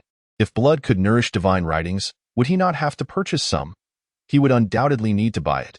Nourishing divine writings is crucial. If his willpower is insufficient, he must resort to other means for nourishment. It appeared he would be quite short on funds in the future. As Suyu busied himself in the warehouse, examining the corpses, he soon found himself drenched in blood and dirt, resembling a blood-soaked figure. The blood character divine writing pulsed even more vigorously, seemingly yearning to absorb blood. Suyu suppressed it. Was this thing looking for a fight again? Finally, when night fell, the warehouse door opened, and Suyu was released. Outside, Lu Wenyuan observed his filthy appearance, noting the small booklet filled with densely packed text, and smiled. Excellent. You did not complain or act indifferently. Very commendable. That will be all for today. We will continue tomorrow. You will remain here for 5 days, and then we will change locations. After Lu Wenyuan concluded, he pondered for a moment before adding, previously, Bai Feng instructed you to attempt sketching divine writings. Of course, you are not yet capable of that, but you can begin to adapt and make an attempt. The intricate art of inscribing divine scripts is indeed a taxing endeavor on one's willpower. However, there exists a more expedient method, utilizing the blood of the demon race. This blood inherently possesses both willpower and vitality. One should first outline a divine script imbued with ethereal charm externally, and subsequently employ their will to refine it. This approach represents the conventional training regimen of students within the esteemed academy. I had not imparted this knowledge to you before, but I shall do so now. You may collect a drop of suitable blood for inscribing divine scripts from me every 5 days, provided you excel in your coursework. Suyu initially felt a surge of excitement, but then awkwardly replied, "Teacher, it's fine. I won't need it." The prospect of relying on the academy to reimburse such blood was utterly unrealistic. It was evident that Lu Wenyin would have to dig into his own pockets. Even if he were to exchange within the academy, it would require a point of merit. I mentioned excellent course completion. Do you think I'm giving this away for free? Lu Wenyin stated, somewhat irritated. Do you believe you can complete it effortlessly? Perhaps by the end of 2 months, you might manage to acquire just a drop. A point of merit means little to me. So you felt sheepish? He wanted to express that he had already completed the outline, but with individuals from the Xia clan commerce nearby, he refrained from speaking up. He decided to wait and see. Besides, the teacher had a point. He might not be able to fulfill the tasks assigned. Had it not been for his acclimatization to being slain in dreams, the sight of so many corpses and the overwhelming stench of blood would have been unbearable for him. Enough for today. Return home and rest well. Your recent tasks have been quite burdensome. You may afford to take a break from your cultivation of the opening yuan technique. Yes, I understand, teacher. You needn't worry. I won't let it delay me. After exchanging a few more words, Suyu returned home while Lu Wenyin went back to the academy. Time passed, days turned into weeks. During the day, Suyu diligently followed Lu Wenyin's teachings, and at night, he grappled with his heavy responsibilities, cultivating the opening yuan technique, observing the opening yuan scripture, engaging in battles within his dreams, and finding time to study the languages of myriad races. He also began to formally observe and learn about the skeletal fragments of the Qianjun realm, even though he couldn't yet perceive them. Each session of willpower confrontation was beneficial for his growth in willpower. Bai Feng had advised a maximum of 2 sessions a day, yet Suyu managed to observe it at least 10 times daily. He saw no issue with this. After all, while his head would feel slightly heavy afterward, it would quickly return to normal, no harm done. Regarding the bloodthirsty little brother's desire to absorb blood, Suyu was currently far too preoccupied to attend to it. He decided to nurture it with willpower for now, and would experiment further when time permitted. In the blink of an eye, a month had passed. It was now mid-May, the 18th day of the month, in the year 350 of the Embarking calendar. Almost a month had elapsed since Suyu began his solitary studies with Lu Wenyin. This month had been exhausting for Suyu, yet he found joy in the toil. His progress in cultivation was evidently substantial. After consuming several drops of essence blood, he still had not utilized that half-drop of vital liquid. Nevertheless, he had successfully opened the dual eye aperture, officially entering the 7th level of opening yuan. Achieving this within a month was remarkably swift. Even among the other great cities, Suyu would be regarded as a prodigious talent. As for the 8th level of opening yuan, it was a rarity in other cities, typically found only in the Great Xia Academy. Even there, an 8th level cultivator was considered exceptional. Upon opening the divine aperture, a cultivator could sense a trace of vital energy's existence and even manipulate it to some degree. At this stage, a cultivator would possess combat capability. The 7th and 8th levels represented a critical juncture, distinguishing between those with combat prowess and ordinary individuals devoid of it. Suyu demonstrated notable advancements in both physical cultivation and willpower. According to Lu Wenyin, in just a month, Suyu's willpower had reached approximately 15. Although a mere 5 increase may seem trivial, it was, in reality, unfathomable. For so many years, Suyu had only managed to accumulate 10. If he continued at this pace, he might reach 20 before the assessment. By then, he would no longer be a novice.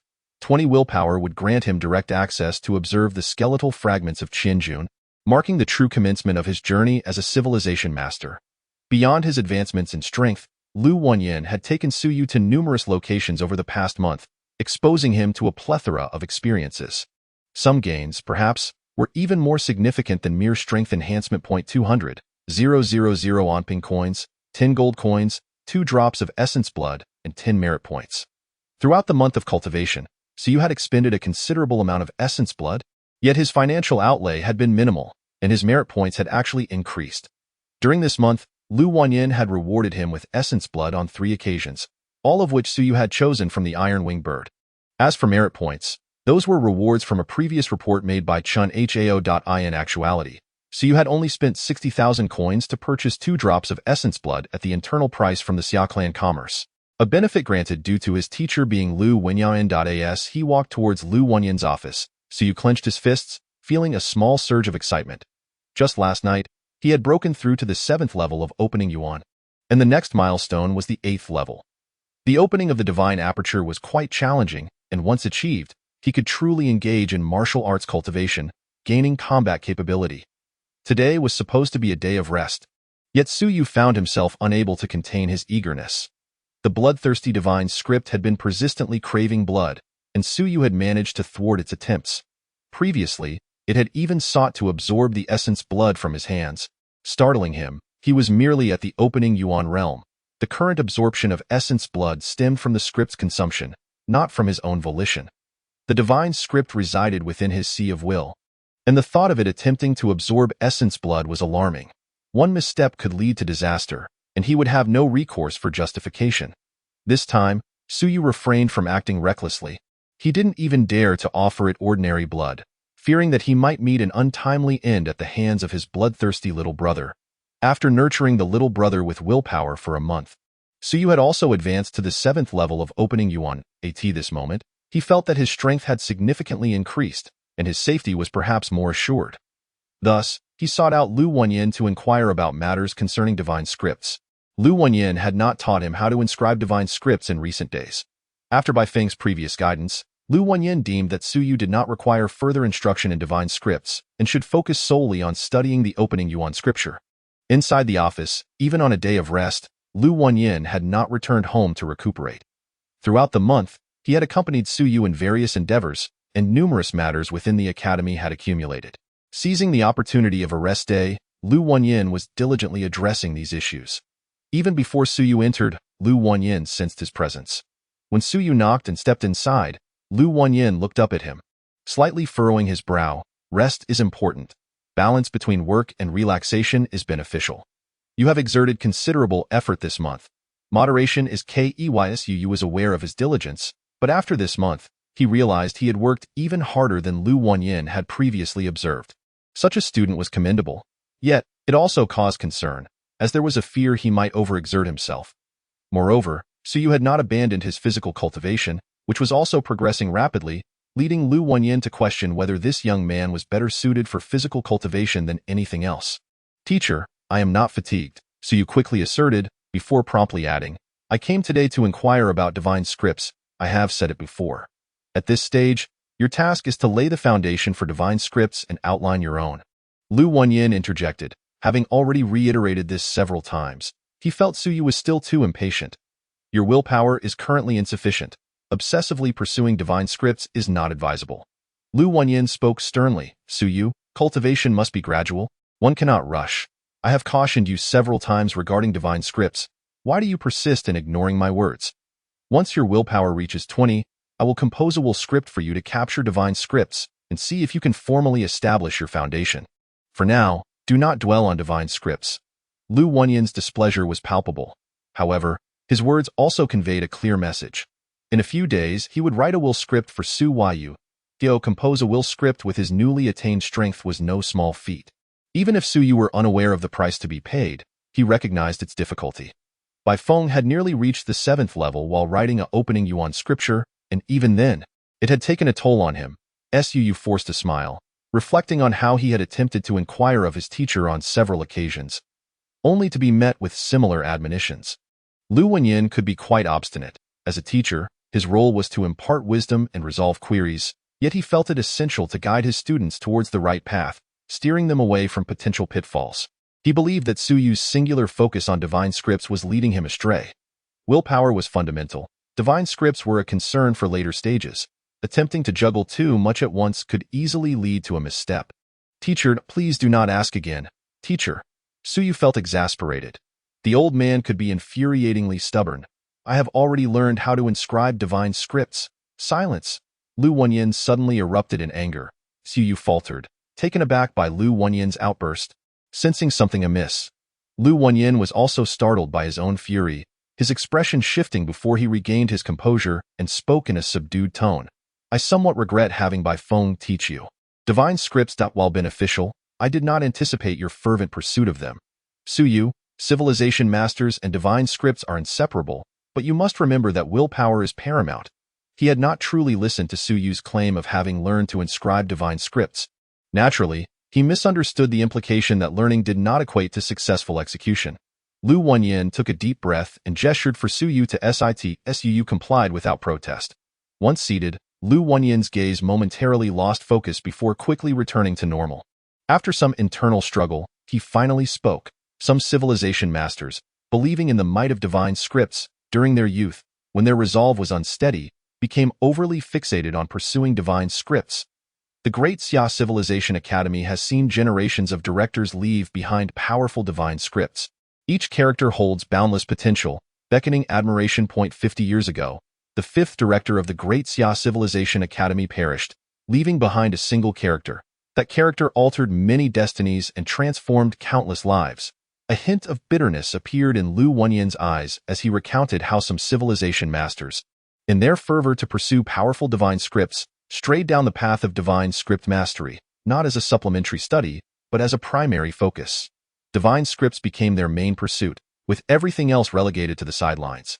A number of prodigies from that era, nearly on the brink of manifestation, were profoundly influenced by this, leading them to prioritize the inscription of formidable divine scripts and even aspire to defeat higher-tier opponents. They were ambitious and believed themselves to be exceptionally gifted, capable of achieving anything. They were unwilling to accept being mere ordinary civilization masters, striving to astound the world by inscribing powerful divine scripts, even seeking to manifest eternal legacies among the myriad races. They aimed to rely on divine scripts to combat deities and demons, waging wars across realms and sweeping away their peers. Yet, Lu Wenyin turned his gaze to Suyu. Speaking calmly, they failed. Many of them perished, and countless others remained forever trapped in the nurturing phase. They were once prodigies, with brighter futures ahead, capable of making significant contributions to humanity, yet they chose the wrong path. Today, if one were to visit the Great Xia Civilization Academy, they would be taught about divine scripts. However, before any such instruction, they would be cautioned against an excessive pursuit of the power of divine scripts, as that would be a concern for the future. They would recount stories of prodigies who, despite their exceptional gifts, were ultimately rendered inconsequential due to their fixation on the power of divine scripts before achieving manifestation. And that prodigy, perhaps one of them, was named Lu Wenyin. Suyu's emotions churned. Even as Lu Wenyin recounted these tales, he had already formed a judgment, ultimately confirming it. Lu Wenyin's mood turned somber as he continued. 50 years ago, my teacher and Bai Feng's teacher were brothers, sharing the same mentor. Back then, both Bai Feng and I were in the nurturing phase, with my willpower nearly full at 80, not far from manifestation. While he had just begun his journey to IT that time, the fifth director fell, leaving behind a single character. IT altered my life and the lives of many others. 50 years later, I am but a newly manifested civilization master, while my junior has become a civilization master of the mountain and sea realm, commanding authority and waging wars across realms, vanquishing deities and demons. Lu Wenyin's voice carried a tinge of bitterness. Suyu, do not pursue this excessively. I regret not having told you sooner. I fear you may stray from the right path. Divine scripts are supplementary, not fundamental. Even if you wish to enhance your divine scripts, that can wait until after manifestation. Point 1 in the opening Yuan realm, and 1 in the mountain and sea realm. This divergence in choices leads to vastly different outcomes. Suyu's throat felt parched, and he spoke softly. Teacher, do divine scripts interfere with the manifestation of willpower? Yes and no. Normally, they shouldn't, but nurturing divine scripts consumes excessive willpower. Of course, normal nurturing is acceptable, but back then, we went mad. Lu Wenyin's tone grew heavy with pain as he recounted their madness. We sought to truly nurture divine scripts capable of manifesting reality, not merely within the sea of will, but to solidify them as divine weapons, even eternal legacies. Do you not see the madness in that? Lu Wenyin's self-deprecation was palpable. We were merely in the nurturing phase. How strong could our willpower be? To expend so much willpower on this, to the point of injuring our foundations, what else could we be but madmen? A group of oblivious fools. They deserve to perish, to be rendered useless, to be expelled. I was expelled from the Academy of Civilization, that was true. That group of us were all prodigies of our time. Yet under the influence of the fifth director, nearly all of us were rendered useless. These individuals had significant influence, even affecting the entire legacy of the Civilization Academy at the time. The sixth director, currently in charge, made a choice. Expel them. Remove them from the Academy of Civilization, let them fend for themselves, lest they influence the choices of future generations. Otherwise, it could prove perilous, and the Great Xia Civilization Academy might face a severance of its legacy. Lu Wenyin had not intended to disclose this to Suyu, but today, as Suyu remained preoccupied with divine scripts, he felt compelled to remind him. Do not take the wrong path, Lu Wenyin implored, using his own experiences as a cautionary tale. Yet Suyu remained conflicted. He observed his teacher's expectant gaze, hoping he would recognize his errors, but Suyu scratched his head, awkwardly stating, "Teacher, normal cultivation of divine scripts should be fine, right? Normal cultivation is certainly fine, but your willpower is currently too weak. Wouldn't be late to focus on it once you reach the nurturing phase." "Teacher, but I have already inscribed them," Suyu replied earnestly. "It's been nearly a month. Since that day Bai Feng taught me, I have successfully inscribed them, and he even encouraged me to capture more divine scripts." Lu Wenyin regarded him with a calm expression. "You have successfully inscribed them? Indeed, on the day Bai Feng instructed you?" "Yes." Lu Wenyin nodded, maintaining a placid demeanor, while internally he was cursing. "You succeeded, and you didn't mention it. Suyu, you dolt. Bai Feng, that rascal. How could neither of you inform me?" Suyu's ignorance was one thing. He simply did not grasp the implications, but Bai Feng's behavior was perplexing, and no wonder that rascal wanted to take Suyu as a student early on. Does he have the gall? While his mind was in turmoil, his expression remained unperturbed. "You have inscribed a divine script? Take your time to fully inscribe it. Why do you keep asking about it?" "That's not it, teacher. I had already inscribed a complete divine script that day, but recently, this divine script has been restless, persistently craving blood." Bang! Lu Wenyin's pen pierced through the desk, frowning. "This desk is of poor quality. I know the Academy's finances are tight, but old Wang is excessively frugal. Do not emulate him. Do not skimp on everything."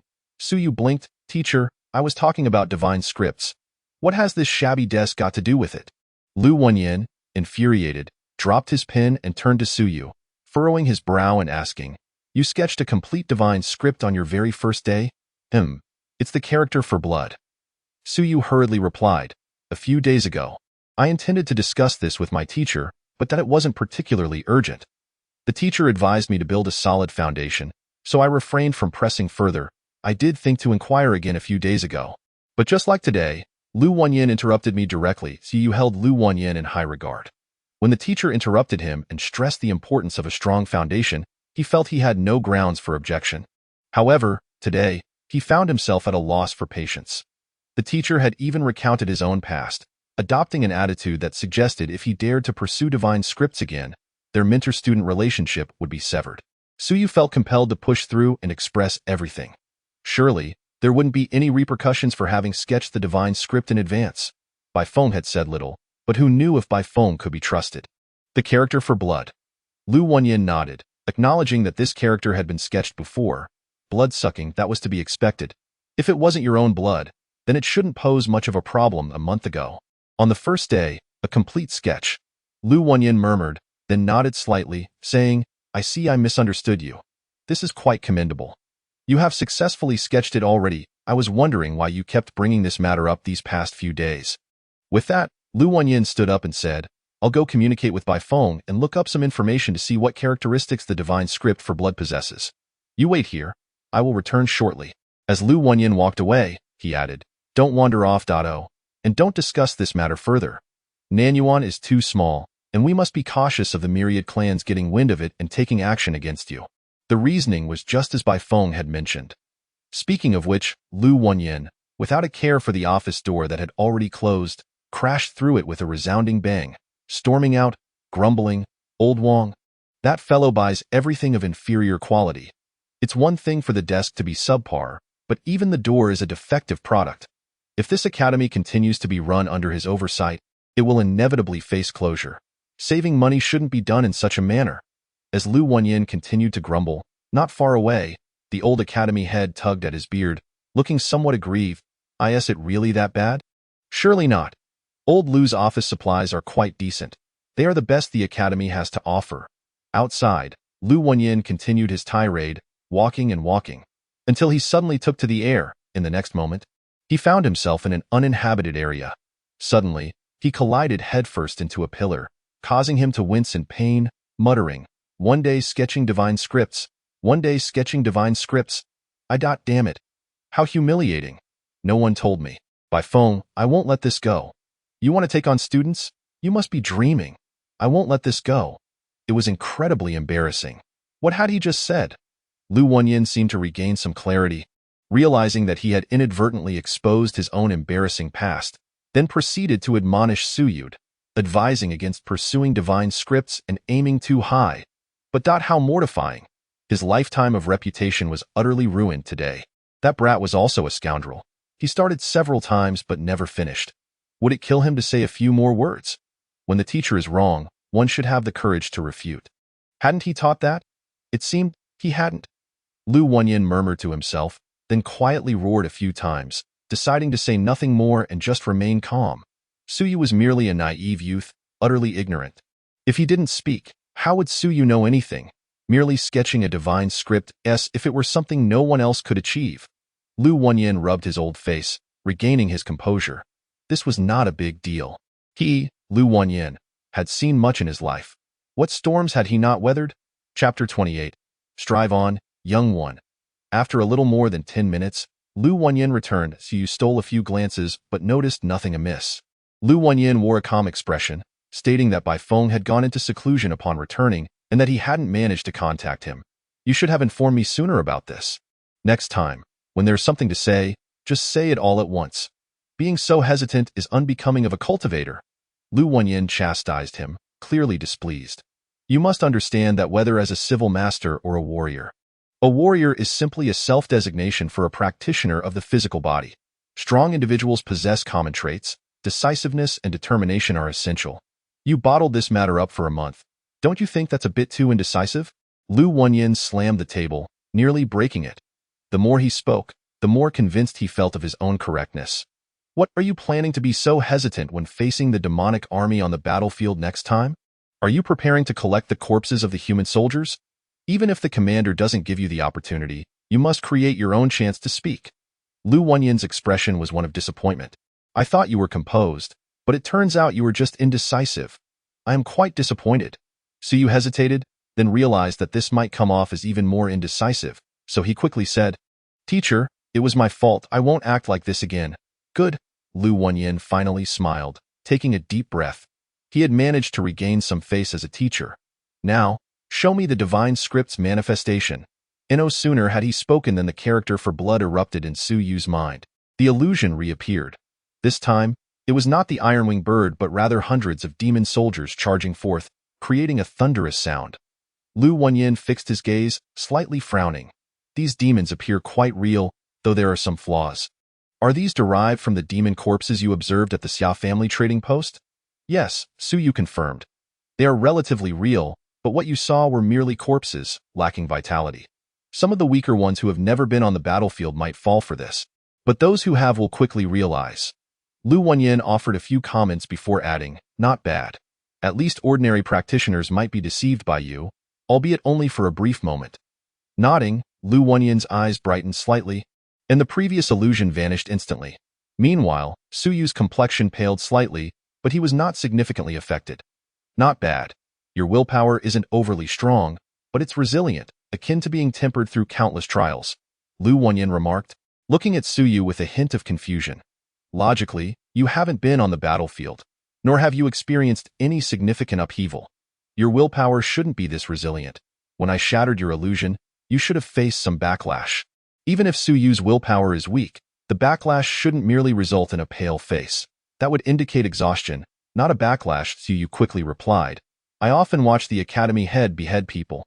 I wonder if that has anything to do with it." Lu Wonyin couldn't help but want to scoff. "You frequently watch Xia Longwu behead people. You perhaps record it and watch replays every day? How perverse can you be?" This brat, he couldn't possibly be developing a perverse trend, could he? Casting a doubtful glance at him, Lu Wonyin chose not to comment further, continuing, "Didn't you say you wanted to absorb blood? Show me Danino blood. I don't need blood. Command the divine script to absorb my blood." Su Yu attempted this, but shook his head. The blood script seemed uninterested. Lu Wenyin pondered for a moment, then suddenly sliced his fingertip, allowing a drop of blood to flow out. Continue. Teacher, this. Hurry up. Why are you hesitating? Suyu, not daring to delay, commanded the blood script to absorb the blood again. This time, the blood script responded.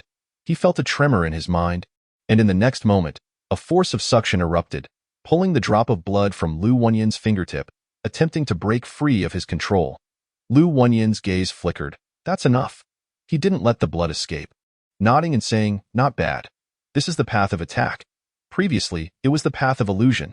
Your divine script is rather intriguing. Although it is weak, it possesses several functions. Under normal circumstances, a divine script may have several functions, but typically one is primary while the others are supplementary. Yours, does it have any other functions? Lu Wenyin inquired, his eyes fixed on Su Yu. In battle, once your divine script grows stronger, as long as the opponent is wounded and has an open wound, when your divine script erupts, they might bleed profusely and die from excessive blood loss.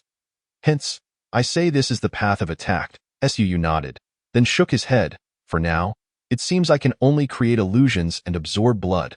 I haven't discovered anything else. That means you have two functions. No, wait. Lu Wenyin hesitated, producing a drop of essence blood in his hand. This is the essence blood of a powerful demon. Try to absorb it. Shaking his head, Lu Wenyin added, no, wait here. I'll fetch some ordinary beast blood. Just wait for me to return and try to absorb it. With that, he vanished. Shortly after, Lu Wenyin returned with a vial, stating, this is ordinary bull blood. Give it a tea or Su commanded the blood script to work again. The blood in the vial quivered slightly, and then a thread of blood vanished into thin AI. Su sensed it. The blood script in his mind suddenly changed color, becoming deeper than before. Absorb again. Suyu wasted no time, continuing the absorption process. The blood in the vial gradually disappeared, evaporating until the entire vial was empty. Meanwhile, the blood script had turned a more vibrant red. What do you feel? The divine script seems to have grown a bit stronger. Aside from that, I don't feel much else. Has it grown stronger? Lu Wenyin fell into contemplation before speaking again. So, this divine script can use blood to enhance itself. That's a good thing. Typically, a divine script can only be strengthened through willpower, but some special divine scripts can be enhanced in other ways. Your divine script is merely a preliminary sketch, yet it can enhance itself using blood. That signifies its uniqueness. Quite impressive. The first divine script you have possesses such a characteristic, which will greatly aid its growth. Lu Wenyin nodded repeatedly. Suyu's willpower was still weak. At this moment, strengthening the divine script was challenging. The fact that his divine script could absorb blood to enhance itself was indeed remarkable. Teacher, do you think I can condense essence blood? Suyu asked hastily. I've heard people say that some divine scripts can condense essence blood. Yours cannot. Lu Wenyin shook his head. Your divine script is too weak, and it absorbs blood to strengthen itself. Thus, the power of the blood has been consumed rather than gathered together. However, Lu Wenyin smiled. It might not be impossible. As the divine script grows stronger, there may come a time when it no longer needs to absorb the power from weak blood, and it could potentially absorb blood to refine essence blood. You cannot attempt this now. It is unnecessary.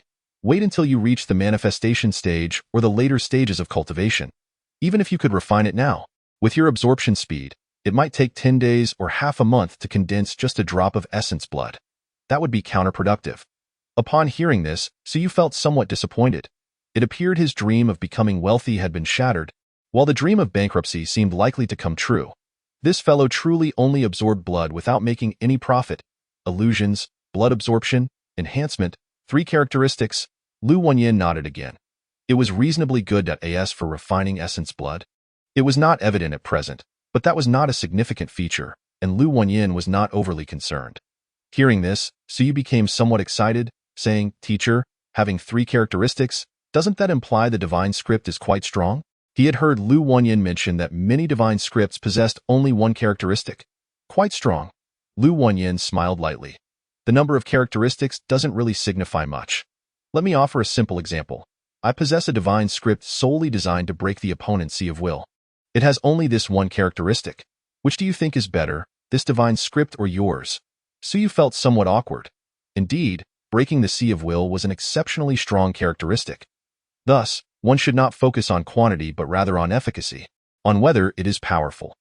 Take the fourth-generation headmaster of the Civil Academy, who left behind a divine script for Yuan, which can only absorb vitality to form a vitality treasure realm. Now, let me ask you, how strong or weak is this function? Lu Wanyan chuckled. In truth, it is quite weak. During battle, do you think you would be impressive simply because this divine script allows you to absorb vitality and recover faster than others? But for the entire human race, this divine script holds value exceeding that of a Mountain Sea realm powerhouse. You may be extraordinarily strong in the Mountain Sea realm, but you are still just one person.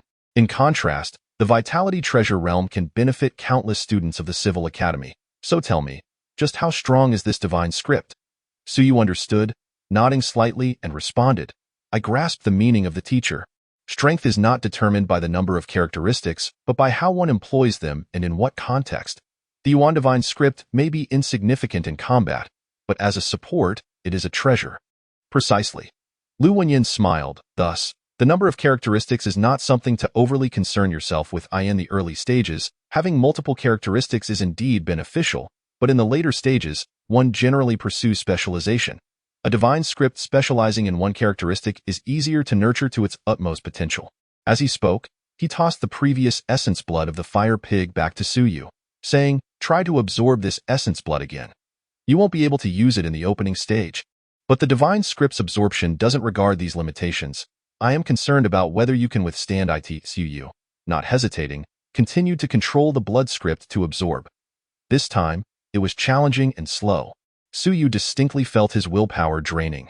The blood script trembled, resembling a person attempting to drink water through a pipe dozens of meters long. The difficulty was immense. Previously, he had seen the blood script excitedly bouncing around. Now it seemed to wilt. When it came time to actually absorb, it struggled to do so. After exerting tremendous effort, Suyu felt as though his head might explode. The fire pig's essence blood merely trembled slightly, showing little change. Lu Wenyin discerned some differences, smiling as he said, You've absorbed approximately 1% of the essence. It seems the power of blood absorption is still quite weak. At that moment, Suyu sensed that the blood script in his mind was enveloped in a crimson hue. Feeling a mix of amusement and frustration, aren't you going to absorb more? You just absorbed a bit of essence blood, and now you're playing dead, as if exhausted. I thought you were impressive. Turns out you're so weak. Absorbing 1 drop of essence blood, and you've only managed 1%. What were you bouncing around for earlier? Teacher, can blood absorption allow the divine script to grow stronger? It should be possible, depending on the characteristics of your divine script. Lu Wenyin nodded, then warned, do not recklessly absorb. Having a divine script that is too powerful is not beneficial. If your strength is lacking and your willpower isn't strong enough, let me put it this way. Once the divine script truly grows strong to a certain extent, if your willpower cannot contain it, it will backfire on you. A mild backlash is the least of your worries. What if it drains your willpower completely? Lu Wenyin spoke gravely. Among that group from years ago, a few died precisely because of this. Those fools, in their blind pursuit of strengthening their divine scripts, included several like you, whose divine scripts could be enhanced through external means. They expended tremendous costs to strengthen their divine scripts, only to find that as their divine scripts grew stronger, they required an immense amount of willpower to nurture. In the end, their willpower wasn't strong enough, and they were drained of their willpower in an instant, causing their sea of will to collapse, leading to their demise. Lu Wenyin said seriously, so, the moment you feel overwhelmed and your will is under pressure, abandon the strengthening of your divine script immediately. Divine scripts and willpower are interdependent. It doesn't matter if your willpower is stronger than the divine script, but if the divine script is stronger than your willpower, then you have an 80 to 90% chance of dying, or at least being rendered incapacitated. Suyu nodded earnestly. Previously, he had considered whether he could directly drain the power of the void once his divine script grew stronger. But upon Lu Wenyin's warning, he immediately recognized the dangers involved. When he had first sketched the blood character, he had clashed with the divine script numerous times. A powerful divine script could indeed backfire against its wielder. These matters were all common knowledge taught in the Civil Academy. But he was somewhat unique. Having sketched the divine script in advance in Nanyuan, only Lu Wenyin had some understanding of these matters, and anything he didn't comprehend should be brought to Lu Wenyin for clarification. He mustn't recklessly experiment on his own. Lu Wenyin's tone was extremely serious. Do not attempt random experiments. Furthermore, now that you have sketched your first divine script, you may be able to sketch a second one. These are all fine, but you must remain within your limits. When you find yourself overwhelmed, even if the divine script dances before you, refrain from attempting to delineate it, lest greed claim your very life. The divine script is not a matter of quantity. It is better to possess a few exquisite pieces than to be burdened with many mediocre ones. Focus on cultivating one that you cannot yet fully bear.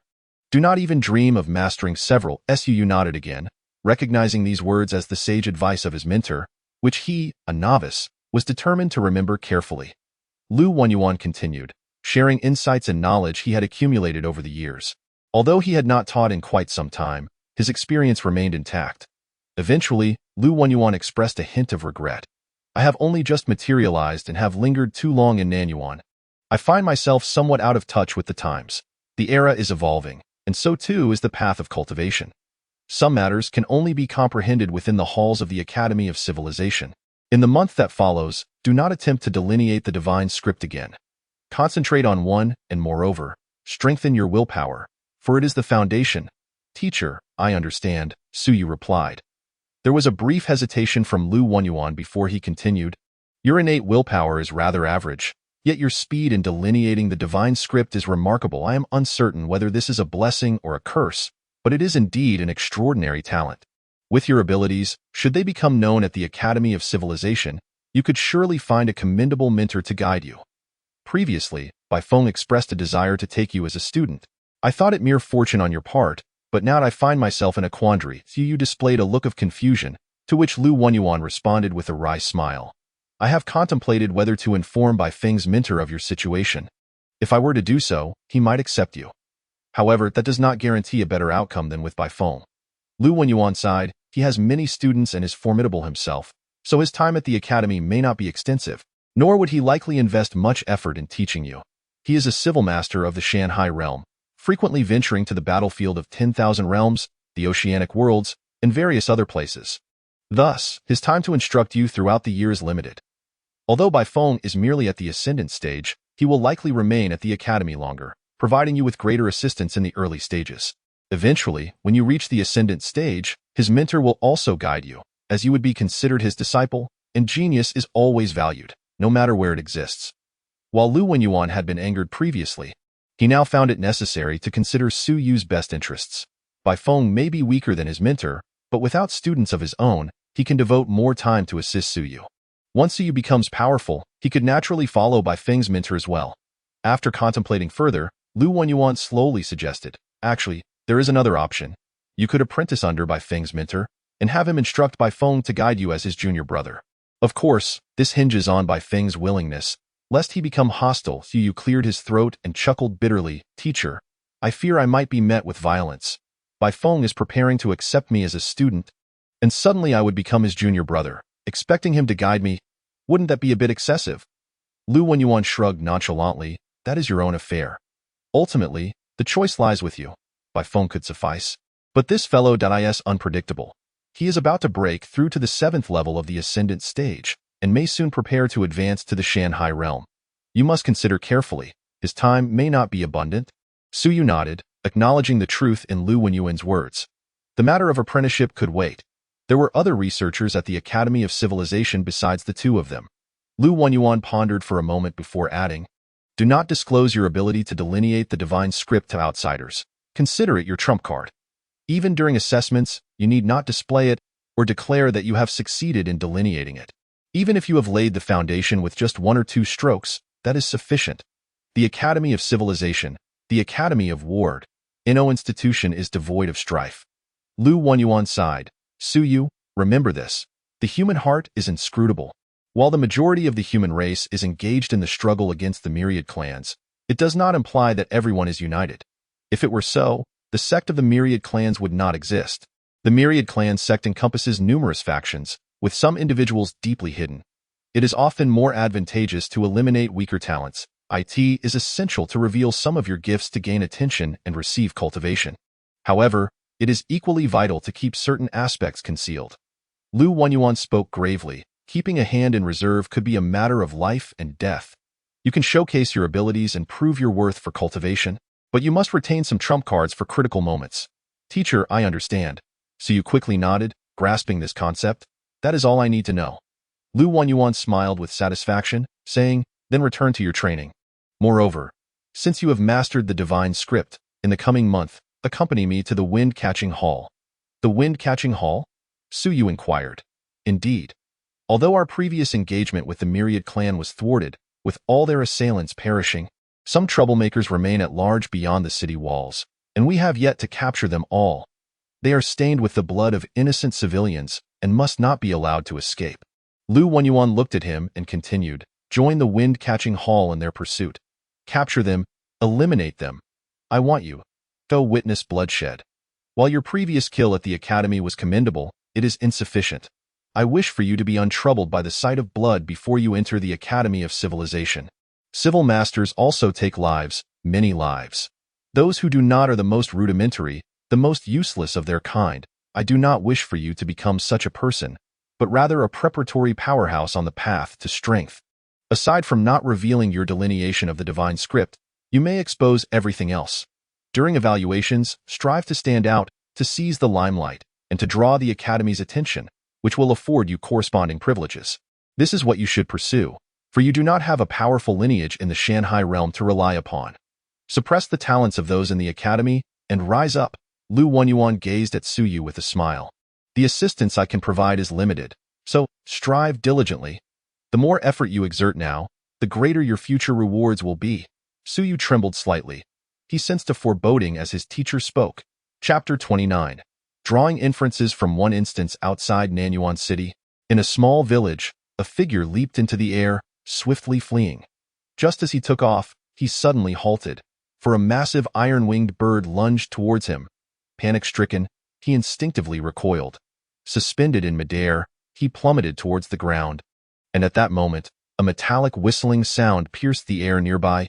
Die! The imminent threat of death jolted the middle-aged man to clarity. With a fierce roar, he suppressed his rising panic and swung his blade to the left. Someone was lying in ambush. The moment of stillness was fleeting. Meanwhile, Su Yu, clad in earth-toned garments and concealed nearby, thought of this as a fleeting instant. Indeed, the divine script's ability to create illusions was still lacking, not sufficiently realistic. However, he struck first, launching a surprise attack from the side. Though the opponent's reaction was swift and his blade was raised quickly, it was still not fast enough. With a metallic sound echoing, the blade sank into flesh, followed by a crack as the man's shoulder shattered, his arm severed. Yet in the next instant, the long knife in the man's right hand swung towards Su Yu's neck. Su Yu retreated rapidly, constantly conjuring illusions to distract the man.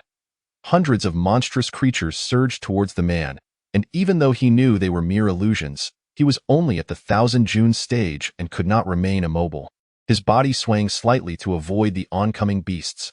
This evasion allowed Su Yu to dodge the man's large blade, sweat beading on his forehead. Where is the teacher to come to my rescue? Once this fellow acclimatizes, I cannot withstand the Thousand June's fury unless I consume my essence for a burst of power. Had I unleashed my essence earlier, I could have slain him with a single strike. But as an opening realm cultivator, my explosive power and speed are insufficient. Managing to sever his arm is already impressive. Su Yu continued to retreat. The intense pain brought the man back to his senses. At this moment, the illusion began to dissipate. His eyes, now bloodshot, scanned for Su Yu, and he let out a beastly roar. You will die. Ignoring all else, the man charged at Su Yu in a frenzy. There is no escape. Already pursued by the wind-catching hall, he was now missing an arm and had little chance of survival. If that is the case, he might as well kill this bastard who ambushed him first. An opening realm cultivator. He was ambushed by an opening realm. Su Yu turned to flee, manipulating the blood script to commence the blood-sucking process. Even an injured Thousand June was not someone he could contend with. Blood gushed from the wound on the man's shoulder, and the flow quickened. Feeling the tide of life ebbing, the man sensed the increasing speed of his blood loss, roaring in anger as he accelerated his pursuit. His eyes ablaze. The more he exerted himself, the faster his blood drained. Yet Su Yu was also closing the distance between them. Su Yu felt a rush of urgency.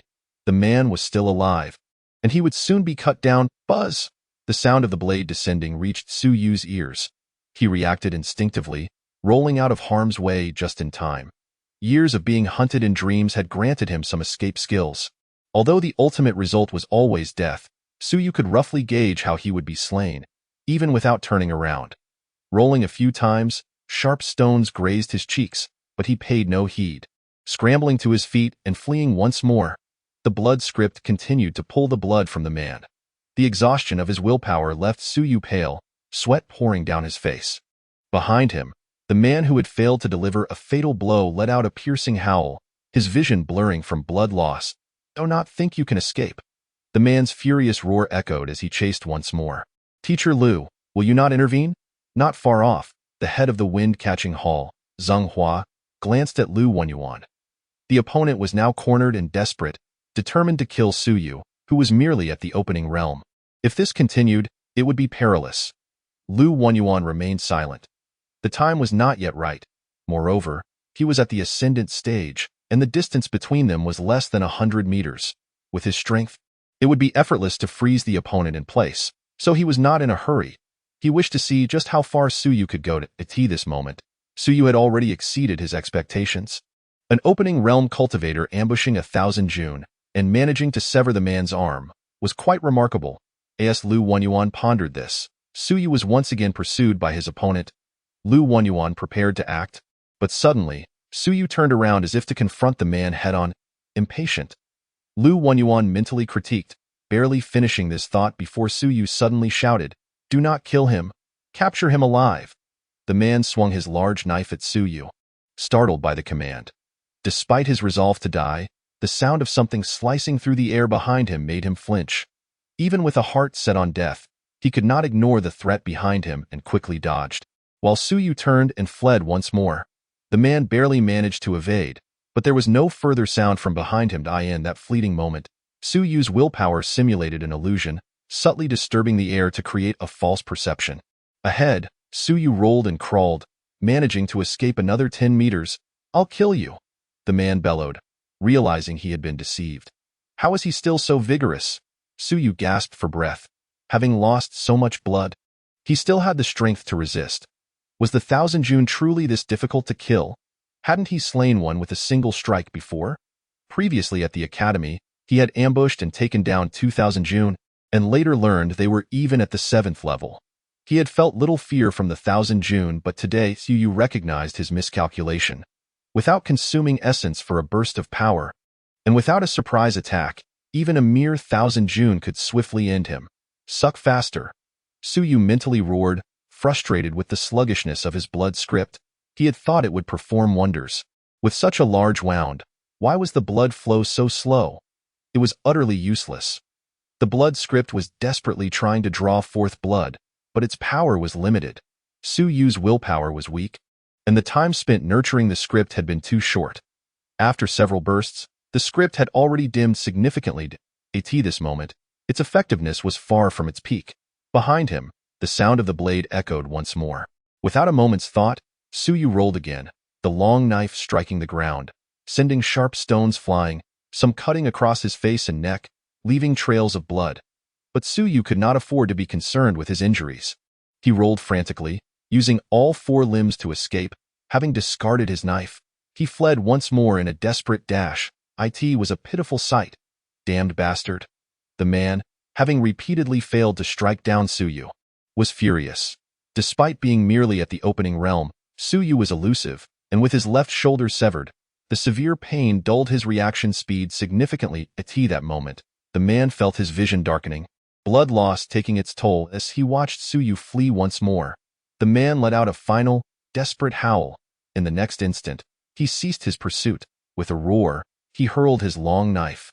At the moment the knife was cast, the man looked forward in despair, seeking a resolution, only to collapse to the ground. 1,000 June at the 6th level was still human, not a god. After losing so much blood, he could not withstand it any longer.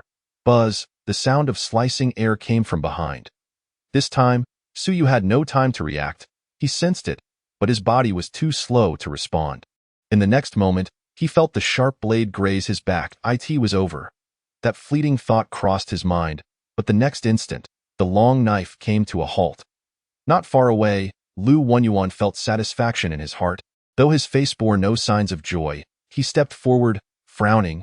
You couldn't even deal with a severely injured, useless Thousand June. This is merely cannon fodder from the Myriad clans. Not even as capable as the same tier from the Wind-Catching Hall or the City Guard. Let alone the Provincial Guards or the Dragon Martial Guards on the front lines. Those warriors from the front lines, even if weaker than him, could easily slay him. Lu Wenyuan's expression was one of displeasure. Beside him, the head of the Wind-Catching Hall chuckled helplessly, 1,000 June at the 6th level.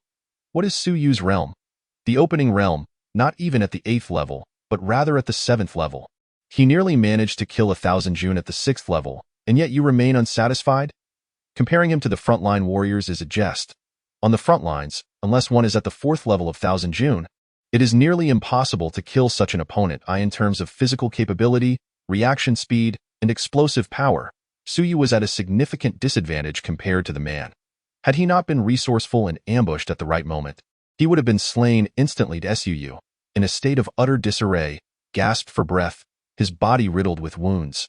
Hearing Lu Wenyuan's remarks, he could only smile bitterly. Teacher, his vitality is so strong. It took forever for him to die. I never had a chance to strike him a second time. You only had one chance. Lu Wenyuan refused to concede. A weakling attempting to kill a strong opponent will not have repeated opportunities. It is that fleeting moment. If you had struck him in the head instead of the shoulder during his moment of distraction, he would have been dead. Do you think in battle the enemy will grant you a second chance? In that brief instant, if he does not perish, you will. You should either strike without hesitation or prepare thoroughly for a decisive kill. Do not gamble with your life. Lu Wenyuan spoke with gravity. Thus, it is still a matter of your timing and judgment. Had I not intervened, you would have already been slain by his desperate strike. Su Yu, with a mournful expression, nodded, tacitly acknowledging this fact. 1,000 June in the mid-stage. 2 merit points. However, I intervened at the last moment, so you earn 1 merit point this time. Do you have any objections? No. Su Yu shook his head. Acquiring even a single merit point was a blessing. 1,000 June in the later stage yields 3 merit points, while the earlier stage only grants 1, equivalent to having slain 1,000 June in the early stage. Only now did Su Yu truly comprehend the difficulty of earning merit points. Previously, learning a language rewarded 1 point, albeit requiring time. But taking a life, that was a matter of risking everything. If the Academy of Civilization employs the same rules, relying on those students whose willpower has not yet materialized to accumulate merit points, how many could actually kill 1,000 June? Even on the battlefield, a soldier of the same 1,000 June realm would find it challenging to slay an equivalent opponent. The rewards for bloodshed are meager. It is evident that acquiring merit points is no trivial matter. Lu Wenyuan displayed a faint smile, which quickly retracted as he stated once more, when can you independently slay a mid-level 1,000 June? Then you can consider yourself graduated. It cannot be like today, nearly meeting your demise. In battle, one must employ every conceivable means. This is a life-and-death battlefield, not a stage for friendly contests, so the methods employed are of no concern. We only judge by the outcome. Lu Wenyuan exchanged pleasantries with Zheng Hua, continuing as he walked. Why do you always think of using beasts to kill when you create illusions? There are myriad types of illusions. Not everyone fears beasts. You could conjure a beautiful woman, without clothes. Cough, you know what I mean. You could also create an image of me, as I am in the air, although my fame is not yet substantial. You could simulate the city lord's appearance. He should recognize it. You think he would not be frightened upon seeing me in the air? There are countless ways to create illusions. Do not confine yourself to limitations. I sense your thinking has become rigid. You only know to simulate beasts to bite him to death. How unoriginal. Su Yu appeared contemplative and then whispered, Teacher, the beauty without clothes. Cough, I have never seen one. Even if I simulate it, it won't be real. How about nonsense? Lu Wenyuan reprimanded, then coughed lightly. I merely mentioned it. Do not delve deeper. You brat, do not let your thoughts wander. Lu Wenyuan felt a twinge of regret for his earlier words. If this lad truly ventured to such places and his father found out, would he not return from the front lines to settle the score with him? Su Yu obediently acknowledged, his eyes darting slightly, and continued, Teacher, do you think if I simulate the Summer Lord, would anyone believe it? Lu Wenyuan shot him a glance. You are quite bold. Summer Longwu is the lord of the Great Xia, and you lack any sense of reverence. Su Yu persisted, what if I simulated the Summer Lord? Wouldn't the opponent be terrified? Or perhaps I should add a woman nearby. If the Summer Lord encountered a woman while dating, wouldn't he be stunned? Lu Wenyuan stroked his beard. Well, you have learned to think outside the box. But the crucial point is, do you realize you are courting death?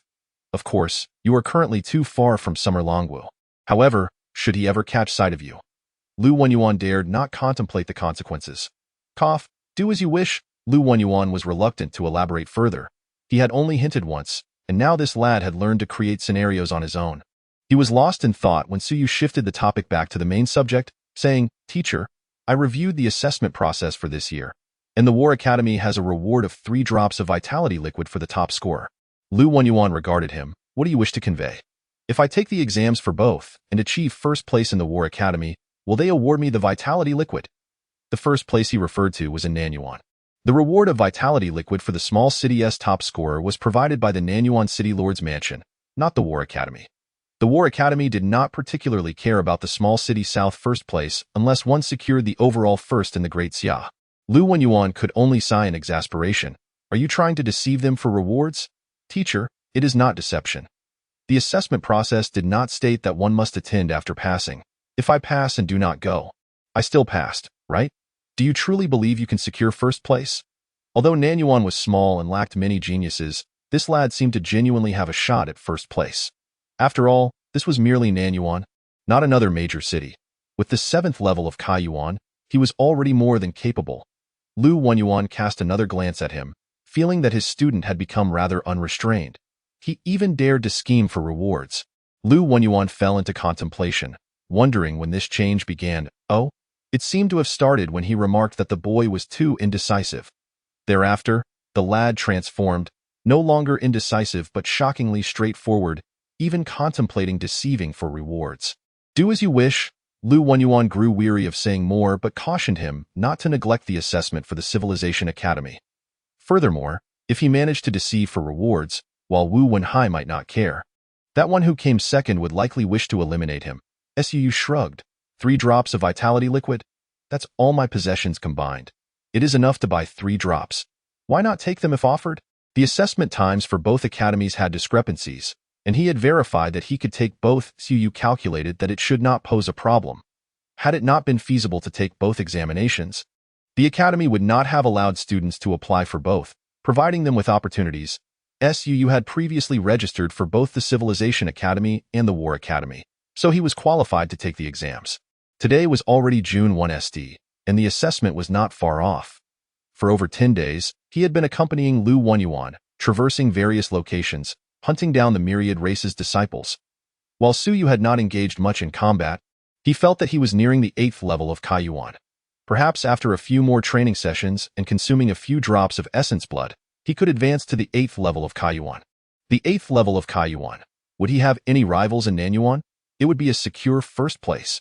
Why not take advantage of the opportunity to obtain 3 drops of vitality liquid? Lu Wenyuan fell silent, feeling as if he had led his student astray.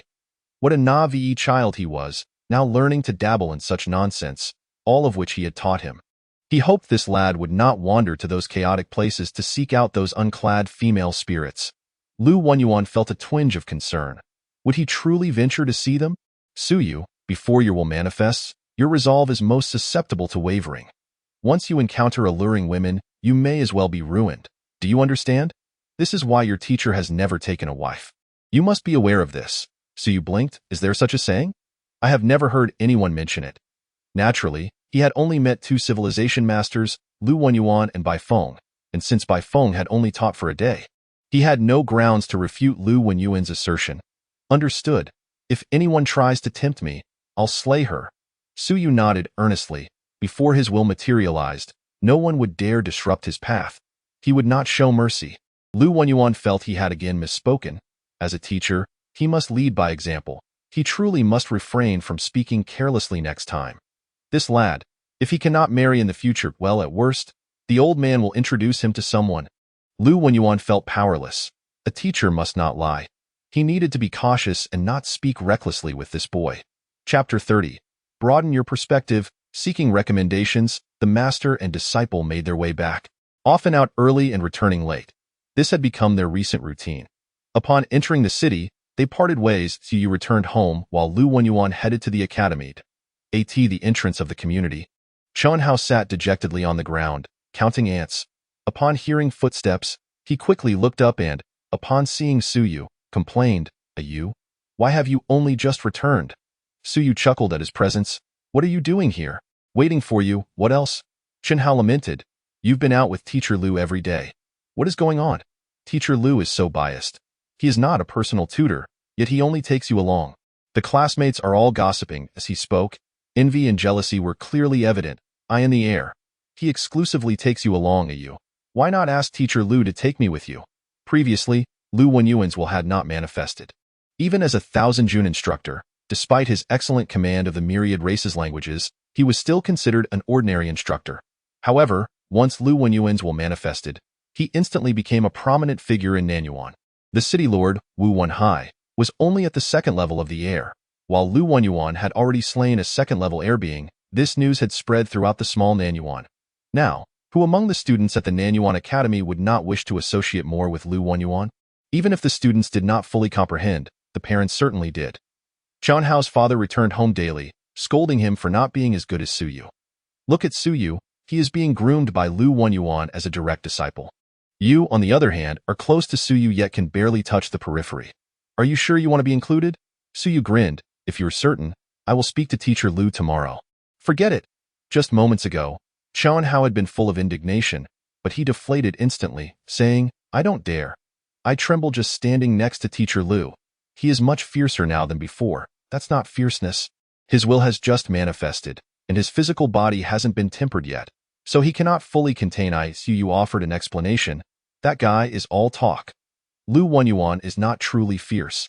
The key is that after his will manifested, his physical body has yet to undergo tempering. Now that he has just stepped into the myriad stones, he struggles to restrain his will, giving off an air of authority. Consequently, to novices like Chun Hao and his peers, he naturally appears quite intimidating." Chun Hao did not fully grasp this, but he was not bothered by it. He quickly dropped the previous topic and cheerfully remarked, I am close to the 4th level of Kaiyuan. I feel my ears ringing. Do you think I am about to open my acupoints? So, you came to brag." "Of course not," Chun Hao protested. "Even if I reach the 4th level of Kaiyuan, you are already at the 4th level too, right? I am not here to show off. It is my father who wishes to invite you to dinner. That previous contribution was not awarded to me, was it? I claimed I was the one who killed it, and my father beat me up, saying I was talking nonsense. Then I said I did it with you, and he believed me, saying you are clever and it was all you're doing. He has been insisting on treating you to a meal, but you have been running around this month, and I can't catch you." Chun Hao wore a pitiful expression, recalling how badly he had been beaten by his father last month. "Why is my father being so polite? Suyu has only just reached the 4th level of Kaiyuan." Suyu chuckled. "Did you not spend money? Over 10,000, right? You gave me the merit points as well. Adding 30 points does not help me. I've mentioned it. There is no need for formality among us. My father insists on treating." Chun Hao waved his hand dismissively, "Then let us just have a meal. Anyway, Uncle Su is not at home, and you will only have instant noodles at home. Fine then." Suyu did not insist further. He was somewhat familiar with Chun Hao's father and had seen him frequently when his own father was at home. However, since Su Long had left, Suyu had often been with Lu Wenyuan and had not visited the Chun household for a while. Chun Hao did not elaborate and continued walking alongside Suyu, saying, "Since you have been with Teacher Lu, have you made progress? A bit. How long until you reach the 5th level of Kaiyuan?" Chun Hao asked somewhat frustratedly. "Some in the class are speaking ill of you. That Zhou Chong. Wasn't he at the 4th level of Kaiyuan before? Since you have not been around, he has supposedly reached the 5th level of Kaiyuan, claiming you rely on a bit of cleverness and are just flattering Teacher Lu. Even if you get into the Civilization Academy, it doesn't mean much, so you brushed it off. Why bother with him? Spend that time cultivating seriously, you. You cannot say that," Chun Hao retorted. "I am preparing to challenge him to a duel. After all, the difference between the 4th and 5th levels is not significant. Once I reach the 4th level, I will seek him out to settle the score. He only knows how to speak ill of others behind their backs. If it weren't for you stopping me, I would have told everyone you killed 1,000 Jun. What a boastful fellow he is." He was still indignant. "What is so great about reaching the 5th level of Kaiyuan? You has slain 2 7th level 1,000 Jun." He vented his frustrations for a few moments, but seeing that Suyu genuinely did not care, Chun Hao could not help but ask, "You have so many wounds. Have you been training hard lately? Have you reached the 5th level of Kaiyuan?" Su Yu indeed did not look well, with numerous bloodstains on his cheeks. When Chen Hao inquired again, Su Yu laughed. The 5th level of Kaiyuan? Haozi, can you not aim a bit higher? What do you mean? The sky in Nanyuan is too low. Su Yu shared his genuine thoughts with his close friend, sighing. Nanyuan is too small, the sky is too low, and everyone's perspective is too limited. The 5th level of Kaiyuan. What does that even signify? In the Great Xia, there are many at the 9th level of Kaiyuan, waiting to enter the Thousand June. Not to mention, there are those who, within half a year of enrollment, have slain 4th level air beings. Haozi, that's the air. The sky in Nanyuan is only that high. The city lord is only at the air level, but in the Great Xia, a student who has been enrolled for half a year can slay an air being, surpassing even the city lord. What does it matter to compete in Nanyuan? Previously, Su Yu would have cared about Zhou Chong, but now he truly could not muster any interest. The 5th level of Kaiyuan? Yes, it is impressive in Nanyuan, but the sky in Nanyuan is terrifyingly low. Having seen Bai Feng and heard of the achievements of that genius in the Great Zhou, he could no longer muster the interest to quibble. Lu Wenyuan and Bai Feng had opened the door to another world for him, allowing this native of Nanyuan to witness a broader horizon. At this moment, hearing Chen Hao speak of these matters only elicited laughter from him, without any other thoughts to you. Chen Hao felt perplexed. What does this have to do with us? The geniuses of the Great Xia and the Great Zhou are their own affairs. It has nothing to do with us, right? To Chen Hao, Su Yu's words felt too distant. Does it have nothing to do with us? Why not? Su Yu turned to look at him. Are you willing to live a life of mediocrity? We are all human. Cannot we become geniuses in the eyes of others? But Chen Hao hesitated, wanting to say something, but finding no words, he finally replied with frustration. That is just too far-fetched. I merely asked if you have reached the 5th level of Kaiyuan. Why are you saying all this? I am at the 7th level of Kaiyuan. Su Yu replied with a light laugh. In the coming days, I plan to break through and see if I can reach the 8th level of Kaiyuan. Chen Hao was stunned, wanting to reach out and pat Su Yu's head, but Su Yu swatted his hand away. I am not dreaming. You have truly reached the 7th level of Kaiyuan. As Su Yu entered the building, he remarked, there are 24 days until the assessment. Reaching the 8th level should not be a problem. The 9th level might be a bit challenging. However, there is still a month after the assessment, so I hope to attain the 9th level before entering the academy. This was still considering that he had spent a lot of time on other matters recently. Otherwise, he should have progressed faster. Haozi, do you now understand what I mean? Zhou Chong reaching the 5th level of Kaiyuan truly means nothing. If you wish to attend the War Academy, to grow stronger, and to improve your circumstances, you must work much harder and not fixate solely on the Kaiyuan realm. Aim for something further. Chen Hao appeared dazed, and after a while, he said, but even if I focus on the air level, I still cannot reach it. Perspective shapes the future. If you are solely fixated on the Kaiyuan, then to you, Kaiyuan is the sky, and you lose the motivation to strive upward, Su Yu said earnestly. I used to think that reaching the myriad stones in my lifetime would suffice. It would be better than my father. Or perhaps I could reach the air level and maybe become a city lord in Nanyuan. But ever since I've seen and heard more, I now feel that the air level is merely a starting point, and I desire more. In fact, for the past month, he had been working harder than ever because he realized he was not anything special. Am I a genius? Not really. At most, I have a bit of talent. In the Great Xia, I would be just an ordinary person, with nothing to be proud of. The images in his mind were one thing, but they drove Su Yu's desire to grow stronger. Yet, after hearing so much about the world of civilization masters and geniuses, he no longer felt satisfied with his previous thoughts. The air level was not the end point. It was merely the beginning. Thus, over the past month, no matter how arduous or exhausting the training, he never complained because he understood it was necessary. Others may have better backgrounds and stronger talents. If he did not strive to catch up, how could he rise? You have changed. Chen Hao muttered. After Uncle Su left, you transformed. Could it be that with the departure of your father, you now feel compelled to strive harder? Or perhaps I should just separate from my deeds. You stared blankly at him. After all that I said, you concluded that you should part ways with your father. What kind of logic is that? A decayed wood cannot be carved. Su Yu cursed. Lu Wenyin often berated him like this lately, and he felt fortunate that Lu Wenyin didn't bring Chen Hao along. Otherwise, the old man would have exploded with rage. Chen Hao ignored him and grumbled. You really reached the 7th level of Kaiyuan. Are you about to hit the 8th? That's impossible. Just last month, you were at the 4th level. How could you jump to the 7th so quickly? Nothing is impossible. Su pondered for a moment and said, if you wish to suddenly become powerful, the hope is slim. However, you can prepare yourself. For instance, starting now, dedicate an extra hour each day to practice martial arts. Once you reach the 8th level of Kaiyuan, you'll be able to save that time. Read more books. Let us not even mention it. Have you truly grasped the Kaiyuan formula? If you read it dozens of times daily, it will become second nature, and you will find your practice much smoother. I have a copy of the Kaiyuan formula written by teacher by phone. Its power has diminished significantly, but it's perfect for you to read. You can take your time with it. Initially, Chun Hao wouldn't have been able to read Bai Feng's Kaiyuan formula due to his lack of willpower. But now, with its power gradually fading, he could indeed comprehend it. Although it may not be as potent as when it was first written, it still contains some residual energy. If he could gain something from it, at least his training in the Kaiyuan realm would become much more efficient.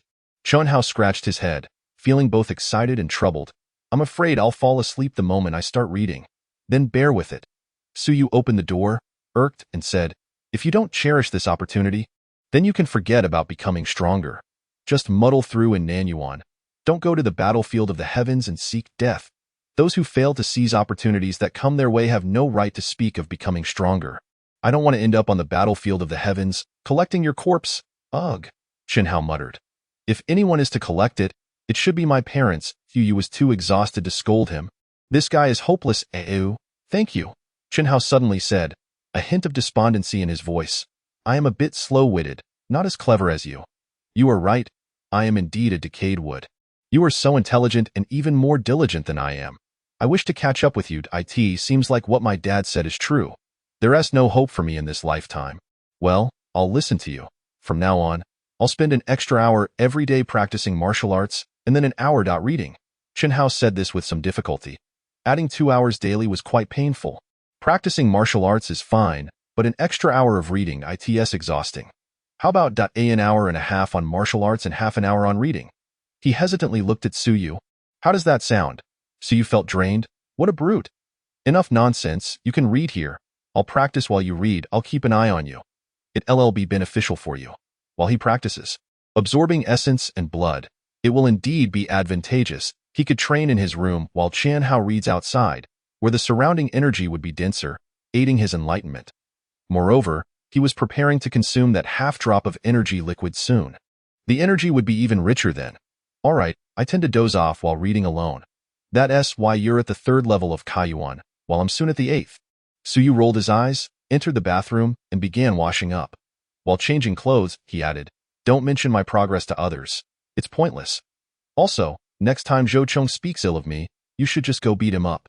Huh. Chen Hao was taken aback. Didn't you just say not to hold grudges? What do you mean? It's to train your combat skills. Su replied matter-of-factly. A target delivered to your door, at the 5th level of Kaiyuan, is perfect for you. Beat him up until he's black and blue. Make him too scared to talk back. Do I really need to intervene? Am I to bully a child after having killed countless enemies? If anyone from the academy dares to talk back, you challenge them. If you encounter one, beat them up. Don't fear getting hit. Being hit is also a form of training. Lacking courage, what is the point of cultivating? Su echoed Lu Wanyan's words, and honestly, it felt quite gratifying to direct minions. Chun Hao nodded in a daze, murmuring, but some girls say similar things. Just hit them, Su said sternly. Does the battlefield distinguish between genders? Do the women of various races not kill? They won't spare you either. Just hit them, as long as you don't injure them too badly. Oh. Chen Hao felt something was off, yet you seemed to have a point. If girls don't study hard and only gossip, thinking you're cowardly if you don't fight back. Haozi, it's the same for both genders. Anyone who speaks ill of me, just go beat them up. That's all there is to it. Oh, then what about involving parents? What is there to fear? If they call your parents, do the ones at the 9th level of Kaiyuan dare to bully you? Just tell them that the academy is to nurture strong individuals. Anyone below the 8th level is fair game. If they dare to challenge you, they are asking for it. As long as you maintain your composure. He might not even be able to defeat you if a 3rd level Kaiyuan can subdue a 7th level, who would still dare to provoke you. Can parents even say anything? If they do, just report it to the academy head. Bullying the weak while having the upper hand is unreasonable. Your father is a deputy director at the Education Supervision Office. Those people wouldn't dare to do anything to you. Children fighting? Who would take it seriously?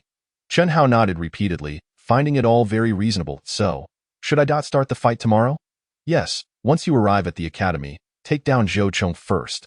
After you beat him, if anyone dares to challenge you, they may even offer themselves up for a beating. These are excellent opportunities for real combat. Such chances are rare and free practice partners. Isn't it great? So you finished washing up, changed his clothes, and stepped out of the bathroom, continuing. Let us go eat. By the way, if your dad asks, don't mention I said anything. Just say you want practical experience, or else he'll come looking for me. It's not good for a cultivator to drag friends into trouble. Rest assured, I won't say a word. Chen Hao patted his chest, a true man. Why would I tell my parents everything? So you gave him a thumbs up and said with a smile, by the way, when fighting, find a teacher to supervise. Otherwise, you might not know your own strength. If the teacher says something, just say it's for training. The academy won't stop you. All right.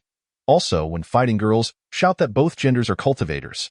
You don't bully women. If they don't want to fight, they should keep quiet. Or else if you make them cry, it'll look bad on both sides. Got it? I'll remember, Dotto. And when challenging girls, don't hit their faces. Otherwise, it'll be difficult to explain. Oh. Is there anything else? There's one more thing. Absolutely do not say I taught you this. I want tea. You can rest easy. So you had advised for quite a while, and soon, they arrived at the Chen residence. Chen Hao felt he had gained a lot and was itching to start. Tomorrow would mark the beginning of his practical combat training. He, Chen Hao, would challenge everyone at the Nanyuan Academy, free practice partners. According to AUS calculations, hiring a partner costs $100 an hour, and if he practiced for 3 hours a day, that's $300. By the end of the month, he could earn at least $10,000, which could all go towards hiring practice partners. Indeed, AU is clever and knows how to calculate expenses. Chapter 31 3 Goals at the Chen residence, a 4-room, 2-hall apartment, not located in the same complex as SUUS, but in the adjacent one, not far away. This was also why Chen Hao often appeared downstairs at SUUS Place. As it was quite close a few years ago, both families lived in the same complex, but after Chen Qing was promoted, they bought a larger house in the neighboring complex. As soon as Suyu entered, Chen Qing, who was watching television, immediately stood up with a hearty smile and said, Ayu, you've come. Have a seat. Dinner will be ready shortly. It's been a while since we last met. Uncle Chen, is Auntie in the kitchen? In the kitchen, Chen Hao's mother did not come out but replied with a smile. Ayu, watch some television for now. Dinner will be ready soon. Today, I specifically made your favorite braised pork. Suyu smiled and thanked her. As for the braised pork, his father had made it too often, and he had previously complained. But now that his father was not home, he found himself missing it a bit. Once Suyu sat down, Chen Qing turned to his son, expecting him to take a seat as well, but when he saw his son's lack of initiative, his smile faded, and he scolded, Go pour some tea. Can't you have some awareness? Chen Hao muttered a few complaints but reluctantly went to pour the tea. As soon as Chen Hao left, Chen Qing's expression quickly softened as he turned to Suyu and said, Ayu, I want to thank you for what happened with Haozi. This kid has a few screws loose, and seeking credit for achievements is no small matter. If it were someone else, we can't accept this credit. However, since you and Haozi grew up together, and this idea came from you, I'm not worried about any issues arising. You're sharp. You've always been clever since you were young, even more so than your father and me. So you spoke softly, Uncle Chin? There won't be any problems. I'm just worried about whether sending Haozi to the War Academy after adding those points is truly the right choice. Chen Qing sighed and quickly shook his head. I've thought about this problem too. Later, on second thought, it's impossible to stop him. You know his character. He is quite stubborn. He wants to go to the War Academy, and even if he can't get into the Great Xiao War Academy, he might still attend a lesser one. Rather than let him go to another War Academy, it's better for him to attend a good one, as at least there are more opportunities and guarantees. Chen Qing looked at Suyu seriously and said, I have wanted to treat you to this meal for a long time. On one hand, it's to express gratitude, and on the other, it's a request. You are definitely going to the Great Xia Academy. Even if you and Haozi are not in the same academy, I believe you will go much further than him, making a name for yourself on the battlefield. You will be the commander, while Haozi will be the cannon fodder. Uncle wants to entrust him to you for a bit of care. Suyu quickly assured, Uncle Chen, rest assured, I will take care of Haozi. We've known each other for so many years. Chen Qing waved his hand slightly, sighing again. Once or twice is fine, but over time, even the best of relationships can wane. It ultimately depends on Haozi himself. If he lacks ability, he will return to Nanyuan after graduation, and frankly, Nanyuan isn't too bad. If he has some talent, and can make a name for himself at the Great Xia Academy. He wants he be a burden to you and can act as your aide. Uncle, this sounds too Su was about to speak when Chun Qing interrupted. He is only fit to be someone's aide. Depending on who he follows. This brat often acts recklessly. If he truly becomes someone's follower, he might end up as cannon fodder without even realizing it. Outside is not like home. Myriad races devour people. And people also devour people. Chun Qing's tone turned somber. Ayu, I can only entrust him to you. You are of the same age. I trust you to handle matters, but how's he truly isn't capable? These years, I've tried to teach him, but it's been futile. Even if I do teach him, it's of no use. You had no words to offer and could only nod. At that moment, Chun Hao returned with a teacup, and upon seeing the situation, he laughed heartily. Dad, what are you two discussing? Chun Qing shot him a glance, irritated. We're discussing how stupid you are and when you'll finally grow up. Chun Hao looked dejected, unable to retort. If you were a girl, I'd directly speak to Su Long about marrying you off to Ayu. But alas, you're just a big, rough boy. What a waste of height. Chun Hao grimaced, and Su Yu couldn't help but shudder at the thought. Imagining Chun Hao as a girl, never mind. It's too terrifying.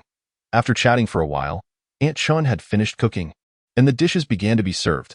The group moved to the dining room. It wasn't Su Yu's first time dining at the Chun residence, so he felt quite at ease. It had been days since he had a decent meal, and he ate quite a bit this time. After dinner, they chatted for a while longer, and Su Yu prepared to take his leave. Once outside, Chun Qing unexpectedly produced a box from who knows where, grasped Su Yu's hand, and gently placed it in his palm, saying softly, Here, this isn't a thank you gift for what happened before. For that, you should let Haozi express his gratitude himself. This is a token of thanks for asking you to look after him. I may say I don't care, but deep down, I genuinely worry. Worry that one day he might just be gone. Ayu, I'm counting on you. So you felt a swirl of emotions? After all, Chun Qing was the deputy director of the Education Supervision Office and was at the 9th level of Kaiyuan, soon to become an official director. Yet now, for the sake of his son, he was more courteous and even somewhat humble than before. Su Yu, being merely at the Kaiyuan level and attending a civilized academy, couldn't he quite grasp why Chun Qing placed such trust in him. After contemplating for a moment, he accepted the box from Chun Qing without refusing. He'd hold on to it for now. Su Yu soon left the Chun residence. As he walked away, Chun Hao couldn't help but say, Dad, why were you so polite to Ayu today? It felt strange. What do you understand? Chun Qing didn't bother to respond. And Chun Hao, feeling displeased, retorted, What is there not to understand? Ayu and I have known each other for years. Do you think I need your input? Once or twice of looking out for him is friendship. 3 or 4 times is gratitude. But beyond that, it becomes estrangement. Chun Qing said coldly, With your temperament, you will inevitably cause trouble. The more times you ask, Su Yu isn't to your father.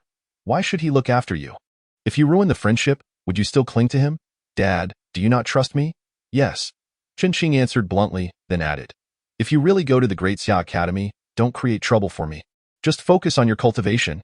Unless absolutely necessary, don't bother Su Yu. If you run into trouble you can't resolve, then seek his help. Ayu is just like me. He is going there to be a student, not to become a high-ranking official. You, Chun Qing sighed. Can they be compared? Not to mention he is naturally smarter than you. Do you know who Lu Wanyan is? A transcending realm scholar with extensive connections at the Great Xia Civilized Academy. He has high expectations for Su Yu. If Su Yu goes there, he won't be the same as you. Moreover, the Bai Feng who came last time, I inquired about him. He is an assistant researcher and seems to be on the verge of breaking through to the 7th level of transcendence. When he left last time, he told Su Yu to find him at the academy. At that time, Commander Zhang of the City Guard was also present. What does this represent? It signifies that he has high hopes for Su Yu. Why didn't you seize this opportunity? If Su Yu attends the Great Xia Civilized Academy, with Lu Wanyan's connections and Bai Feng's guidance, along with his own intelligence, in a few years, while you're still a foot soldier, he might become a figure of note at the Great Xia Academy. Also, that Su Long fellow is indeed at the 9th level of Kaiyuan, but he hails from the Demon Suppression Army, which is different from your father and me. Chun Qing lamented. What is the Demon Suppression Army? That was the main army under the command of the Great Xia's leader back in the day. Currently, many of the commanders in the Dragon Martial Guard come from the Demon Suppression Army. While Su Long may not be a significant figure in the Demon Suppression Army, Having a military background is still an advantage. In the Dragon Martial Guard, most of the high-ranking officials are from the Demon Suppression Army. As long as Suyu isn't foolish, leveraging this connection with both powerful factions will become his backing. Chun Hao shook his head. Can this really work? Dad, Uncle Su is at the 9th level of Kaiyuan. Can he really know those big shots? It's not about knowing or not knowing, Qin Qing said impatiently. You don't understand the military side? If Suyu truly needs something, mentioning his father's ties to the Demon Suppression Army, especially as a returning veteran, would naturally earn him some goodwill from the military. The military is fiercely protective of its own. At the very least, they won't allow anyone to bully Suyu. He might not gain much benefit, but at the Great Xia Academy, ordinary people wouldn't dare to bully him, and if trouble arises, there have been instances where the head of the Great Xia Academy personally intervened. Qin Qinghe said no more. This matter was not without precedent. Xia Longwu, the iron-blooded god of war, held camaraderie among comrades in high regard. Particularly, the veterans who fought alongside him on the battlefield 2 decades ago, many of whom now serve as high-ranking generals in the Longwu Guard and the government army. Yu Long felt a tinge of regret. Had he not retired back then and still been alive, his status would likely be quite substantial by now. The Qianjun realm felt somewhat inadequate, and had Su Long reached the Wanchu realm, he might have already joined the Longwu Guard back then. Compared to Su Yu, his own son, who had gone to the Daxia prefecture, was truly isolated and without support. He was not Su Long. In Nanyuan, he was a prominent figure, yet in Daxia prefecture, who knew who Qin Qinghe was? Chun Hao felt a bit overwhelmed, dismissing his thoughts, muttering about how impressive Uncle Su was before retreating to his room. Qin Qinghe was both amused and exasperated. He could roughly guess what his son was thinking. Why isn't my dad in the Demon Suppression Army? That was likely the sentiment occupying the boy's mind. Back at the Su home, Suyu opened the box that Qin Qinghe had gifted him. Upon opening it, Suyu's expression changed dramatically. The box was not small and contained more than one item. Inside were several small vials, alongside a complete bone fragment. Was this the original of the Myriad clan's cultivation techniques? Suyu was astonished. As for the vials, he noticed 3 of them. Upon opening one, he discovered it contained vitality liquid. 1 drop per vial, 3 drops of vitality liquid. What a grand gesture. Suyu gasped in astonishment. 3 drops of vitality liquid had a market value of at least 300,000. But that was not the most significant aspect. It was the original of the Myriad clan's cultivation techniques. Even if it were merely the original for the Qianjun realm, its worth was astonishing. Last time, Bai Feng had gifted Suyu a fragment, which was only a third of the original, and even that was considered a treasure. Lu Yu had coveted it. Such items could not simply be purchased with money, but required merit points. Now, Suyu was no longer an innocent novice. The medium-level academies in Nanyuan did not exchange for the original techniques, but in the Daxia prefecture, such exchanges were possible. An original technique for the Qianjun realm, regardless of its category or clan, started at a minimum of 30 merit points. If it were from a powerful clan like the gods or demons, its value would be even higher, at least 30 merit points or more. Suyu felt that Qin Qinghe's generosity this time was indeed substantial, but he did not expect it to be a matter of generosity alone. He suspected that Qin Qinghe had accumulated these merit points over the years just to exchange for this original. Suyu truly found himself at a loss for words. 300,000. Qin Qinghe, who oversaw the supervision office, surely earned more than his own father. However, to casually produce such a sum was not easy. Based on their annual benefits, Qin Qinghe could earn around 5 to 10 merit points a year. Suyu had no idea how many points he had spent, but just this one box likely represented Qin Qinghe's entire savings for 6 or 7 years, including salary, benefits, and merit points. All invested. Uncle Chun thought too highly of me, with a wry smile. Suyu understood this was a kind of investment, not in himself, but in Chen Hao. He hoped Suyu would thrive in the Daxia prefecture and look after Chen Hao. The key was that it was a significant investment. Qin Qinghe was unaware that Bai Feng had already accepted him as a student, or that he had reached the 7th level of the Kaiyuan realm. Based solely on prior events, he had gifted such a valuable item, not fearing it might go to waste. Alas, Suyu sighed softly, all for the sake of the children. That fellow Hausi likely had no inkling of this matter. If he did, he would probably come to snatch the items away. Returning the items was not an option. Suyu was well aware of that. He pondered for a moment and decided against returning anything. Since Qin Qinghe had exchanged for this original, and he had no use for it himself, it was clear he intended to gift it to Suyu. Moreover, he probably inquired about many things beforehand. As for the 3 drops of vitality liquid, Suyu considered that he might not need so much. He still had half a drop left, and an additional 3 drops from the assessment. He had already accounted for them. The vitality liquid was quite beneficial in the Kaiyuan realm, and it remained useful in the Qianjun and Wanshi realms, though its efficacy would not be as pronounced as it was now. Given that Suyu was currently at the 7th level of the Kaiyuan realm, he likely would not require as much. When Haozi came to train, he could simply give it to him. After my father left home, my savings have only increased, Suyu chuckled. When his father departed, he had left behind over 300,000. Back then, Suyu had thought he would soon go bankrupt after purchasing vitality blood. Now, however, his assets had only grown. The Omping coins and gold coins amounted to 300,000, along with 3.5 drops of vitality liquid, a complete original of the Qianjun technique, a fragment, and the Kaiyuan manual, along with 2 drops of vitality blood and 13 merit points. The merit points included the one earned today, while the remaining 2 were acquired from assisting in capturing the Myriad clan's followers a few days prior. Upon tallying, Suyu realized he could now be considered quite wealthy. With wealth in hand, it was time to treat my blood little brothers. Suyu smiled. The 2 drops of vitality blood he had previously captured were not from the iron-winged bird, and he had not consumed them recklessly, but saved them for his bloodline to absorb. Although the divine text absorbed only a little each time, it would gradually grow stronger over time. In the time to come, he planned to defeat a mid-Qianjuan for his graduation assessment, while also striving to break through to the 8th level of the Kaiyuan realm. In terms of willpower, he aimed to reach a fullness of 20 very soon. Suyu set these as his goals, which he believed he could accomplish before participating in the higher academy assessments. At this moment, there were less than 24 days until the assessments. He was confident he could achieve all 3 objectives. Chapter 32. The name precedes the arrival as Suyu diligently practiced to accomplish his 3 goals. At the Daxia Civilization Academy, a colossal institution sprawled across a vast expanse, with pavilions and towers, commercial districts, residential areas, teaching zones, secret realms, and exchange quarters. Each area was meticulously delineated, resembling a small city. The admissions office. Bai Feng had just concluded his retreat. After more than a month, he stepped outside to breathe in the fresh air. As he strolled into the admissions office, it was not yet the peak of recruitment season. Yet the place was already bustling with activity, as the time for assessments drew near. Old Zhou, make an exception. That's my nephew. I'll take him under my wing.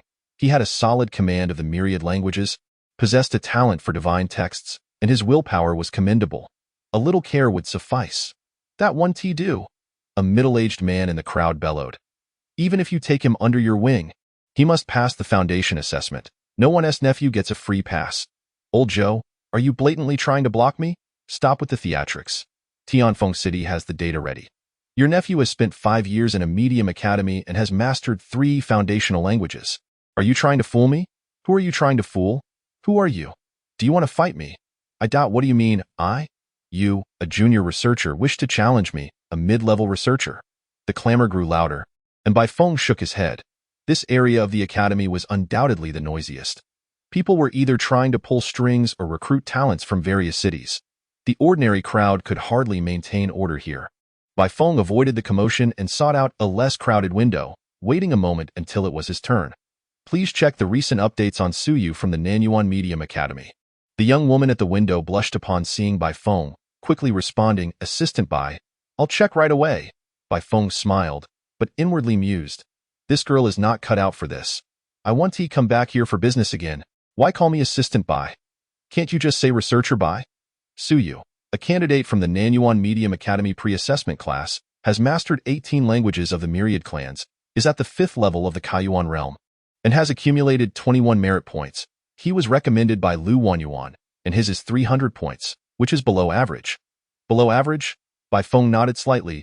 This was the internal scoring of the Daxia Civilization Academy, based on the recommendations from various cities. Below average was not particularly good, but it was also not too shabby. For this year's assessment, around 200 points should suffice, right? The girl quickly replied, that's still uncertain for now.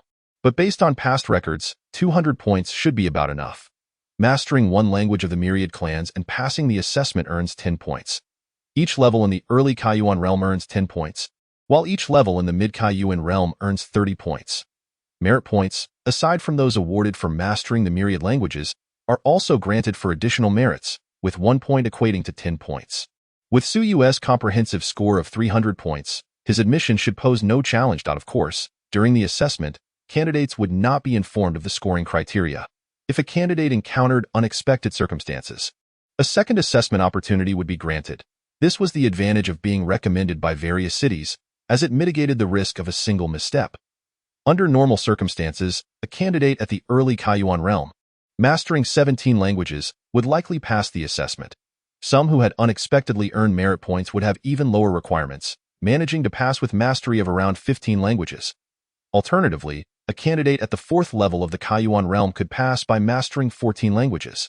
Thus, Su Yu, with mastery of 18 languages and at the 3rd level of the Kaiyuan realm, was almost guaranteed to succeed without incident.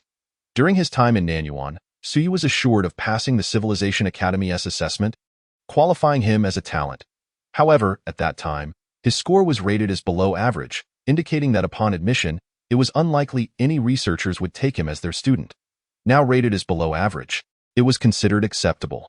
With a stroke of luck, he might even attract an assistant researcher willing to take him on as a helper. Bai Feng pondered for a moment before speaking. Put Su Yu under my name.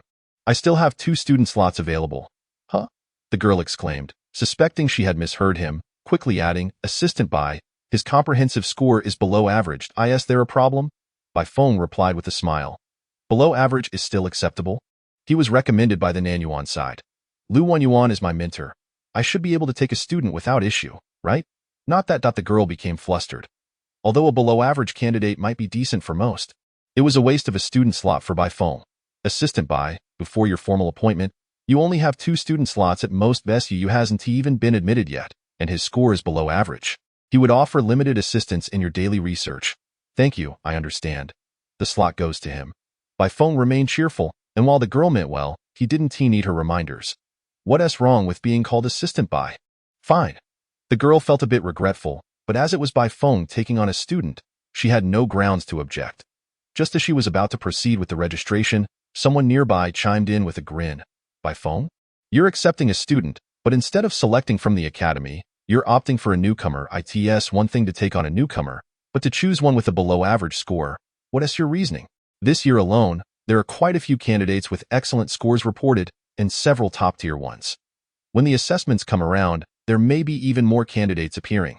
Bai Feng turned to look, his brow slightly furrowed. He had intended to keep a low profile, finish his business and leave, but this person had come to stir up trouble. Lu Hong, my acceptance of students is none of your concern. A young man, standing several meters away, crossed his arms and chuckled, responding, It's not my concern, but I enjoy watching the show. If it's not your concern, then shut up, Bai Feng retorted. Turning back to the girl, Is the registration complete? It's done, Assistant Bai Feng. Lu Hong, seeing Bai Feng ignore him, spoke up again. Are you truly going to accept a new student? It's none of your business, Bai Feng declared as he moved to leave. Lu Hong frowned and called out, It is none of my business, but Bai Feng, have you considered how many people will be displeased if you accept this new student?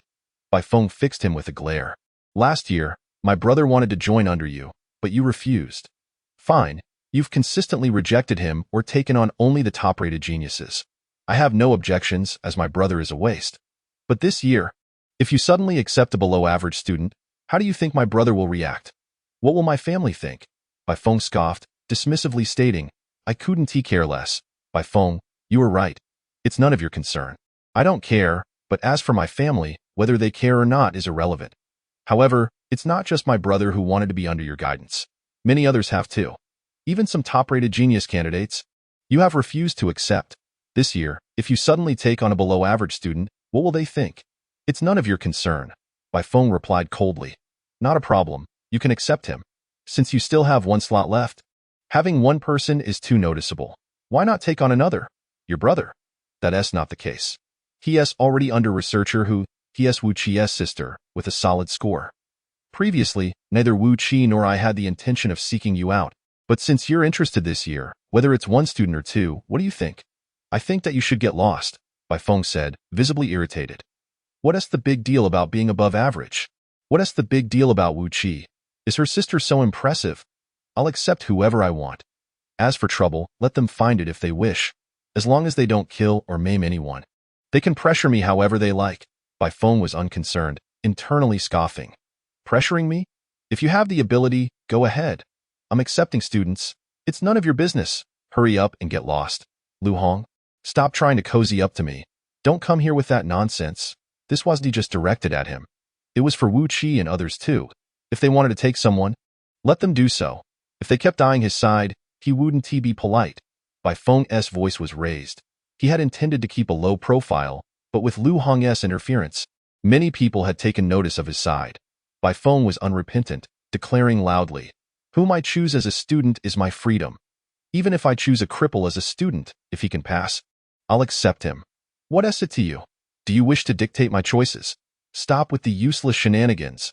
Having spoken, Bai Feng walked away, leaving the hall in stunned silence before whispers began circulating. Bai Feng is accepting students. What is going through his mind? He had turned down many offers in the past 2 years, so why this sudden change of heart? I heard it was Lu Wenyuan's recommendation. Lu Wenyuan had also made recommendations before, yet Bai Feng never accepted. The details are unclear, but Bai Feng's actions today will surely bring him some trouble. Many are watching from the Hong faction. Not just the Hong faction. Several young candidates are also keeping an eye on Bai Feng. The competition for slots in 3 years. Bai Feng will certainly be vying for them. Plus, the matter of researchers making tenure. Slots are limited, and he will be in the running. An elder chuckled. What is this kid up to lately?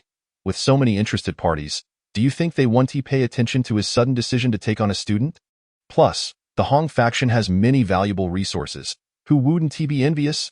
That is true. Someone chuckled softly, but it's good. Let us enjoy the show. The academy has been too quiet. A decade cycles through, and 7 years ago, that slot competition stirred quite a bit of trouble. I thought we would have to wait another year or two for the next spectacle, but it seems we can witness the excitement sooner than expected. The Daxia Academy only had 20 slots in total, and our academy would receive only a fraction, about 5 or 6. Bai Feng's competition would be stiff. It all depended on whether he could withstand the pressure. He had reached the 7th level of the Tungkong realm. That should be manageable. Who knows? These young candidates are not to be underestimated. This year's competition might be even fiercer. As discussions flowed, Bai Feng had already left the hall. Inside, Lu Hong watched him depart and said nothing, pondering for a moment before requesting Su Yu's information at the window. After a brief moment, Lu Hong entered a quaint villa within the residential area. Wu Qi, Bai Feng has begun recruiting students this year. In the living room, a young woman was meticulously sketching divine texts, her gaze unwavering as she retorted, "Whether he accepts students or not is of no concern to me. He is merely an average-rated student. I recommend your sister, but Bai Feng told me to not get lost." Lu Hong murmured softly, "This fellow has reached the 7th level of the void, and he is much more arrogant than before." "When has he ever not been arrogant?" Wu Qi replied calmly.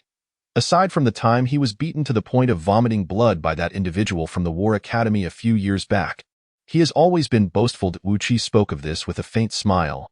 "I am merely waiting for the show to unfold. In a few years, once he reaches the 9th level of the void, he will undoubtedly seek a challenge. Let us hope that individual doesn't break through to the Lingyun stage too quickly. Otherwise, there will be no spectacle to witness." Lu Hong hastily interjected, "This is merely a matter of entertainment. He is recruiting students, and this is an opportunity. The dragon of the Hong family is elusive, and the research facility is still under Bai Feng's control. Joining Bai Feng's ranks, even without anything else, would ensure we are well fed by one research facility alone." Wu Qi lifted his head, his expression cold as ice, and said icily, "Get lost, Wu Qi, you. Get out," with a dismissive huff and a hint of disdain in her eyes. She added, "I, Wu Qi, do not require such underhanded tactics. Bai Feng is not my match. Regardless of this year's researcher qualification assessment or the competition for spots 3 years from now, I will definitely prevail. Lu Hong, do not entertain any petty thoughts. Be careful lest you find yourself in dire straits." Lu Hong clenched his fists and replied earnestly, "If I truly intended to entertain such thoughts, I wouldn't have sought you out. I am vying for opportunities and fortunes. I care not how others perceive me or whether they are aware of my intentions. The opportunity is before me, and I shall strive for it. That is my right. Bai Feng controls the research institute of the Hong family, and I wish to contend for this opportunity. Even if Hong Lao were to find out, he would not object. He would merely acquiesce. Should Bai Feng lose, it would be irrefutable proof of my superiority." Wu Qi, Do you consider this despicable? Wu Qi looked up again and replied, You are correct. This is your right. However, what concern is it of mine? Do you not wish for your sister to obtain better resources and a brighter future? That is a matter for me to discuss with Bai Feng. It does not concern you. Your attempts are futile. He is impervious to pressure. You can only force him to acquiesce begrudgingly, and to achieve that, you cannot do it alone. Wu Qi scanned him and after a moment said, If you wish for my assistance, it can be arranged. You may lend me your power divine text for 3 months. Lu Hong nearly ground his teeth in frustration. That is excessive. Not at all, if you prefer. Then go play by yourself. I have no interest in engaging in such childish games. Until you reach the 7th level of the void, you lack the qualifications to participate in these matters. Lu Hong took a deep breath and soon made up his mind. Very well. Wu Qi revealed a faint smile and asked, How do you propose to proceed? Simply put, we shall diminish Bai Feng's privileges. If a student fails the monthly assessments 3 times, ranks at the bottom during the seasonal exams, and consistently underperforms in the annual assessments, after a year, Bai Feng shall lose 300 merit points, resulting in a drop in his privileges. In 3 years, he will be ineligible to register. No need for 3 years. After just 1 year, I can apply for a position in Hong Lao's research facility, for Bai Feng's privileges will not surpass mine. Even though he is a student of Hong Lao, the research facility is funded by the academy. If Bai Feng loses his research facility, no one can protest at that time. He will be compelled to recruit new students to elevate his privilege rating. And it must be exceptional ones. If we prepare in advance, he will have no choice but to accept our recommendations for students. Those who do not meet the standard will be discarded, leaving only the outstanding candidates, or just 1 or 2. What can he do about that? Lu Hong responded swiftly, This is an overt maneuver, one that Bai Feng has orchestrated himself. He has boasted that we may do as we please. Since that is the case, I have no need for courtesy. Wu Qi cast him a sidelong glance and continued sketching divine texts, eventually saying, It is rather simplistic, but the effect should be quite satisfactory. You wish for me to intervene, to shield you from Bai Feng's retaliation? Indeed. That fellow is quite arrogant, and once he suffers a setback, he will not remain passive. I am concerned that he may directly attack me, inflicting serious harm and forcing me to withdraw. That is within his capabilities. Wu Qi chuckled. You are self-aware enough to recognize your inferiority to him. If you ask me, it would be wiser to withdraw. Nevertheless, since you are determined to compete, this indeed presents an opportunity. If he challenges you, I shall challenge him, preemptively injuring him. What do you think? Excellent, Lu Hong exclaimed joyfully. This was precisely the reason he sought out Wu Qi. As for those who were stronger, he held no interest, and the weaker ones lacked the qualifications. There were also those in the Lingyun realm, but they were high-ranking and would not concern themselves with such matters. Otherwise, Hong Lao would not be so inept. By the way, if that student of Bai Feng consistently fails the assessments, he will surely recruit new students to balance the ratings. If my sister joins his ranks, she will strive to recover his scores. One thing, I will never allow my sister to cheat. That would ruin her life, of course. Lu Hong laughed. The more outstanding your sister is, the better. The more exceptional she becomes, the more resources Bai Feng will allocate to her, as per the rules. Meanwhile, any other student will only continue to falter, further diminishing Bai Feng's ratings. Even if your sister manages to recover some points, Bai Feng cannot prevent the penalty of losing privileges. Wu Qi nodded slightly, indicating his agreement with Lu Hong's perspective. While the two were engrossed in discussion, Bai Feng was walking through the academy when he suddenly laughed. A bunch of fools. They think they can diminish my privileges. He hadn't heard their conversation but had guessed Lu Hong's intentions. There will be quite the spectacle to witness soon. Bai Feng muttered to himself, then shook his head. Su is about to face some troubles, however. It's for the best. Without experiencing hardships, how can one develop? If that lad is impressed by others, how will he understand that the academy is teeming with talent? His presence here is insignificant. Spending a day sketching divine texts, I hope Lu Hong can keep things in check. Otherwise, this will be difficult to manage. That fool Lu Hong wouldn't send someone to their doom, would he? Bai Feng chuckled and shook his head, dismissing the thought. Wu Qi, Xia Yuan. After murmuring a few names, Bai Feng's thoughts had shifted away from Lu Hong. That fellow had not yet reached the 7th level of the void, and Bai Feng could not be bothered with him. It was the others who posed a true challenge. Not to mention, even when he was at the 6th level of the void, he had never regarded Lu Hong as a contender to Su. Finally, Bai Feng uttered Su Yu's name and muttered, "You need to be more reliable. It would be best if you could suppress those other students. Only then will I have a chance to secure early advancement to full researcher status." Chapter 33. The Great Debtor in Nanyuan. The academy had been abuzz these past few days. Chen Hao, who had just broken through from the 3rd to the 4th level of the opening realm, challenged Zhou Chong, who was at the 5th level. The distinction between the 4th and 5th levels was negligible. In reality, they were both merely ordinary individuals. Zhou Chong, being of a higher realm than Chen Hao, ended up being thoroughly beaten by Chen Hao in their duel. But the excitement didn't stop there. After defeating Zhou Chong, Chen Hao felt the match was too quick and continued to seek out opponents, engaging in battles with over 10 students on the first day alone. Win or lose, it mattered not to him. He regarded it as practical training. Thus, in less than 3 days, Chen Hao must have fought at least 30 matches. Had it not been for the excessive bruises on his body, which led his mother to insist he rest at home for a day, he would have continued to fight. Chen Hao may have been absent, but he had ignited a fervor within the Nanyuan Academy. Previously, students believed that the 4th level of the opening realm was formidable, and the 5th level was akin to a star in the sky. But now, seeing that Chen Hao had defeated them all, it seemed a new world had opened for everyone. Many students, who had previously been bullied by talented individuals, were now invigorated. Without Chen Hao attending classes, the academy was even more lively, with numerous students clamoring to challenge the talented ones. Zhou Chong, with his foul mouth, had provoked many. Despite being a genius, he did not back down, challenging at least 6 or 7 students on that day. Win or lose, they all ended up injured, and those unfamiliar with him could scarcely recognize him now. What a ruckus! In the office, Lu Wenyuan shook his head, both amused and exasperated. He could easily guess who had instigated the chaos. Chen Hao was simple-minded. It was evident that no one had pushed him to challenge Zhou Chong. It was clearly the doing of Su Yu. Beside him, the old headmaster continued to tug at his beard, which had been pulled quite a bit these days. With a deep sigh, the old headmaster lamented, "These youngsters have boundless energy. With the assessments approaching, they still cannot settle down. A little commotion is fine. It adds passion to their training." However, the old headmaster was on the verge of tears. "But please, do not target the girls. I fear for their futures." The mere thought of it troubled Lu Wenyuan as well. Indeed, this is quite serious. Chen Hao is asking for a beating. Lu Wenyuan felt a growing concern for the current batch of students at Nanyuan Academy. What will become of them? Now they all shout for gender equality, insisting that there should be no distinctions on the battlefield. Equality? Nonsense. With their straightforwardness, what will happen in the future? Will this entire cohort of male students remain single for life?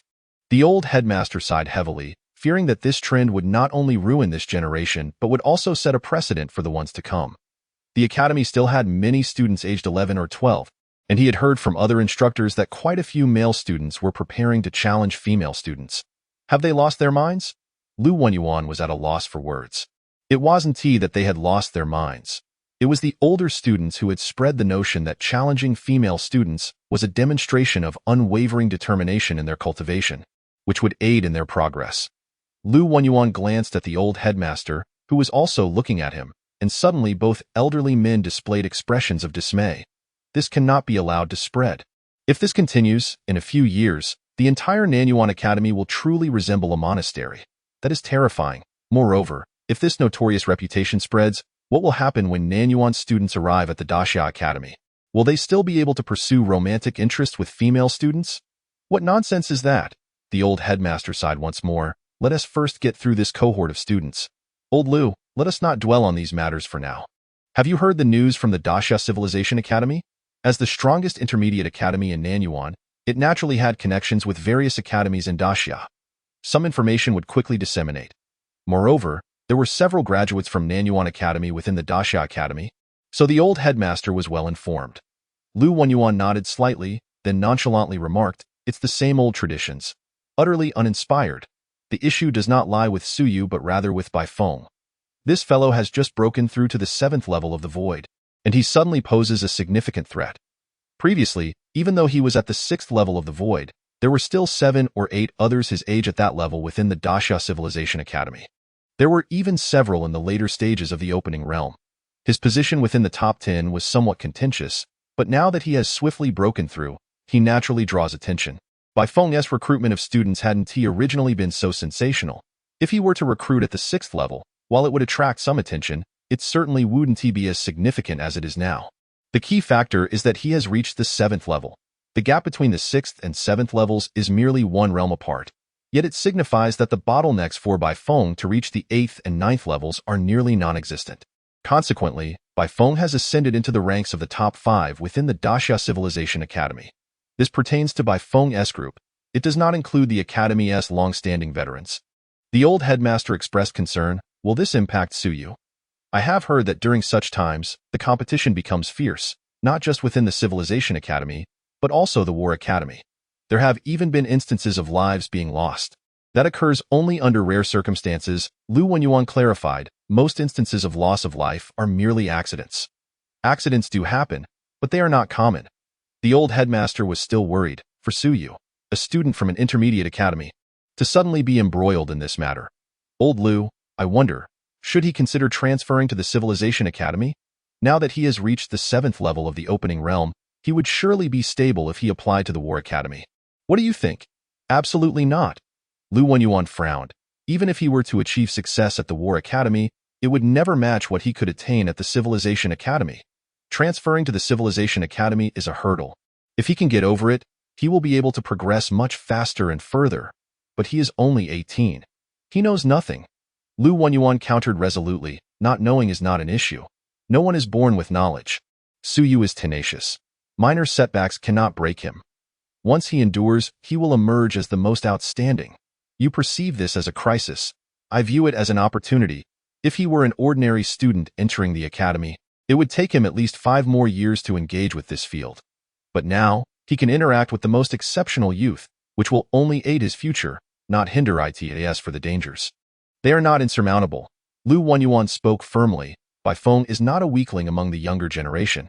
His teacher is also one of the few top-tier researchers in the Civilization Academy. If Suyu goes there, he will not start at a low point. It is only with a high starting position that he can navigate his path more easily. Moreover, Suyu is no worse than anyone else. Upon saying this, Lu Wenyuan smiled. We haven't yet updated the information from the Daxia Civilization Academy. The details on the opening realm at the 5th level and the languages of the Myriad Races will remain unchanged for now. We will keep it under wraps, giving Suyu time to prepare. Once he enters the Civilization Academy, we can catch them off guard. The old headmaster, seeing that he had formed a plan, ceased to persuade him and inquired, does he have a chance at the 8th level of the opening realm? In recent days, Suyu had not been assigned any tasks and had merely come to the academy to check in with Lu Wenyuan, learning some of the languages of the Myriad Races before swiftly returning home. He was preparing to break through to the 8th level of the opening realm. The 8th level of the opening realm is a significant juncture. Once Suyu breaks through, he will be able to utilize vital energy, enhancing his explosive power. Coupled with divine texts, the difficulty of slaying enemies in the Thousand June realm will be considerably reduced. I am uncertain, Lu Wenyuan hesitated. He has been progressing rapidly. In less than 2 months, he has advanced from the 4th to the 7th level, and he is on the verge of the 8th level. Baifeng's opening method has greatly assisted him, but once he reaches the 7th level, the effectiveness of the will text diminishes. Weren't you supposed to write him a will text? Why not write him another opening method? The old headmaster still held some anticipation for Suyu's breakthrough. Once he succeeds, Suyu will be the first genius at the 8th level of the opening realm in 20 years at Nanyuan. 20 years ago, Nanyuan did have a student at the 8th level, but it was a rather dubious case. That student was a temporary transfer from Daxia and left after the assessment. Writing that now would be futile? Lu Wenyuan shook his head, then laughed. I already have a plan for what to write him, but you will have to contribute. What are you writing? The old headmaster asked, somewhat warily. Thunder Element Blade, 1st volume. Thousand June chapter. Lu Wenyuan declared solemnly, his cultivation technique is not lacking. He will have access to it at the Civilization Academy. However, he lacks martial techniques. He needs martial techniques that incorporate the will text. Learning ordinary martial techniques is fine, but the speed is far too slow. Only through the writing of will text can he rapidly gain the benefits of inheritance and master this martial technique. Thunder Element Blade? A low-tier martial technique? The old headmaster looked at him, astonished. Is he capable? No. Are you capable?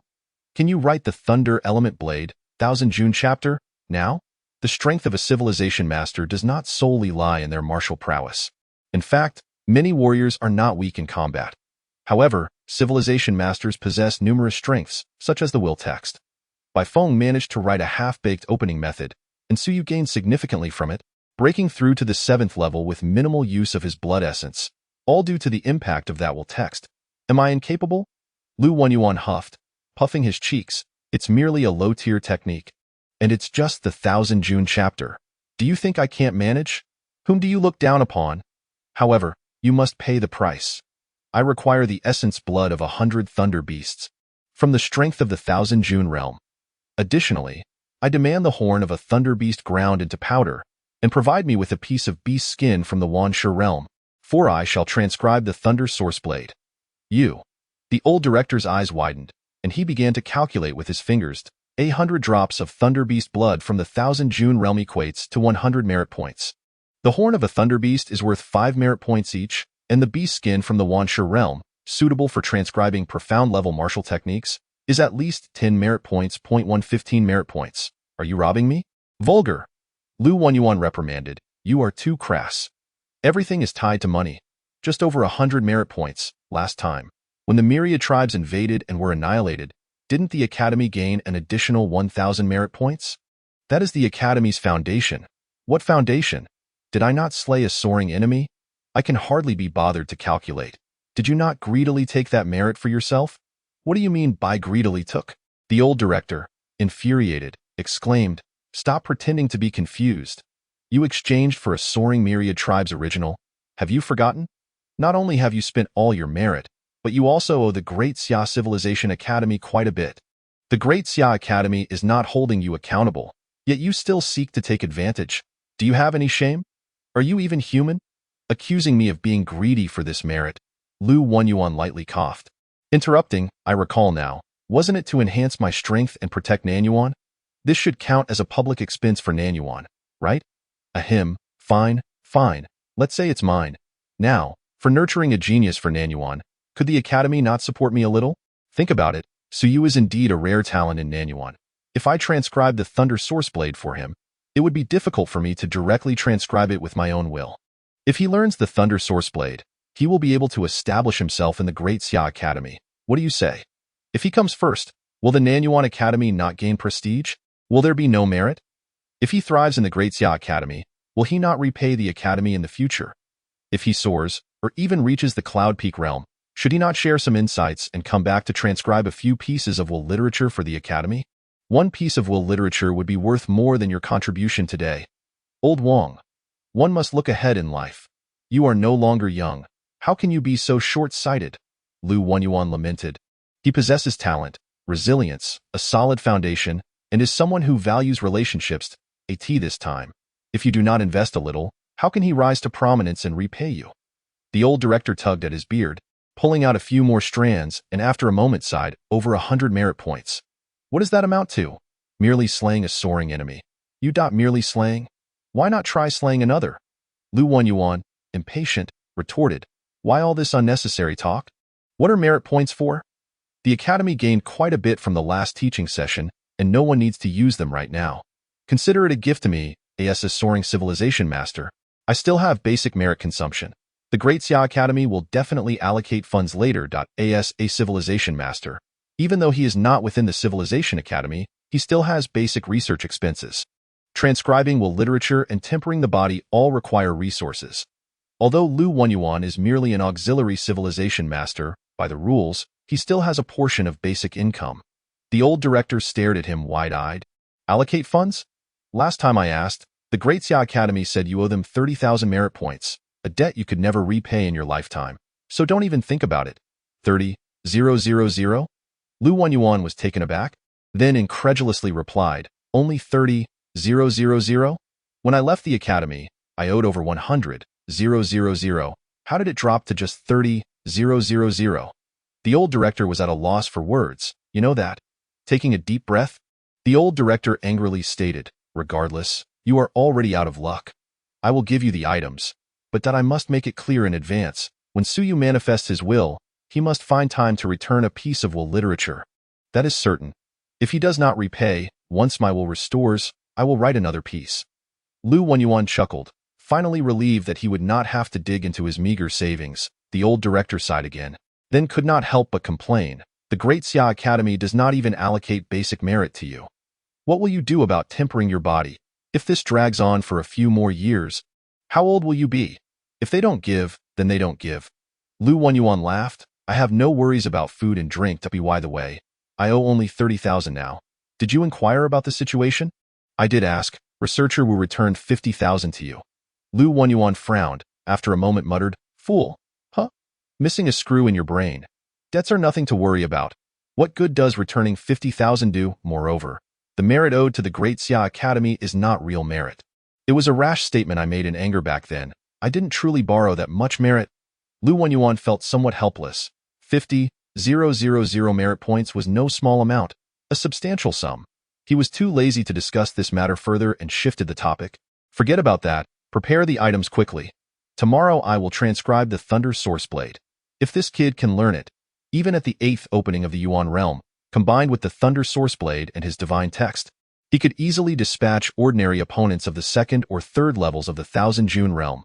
At this moment, the old director no longer felt heartache. He nodded, thinking that if the lad truly achieved something, whether or not he repaid the academy would depend on his conscience. After all, Lu Wenyuan was there. As a soaring civilization master, he merely spoke casually. If Lu Wenyuan were to insist, he could use up all the academy's accumulated wealth, and no one could oppose him. Just as he was about to leave, the old director suddenly turned and said, Old Lu, if it doesn't work out, just give up. Exchange for divine demon blood to temper your body, and you can immediately reach the 3rd opening of the Yuan realm. Perhaps in a few years, you could even enter the Lingyun realm. Lu Wenyuan smiled. Give up? What do you mean? Old Lu, you are over 70. The old director's gaze was complex. Over 70 is indeed not young. Lu Wenyuan huffed in annoyance. So what if I'm over 70? You are merely at the Wanshi level, yet you doubt my soaring potential. Do you know how soaring works? The old director was caught between laughter and tears, muttering a few words before leaving. Old chap, after all these years, still the same. Once he departed, Lu Wenyuan exhaled, muttering irritably, Divine demon blood, am I foolish? A few drops of soaring divine demon blood, and you think you can take it away? Dream on. Back then, I owed over 100,000 merit points. A complete corpse of a myriad tribe's king would be more fitting. Over 70. Lu Wenyuan muttered to himself, indeed no longer young. I will wait a bit longer. If this Suyu truly can go far, and I must continue to observe. 5 years are not enough. 10 years at least. I need to observe for another 5 years, and when he arrives at the Great Xia Academy, I must keep observing to see if he can maintain his original intent, if he can remain steadfast and forge ahead. I am not dead yet, I can still endure. Lu Wenyuan murmured, if Suyu fails, I will wait. I will wait until death, and then return to the Civilization Academy. That WU.IT depends on you now.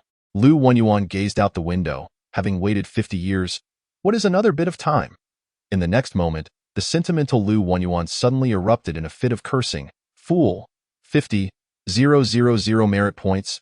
You shouldn't have given it to me.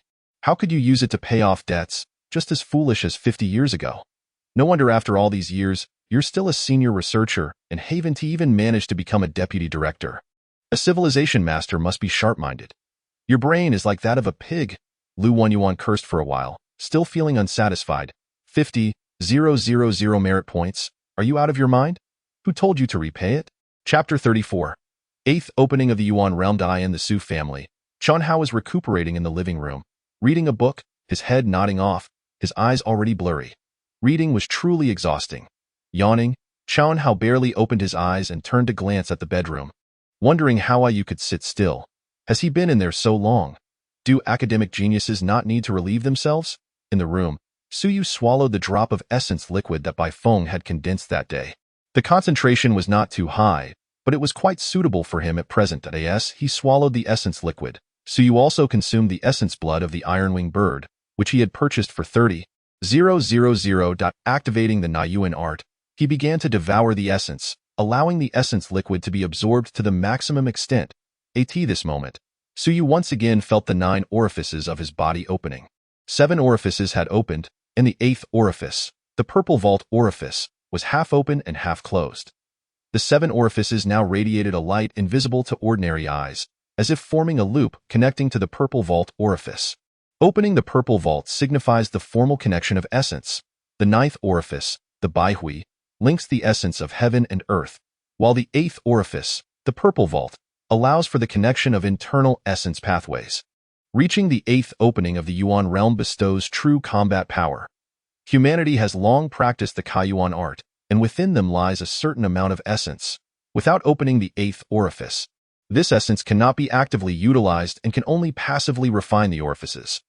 Once the eighth orifice is opened, these essences can be actively used, enhancing the potency of martial techniques and increasing their lethality.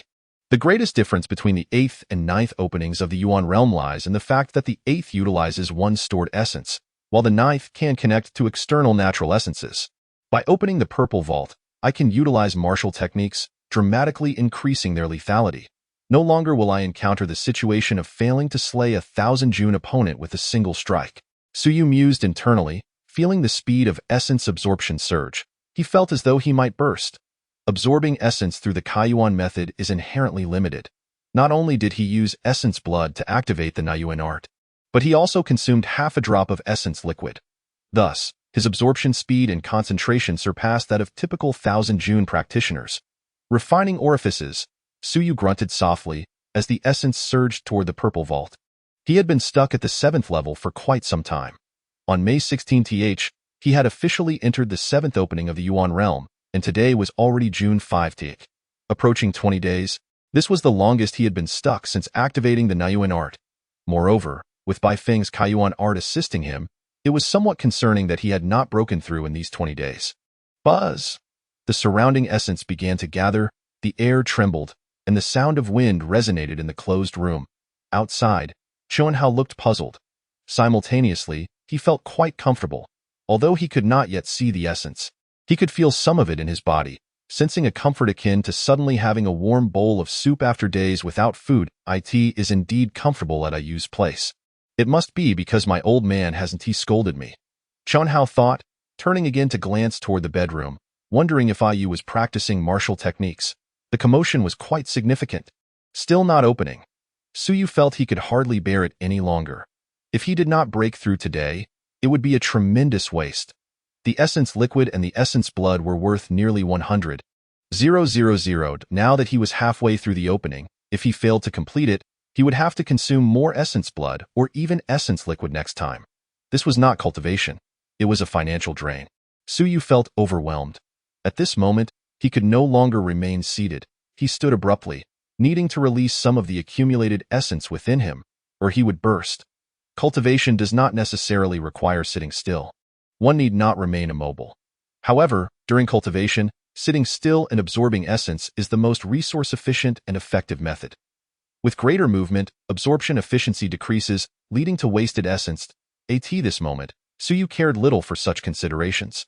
Since he could not break through, the essence would also be wasted, dissipating into the nearby area, and he had no means to reclaim it. Suyu rose, moving his fists and feet, and began to punch.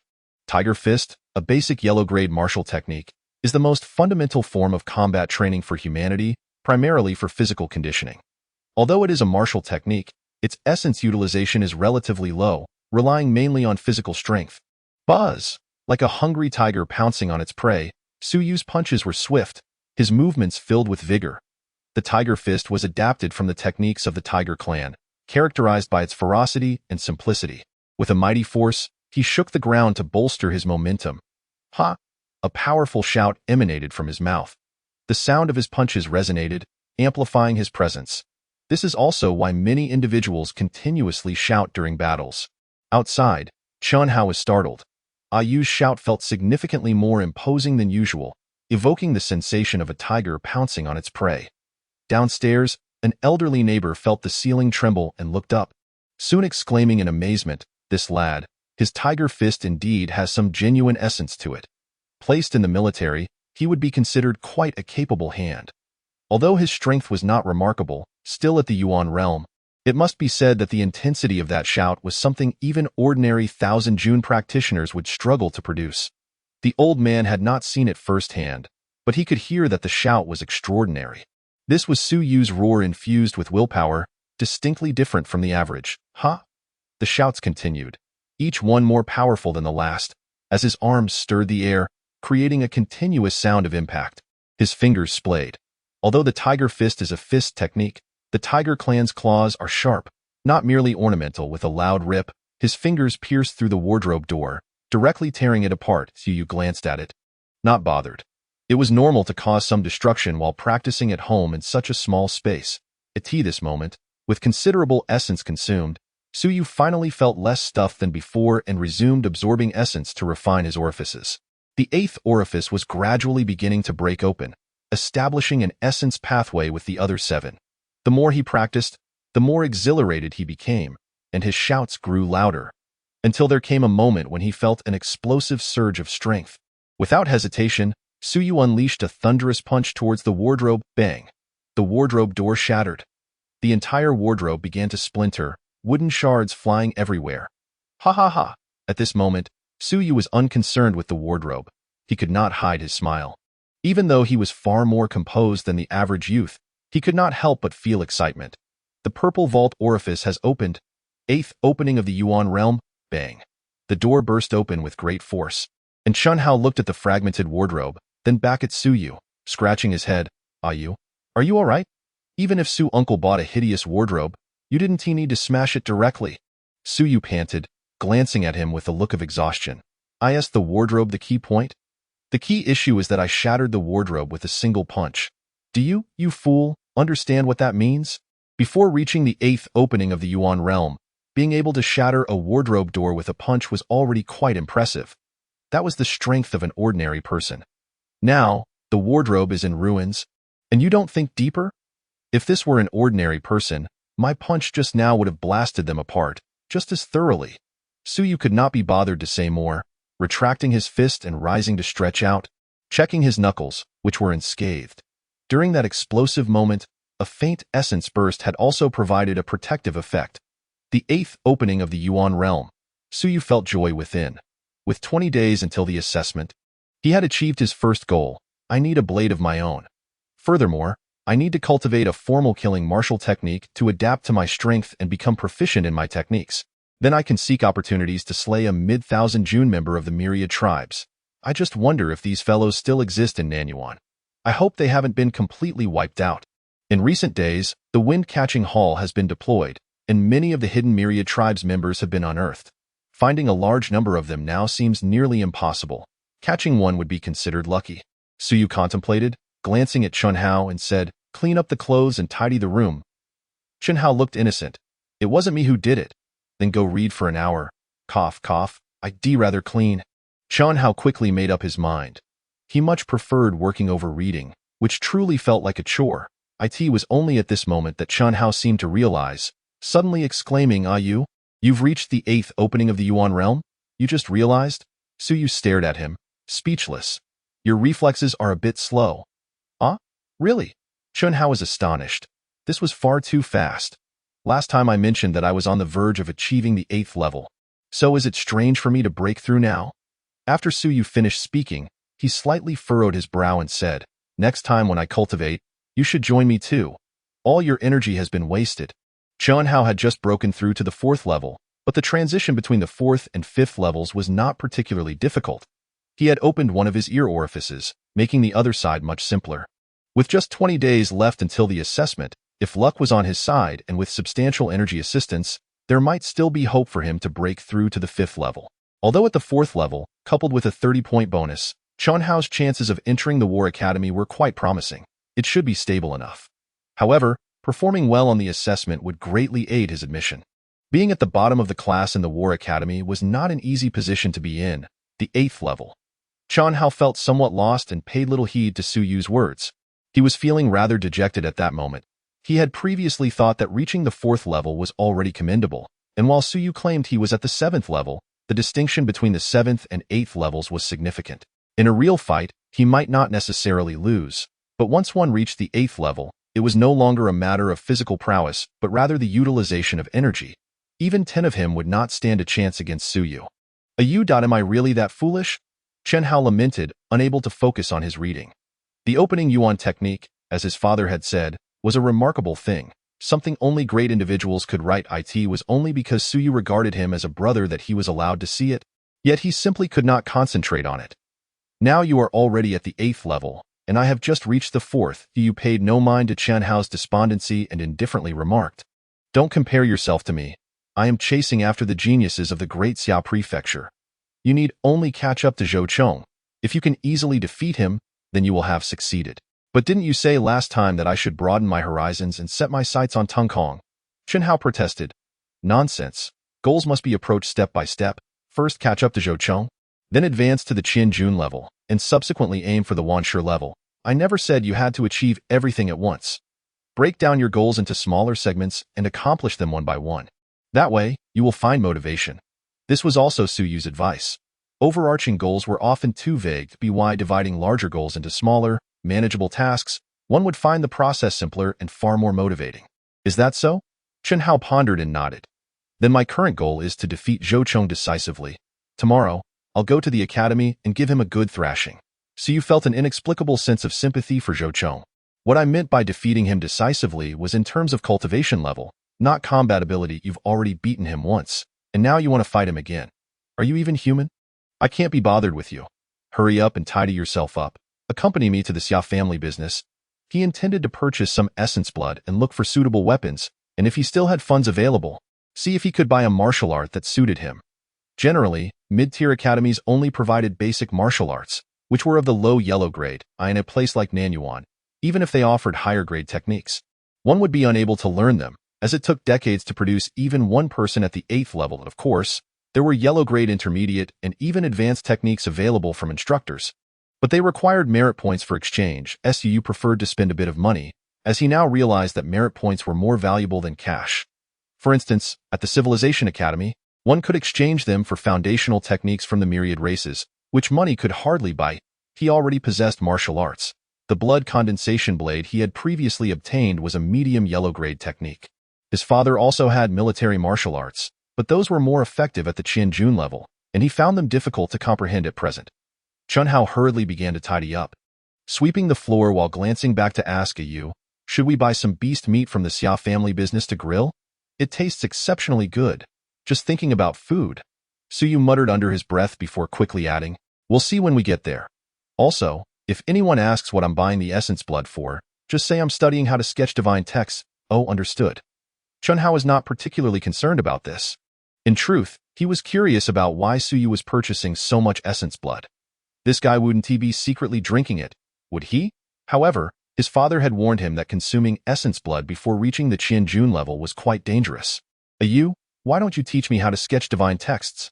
Su Yu paused for a moment. "Are you sure? My father said that civilization masters are quite formidable, though they can't compare to those from the War Academy." Su Yu rolled his eyes. "Stop dreaming. Before you can even comprehend the opening Yuan technique, you should focus on that first." He didn't bother to explain further to Chen Hao. He knew that there was no need for extensive explanations since Chen Hao wouldn't dig deeper into the matter. An hour later, at the Xia family business, Su Yu still had 170,000 Omping coins and 10 gold coins in hand. Thanks to Lu Wenyuan's influence, he was able to purchase essence blood for 30,000 per drop, which was considerably cheaper than the counter price 0.3 drops of Ironwing Bird essence blood. Su Yu was already a regular customer. Upon arrival, he headed straight for the blood and meat section, where the manager personally attended to him. The manager did not ask many questions and arranged for someone to fetch the goods. Noticing Su Yu glancing around the other areas, he couldn't help but smile and say, "Mr. Su, are you interested in anything else today? How are the weapon prices?" Considering your needs, generally speaking, for those at the opening Yuan level, weapons made of common iron are sufficient. However, for those above the 8th level, it is advisable to use yellow-grade weapons, as they aid in the conduction of energy. The manager explained, "Weapons and techniques are similar. They are categorized into heaven, earth, mysterious, and yellow grades, primarily differing in material and energy conduction rates." Su Yu nodded. He understood this. Common iron does not possess the ability to conduct energy, and the practical knives used by academy students are all made of common iron, which is not expensive. However, materials that can conduct energy are quite costly, so true cultivators use weapons of the entry-level grade, which are also expensive. For those at the Qian Jun and Wanshi levels, yellow-grade weapons will suffice. But once one reaches Tung Kong, yellow-grade weapons become inadequate. One must use mysterious-grade ones, and those with wealth may even use earth-grade ones. However, that is reserved for the prominent figures of the Great Xia Prefecture. No one in Nanyuan can afford that. The manager continued, "So, Mr. Su, would you like common iron or intra-level?" Intra-level, so you contemplated before adding. For lower-grade weapons, they become insufficient during the mid to late stages of Qianjun, right? At that point, one should at least use yellow-grade intermediate weapons? Correct, but for you, Mr. Su, that is still a ways off. The manager spoke truthfully. Su was indeed far from the mid to late stages of Qianjun. Thus, it was sufficient for him to purchase yellow-grade low weapons. Su remained non-committal. He could unleash power equivalent to the late stages of Qianjun through the essence blood, and if he activated his energy several times, even yellow-grade low weapons might not withstand the strain. Buying intermediate-grade weapons would allow for continued use, sparing him the hassle of needing to replace them later. Su then quickly inquired, "What are the prices?" Prices vary depending on the type. However, yellow-grade intermediate weapons generally range from 100,000 to 300,000. So expensive. Su frowned. Common iron weapons, 3 to 5,000 each, is considered reasonable, and yellow-grade low weapons should only be around 10,000. Right? That is indeed the case. However, the production difficulty and material quality increase significantly with each tier, thus raising the costs. The manager earnestly explained, "As a student of Lu's, we wouldn't deliberately inflate the prices. This is indeed the correct price. These items are primarily for those in the late stages of Qianjun, and generally, mid-level cultivators do not use them, mainly for the late stages. Weapons for warriors above the 7th level of Qianjun also cost over 100,000 each, but most can afford them." Su was taken aback. Could his father even afford that? It seemed he could. However, buying a single weapon would deplete half of his father's savings, and that was not even for the best kind. The finest yellow-grade intermediate weapon would require all of his father's assets just to acquire one. After accounting for the 90,000 spent on the 3 drops of essence blood, he still had 80,000 cash left, along with 10 gold coins, totaling 180,000. He could technically afford IT, but IT was just too expensive. As for martial arts, he would let that go. If it came to it, he could practice the blood condensation blade. While it was rather basic, it would suffice for him at present. Su quickly calculated his finances. He realized that while he earned money quickly, he also spent it just as fast. His father's leftover 300,000 seemed to be dwindling.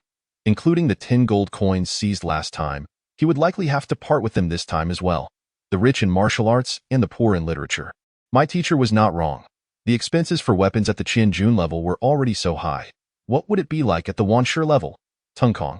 Techniques, martial arts, weapons, essence blood, medicinal pills.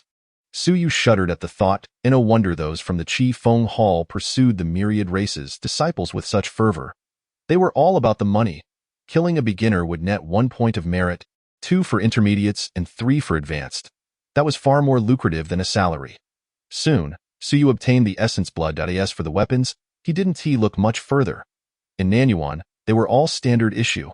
Similar to military equipment, custom orders would require going to the Great Xia Prefecture, and the prices were exorbitant, so he settled for the standard issued. A medium yellow-grade standard knife cost 150,000, even after discounts. The reason for choosing a knife was that Su was accustomed to using one at the academy, and his father had also trained with knives in the military. A knife was the most fundamental weapon, primarily because it was easier to master. With a knife, one could hack away recklessly without easily injuring oneself, whereas using a sword to stab randomly could lead to injury, especially with soft swords that could leave one covered in blood. After settling all the payments, Su was left with just 30,000 in cash for meals. The thought of buying martial arts was completely abandoned. He had run out of money. He still had some merit points, but those were valuable, and Su was reluctant to waste them. 3 drops of essence blood would allow him to activate the diagram 3 times. He could either cultivate or unleash skills, and he could use them quite soon. Money flows like water. This is so difficult. Su held his purchases, contemplating once again. With the remaining 3 drops of energy liquid and 13 merit points, he hoped to reach the 9th level of opening yuan in the short term.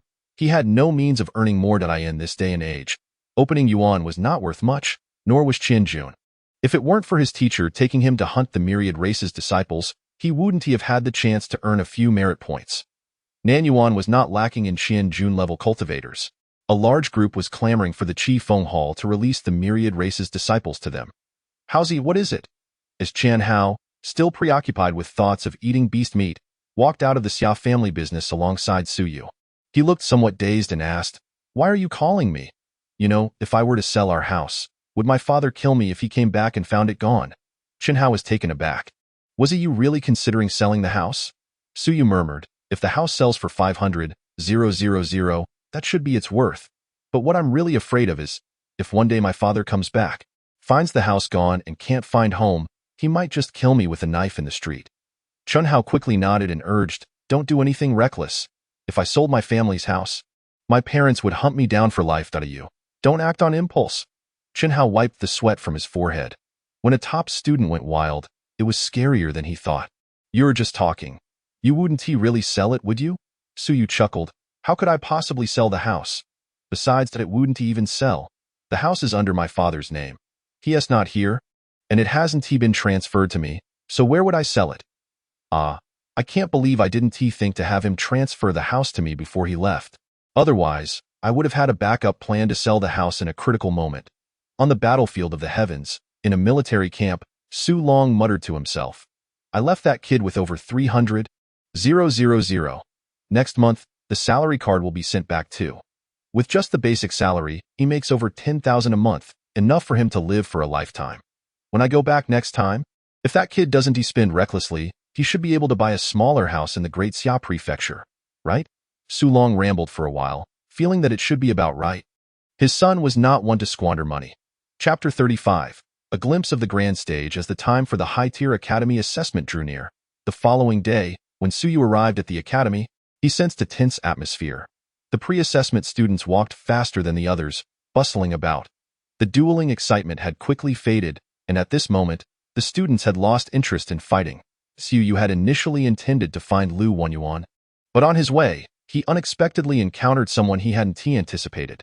Xiaobing, the squad leader of the Dragon Martial Guard and the head of the Dragon Martial Guard stationed in Nanyuan. Except for the time when the Myriad Races attacked, the Dragon Martial Guard was stationed at the Nanyuan Academy. At other times, they were not present, and few in Nanyuan knew their exact location. A powerful figure at the second level of Tengkong, on par with the City Lord, Wu Wenhaitis Yu was naturally aware of the Dragon Martial Guard's strength. He had always aspired to join them, and even now, he still harbored that thought.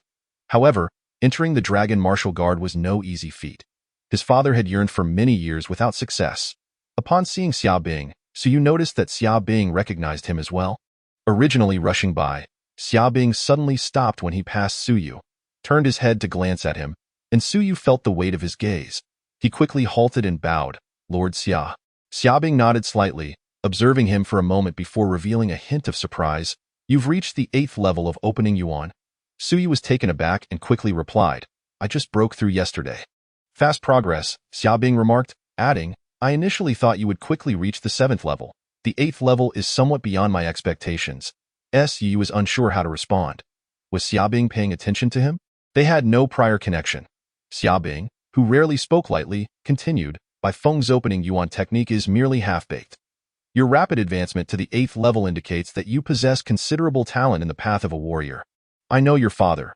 He has visited our station many times over the past few years, but he lacks the qualifications to join the Dragon Martial Guard." Suyu felt a bit awkward. This was not an easy topic to address. Xiaobing paid no mind to his reaction and continued, "I'm also a member of the Demon Suppression Army, but I enlisted after your father. I joined 6 years ago and was transferred back to the Dragon Martial Guard, serving as the squad leader in Nanyuan, and Suyu still did not respond. He was unsure why Xiaobing was sharing this information with him. The Civilization Academy is not as good as you might think. There are intrigues and schemes, and one can't raise their head while it remains unmanifested. I do not like the people of the Civilization Academy.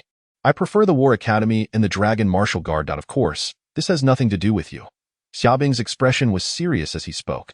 "Your father expressed that he has no way to join the Dragon Martial Guard. He hopes that one day his son can enter the Dragon Martial Guard and continue to follow the general into battle. The Dragon Martial War Academy, you might want to consider. It is much cleaner than the Civilization Academy." My lord at Suyu was somewhat surprised. Was Xiaobing recruiting him? Xiaobing calmly stated, "The Dragon Martial Guard is stationed in various cities and also responsible for selecting reserves. You didn't have this opportunity before, but now you do. Of course, I'm merely suggesting and nothing more. I shouldn't be saying so much, but your father is indeed a veteran of the Demon Suppression Army, so I felt compelled to share a few more words." Nowadays, the Civilization Academy is far more complex than it was back then. The internal environment is not peaceful. With factions everywhere, a group of individuals who initially focused solely on research now have too many thoughts and ideas, creating chaos. Your teacher, Lu Wenyuan, and Bai Feng, who wants to take you on as a student, along with Bai Feng's mentor, researcher Hong, they are all part of the same faction, and the intricacies are even more complicated than I have described. In short, getting involved now will do you no good. Xu Yu was bewildered and somewhat at a loss, softly replying, I do not quite understand your meaning, my lord, and I am merely a student of an intermediate academy who has yet to undergo assessment. You will understand sooner or later, Xiaobing declared firmly. Remember this. The Great Xia Prefecture is still the Great Xia Prefecture. After saying this, Xiaobing turned and walked away. Xu Yu fell into deep thought. After a moment, he let out a bitter smile and departed. He truly did not fully grasp Xiaobing's intentions. Of course, there was also a warning in Xiaobing's words. Attending the Civilization Academy might not be a good thing. While the Dragon Martial War Academy could be more straightforward if it had been in the past, so you would have felt quite pleased. However, now he has firmly resolved to attend the Great Xia Civilization Academy. When it comes to the cultivation of willpower, the War Academy is undoubtedly inferior to the Civilization Academy. Moreover, Lu Wenin has been guiding him for so long. He originally intended to attend the Civilization Academy, merely concerned that it might not aid in enhancing his combat strength. In the office, Lu Wenin was not reading but rather writing. His calligraphy was exquisite, at least in Xu Yu's eyes, vastly superior to his own. Is there something on your mind? Lu Wenin continued to write without lifting his head, yet he sensed Xu Yu's hesitation. No, I just encountered Xia Shichang. Did he suggest you go to the Dragon Martial Academy? Yes. Pay him no mind. Lu Wenin did not appear flustered. He merely expressed a hint of sentiment, wondering if he implied that the Civilization Academy was unsuitable for you, or that it had deteriorated. Well, it's nothing new. He has said this before. In reality, many within the Dragon Martial Guard share similar sentiments. Lu Wenin calmly remarked. What he said holds a kernel of truth. The Civilization Academy has indeed changed from what it once was. After the 5th generation's head fell and the 6th generation took office, the Civilization Academy entered a phase of rapid development, which inevitably brought about some adverse effects. 50 years ago, the Civilization Academy was not as formidable as it is now, yet it was not as chaotic either. This is unavoidable. As individuals grow stronger, other ambitions will inevitably arise. Intrigue, deception, and the struggle for interests. Such experiences are essential. Those who can rise in such an environment are the true strong. Xu Yu furrowed his brow. Teacher, is the Civilization Academy truly chaotic? Not excessively so. For the most part, it remains under control, though there are certainly some clandestine conflicts. Lu Wenin looked at him, observing this student whom he found relatively satisfactory, and spoke in a calm tone. The Dragon Martial Guard has some grievances with the Civilization Academy, stemming from the Lord of Xia. Xu Yu exclaimed in surprise. The Lord of Xia is dissatisfied with the Great Xia Civilization Academy? To some extent. Lu Wenin sighed lightly. This originally had little to do with you, and there's no need to take it too seriously. However, since Xiaobing has broached the subject, let me briefly elaborate. The Lord of Xia, I find it difficult to evaluate him, but there is a general consensus regarding him. Iron-blooded, powerful, and obstinate. These 3 words encapsulate the Lord of Xia. Obstinate. Xu Yu seized upon the key point and quickly inquired, what does obstinate mean? Literally speaking, Lu Wenin set down his pen. It was not entirely derogatory, but the Lord of Xia's political views have diverged from those of many others. Back during the celestial battlefield, this also sparked considerable resistance. Why? He is too obstinate. On the celestial battlefield, myriad races vie for supremacy, and while some races are formidable foes to be eradicated, others can be swayed or at least kept neutral. Lu Wenin shook his head with a sigh. However, during the Lord of Xia's command over the Demon Suppression Army, he led his troops to ambush several races, resulting in the originally neutral factions beginning to harbor animosity towards the human race, which led to his dismissal, and he no longer commanded the Demon Suppression Army. Xu Yu hesitated, then made up his mind and spoke. Teacher, those so-called neutral races are merely watching from the sidelines. Once the human race appears weak, these fellows will quickly swarm in to devour our territory. I have heard my father speak of the great victories in the Demon Suppression Army's campaigns. Those races deserve to be eradicated. You are not alone in this sentiment. Lu Wenin chuckled lightly. Many support Xia Longwu, including the frontline legions. Numerous individuals are backing him. I am not saying that Xia Longwu's actions are wrong, But it is natural for divisions to arise within the human race. What do you think? Lu Wenin regarded this student with a smile. Having one's own opinions is a good thing, but blindly agreeing with others without reflection is detrimental. Human hearts are multifaceted. One cannot expect everyone to share a singular will. The Lord of Xia's actions cannot be deemed entirely erroneous, yet it must be acknowledged that the wars ignited among the human race have increased compared to the past, and in certain regions, conflicts erupt more swiftly and ferociously, Yu disagreed. At the very least, it has deterred a number of neutral races. To some extent, yes. Lu Wenin nodded. We need not delve into this further. As it pertains to the front lines, the Lord of Xia's dissatisfaction with the Civilization Academy arises from certain ideas proposed by some individuals there. Understanding oneself and the enemy, the Civilization Academy is willing to open its doors to all races. What? Yu gasped. Recruiting students from all races, Lu Wenin said solemnly. The current head of the Civilization Academy is a capable individual. He suggested that rather than having the human race struggle to decipher the civilizations of various races, it would be better to allow those civilizations to enter the academy, who could understand their own civilization better than the races themselves. Know thyself and your enemy, and you shall never be defeated. Let them analyze their own civilizations and contribute their cultural heritage, Yu exclaimed. Wouldn't that also mean we have to open our human civilization to them? Yes, Lu Wenin replied gravely. The myriad races are not foolish. Would they willingly provide the human race with methods to counter them? While the human race seeks their resources, they also desire a deeper understanding of the human race. Thus, this is a double-edged sword and the reason why it has failed for so many years. There are many opponents and supporters alike. The Lord of Xia does not agree, leading to some divisions. The Lord of Xia even never mind.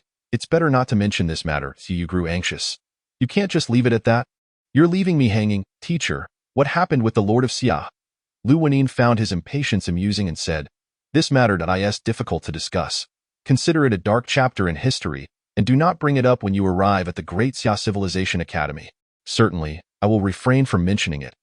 Lu Wenin chuckled, shaking his head.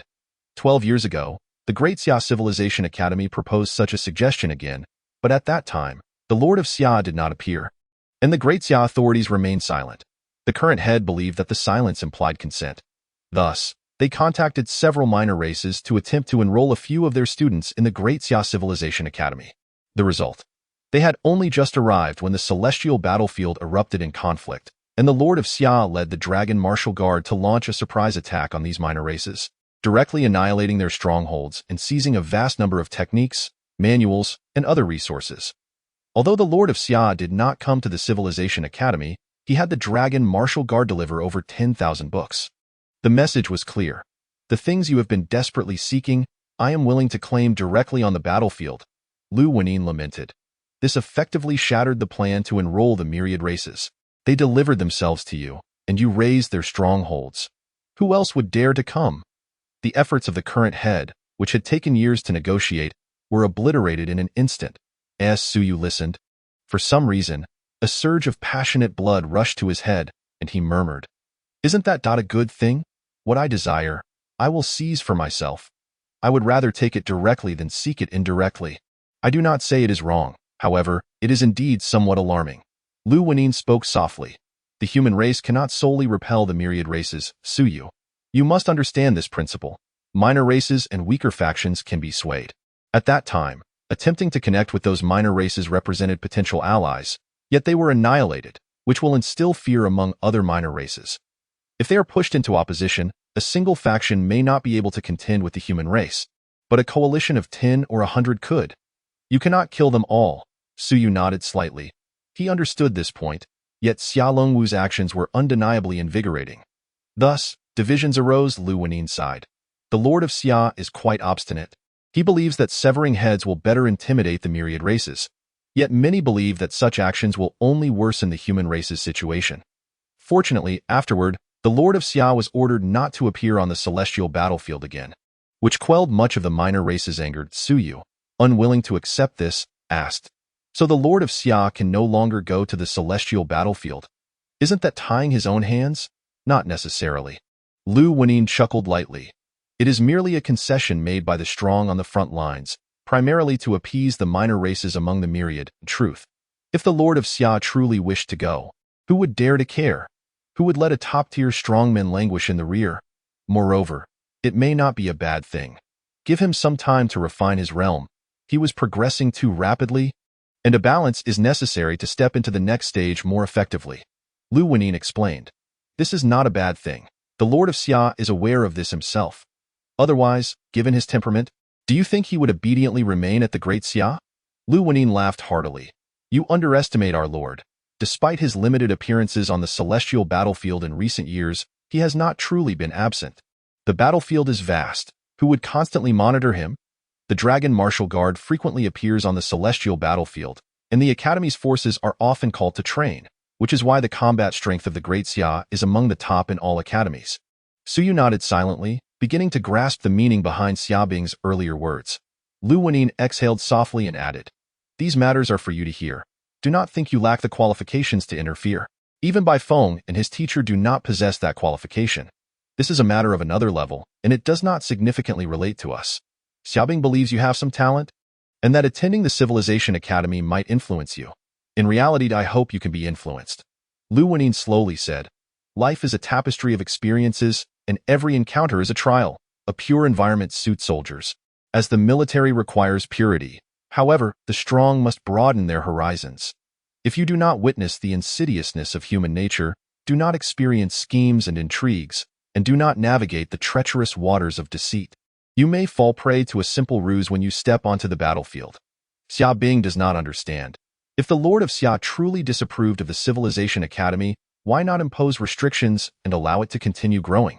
He is obstinate, but not foolish. The Great Xia also requires diverse voices to cultivate strong individuals in various directions. Otherwise, the major legions would not see strong practitioners emerging from the Civilization Academy. Many strong individuals are leading troops in battle. Suyu nodded again. Feeling a vague understanding take shape that, of course, he still felt weak and ordinary. These deeper exchanges were merely for his ears at present, and when he was truly immersed in the situation, his feelings and thoughts might differ. Teacher, will my father in the Demon Suppression Army be all right? He will be fine. There are numerous invincible strongmen stationed on the front lines. Who would dare target the Demon Suppression Army there? Lu Wenin shook his head. Conflicts only arise in the rear. The front lines are the lifeblood. No one dares to engage in strife there. It must remain pure. War is war.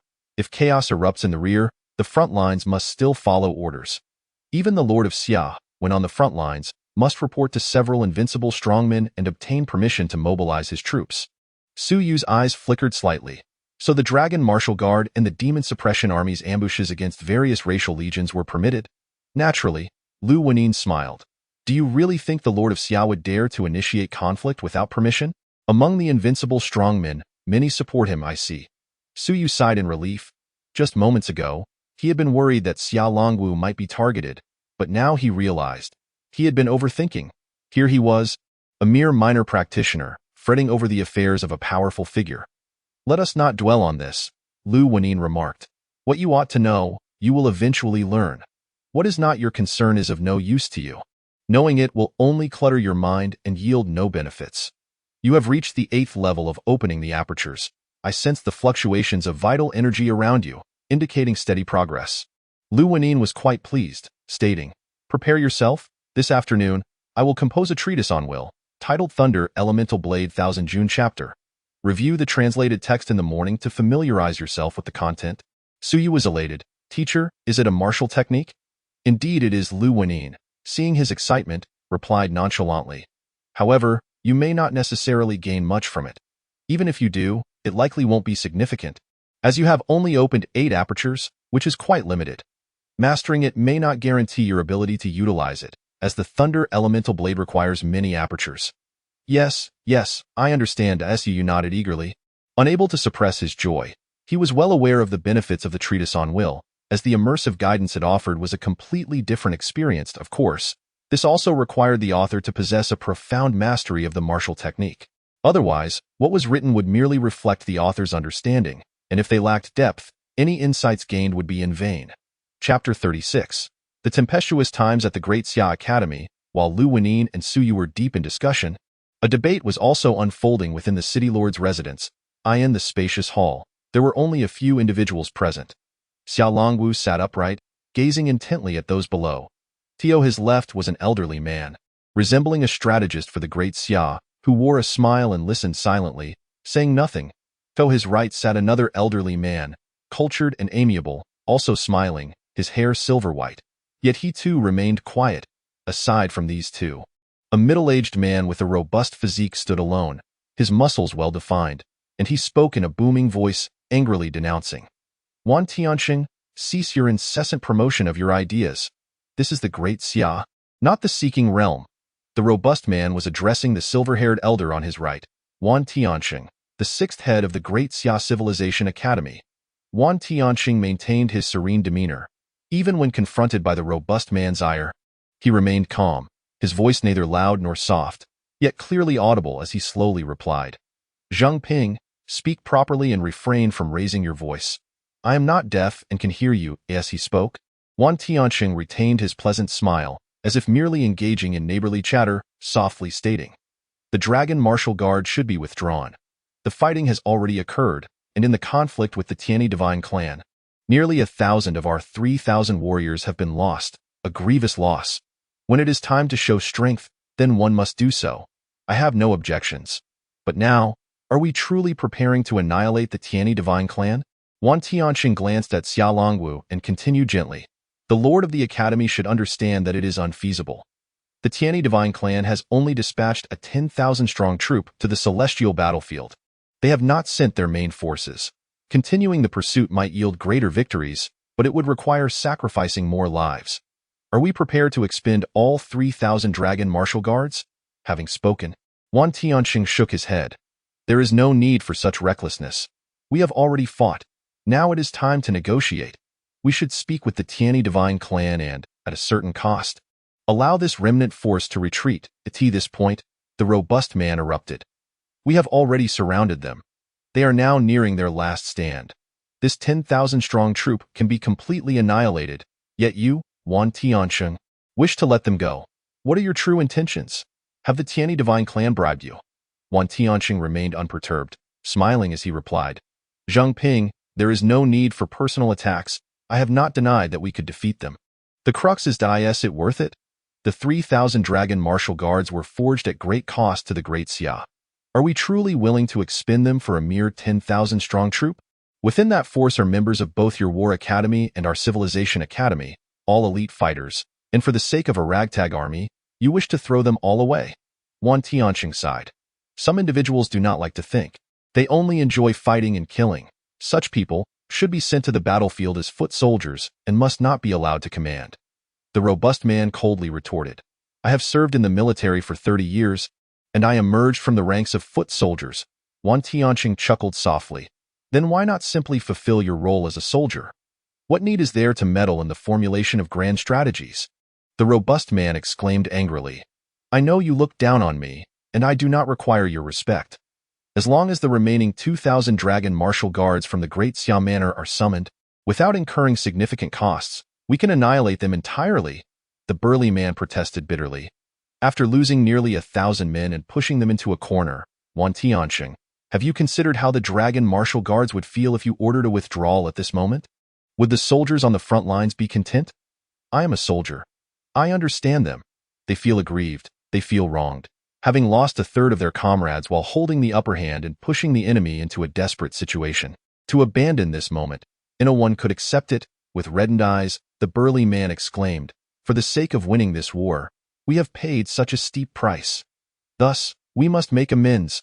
Wan Tianxing replied softly. Warfare is not about reckless aggression. Zhang Ping, after all these years, how do you still not comprehend? Sometimes, victory or defeat is not measured by how many enemies you kill, but by what you gain. I disapprove of the Great Xia Manor's approach to battle, leaving no survivors, annihilating utterly. This is detrimental, very detrimental. Such actions only incite the enemy's resistance, compelling them to fight to the death, to stake everything. When it is time to retreat, one must retreat immediately, allowing them to exchange their lives for resources, techniques, martial skills, divine blood, and rare treasures. The next time we engage in battle, if they suffer a loss of 30%, they will contemplate surrendering, buying their lives. We must undermine their fighting spirit rather than inflame it. Wan Tianxing sighed. The The great Xia Manor has fought many battles over the years. Yes, each time we have slain the most enemies, yet we have also suffered the greatest losses and reaped the least rewards. Your actions have only ignited the enemy's fighting spirit. The myriad races on the battlefield know that when they encounter the great Zhou Manor, if they cannot win, they can buy their lives. But when they face the great Xia Manor, they will fight to the bitter end. Zhou Patian has executed this point admirably, and even the Ming Manor has performed better than us. Our great Xia Manor boasts elite warriors, unmatched in slaying enemies across the battlefield. But what of our losses? What of our compensations? Wan Tianqing shook his head and sighed. Zhang Ping, I believe the Manor Lord should take you to the treasury and see if it is empty. Zhang Ping's body trembled slightly as he looked at Xia Longwu. The usually silent Xia Longwu, upon meeting Zhang Ping's gaze, calmly stated, "The treasury is indeed not very ample, but it is manageable. The foundation of the great Xia Manor can endure." Wan Tianqing chuckled lightly. "So the Manor Lord means, Tio continue fighting?" Xia Longwu regarded him, his expression indifferent. "Wan Tianqing, some of your words ring true. The great Xia Manor incurs the largest losses and gains the least. I am more aware of these matters than you. However, over the years, I have listened to your words without taking them to heart. Do you know why?" Wan Tianqing was not surprised and replied slowly, "I understand. The Manor Lord seeks to forge the strongest human legion, to provide the human race with a vanguard capable of fierce battle. As long as you understand." Xia Longwu stood up and spoke coldly. "In the past, the Great Zhou Manor was the strongest. The Great Zhou army swept across the myriad battlefields, invincible. Back then, they fought as such.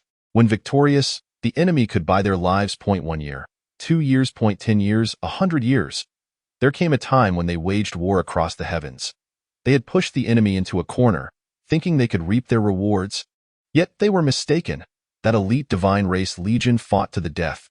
With 10,000 troops, they shattered the careless Great Zhou's 100,000 army. The Great Zhou army had forgotten how to fight to the end, forgotten how to fight to the death. 100,000 troops actually crumbled." Xia Longwu scoffed. "This is the battle of falling Zhouxi recorded by humanity. A catastrophic defeat. The most elite legion of 100,000 was vanquished by a remnant force. Unbelievable." The myriad races were astonished, suddenly realizing that humanity's most elite legion was merely a paper tiger. Xia Longwu's face turned cold as the so-called invincible Great Zhou army saw their myth shattered, because they had grown accustomed to thinking, "Why sacrifice so many lives in combat?" Xia Longwu turned to Wan Tianqing and solemnly said, "The lessons of the past are right before us. Wan Tianqing, do you still believe that engaging in hard battles is unnecessary?" "It is not so." Wan Tianqing shook his head and then said, "But the great Xia Manor truly cannot hold on any longer. Manor Lord, there must be a balance. We cannot entirely discredit the Great Zhou army due to a single defeat. The Great Zhou army can rise again swiftly because they have reaped great rewards in the past, allowing them to quickly rebuild an elite force. But for us in the Great Xia Manor, if we lose the Dragon Martial Guards, recreating such a force will be difficult, exceedingly difficult." Xia Longwu gazed down at him. Wan Tianqing did not shy away, meeting Xia Longwu's gaze firmly, reiterating, "Withdraw the troops, negotiate, buy lives with resources. I, Xia Longwu, am the soul of the Great Xia Manor. I cannot retreat." "Then retreat you must." The previously graceful Wan Tianqing now pressed aggressively, his eyes sharp. "If you do not retreat, the Great Xia Civilization Academy will no longer provide a single soldier to the Dragon Martial Guards, nor will any scholars venture into the Dragon Martial Guards to fight." "Are you threatening me?" Xia Longwu's tone grew somber. Wan Tianqing stood, his expression serious. "If you do not retreat, I would rather see the scholars and students of the Academy defect to the Great Zhou Manor than allow the students of the Academy to die on the battlefield for the sake of your name." "Xia Longwu, fool!" Zhang Ping shouted angrily. "Wan Tianqing, are you betraying the Great Xia Manor?" "No, I am saving the Great Xia Manor. I am willing to fight for humanity, not for a tyrant." Wan Tianqing suddenly removed his crown and declared solemnly, "Wan Tianqing resigns from the position of Chancellor of the Great Xia Civilization Academy."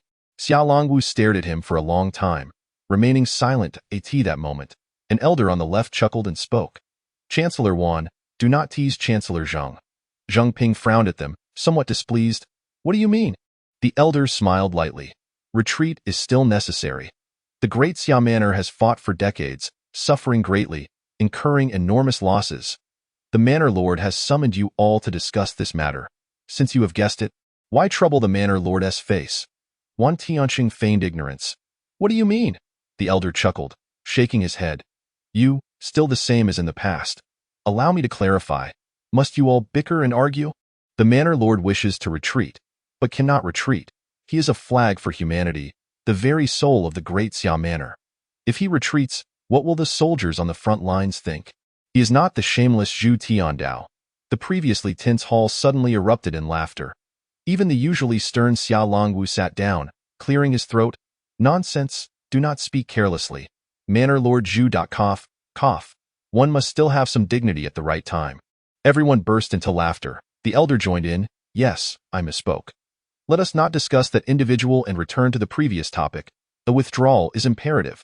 The Dragon Martial Guards cannot exchange the lives of thousands for the 10,000 of the Tianyi Divine Sect, but it cannot be done in the name of the Manor Lord. The Manor Lord has slain several formidable members of the Tianyi Divine Sect and needs to enter seclusion immediately. Today, I summoned you both to discuss the upcoming grand ceremony. The Manor Lord will enter seclusion, and Lord Xiaohe will temporarily take over the Manor Lord's duties at that time. Wan Tianqing, you may revisit today's issue. The elder smiled. Let Lord Xiaohe withdraw the troops. The Manor Lord will enter seclusion, and he will concern himself with nothing, leaving it to him. Even if the frontline soldiers are dissatisfied, it matters not. Lord Xiaohe will not care about such things. Lord Xiaohe is a merchant by nature. Let him negotiate compensation with the Tianyi Divine Sect, discuss losses, and the price to that time. The Tianyi Divine Sect will not suspect, nor will they allow the Myriad Races to perceive the weakness of the great Xia Manor. At that moment, Zhang Ping understood and could not help but curse under his breath. Old fool. Is this appropriate?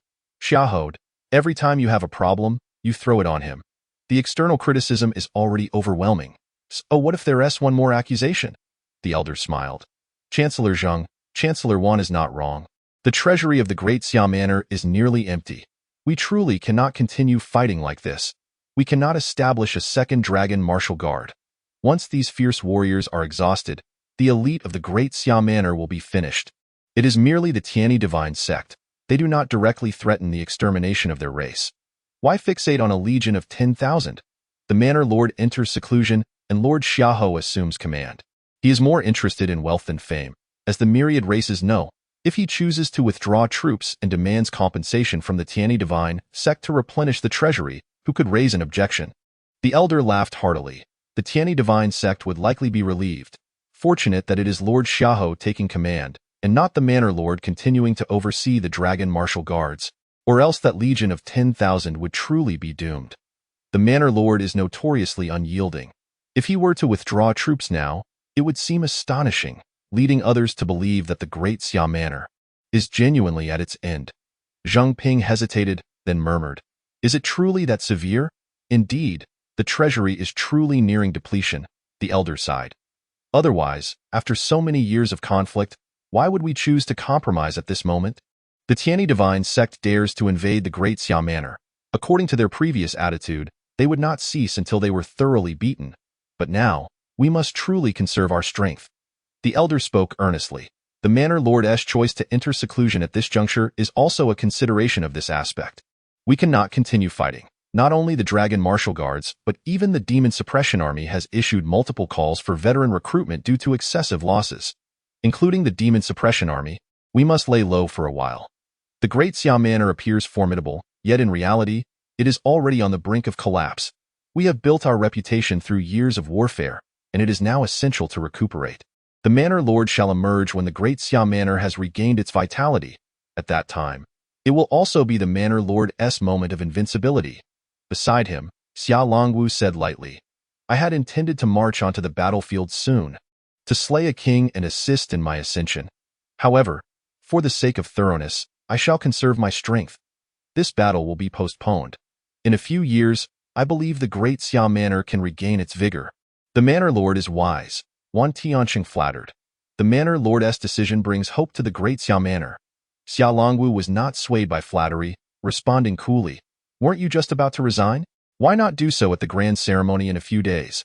Since Zhou Patian is willing to have you, you may simply go to him. The Manor Lord jokes. Wan Tianqing's expression remained unchanged. He had merely rehearsed this to prevent Lord Xiaohou from discerning any hints during the ceremony, or for others to see through the facade. Zhou Patian is cunning and shrewd, not one to associate with. Ha ha! Xiaolongwu scoffed. Relay this message to Zhou Patian.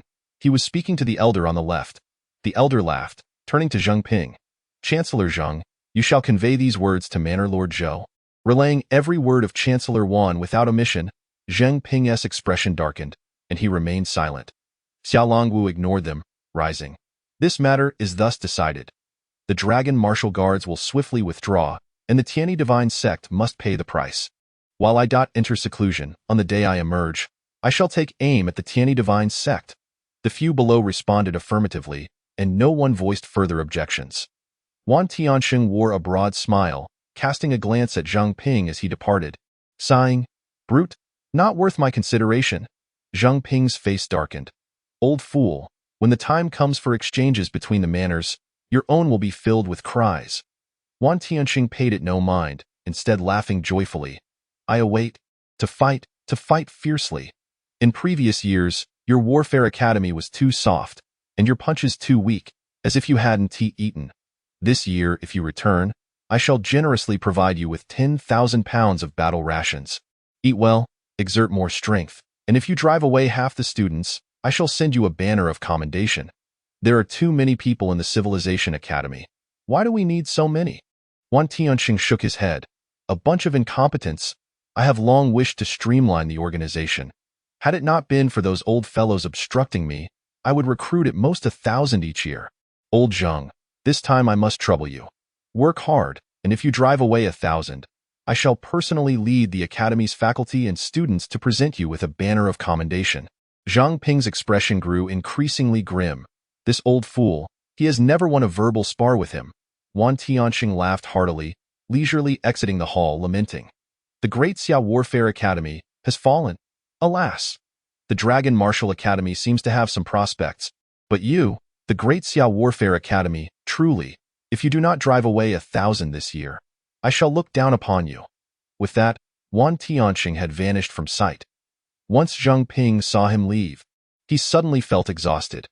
"This old fool is becoming increasingly troublesome.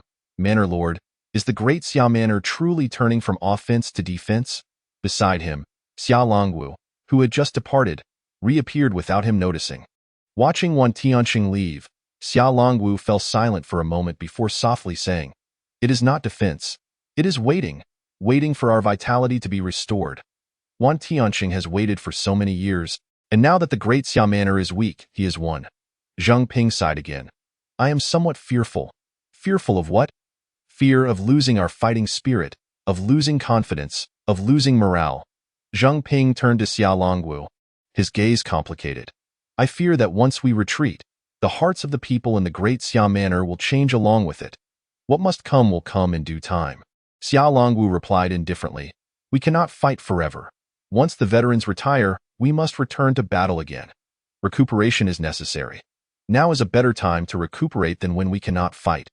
Old Zheng, the Warfare Academy has suffered immensely over the years. It is time for a break." After Xiaolongwu said this, he fell silent, feeling somewhat desolate. Having been strong-willed all his life, he could no longer afford to be so at this moment. He spoke disdainfully of Zhu Tiandao and Zhou Patian, but in truth, he felt some admiration and envy at the very least. The warriors who died in their service were fewer than those of the Great Xia Manor. With a murmured sigh, a trace of bitterness emerged in Xiaolongwu's eyes. He wished to continue fighting, but reality did not permit it. Reckless aggression. The Great Xia Manor, at this moment, resembled fire pouring into oil. Appearing splendid, yet in truth, it was fraught with peril. Wan Tianxing, after fighting for so many years, I wish to see what you can change. Xiaolongwu mused internally, eager to witness how far Wan Tianxing could go. The Civilization Academy, I hope the upcoming frontier will not encounter any turmoil. Teacher, can you truly manage it? Xiaolongwu chuckled softly, recalling his mentor. However, after all these years, he had nearly forgotten. Come, let us chat about trivial matters. Tomorrow is Monday. I seek recommendations and collections. The poor old eagle has only been publishing for 17 days and has updated over 170,000 words. This new book on the starting point should be unique. Yet it has reached a point where even the editors cannot arrange recommendations. No Sanjiang, no strong push, no exposure, and no subscriptions upon release. You investors, you are doomed. I will not reduce my update rate. You will suffer a loss. Did you see all those exclamation marks above? If you saw them, please give me more recommendation votes, more collections, and more reviews. I need motivation to keep writing. Additionally, I thank the great benefactors for their rewards. Today, I will not list names. We will do it together at the end of the month. I have received 2 silver rewards and 40 alliance leaders. I appreciate everyone's generosity. Am I not excellent at writing? So much so, does it not resemble some lesser works? The Cataclysm of the Myriad Races come. Let us chat about trivial matters. I am currently typing by hand. Please wait a moment. After the content updates, please refresh the page to obtain the latest updates. The Cataclysm of the Myriad Races, the novel, is fully updated. Remember the website. Chapter 37, Thunder Origin Blade, southyuanacademy.afternoon.in, the large office. At this moment, there are many people in the office, not just Su Yu and Lu Wenyi. All the students hoping to enroll in the Civilization Academy have come, totaling 12 individuals including Su Yu. Last time, Baifeng provided guidance, and Lu Wenyi sent over 2 students, as they were outsiders. Lu Wenyi did not know whether Baifeng would teach them the divine writ. Today marks the occasion when he composes a treatise of his will. Even if he may show a slight bias towards Su Yu, this moment is indeed rare. Thus, Lu Wenyi still called upon others to join. Standing side by side with the old dean, the 2 faced a grand desk, which, instead of paper, was adorned with a spread of beast hide. Immense in size. A basin of vivid crimson liquid, serving as ink, was also present. As Lu Wenyi diligently ground the ink, the old dean's eyes betrayed a hint of regret, for this was a substantial expenditure of merit points, over 100. The Academy had truly bled profusely for this treatise of will. Everyone, pay close attention. This is a rare opportunity. If you find it overwhelming, close your eyes and rest immediately. Do not force yourselves. The old dean cautioned the crowd, and truth, it was not an opportune moment for the others to observe. Even within the Academy of Civilization, training in divine texts would not be imparted unless one's willpower saturation exceeded 20%. Of course, students would not attempt to learn beforehand, as it would be a waste. Observing a treatise of will, especially one transcribed live, is not without cost. In the Academy, such sessions typically require at least 5 merit points, and that is for a large class with many spectators, a privilege extended to students. For outsiders wishing to observe, it is not merely a matter of merit points, but also contingent upon the approval of the Civilization Master. Transcribing such a document demands immense willpower. Today, Lu Wenyi would transcribe the Thunder Elemental Blade, a low-grade mystical technique, and one could only glean as much as possible. The old dean reiterated his warnings, noting that in the present South Yuan, due to Lu Wenyi's elevated will, the students had gained a modicum of understanding regarding civilization masters. Unlike before, when no civilization masters had appeared in South Yuan for decades, leaving Su Yu and his peers in profound ignorance. Times had changed. Currently, the other students were brimming with excitement. A treatise of will. A soaring master was about to inscribe it for them, opening the path to divine texts. Besides Su Yu, Lu Yu's eyes sparkled with anticipation as she stole a glance at him. She knew that Lu Wenyi's decision to inscribe this treatise was likely influenced by Su Yu. For aside from him, others, including herself, would not gain significant insights. At this moment, it felt somewhat wasteful. Having witnessed a treatise of will before, she understood the tremendous cost involved. Commissioning a civilization master to write such a document would not be feasible without 100 merit points at minimum. To kill a soaring individual, that would be the price. His willpower saturation had only reached 10% last time. Lu Yu felt a tinge of jealousy. She could not comprehend why Lu Wenyi placed such importance on Su Yu. After all, during Baifeng's visit, her willpower saturation had already reached 15%, and she had begun to attempt observing the original fragments of the Myriad Races. This indicated she was nearing or had achieved 20% saturation. Yet, for over a month, Lu Wenyi had taken Su Yu everywhere without considering bringing her along. Lu Yu felt a mix of envy and jealousy, which quickly morphed into a soft sigh. Perhaps Lu Wenyi thought she was not a member of their class. In reality, Lu Wenyi had never entertained such thoughts. He simply believed that what he imparted to Su Yu was beyond the grasp of others. Could the opening realm venture forth to ambush 1,000 June? To dwell in a storeroom littered with corpses for a week? To teach the languages of the myriad races? Others had yet to master the basics, if it were truly suitable for everyone. Such as this occasion, he would not teach Suyu alone. Even if the others would not gain much, a treatise of will is not something everyone can learn. In the academy, he would typically earn at least 5 merit points for such a session. No, 5 points would be insufficient, as 5 points pertain to the basics. This time, he was transcribing Thunder Elemental Blade, a mystical technique, and could easily command 10 or even 20 points, drawing eager students to the academy. Lu Wenyin remained silent, deep in thought. He had only recently manifested his will. Transcribing a mystical technique was somewhat beyond his capabilities. It was likely that only Suyu and the others would comprehend the immense cost of transcribing a mystical technique. In the academy, this task was reserved for formal researchers. Silence. Lu Wenyin's soft reprimand brought the murmuring students to a hush. At that moment, he bore a solemn expression, his graying hair billowing as a faint golden light radiated from him. I will commence the formal transcription. Watch closely and do not make a sound. Should you feel overwhelmed, close your eyes at once. The crowd nodded eagerly. Suyu, too, was filled with anticipation. A mystical technique, no less, he was eager to witness. The treatise of will is akin to a formidable practitioner of the Thunder Elemental Blade, demonstrating their cultivation process and results in comprehensive detail, entirely unedited, deconstructing and dismantling the technique, teaching it step by step. This surpasses ordinary instruction by 100-fold. Thus, the profound nature of the treatise of will is precisely why it is so invaluable. Whoosh! The wind began to stir. Vital energy coalesced, causing the furniture in the office to tremble. Yet the desk before Lu Wenyin remained steadfast. He utilized no pen.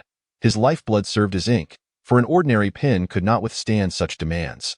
The civilization masters of the academy possessed specialized pens, which he lacked. Using his finger as a pen, Lu Wenyin dipped it in blood, his finger resembling a sword, and in the next moment, he began to write upon the beast hide. Thunder Elemental Blade. Boom! As soon as he inscribed those 3 characters, the surroundings erupted with thunder. Ah! A female student gasped in shock, unable to suppress her exclamation, her eyes wide with terror, as she felt as if thunder had struck her. Beside her, the old dean frowned slightly, not out of dissatisfaction with her outcry, but rather because it indicated a feeble willpower that could scarcely withstand the initial onslaught. Alas, what a pity! The old dean lamented inwardly, regretting that this student might later rue the missed opportunity. If one falters at the very beginning, it foretells an almost total lack of gain. Close your eyes, the old dean commanded, observing the girl's pallor. She quickly obeyed, shutting her eyes, her complexion still ashen, daring not to look again. Among the remaining 11 students, while Suyu and Luyu remained composed, the other 9 exhibited varying degrees of distress, some pale, others more stable. At this moment, Suyu's focus was solely on Lu Wenyin's transcription. Upon the beast hide, it appeared as if another Lu Wenyin was manifesting, engaged in the practice of the Thunder Elemental Blade. Thunder roared around him as Lu Wenyin stood resolute, unleashing strike after strike, each motion deliberate and slow, leaving Suyu impatiently yearning for the next blow. The Thunder Elemental Blade employed 40 apertures, referring to the final strike.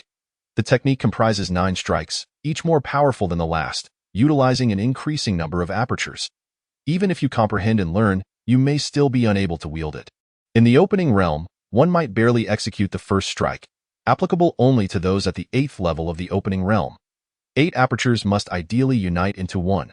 Upon executing a strike, your vital energy would be entirely depleted. For this is not a technique suited for the opening realm. It is best not to attempt the first strike at the 8th level. Only at the 9th level, with 9 apertures united, can one draw upon external vital energy to execute a strike.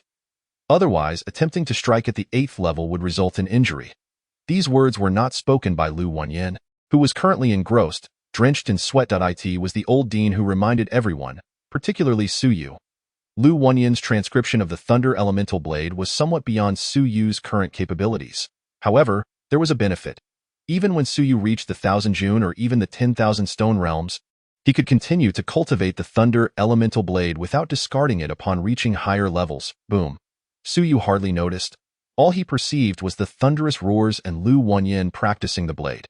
Lu Wenyin had inscribed dozens of characters, and several images of Lu Wenyin appeared on the desk, continuously executing the same strike. This was the first strike of the thunder elemental blade. Hiss! Nearby, someone gasped in pain, swiftly closing their eyes. The first strike claimed 6 of the remaining 11 students, who could no longer endure and promptly shut their eyes. Among the remaining 5, aside from Suyu and Lu Yu, the other 3 exhibited notable pallor. Lu Wanyin continued his transcription, and after a moment, the other 3 could not withstand it any longer and closed their eyes as well. At this point, even Lu Yu felt a headache coming on. Despite her recent advancements in willpower, Lu Wanyin's initiation with a mystical technique was proving difficult to bear. The first strike's training swiftly passed. First strike, thunder strike. Second strike, thunder movement. This time, it genuinely felt as if the heavens roared. The booming sounds incessant, and the Lu Wanyin inscribed upon the beast hide struck even faster, with apertures shimmering with light. Boom! As the blade was unleashed, it resembled a stampede of beasts. The second strike utilized 12 apertures, suitable for cultivation at the 1000 June level. The old dean continued speaking, yet his words were primarily directed at Suyu. For Lu Yu's forehead was now beaded with sweat. The second strike was becoming increasingly unbearable. Meanwhile, Suyu, though his face had paled slightly, retained a bright glint in his eyes, deeply immersed in the experience, seemingly able to persist further. In a wonder, old Lu held him in high regard. The old dean mused silently, having initially favored Lu Yu due to her stronger willpower. However, at present, the disparity between the two was not substantial. Yet, when compared to Suyu, Lu Yu's limitations became apparent. Observing a treatise of will requires not only willpower but also resilience. When one becomes deeply engrossed, it feels as though the figure within the text is striking at you. The thunder seems to bombard you as well. If you become frightened or hesitant, if you feel pain, you will be unable to withstand it. Simply possessing strong willpower merely grants you the chance to observe more. It does not guarantee that you will be able to endure. Lu Yu, after all, was still a girl, lacking the experience of great trials, while Suyu had indeed taken lives.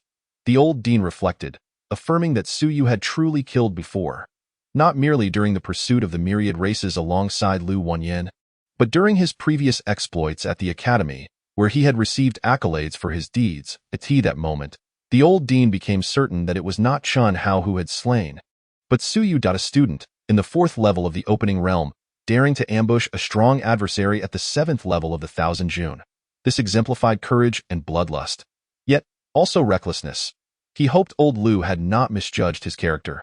Though the old dean's strength was limited, his 40-year friendship with Lu Wanyin afforded him greater insight than most.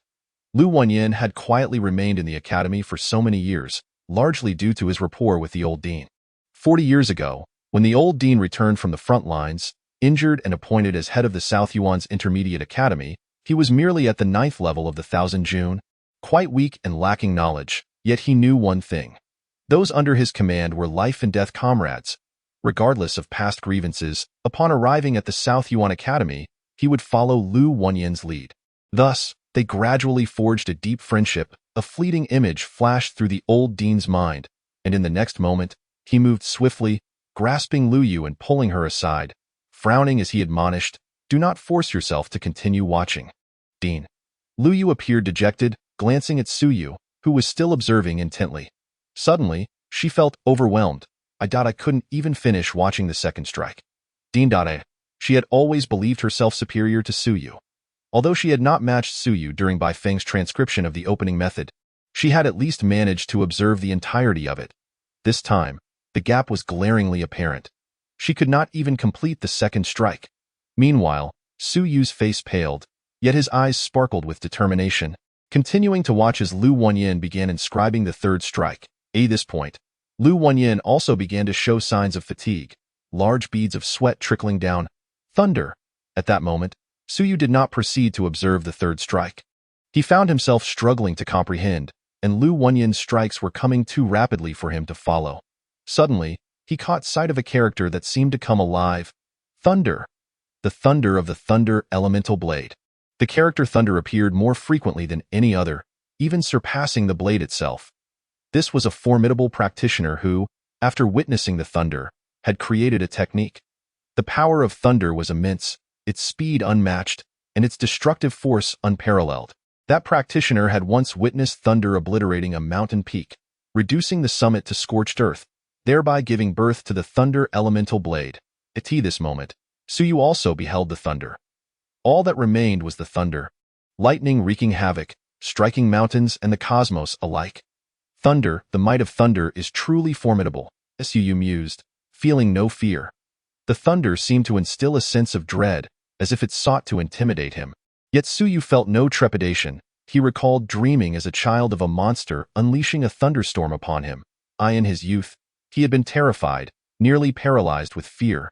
Yet now, he had long since grown accustomed to it. Over the years, he had been struck by lightning, torn apart by claws, devoured, had his heart extracted, and had been dismembered piece by piece. It had all become routine. Thousands of dreams, thousands of deaths. When one has experienced over 3,000 forms of death and has not lost their sanity or succumbed to despair, it signifies maturity. The cost of maturity can be quite severe. He had nearly succumbed to a heart attack for staying awake too long as a child, but once he acclimated, it became far more manageable. Thus, at this moment, the character Thunder, bristling with menace, merely struck him as amusing. Even if it were to strike him dead, what difference would it make? He had already faced death before. As such thoughts swirled in Suyu's mind, he recognized that this was his manifestation of discovering a divine text that suited him. Thunder character divine text. Suyu began to grasp it, seizing hold of the dot leg. It appeared to be a leg, merely a character, yet he could not ascertain whether it truly had legs. Regardless, at this moment, it felt as if he had seized its leg, dragging it into his mind. Lu Wenyin, who was inscribing the Thunder Elemental Blade, felt a slight tremor in his body, turning to glance with weary eyes, unable to suppress a smile. This boy has once again discovered a divine text that suits him. Not every character can become a divine text, nor can every treatise of will enlighten one to divine texts. Only those that resonate are effective.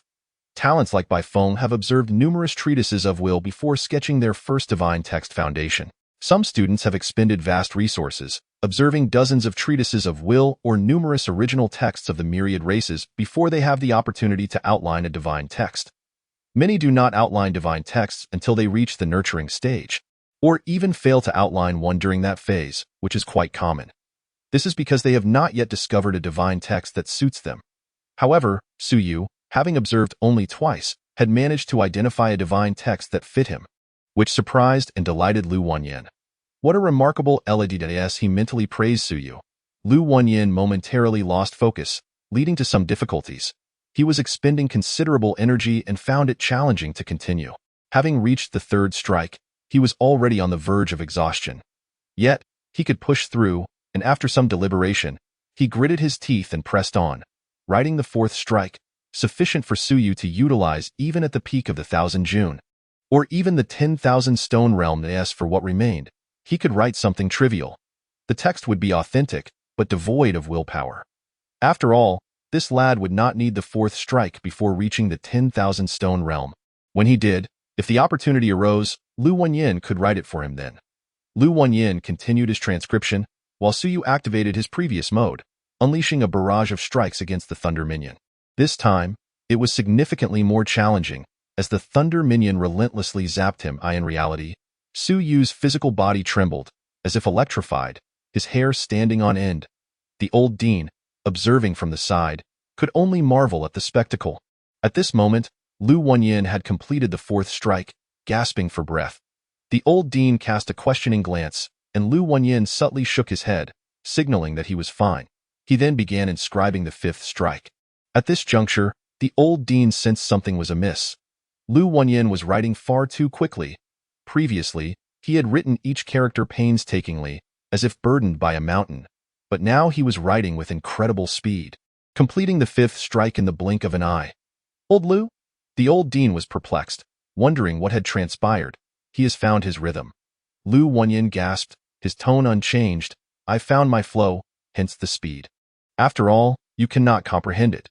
Not only could the old dean not decipher it, but even Suyu, not yet at the nurturing stage, would likely be unable to discern the authenticity.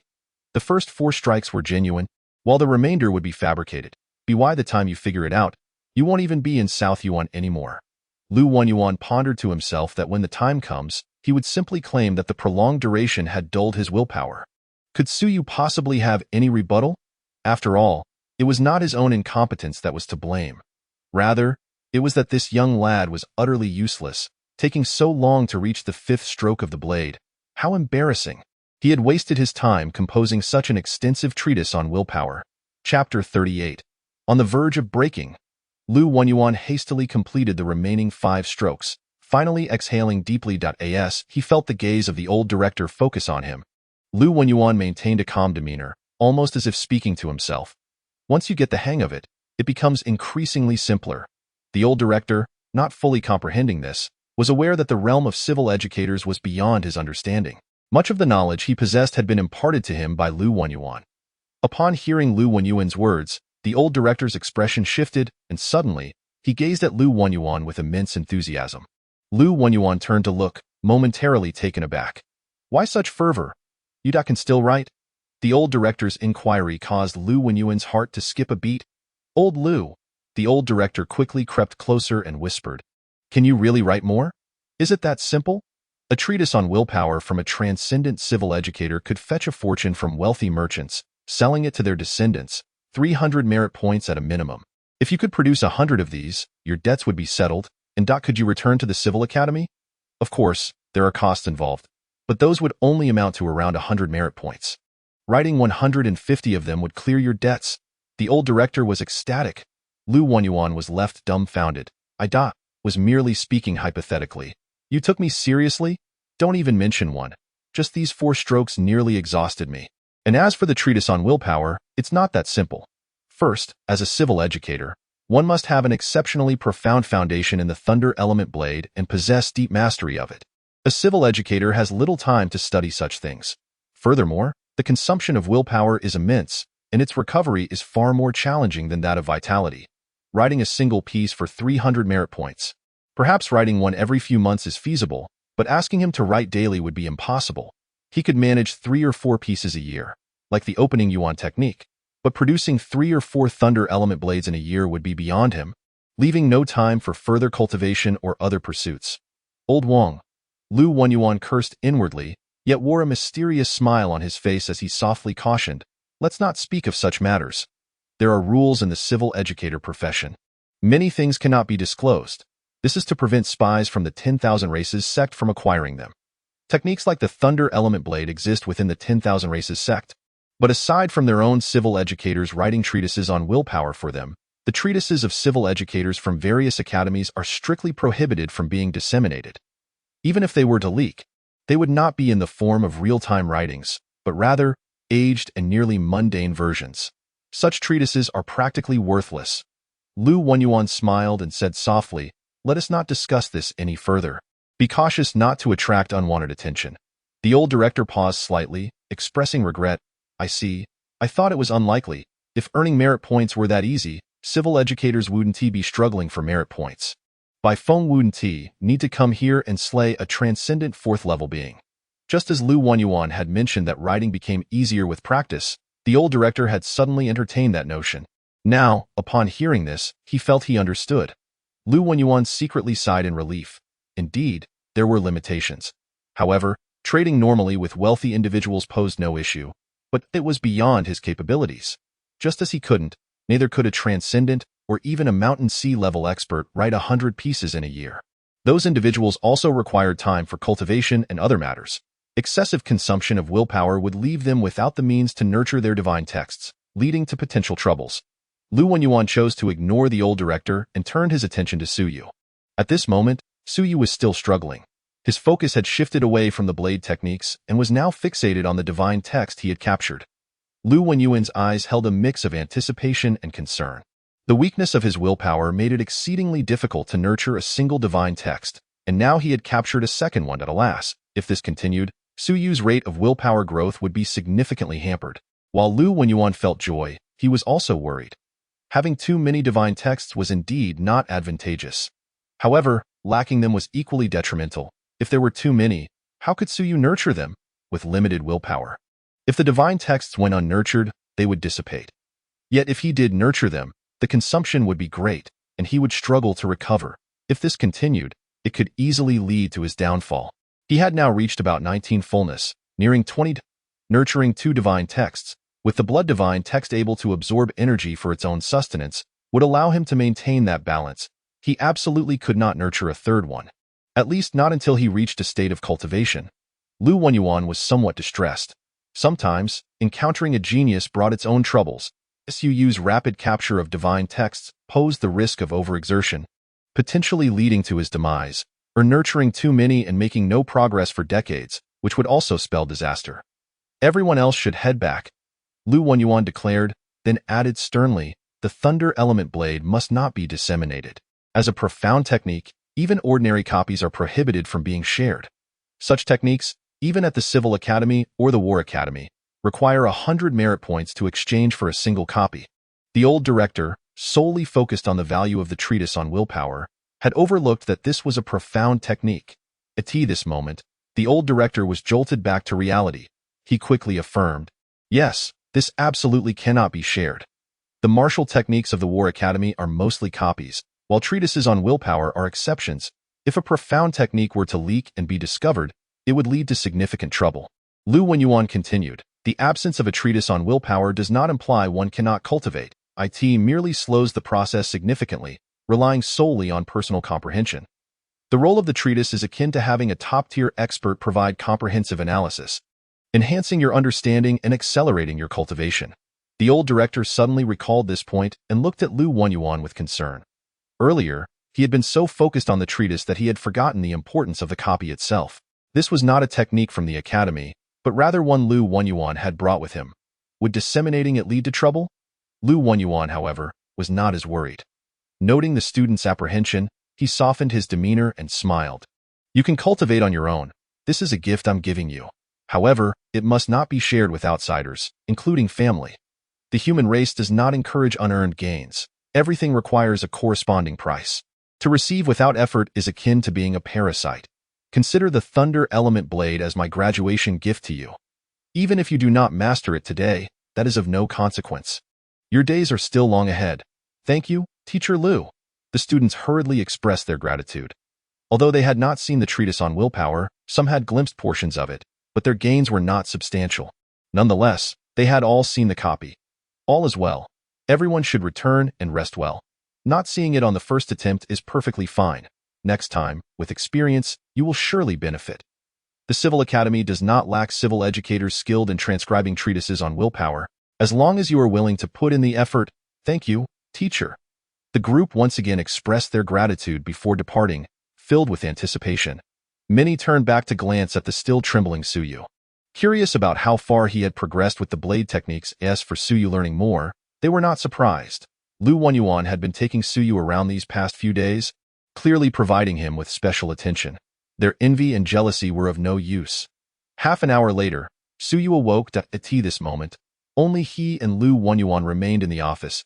Suyu was slightly startled and hurriedly said, Teacher, I didn't finish looking. He felt a twinge of regret. He had been too focused on his minor distractions earlier and had forgotten to observe the latter techniques. He was not foolish and understood that transcribing a treatise on willpower was no simple matter. He had squandered this opportunity. Lu Wenyuan, however, was unconcerned, smiling lightly. How many strokes did you see? The third stroke. I didn't get to the fourth. Suyu wore a vexed expression, filled with regret. Lu Wenyuan exhaled slightly. Seeing the third stroke was sufficient. Had he seen the latter strokes, Suyu would likely be confused as to why the subsequent techniques lacked the supporting figures. No matter, even if he had seen them, he would not be able to learn them. You should keep this to yourself. Do not disclose it to others. Keep it hidden and review it when you have time. Of course, the effectiveness will diminish significantly over time. After all, I am merely a transcendent will, not a mountain sea level being, and cannot maintain it long term. He had laid the groundwork in advance. By the time it diminished, the responsibility would lie with Suyu, not Lu Wenyuan. As a teacher, he had done his utmost to provide the best for him. Lu Wenyuan swiftly changed the subject. Have you sketched out any divine texts? Yes, the thunder character. How many strokes have you sketched? It seems like the whole thing, but no, just a tad. You felt a bit embarrassed. Speaking softly, it seems I missed a stroke. Lu Wenyuan was somewhat surprised, both at the fact that he had nearly sketched it in full. Again? Well, he quickly abandoned his curiosity about why he had chosen that character and asked, You missed a stroke. Yes, it was quite resistant when I tried to capture it. That was due to your insufficient willpower. You couldn't forcibly capture or sketch it that moment. You should have given up or sketched one stroke. Next time, do not force the capture, understood? Lu Wenyuan's expression turned serious. Once or twice can be attributed to luck. But if you continue this way, it could lead to backlash. Of course, this is also my responsibility. I did not expect you would attempt to sketch a divine text a second time, so I forgot to remind you. And before nurturing, do not attempt to sketch a third divine text, understood? Suyu promptly acknowledged, then continued, Teacher, I believe restoring the misstroke will take at least 10 days to half a month. That's normal. Completing a divine text can take 6 months to a year. This time, Lu Wenyuan did not discourage him but instead stated earnestly, your speed in sketching divine text is quite rapid, which is actually a bit abnormal. I do not know if it is a good thing, but having too many divine texts is not necessarily advantageous. I mentioned previously that having too many may lead to them being muddled rather than refined. Teacher, I understand. Suyu nodded eagerly. As for the characteristics of the Thunder divine text, he could not experiment this time due to its incompleteness. It needed to be fully restored before he could ascertain its properties. However, Suyu could discern one feature: it could electrocute you. He had just been shocked multiple times by it, which led to him inadvertently severing that character's leg. He had lost control. Seeing that he had absorbed this lesson, Lu Wenyuan felt relieved. Contemplating for a moment, he slowly added, at this point, I have taught you nearly all I can. As for the fundamentals, you will naturally learn those when you arrive at the Civil Academy. This includes advanced techniques, the application of divine texts, the cultivation of divine texts, and learning the languages of the 10,000 races. These are all standard. You will spend a few years at the academy slowly acquiring this knowledge, which is essential for building your foundation. As Lu Wenyuan spoke, he grew serious again, emphasizing the importance of not becoming overly concerned with minor details in the early stages, but focusing on establishing a solid foundation. We civil educators must endure solitude. Those from the War Academy might hope to enter the Thousand June realm after just half a year or a year at the academy. However, most civil educators take many years before stepping into the transcendent realm. Suyu nodded vigorously, then quietly remarked, Teacher, I believe I can reach the Thousand June realm in just a few months. Lu Wenyuan was momentarily taken aback. Damn, he had forgotten this lad was already at the 8th level of the opening yuan. As a preparatory student of the Civil Academy, spending 5 years learning multiple language courses from scratch was no small feat. Besides language classes, they had numerous other subjects: mathematics, basic weapon construction, geography, history. In comparison, their coursework was quite substantial. At this point, being able to return home and practice the opening yuan technique even once would be considered diligent. How many could reach the 4th or 5th level of opening yuan? Unlike Chun Hao and the others, who did not need to learn too many languages, 3 foundational ones were sufficient. Even then, those individuals groaned in despair, wishing to avoid any of those courses. Su's extraordinary performance in divine text had momentarily led Lu Wenyuan to forget that this lad was already at the 8th level of opening yuan, and his writing of the Thunder Element Blade was primarily to enhance his combat prowess. As for capturing divine texts, that was secondary. The words Lu Wenyuan had been unable to express were now stuck in his throat. He had intended to caution Suyu not to envy those from the War Academy, as many of them would likely reach the Thousand June realm in a year. However, he should endure the solitude, and after a few years, he too would transcend, while they would still be at the Thousand June level. But now, he could not say that. This lad was at the 8th level of opening yuan. Clearing his throat to mask his embarrassment, Lu Wenyuan calmly remarked, It's commendable that you've reached the 8th level of opening yuan, but what does it matter if you reach the Thousand June realm? At that stage, it is the least valuable. When you arrive at the academy, some seniors may already be at the transcendent realm. Suyu immediately interjected, Teacher, I have a question. I previously looked through some documents, but they did not specify the duration of study at the Civil Academy. It seems all materials omit this point. Suyu was genuinely curious about how many years one would need to study at the Civil Academy. Lu Wenyuan was momentarily stunned, and after a while he chuckled. I completely forgot to mention that the Civil Academy does not have a fixed duration. If your fullness is below 20, you cannot observe the original students at the Thousand June level. You would be in the beginner class. From 20 to 50, you may observe the original students at the Thousand June level, which corresponds to the intermediate class. Above 50, entering the nurturing stage, you would be in the advanced class. As for transcending, that means you have graduated. Of course, not everyone graduates. Many may study for years without progress and might leave the academy, return home, head to the battlefield, or pursue other paths. At that point, the academy will not intervene. If you transcend, you can choose to remain at the academy.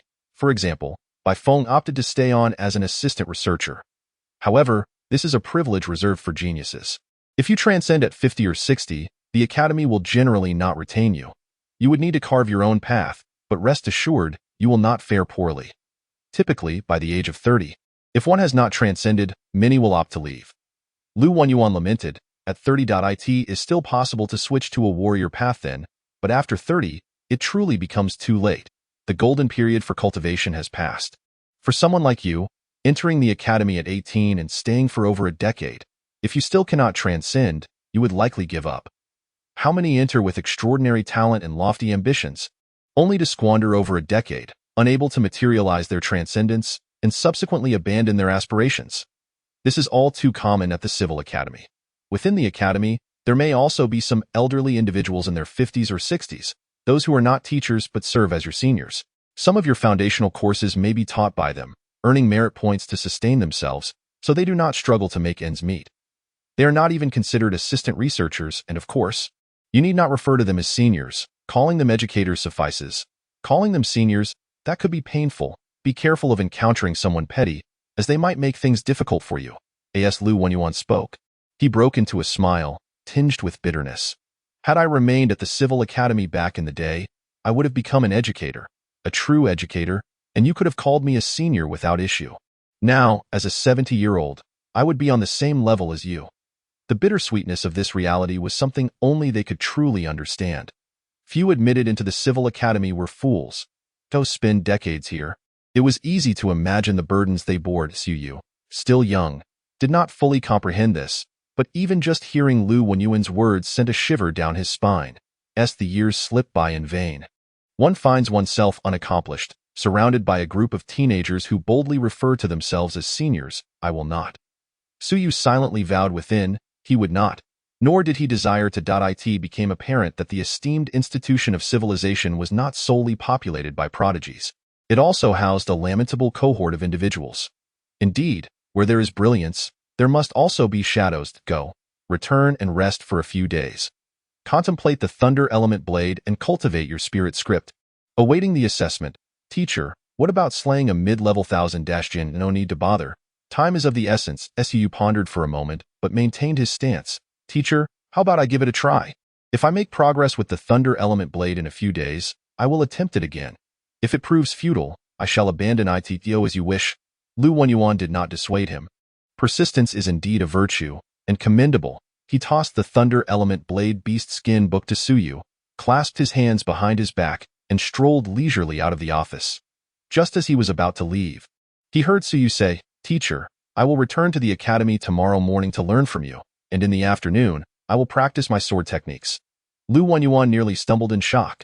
I instructed you to rest at home for a few days to thoughtfully ponder your sword techniques. Do you think I am showing you leniency? Foolish boy. Teacher, I am merely exhausted in willpower. I must retreat home to recuperate for the next few days to avoid appearing pale and haggard at the academy, as if I have indulged excessively. Do you not comprehend my deeper implications? With his back turned to Suyu, Lu Wenyuan's expression darkened, yet his tone remained calm. No need to come. I have matters to attend to in the coming days. I shall see if my physical body can establish a foundation and ascend to the void. I am rather busy. Suyu suddenly awakened to the reality of the situation and quickly replied. Understood, teacher. I shall not disturb you. Very well. Lu Wenyuan, shrouded in mystery, departed gracefully. Remaining any longer would have tested his composure. Chapter 39. The time of change. Ha! A light exclamation accompanied the sound of blades clashing within the training room. Ever since the last incident of dismantling the wardrobe, Suyu dared not practice the more formidable thunder element blade at home, fearing he might demolish the house or split the floor, provoking the downstairs elder to retaliate with his enormous fists. The standardized military saber moved with remarkable speed, slicing through the air with a whooshing sound. Suyu exhaled softly, sheathing his blade, his brow furrowed. Difficult. The profound grade martial technique was still somewhat premature for him, far too challenging. Even the first strike, thunder strike, under normal circumstances, required the coordination of 9 acupoints and a unifying slash. While he had mastered the stance, The crucial element remained the essence. Suyu concluded that he had grasped the stance for the thunder strike, which was not inherently difficult. The key lay in the coordination of the acupoints, the eruption of essence, the unification of force, and the application of essence to the blade, unleashing a thunderous strike to vanquish foes. After all, he had only opened 8 acupoints and could only utilize the essence within his own body. Rather than drawing from the external essence, he still could not swiftly unify the essence and channel it into the blade. Suyu furrowed his brow. It had been 3 days. He had practiced this strike for 3 days, which was not an excessively long period, yet despite reviewing the thunder element blade several times each day, he still could not grasp the method of essence unification. This indicated he had yet to enter the threshold. To enter the threshold, he must at least be able to channel essence into the blade. The remainder would then be a matter of proficiency and speed, completing the essence infusion in an instant. After 3 days, he had not even completed the entry, let alone accelerated or instantaneously infused the essence. Must he reach the 9th layer of the opening element to succeed? Suyu sighed. He wished to first cultivate to the 9th layer of the opening element, but the key was that during these 3 days, he had also practiced with his essence blood once, discovering that the effectiveness had significantly diminished. The final acupoint's opening speed was exceedingly slow. At this rate, it would likely take at least a month. The last time he reached the 8th layer of the opening element, it took him 20 days. Achieving the 9th layer in a month would be considered decent. Moreover, it required a considerable amount of essence blood. Currently, Suyu possessed only 2 drops of Ironwing Bird essence blood, and he needed to reserve 1 drop as a precaution. How could he control the essence to enter the specific place he desired? The essence was somewhat unruly. It would not simply move where one wished. Suyu ceased practicing the blade technique, sat down nearby, sipped water, and began to contemplate. The Ironwing Bird clan's skill unlocked by the Atlas. The rending strike involved gathering essence in the palm, rendering it extraordinarily sharp, capable of tearing through any defense of the enemy. However, that was facilitated by the Atlas. It was not under his direct control. Now, to infuse essence into the blade, the principle was similar. The Atlas utilized the power of essence blood rather than external essence, which corresponded with the principle of the essence he possessed. Suyu felt a pang of regret as he began to grasp how to swiftly enter the thunder element blade. Continuing to use essence blood to activate the rending skill, he observed how the essence gathered and circulated. He knew his body best. No matter how clearly Lu Wenyuan's will was demonstrated, it could not compare to his own first-hand experience. Once again, he would need to spend money. 1 drop of blood costs 30,000. Was it worth it just to experiment once? To observe? For many, it would undoubtedly be worth it. For Suyu, he did not actually mind spending the money. He was not stingy, but he was currently not in a financially comfortable position. Never mind, he would use 1 drop. If he could ambush a mid-level 1000 gene and earn merit points, it would all be worthwhile, and he would simultaneously master the thunder element blade.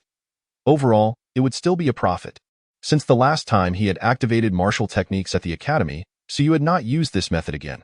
Last time, he was at the 4th layer of the opening element. Now, he was at the 8th layer. Suyu did not hesitate further. He quickly retrieved a vial from his pocket, carrying essence blood with him for emergencies. Having made the decision, Suyu no longer wavered. 1 drop of essence blood was swiftly consumed. And this time he did not activate the essence gathering technique. Instead, he activated the rending skill. This time, he was far more purposeful than before. This moment, the sensations became much more intuitive. A surge of power materialized within him. This was the power transformed from essence blood, akin to essence but closer to the essence of humanity. This power revolved around the acupoints, rapidly beginning to condense, and Suyu's right hand soon swelled. He did not unleash it, but instead focused on quietly experiencing that sensation. His arm ached, but he could endure it. He was exploring the sensation of essence unification, delving into the mysteries of essence circulation. 1 minute, 2 minutes, Suyu hesitated to unleash it. By now, his right hand had swelled significantly, resembling a pig's trotter. Gritting his teeth, he felt certain pain, yet the pain could not overshadow his joy. He sensed that he had grasped some clues. I have overlooked something. Essence unification requires not only the cooperation of acupoints, but also the cooperation of the physical body itself, including meridians, muscles, and so forth. I had always regarded the acupoints as fundamental. It was a misjudgment. The essence of the acupoints ultimately serves to strengthen the physical body. The acupoints are the engine, but they are not the sole component. At this moment, so you experienced a profound realization. Acupoints are the means of absorbing essence, akin to an automobile's engine. Essence is the fuel, yet the body itself is the automobile. Its wheels, its steering wheel. He could burn the fuel but could not control the direction. This had little to do with the acupoints, but was primarily due to his body's coordination failing. I have not been a competent driver. In truth, all the hardware exists, but the inability to gather essence for infusion into the blade is because I, the driver, do not know how to drive. You comprehended, feeling a wave of exhilaration that made him forget the pain in his right hand. These insights had indeed been conveyed by his teachers. However, without first-hand experience, theoretical discussions were merely empty talk. Filling a swimming pool with water takes hours. Unless one personally attempts it, no amount of calculations can compare to the indelible memory of a personal trial. Of course, this presumes one has access to a swimming pool and does not fear retribution, allowing for a first-hand experiment. These chaotic thoughts flashed through his mind, but at this moment, Suyu was eager to attempt the thunder element blade once more, only to be reminded of the pain in his arm. Today would not suffice. He would try again tomorrow. After all, he had already grasped the method of entry. The next step was merely practice. Suyu was elated, not only for having mastered the method, but also for having unlocked another function of the Atlas. Viewed in isolation, the Atlas could only absorb essence and unleash martial techniques. Yet, this function of unleashing martial techniques had been developed. Unraveling the mysteries of essence circulation might even encompass the secrets of acupoints that could be employed during the Ironwing Bird Clan's explosive skills. The disparity between the Ironwing Bird Clan and humanity was too great for it to be particularly evident. What if it were a divine or demonic technique? Would I then be able to perceive even more? Suyu returned home to study, awaiting the practice the next day. At this point, it was already June 8th. There were 17 days remaining until the high-level academy assessment. At the same time, within the vast hall of the Great Xia Civilization Academy, Wan Tiansheng convened a meeting of the academy's higher-ups. He slowly stated, "The master of the Xia Academy is in seclusion, and Lord Xiaohou is temporarily assuming the role of academy head. The morning ceremony should have made the events clear to everyone. I suggest that Lord Xiaohou withdraw the troops. The Dragon Martial Guards will soon retreat back to the Great Xia Academy." As soon as he finished speaking, an elderly man, hunched and frail, rose to rebuke. "Wan Tiansheng, you and Lord Xiaohou are colluding, acting in concert. The Great Xia Academy has fought in the realms for many years and has never before retreated in the face of battle. You are traitors to the human race and to the Great Xia Academy. By law, you should be executed." Wan Tiansheng remained unperturbed, calmly responding, "If we follow your reasoning, then those from the Great Zhou Academy and the Great Ming Academy are also traitors. Forgetting war invites peril, while a love for battle leads to demise. How can you conflate the two?" The elder retorted vehemently. "Love for battle. If humanity does not engage in warfare, the human realm will become the next battlefield. If the Great Xia Academy does not fight, and the Great Zhou Academy does not fight, if all academies cease to battle, what will remain of the human realm? Wan Tiansheng, you are the sinner." Wan Tiansheng surveyed the room, noticing many displaying their discontent. His prior suggestion to withdraw troops during the ceremony had already stirred considerable dissatisfaction. He sighed internally, having grown accustomed to it. The love for battle leads to demise. This sentiment was commonly expressed, yet how many truly understood its depth? Was the Great Xia Academy powerful? Undoubtedly. Yet, the academy had been embroiled in continuous warfare, facing financial strain. Each engagement yielded minimal gains, making the notion of sustaining warfare through warfare utterly impractical. The Great Xia Academy needed to support the Dragon Martial Guards, the Demon Suppression Army, the Great Xia Military, and countless compensations. Within the entire Great Xia Academy, death in battle was regarded as an honor. However, in the end, they were sacrificing their lives, while the Great Xia Academy was losing wealth. The numbers were staggering. Over the years, nearly 1 million had perished in battle, and that was merely within the Great Xia Academy. Xia Longwu, being someone who cherished his soldiers, ensured substantial compensation for those who fell in battle. Each individual received tens of thousands of omping coins, not to mention various other benefits. Consequently, many within the Great Xia Academy were emboldened to face death. Numerous elders, even, fought fiercely on the battlefield for the sake of their descendants, profoundly unafraid of death. Yet did these individuals comprehend that the Great Xia Academy was already depleting the foundations laid during the reign of the Great Xia King? Xia Longwu had been in office for so many years. The previous reserves had been entirely consumed. A myriad of thoughts flashed through Wan Tiansheng's mind, but he quickly regained his composure. Sinner, whether I, Wan Tiansheng, am guilty or not, none of you possess the authority to judge me. Furthermore, I merely made a suggestion. This is Lord Xiaoho's command. Lord Xiaoho. The elderly man's expression shifted dramatically, and he erupted into a tirade. He is nothing but a fool. Aside from lining his pockets, what else can he accomplish? Cough, cough, cough. Wan Tiansheng interjected. Elder Yun, refrain from veiling your insults. I did not veil my insults. I speak plainly, the elder retorted angrily. He is right before me. I would point at his nose and scold him. The Xia family business monopolizes all the cultivation resources of the Great Xia Academy. Is that not enough profit? That fool Xia still seeks to profit further, even to the point of sacrificing lives on the battlefield. What was originally a serious meeting suddenly took a turn. Below, a younger generation spoke up. Academy head, Lord Xiaoho oversees the Great Xia Academy. Wouldn't he exploit our wages and bonuses? Would he? Academy head, why not suggest to Lord Xiaoho that the Xia family business refrain from selling their goods at such exorbitant prices? The Great Ming Academy offers far cheaper options. Academy head, how long will Lord Xiaoho serve as the temporary head? A few years ago, when the Academy head went to the battlefield, it was also Lord Xiaoho in charge. Consequently, even using the restroom at the Academy incurs a fee. That's too outrageous. Attention swiftly shifted to Lord Xiaoho. Wan Tiansheng secretly exhaled in relief. This was a positive development. Lord Xiaoho, of course, was intended to bear the blame. Yet, Lord Xiaoho was not as incompetent as these individuals claimed. The Great Xia Academy was facing financial strain. Without Xia Longwu's intervention, the treasury would have been depleted 5 years prior. In Wan Tiansheng's view, Lord Xiaoho was more suited to take on the role of academy head than Xia Longwu. The Great Xia Academy's continued survival owed much to Lord Xiaoho's contributions. Though outsiders naturally could not comprehend this, they only knew that Lord Xiaoho was a troublesome figure. Had he not been the son of the Great Xia King, he would have long since been silenced in an alleyway. Ignoring these individuals, Wan Tiansheng deflected their concerns with a few perfunctory remarks and swiftly continued. Since Lord Xiaoho is temporarily assuming the role of academy head, it seems this year will be challenging for everyone.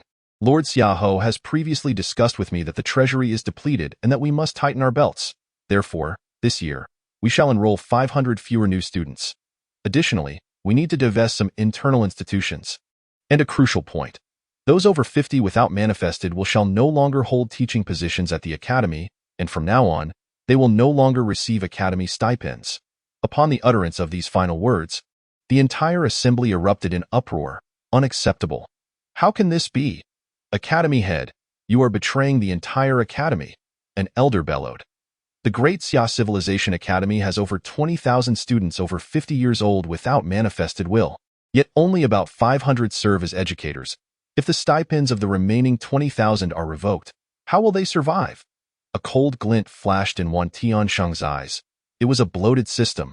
The Great Xia Civilization Academy had made significant advancements in strength over the past 50 years, with a plethora of powerful individuals.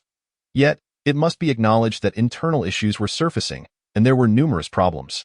A multitude of unmanifested elder students was nearly dragging the academy down. He understood that this proposal would face vehement opposition. Tens of thousands of individuals, each receiving stipends exceeding 100,000 annually, meant expenditures in the billions.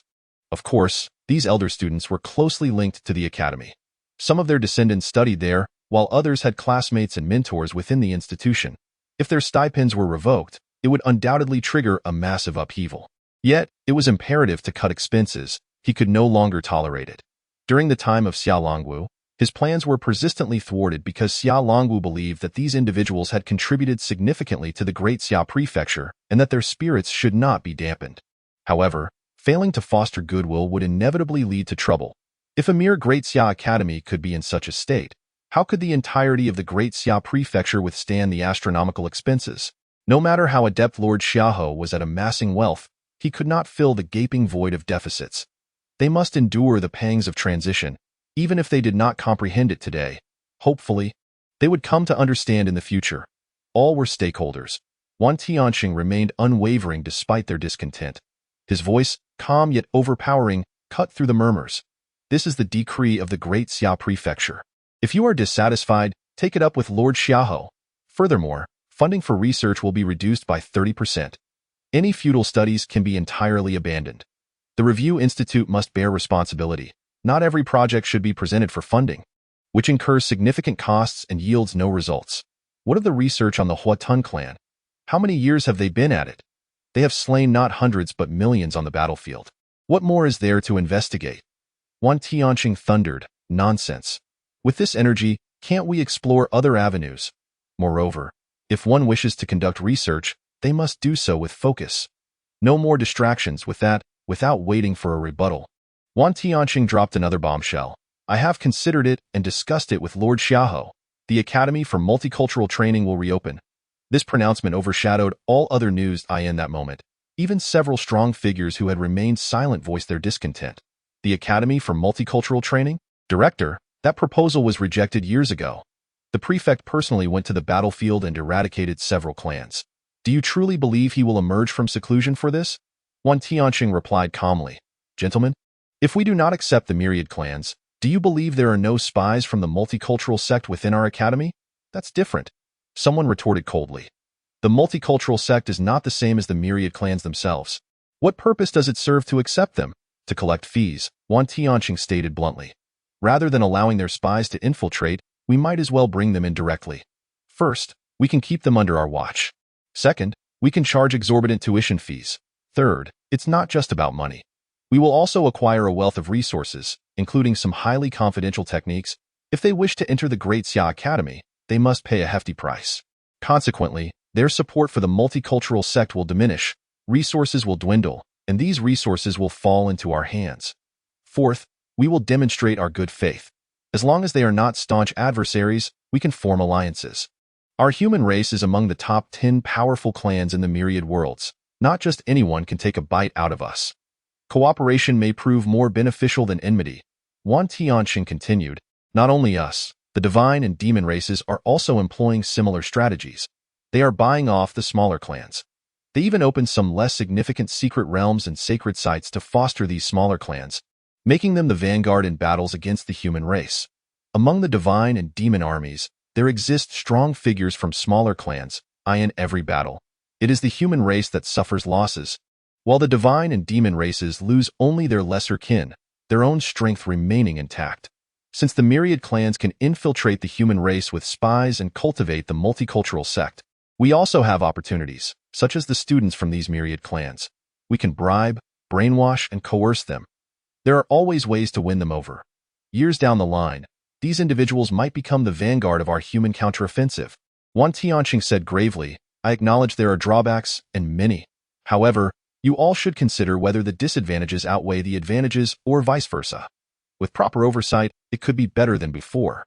At least we won't have to worry that those around us are agents of the multicultural sect.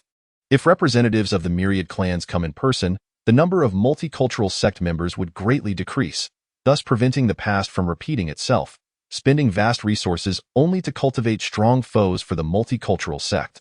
Having presided over the academy for so many years, Wan Tianxing still had many supporters, and discussions began to ripple through the crowd. In a corner, Bai Feng yawned, feeling somewhat bored. This matter had nothing to do with him, and as a mere junior researcher, he had no say in the discussions. While he was lost in thought, Lu Hong cheerfully remarked, Bai Feng, this year the number of students is being reduced. Your preparatory students won't be eliminated. Will they? Also, it seems your master is among those facing cutbacks. Bai Feng looked at him as if he were a fool. Why, master is already manifested. Didn't you know? Sorry, he isn't among those facing cuts. Manifested? Lu Hong genuinely didn't know. In the eyes of the Academy of Civilization, this was not a significant event. Manifestation was merely a step into the void realm. Lu Hong did not pursue this topic further. Laughing, research funding is being cut. The Academy is trending towards reform, and the assessments for us will likely become stricter. If you want to say something, just say it directly. I'm too lazy to guess. It's exhausting. Lu Hong took a deep breath. Old Hong's Research Institute is open to me. I can inject funding, and we can research together. I can even provide resources you don't have, and we can share the... Bai Feng retorted seriously, really, if you want to join, You must contribute. After all, we have been researching for so long and are close to results. Lu Hong cursed inwardly, thinking Bai Feng was treating him like a fool. Bai Feng scoffed, "Who else would be if not you?" Bai Feng ignored him and glanced at Wan Tianqing above, pondering that the academy might be experiencing some turbulence recently. He couldn't tell if this was good or bad. The prefect is in seclusion, and Lord Xiaohou is acting as the prefect. It feels like a sign of great change. I hope there won't be any troubles. Bai Feng sighed inwardly, wishing for a smooth outcome, and thought of that lad Su Yud. He wondered how his cultivation was progressing lately. Chapter 40. The burden of Lord Xiaohou on June 10th. Early in the morning, Chen Hao hurriedly rushed over. As soon as Su Yu opened the door, he exclaimed, "You? Something's happened. Take your time," Su Yu replied unhurriedly. The sky wasn't falling. What significant matter could this fellow, Chen Hao, possibly have? Over the past few days, he had made headway with the Thunder Yuan blade and was focused on refining his skills, hastening his energy integration, and had no mind to pay attention to Chen Hao's sensational news. He opened the door, let Chen Hao in, and turned to eat the noodles he had just cooked. With his father away, he had been eating rather poorly lately. Moreover, his funds had dwindled to 30,000. He needed to save that for the Academy of Civilization. Attending school was not free. Although the registration fee at Women Academy was not expensive, one had to pay over 10,000 in one go. And once at the academy, meals would be an additional cost. Seeing Su Yu eat noodles, Chen Hao swallowed hard. He had only had a little for breakfast and was feeling a bit hungry. Su Yu pretended not to notice. There was only one bowl of noodles, and there was none for him. Chen Hao sat down opposite him, no longer glancing at the noodles, and hurriedly said, "My dad said there are some changes at the Great Xia Prefecture this year. The number of students being admitted to various academies may decrease." Decreased admissions. Chen Hao emphasized. Su helplessly raised his head. "What does that have to do with me? You're still at the 4th level of opening yuan, but you'll soon reach the 5th. Plus, with an additional 30 points, even if they reduce admissions, it shouldn't greatly affect you, right?" Su Yu genuinely didn't care much. He replied, "Is it possible that Nan Yuan won't admit anyone? If the Great Xia Prefecture dared to do that, Nan Yuan would rebel against their control and directly align with the Great Ming Prefecture." Nan Yuan was not far from the Great Ming Prefecture. Just less than 300 miles to the north lay the territory of the Great Ming Prefecture, making it one of the closest cities to it. Though small, Nan Yuan boasted a population of over 1 million, with more than 10,000 soldiers. Together with retired veterans, Nan Yuan could mobilize tens of thousands of brave soldiers at any time. No matter how much the Great Xia Prefecture reduced admissions, Nan Yuan wouldn't lose many spots. Originally, the number of admissions was already limited. So you truly didn't care, he remarked helplessly, regardless of whether this news is true or not. The ones who should be worried are the Great Xia Prefecture. They have the most admissions, and reducing numbers will impact them the most. Su wore an indifferent expression, while Chen Hao's face turned solemn. "I know, my dad said the same, but he mentioned that with this approach, some students who could have passed the exam this year won't be able to. Those with a bit of background at home will likely head towards the smaller cities." Upon hearing this, Su Yu was momentarily taken aback. He realized he had underestimated the situation. Chen Hao's father had clearly thought deeper than he had. Indeed, reducing numbers would primarily affect those from the Great Xia Prefecture. What would those who felt they couldn't pass do? They would come to the smaller cities. After all, Nan Yuan was one of the 28 cities. While the number of admissions was limited, there were still some spots available. Those who might not be the best at the Great Xia Prefecture could come to Nan Yuan, where the requirements from the Great Xia Prefecture were not as stringent. For instance, each year, around 10 or so students from Nan Yuan managed to enter the Great Xia Academy, and this year, even with reductions, their spots wouldn't drop significantly because they couldn't be reduced further without inciting public outrage. The students from Nan Yuan were not weak, but the environment was different. This cursed place was lacking in vitality, making cultivation slower than in the Great Xia Prefecture, and resources were scarce. One cannot expect students from Nan Yuan to match their counterparts from the Great Xia Prefecture. Thus, the admissions quota for Nan Yuan was nearly fixed. It wouldn't increase and was also hard to decrease. Su frowned slightly and looked at Chen Hao. "Both the War Academy and the Academy of Civilization are reducing admissions?" "Yes," Chen Hao lamented. "It's all that Lord S doing. The prefect is in seclusion. Had he not been, this wouldn't be happening. That bird lord just knows how to profit." Chen Hao appeared dejected. Feeling that his own prospects were in jeopardy, Su chuckled, knowing exactly who the lord he referred to was. Lord Xiaohou, the uncle of Xia Longwu and the son of the great Xia King. He was a well-known figure in Nanyuan, the great Xia prefecture, and even among the human race. The Xia clan's business was his doing. No one knew whether Xiahou was his real name. No one cared anymore. He was simply called Lord Xiahou, as it was his request. Since his father was the great Xia king, he was indeed a lord. Thus, he had been called Lord Xiahou for a long time. How did this matter relate to Lord Xiahou? Don't you know? It was his order. Chunhao lamented. I heard that Lord Xiahou was dissatisfied with the excessive expenditures of the various academies, so this year, the funding from the Great Xia Prefecture is being cut by 30%. That's not all. Chunhao grimaced. I heard, no, my dad heard, that Lord Xiahou is actually selling admissions. Chinhao's face crumbled. He is selling not just academy spots but the registration spots for the 28 cities. To take the exam in other cities, one needs local residency. So those people wanting to take the exam have to pay for residency. Not only that, but they also had to buy houses. Adding it all up, it meant a house and residency would cost at least over $1 million. Haven't you noticed? Many people have been selling houses these past few days. The prices are skyrocketing. Over 11,000 per square meter here. Suyu was momentarily stunned. Was this really an option? Could he sell his house for $1 million now? Previously, he had been considering selling it for 500,000. Isn't that a bit unscrupulous? Now the Great Xia Prefecture is cursing him out. While Chunhao continued to complain, Suyu couldn't help but laugh. Lord Xiahou was quite amusing. Originally, everyone was flocking to the Great Xia Prefecture. But with his move, he had driven people towards the smaller cities. What is so amusing about that?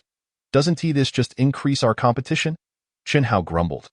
With 1 to 2 million being able to settle residency, there are so many wealthy people in the Great Xia Prefecture. Won't they swarm over here? Suyu chuckled. It's not that exaggerated. Those who are truly wealthy and powerful have children who don't lack money or vitality liquid. Even in the Great Xia Prefecture, they still have competitiveness. Those heading to the smaller cities are mostly from the middle class. Do you think everyone can just pull out 1 to 2 million? In the end, even if more people come, it won't be by much. So you understood the dynamics. But Chunhao is right about increasing the difficulty of the assessments for Nanyuan students. The average students from the Great Xia Prefecture might be at the 5th or 6th level of opening yuan, but in Nanyuan, they would be considered top students. Those with real means would likely come over. Thus, the difficulty of assessments would indeed rise significantly, and of course, Nanyuan would also benefit.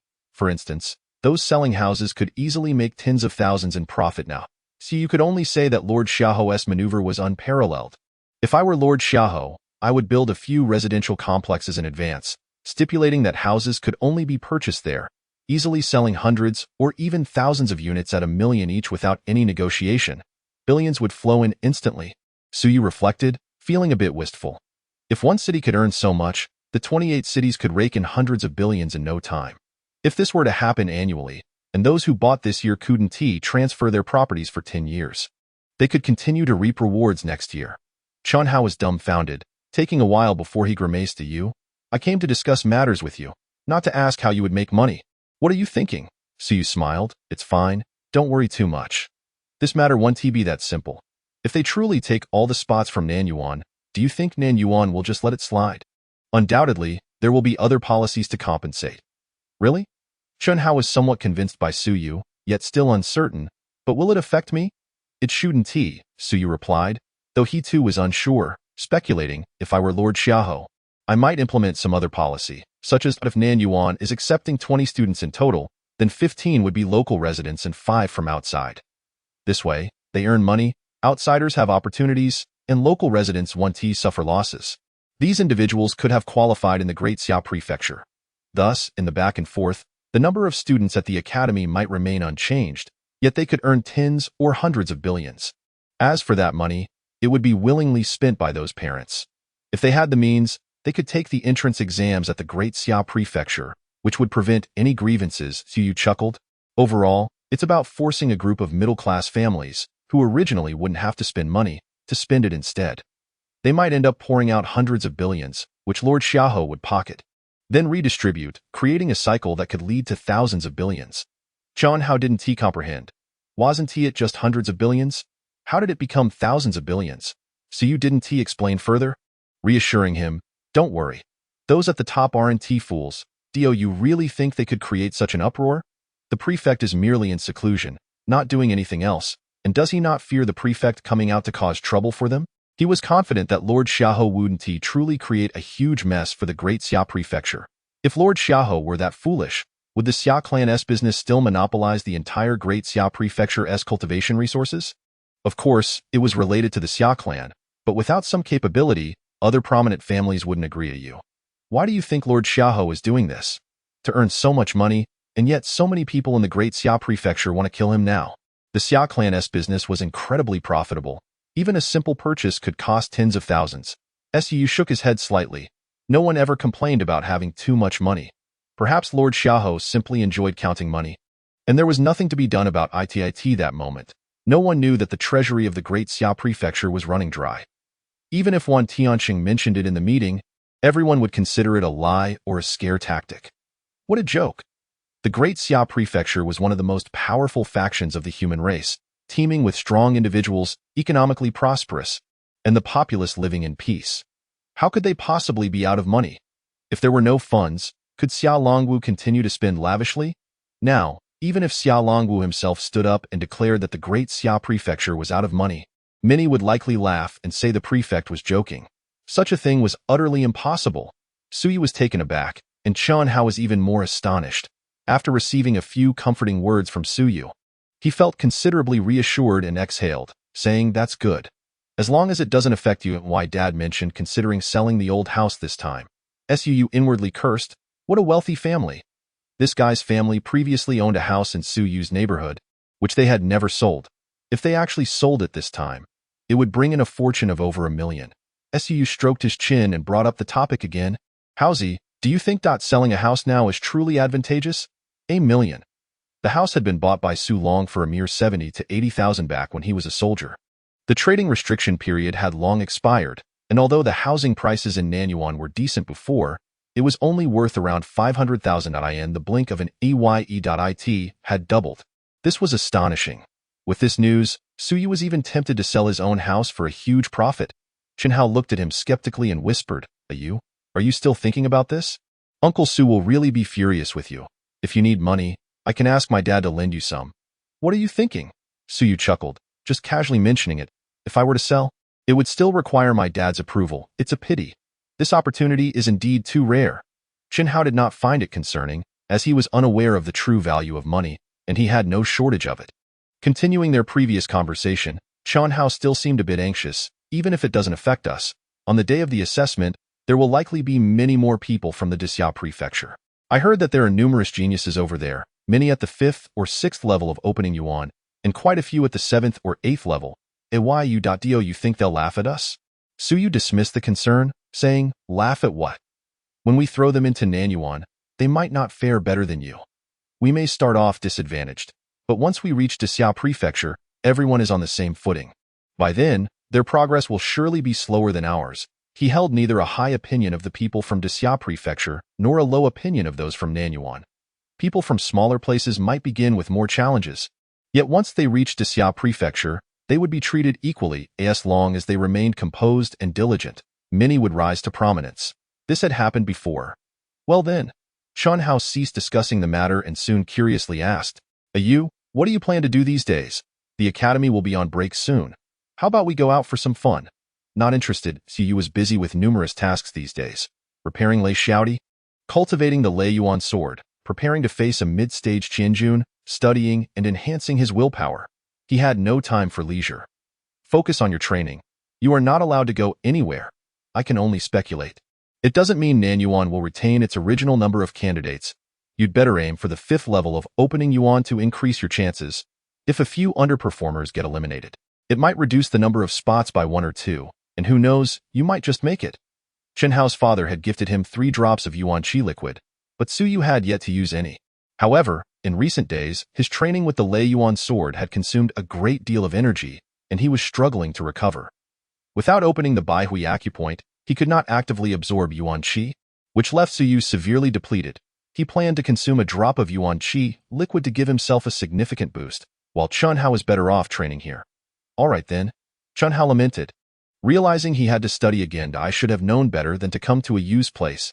At the same time, in the Nanyuan City Lord's mansion, City Lord Wu Wenhai, Longwu Guard Captain Xiaobing, Lu Wenyuan, the elder of the mansion, and the head of the chiefing hall, among other high-ranking officials, gathered.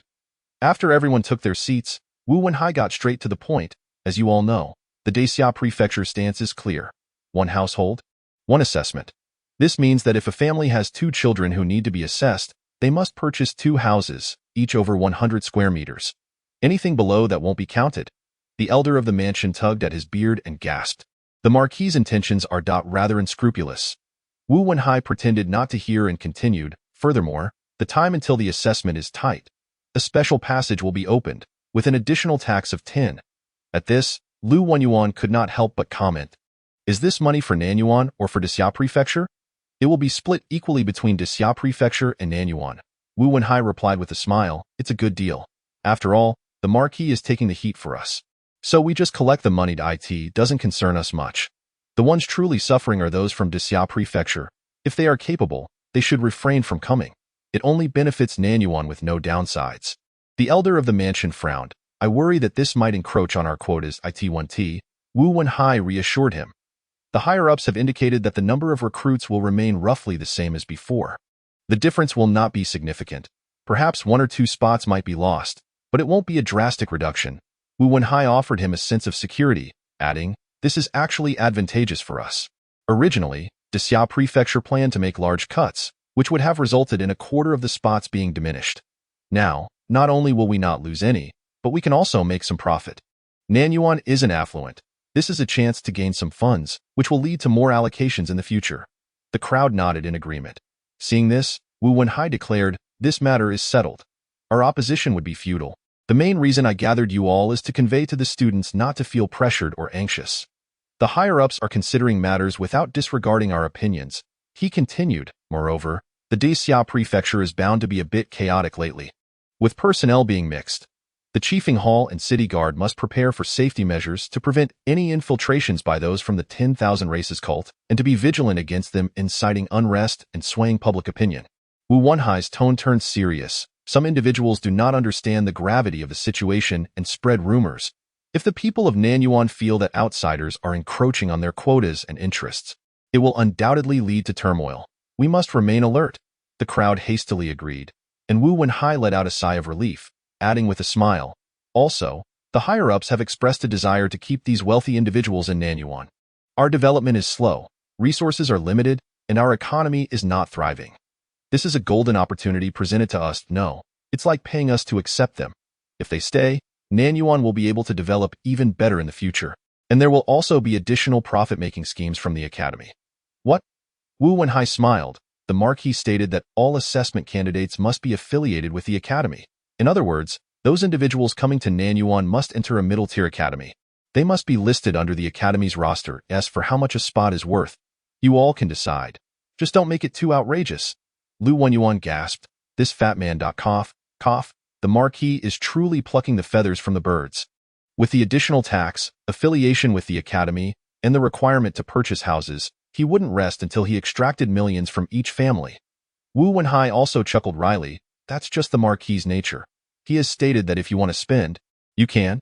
He isn't forcing anyone to spend money. If you have the capability, go excel in the Daxia Prefecture. He isn't giving anyone a hard time. You see who can do anything about him?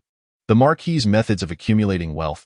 The elder of the mansion clicked his tongue, pondering for a moment before saying, I wonder if the old man of Daxia knows about this. If he does, he might just kill him.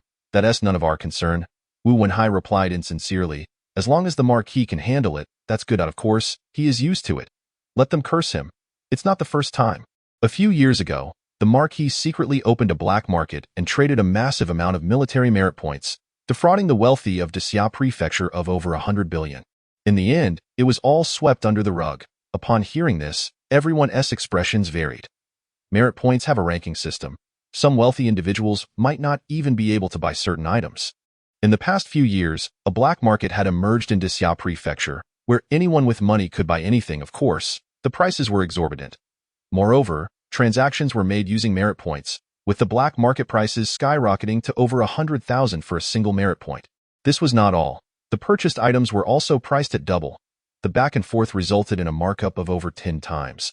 Even so, many wealthy individuals flocked to it, only to have it shut down in the end, a result of the Marquis's handiwork. The merit points purchased by the wealthy became completely worthless. Xia Longwu personally intervened to shut it down. They didn't confiscate the merit points, but the transactions had to adhere to normal merit point trading. Those who had bought hundreds of thousands of points found that their merit level only allowed them to purchase a few hundred points worth of items, making their money useless.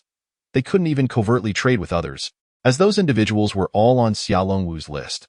Who would dare to trade in secret? Fearing that the person they were trading with was from the 10,000 Races cult. After that incident, the Marquis kept a low profile for a few years, but now he was back to making money. It was said that he made several hundred billion during that time, if not more. As for where that money went, no one knew, and no one dared to ask, since it wasn't anyone else's money. It was willingly spent by those wealthy families. As Wu Wenhai recounted this, Lu Wenyuan and the others fell silent. Were it not for Xia Longwu's severe demeanor and iron-fisted approach, they would suspect that it had been a case of entrapment. In the end, those who suffered were the wealthy, with little impact on others. Hence, it wasn't a topic of much discussion. However, during that period, the Marquis was heavily criticized among the wealthy, and the moniker Xia Zhu too became notorious during that time. Whenever the Marquis was mentioned, the crowd erupted in laughter. Lu Wenyuan was also smiling, but as he laughed, he couldn't help but sigh inwardly. This fat man, who knew how many unjust accusations he bore, was likely forgotten by most who no longer remembered the dashing young Marquis from 50 years ago. The skies of Xia Prefecture were partly upheld by the very person they disparaged as Pig Head. What a pity, for the masses are ignorant, and few know the truth. With a pig-like visage and a resonant heart,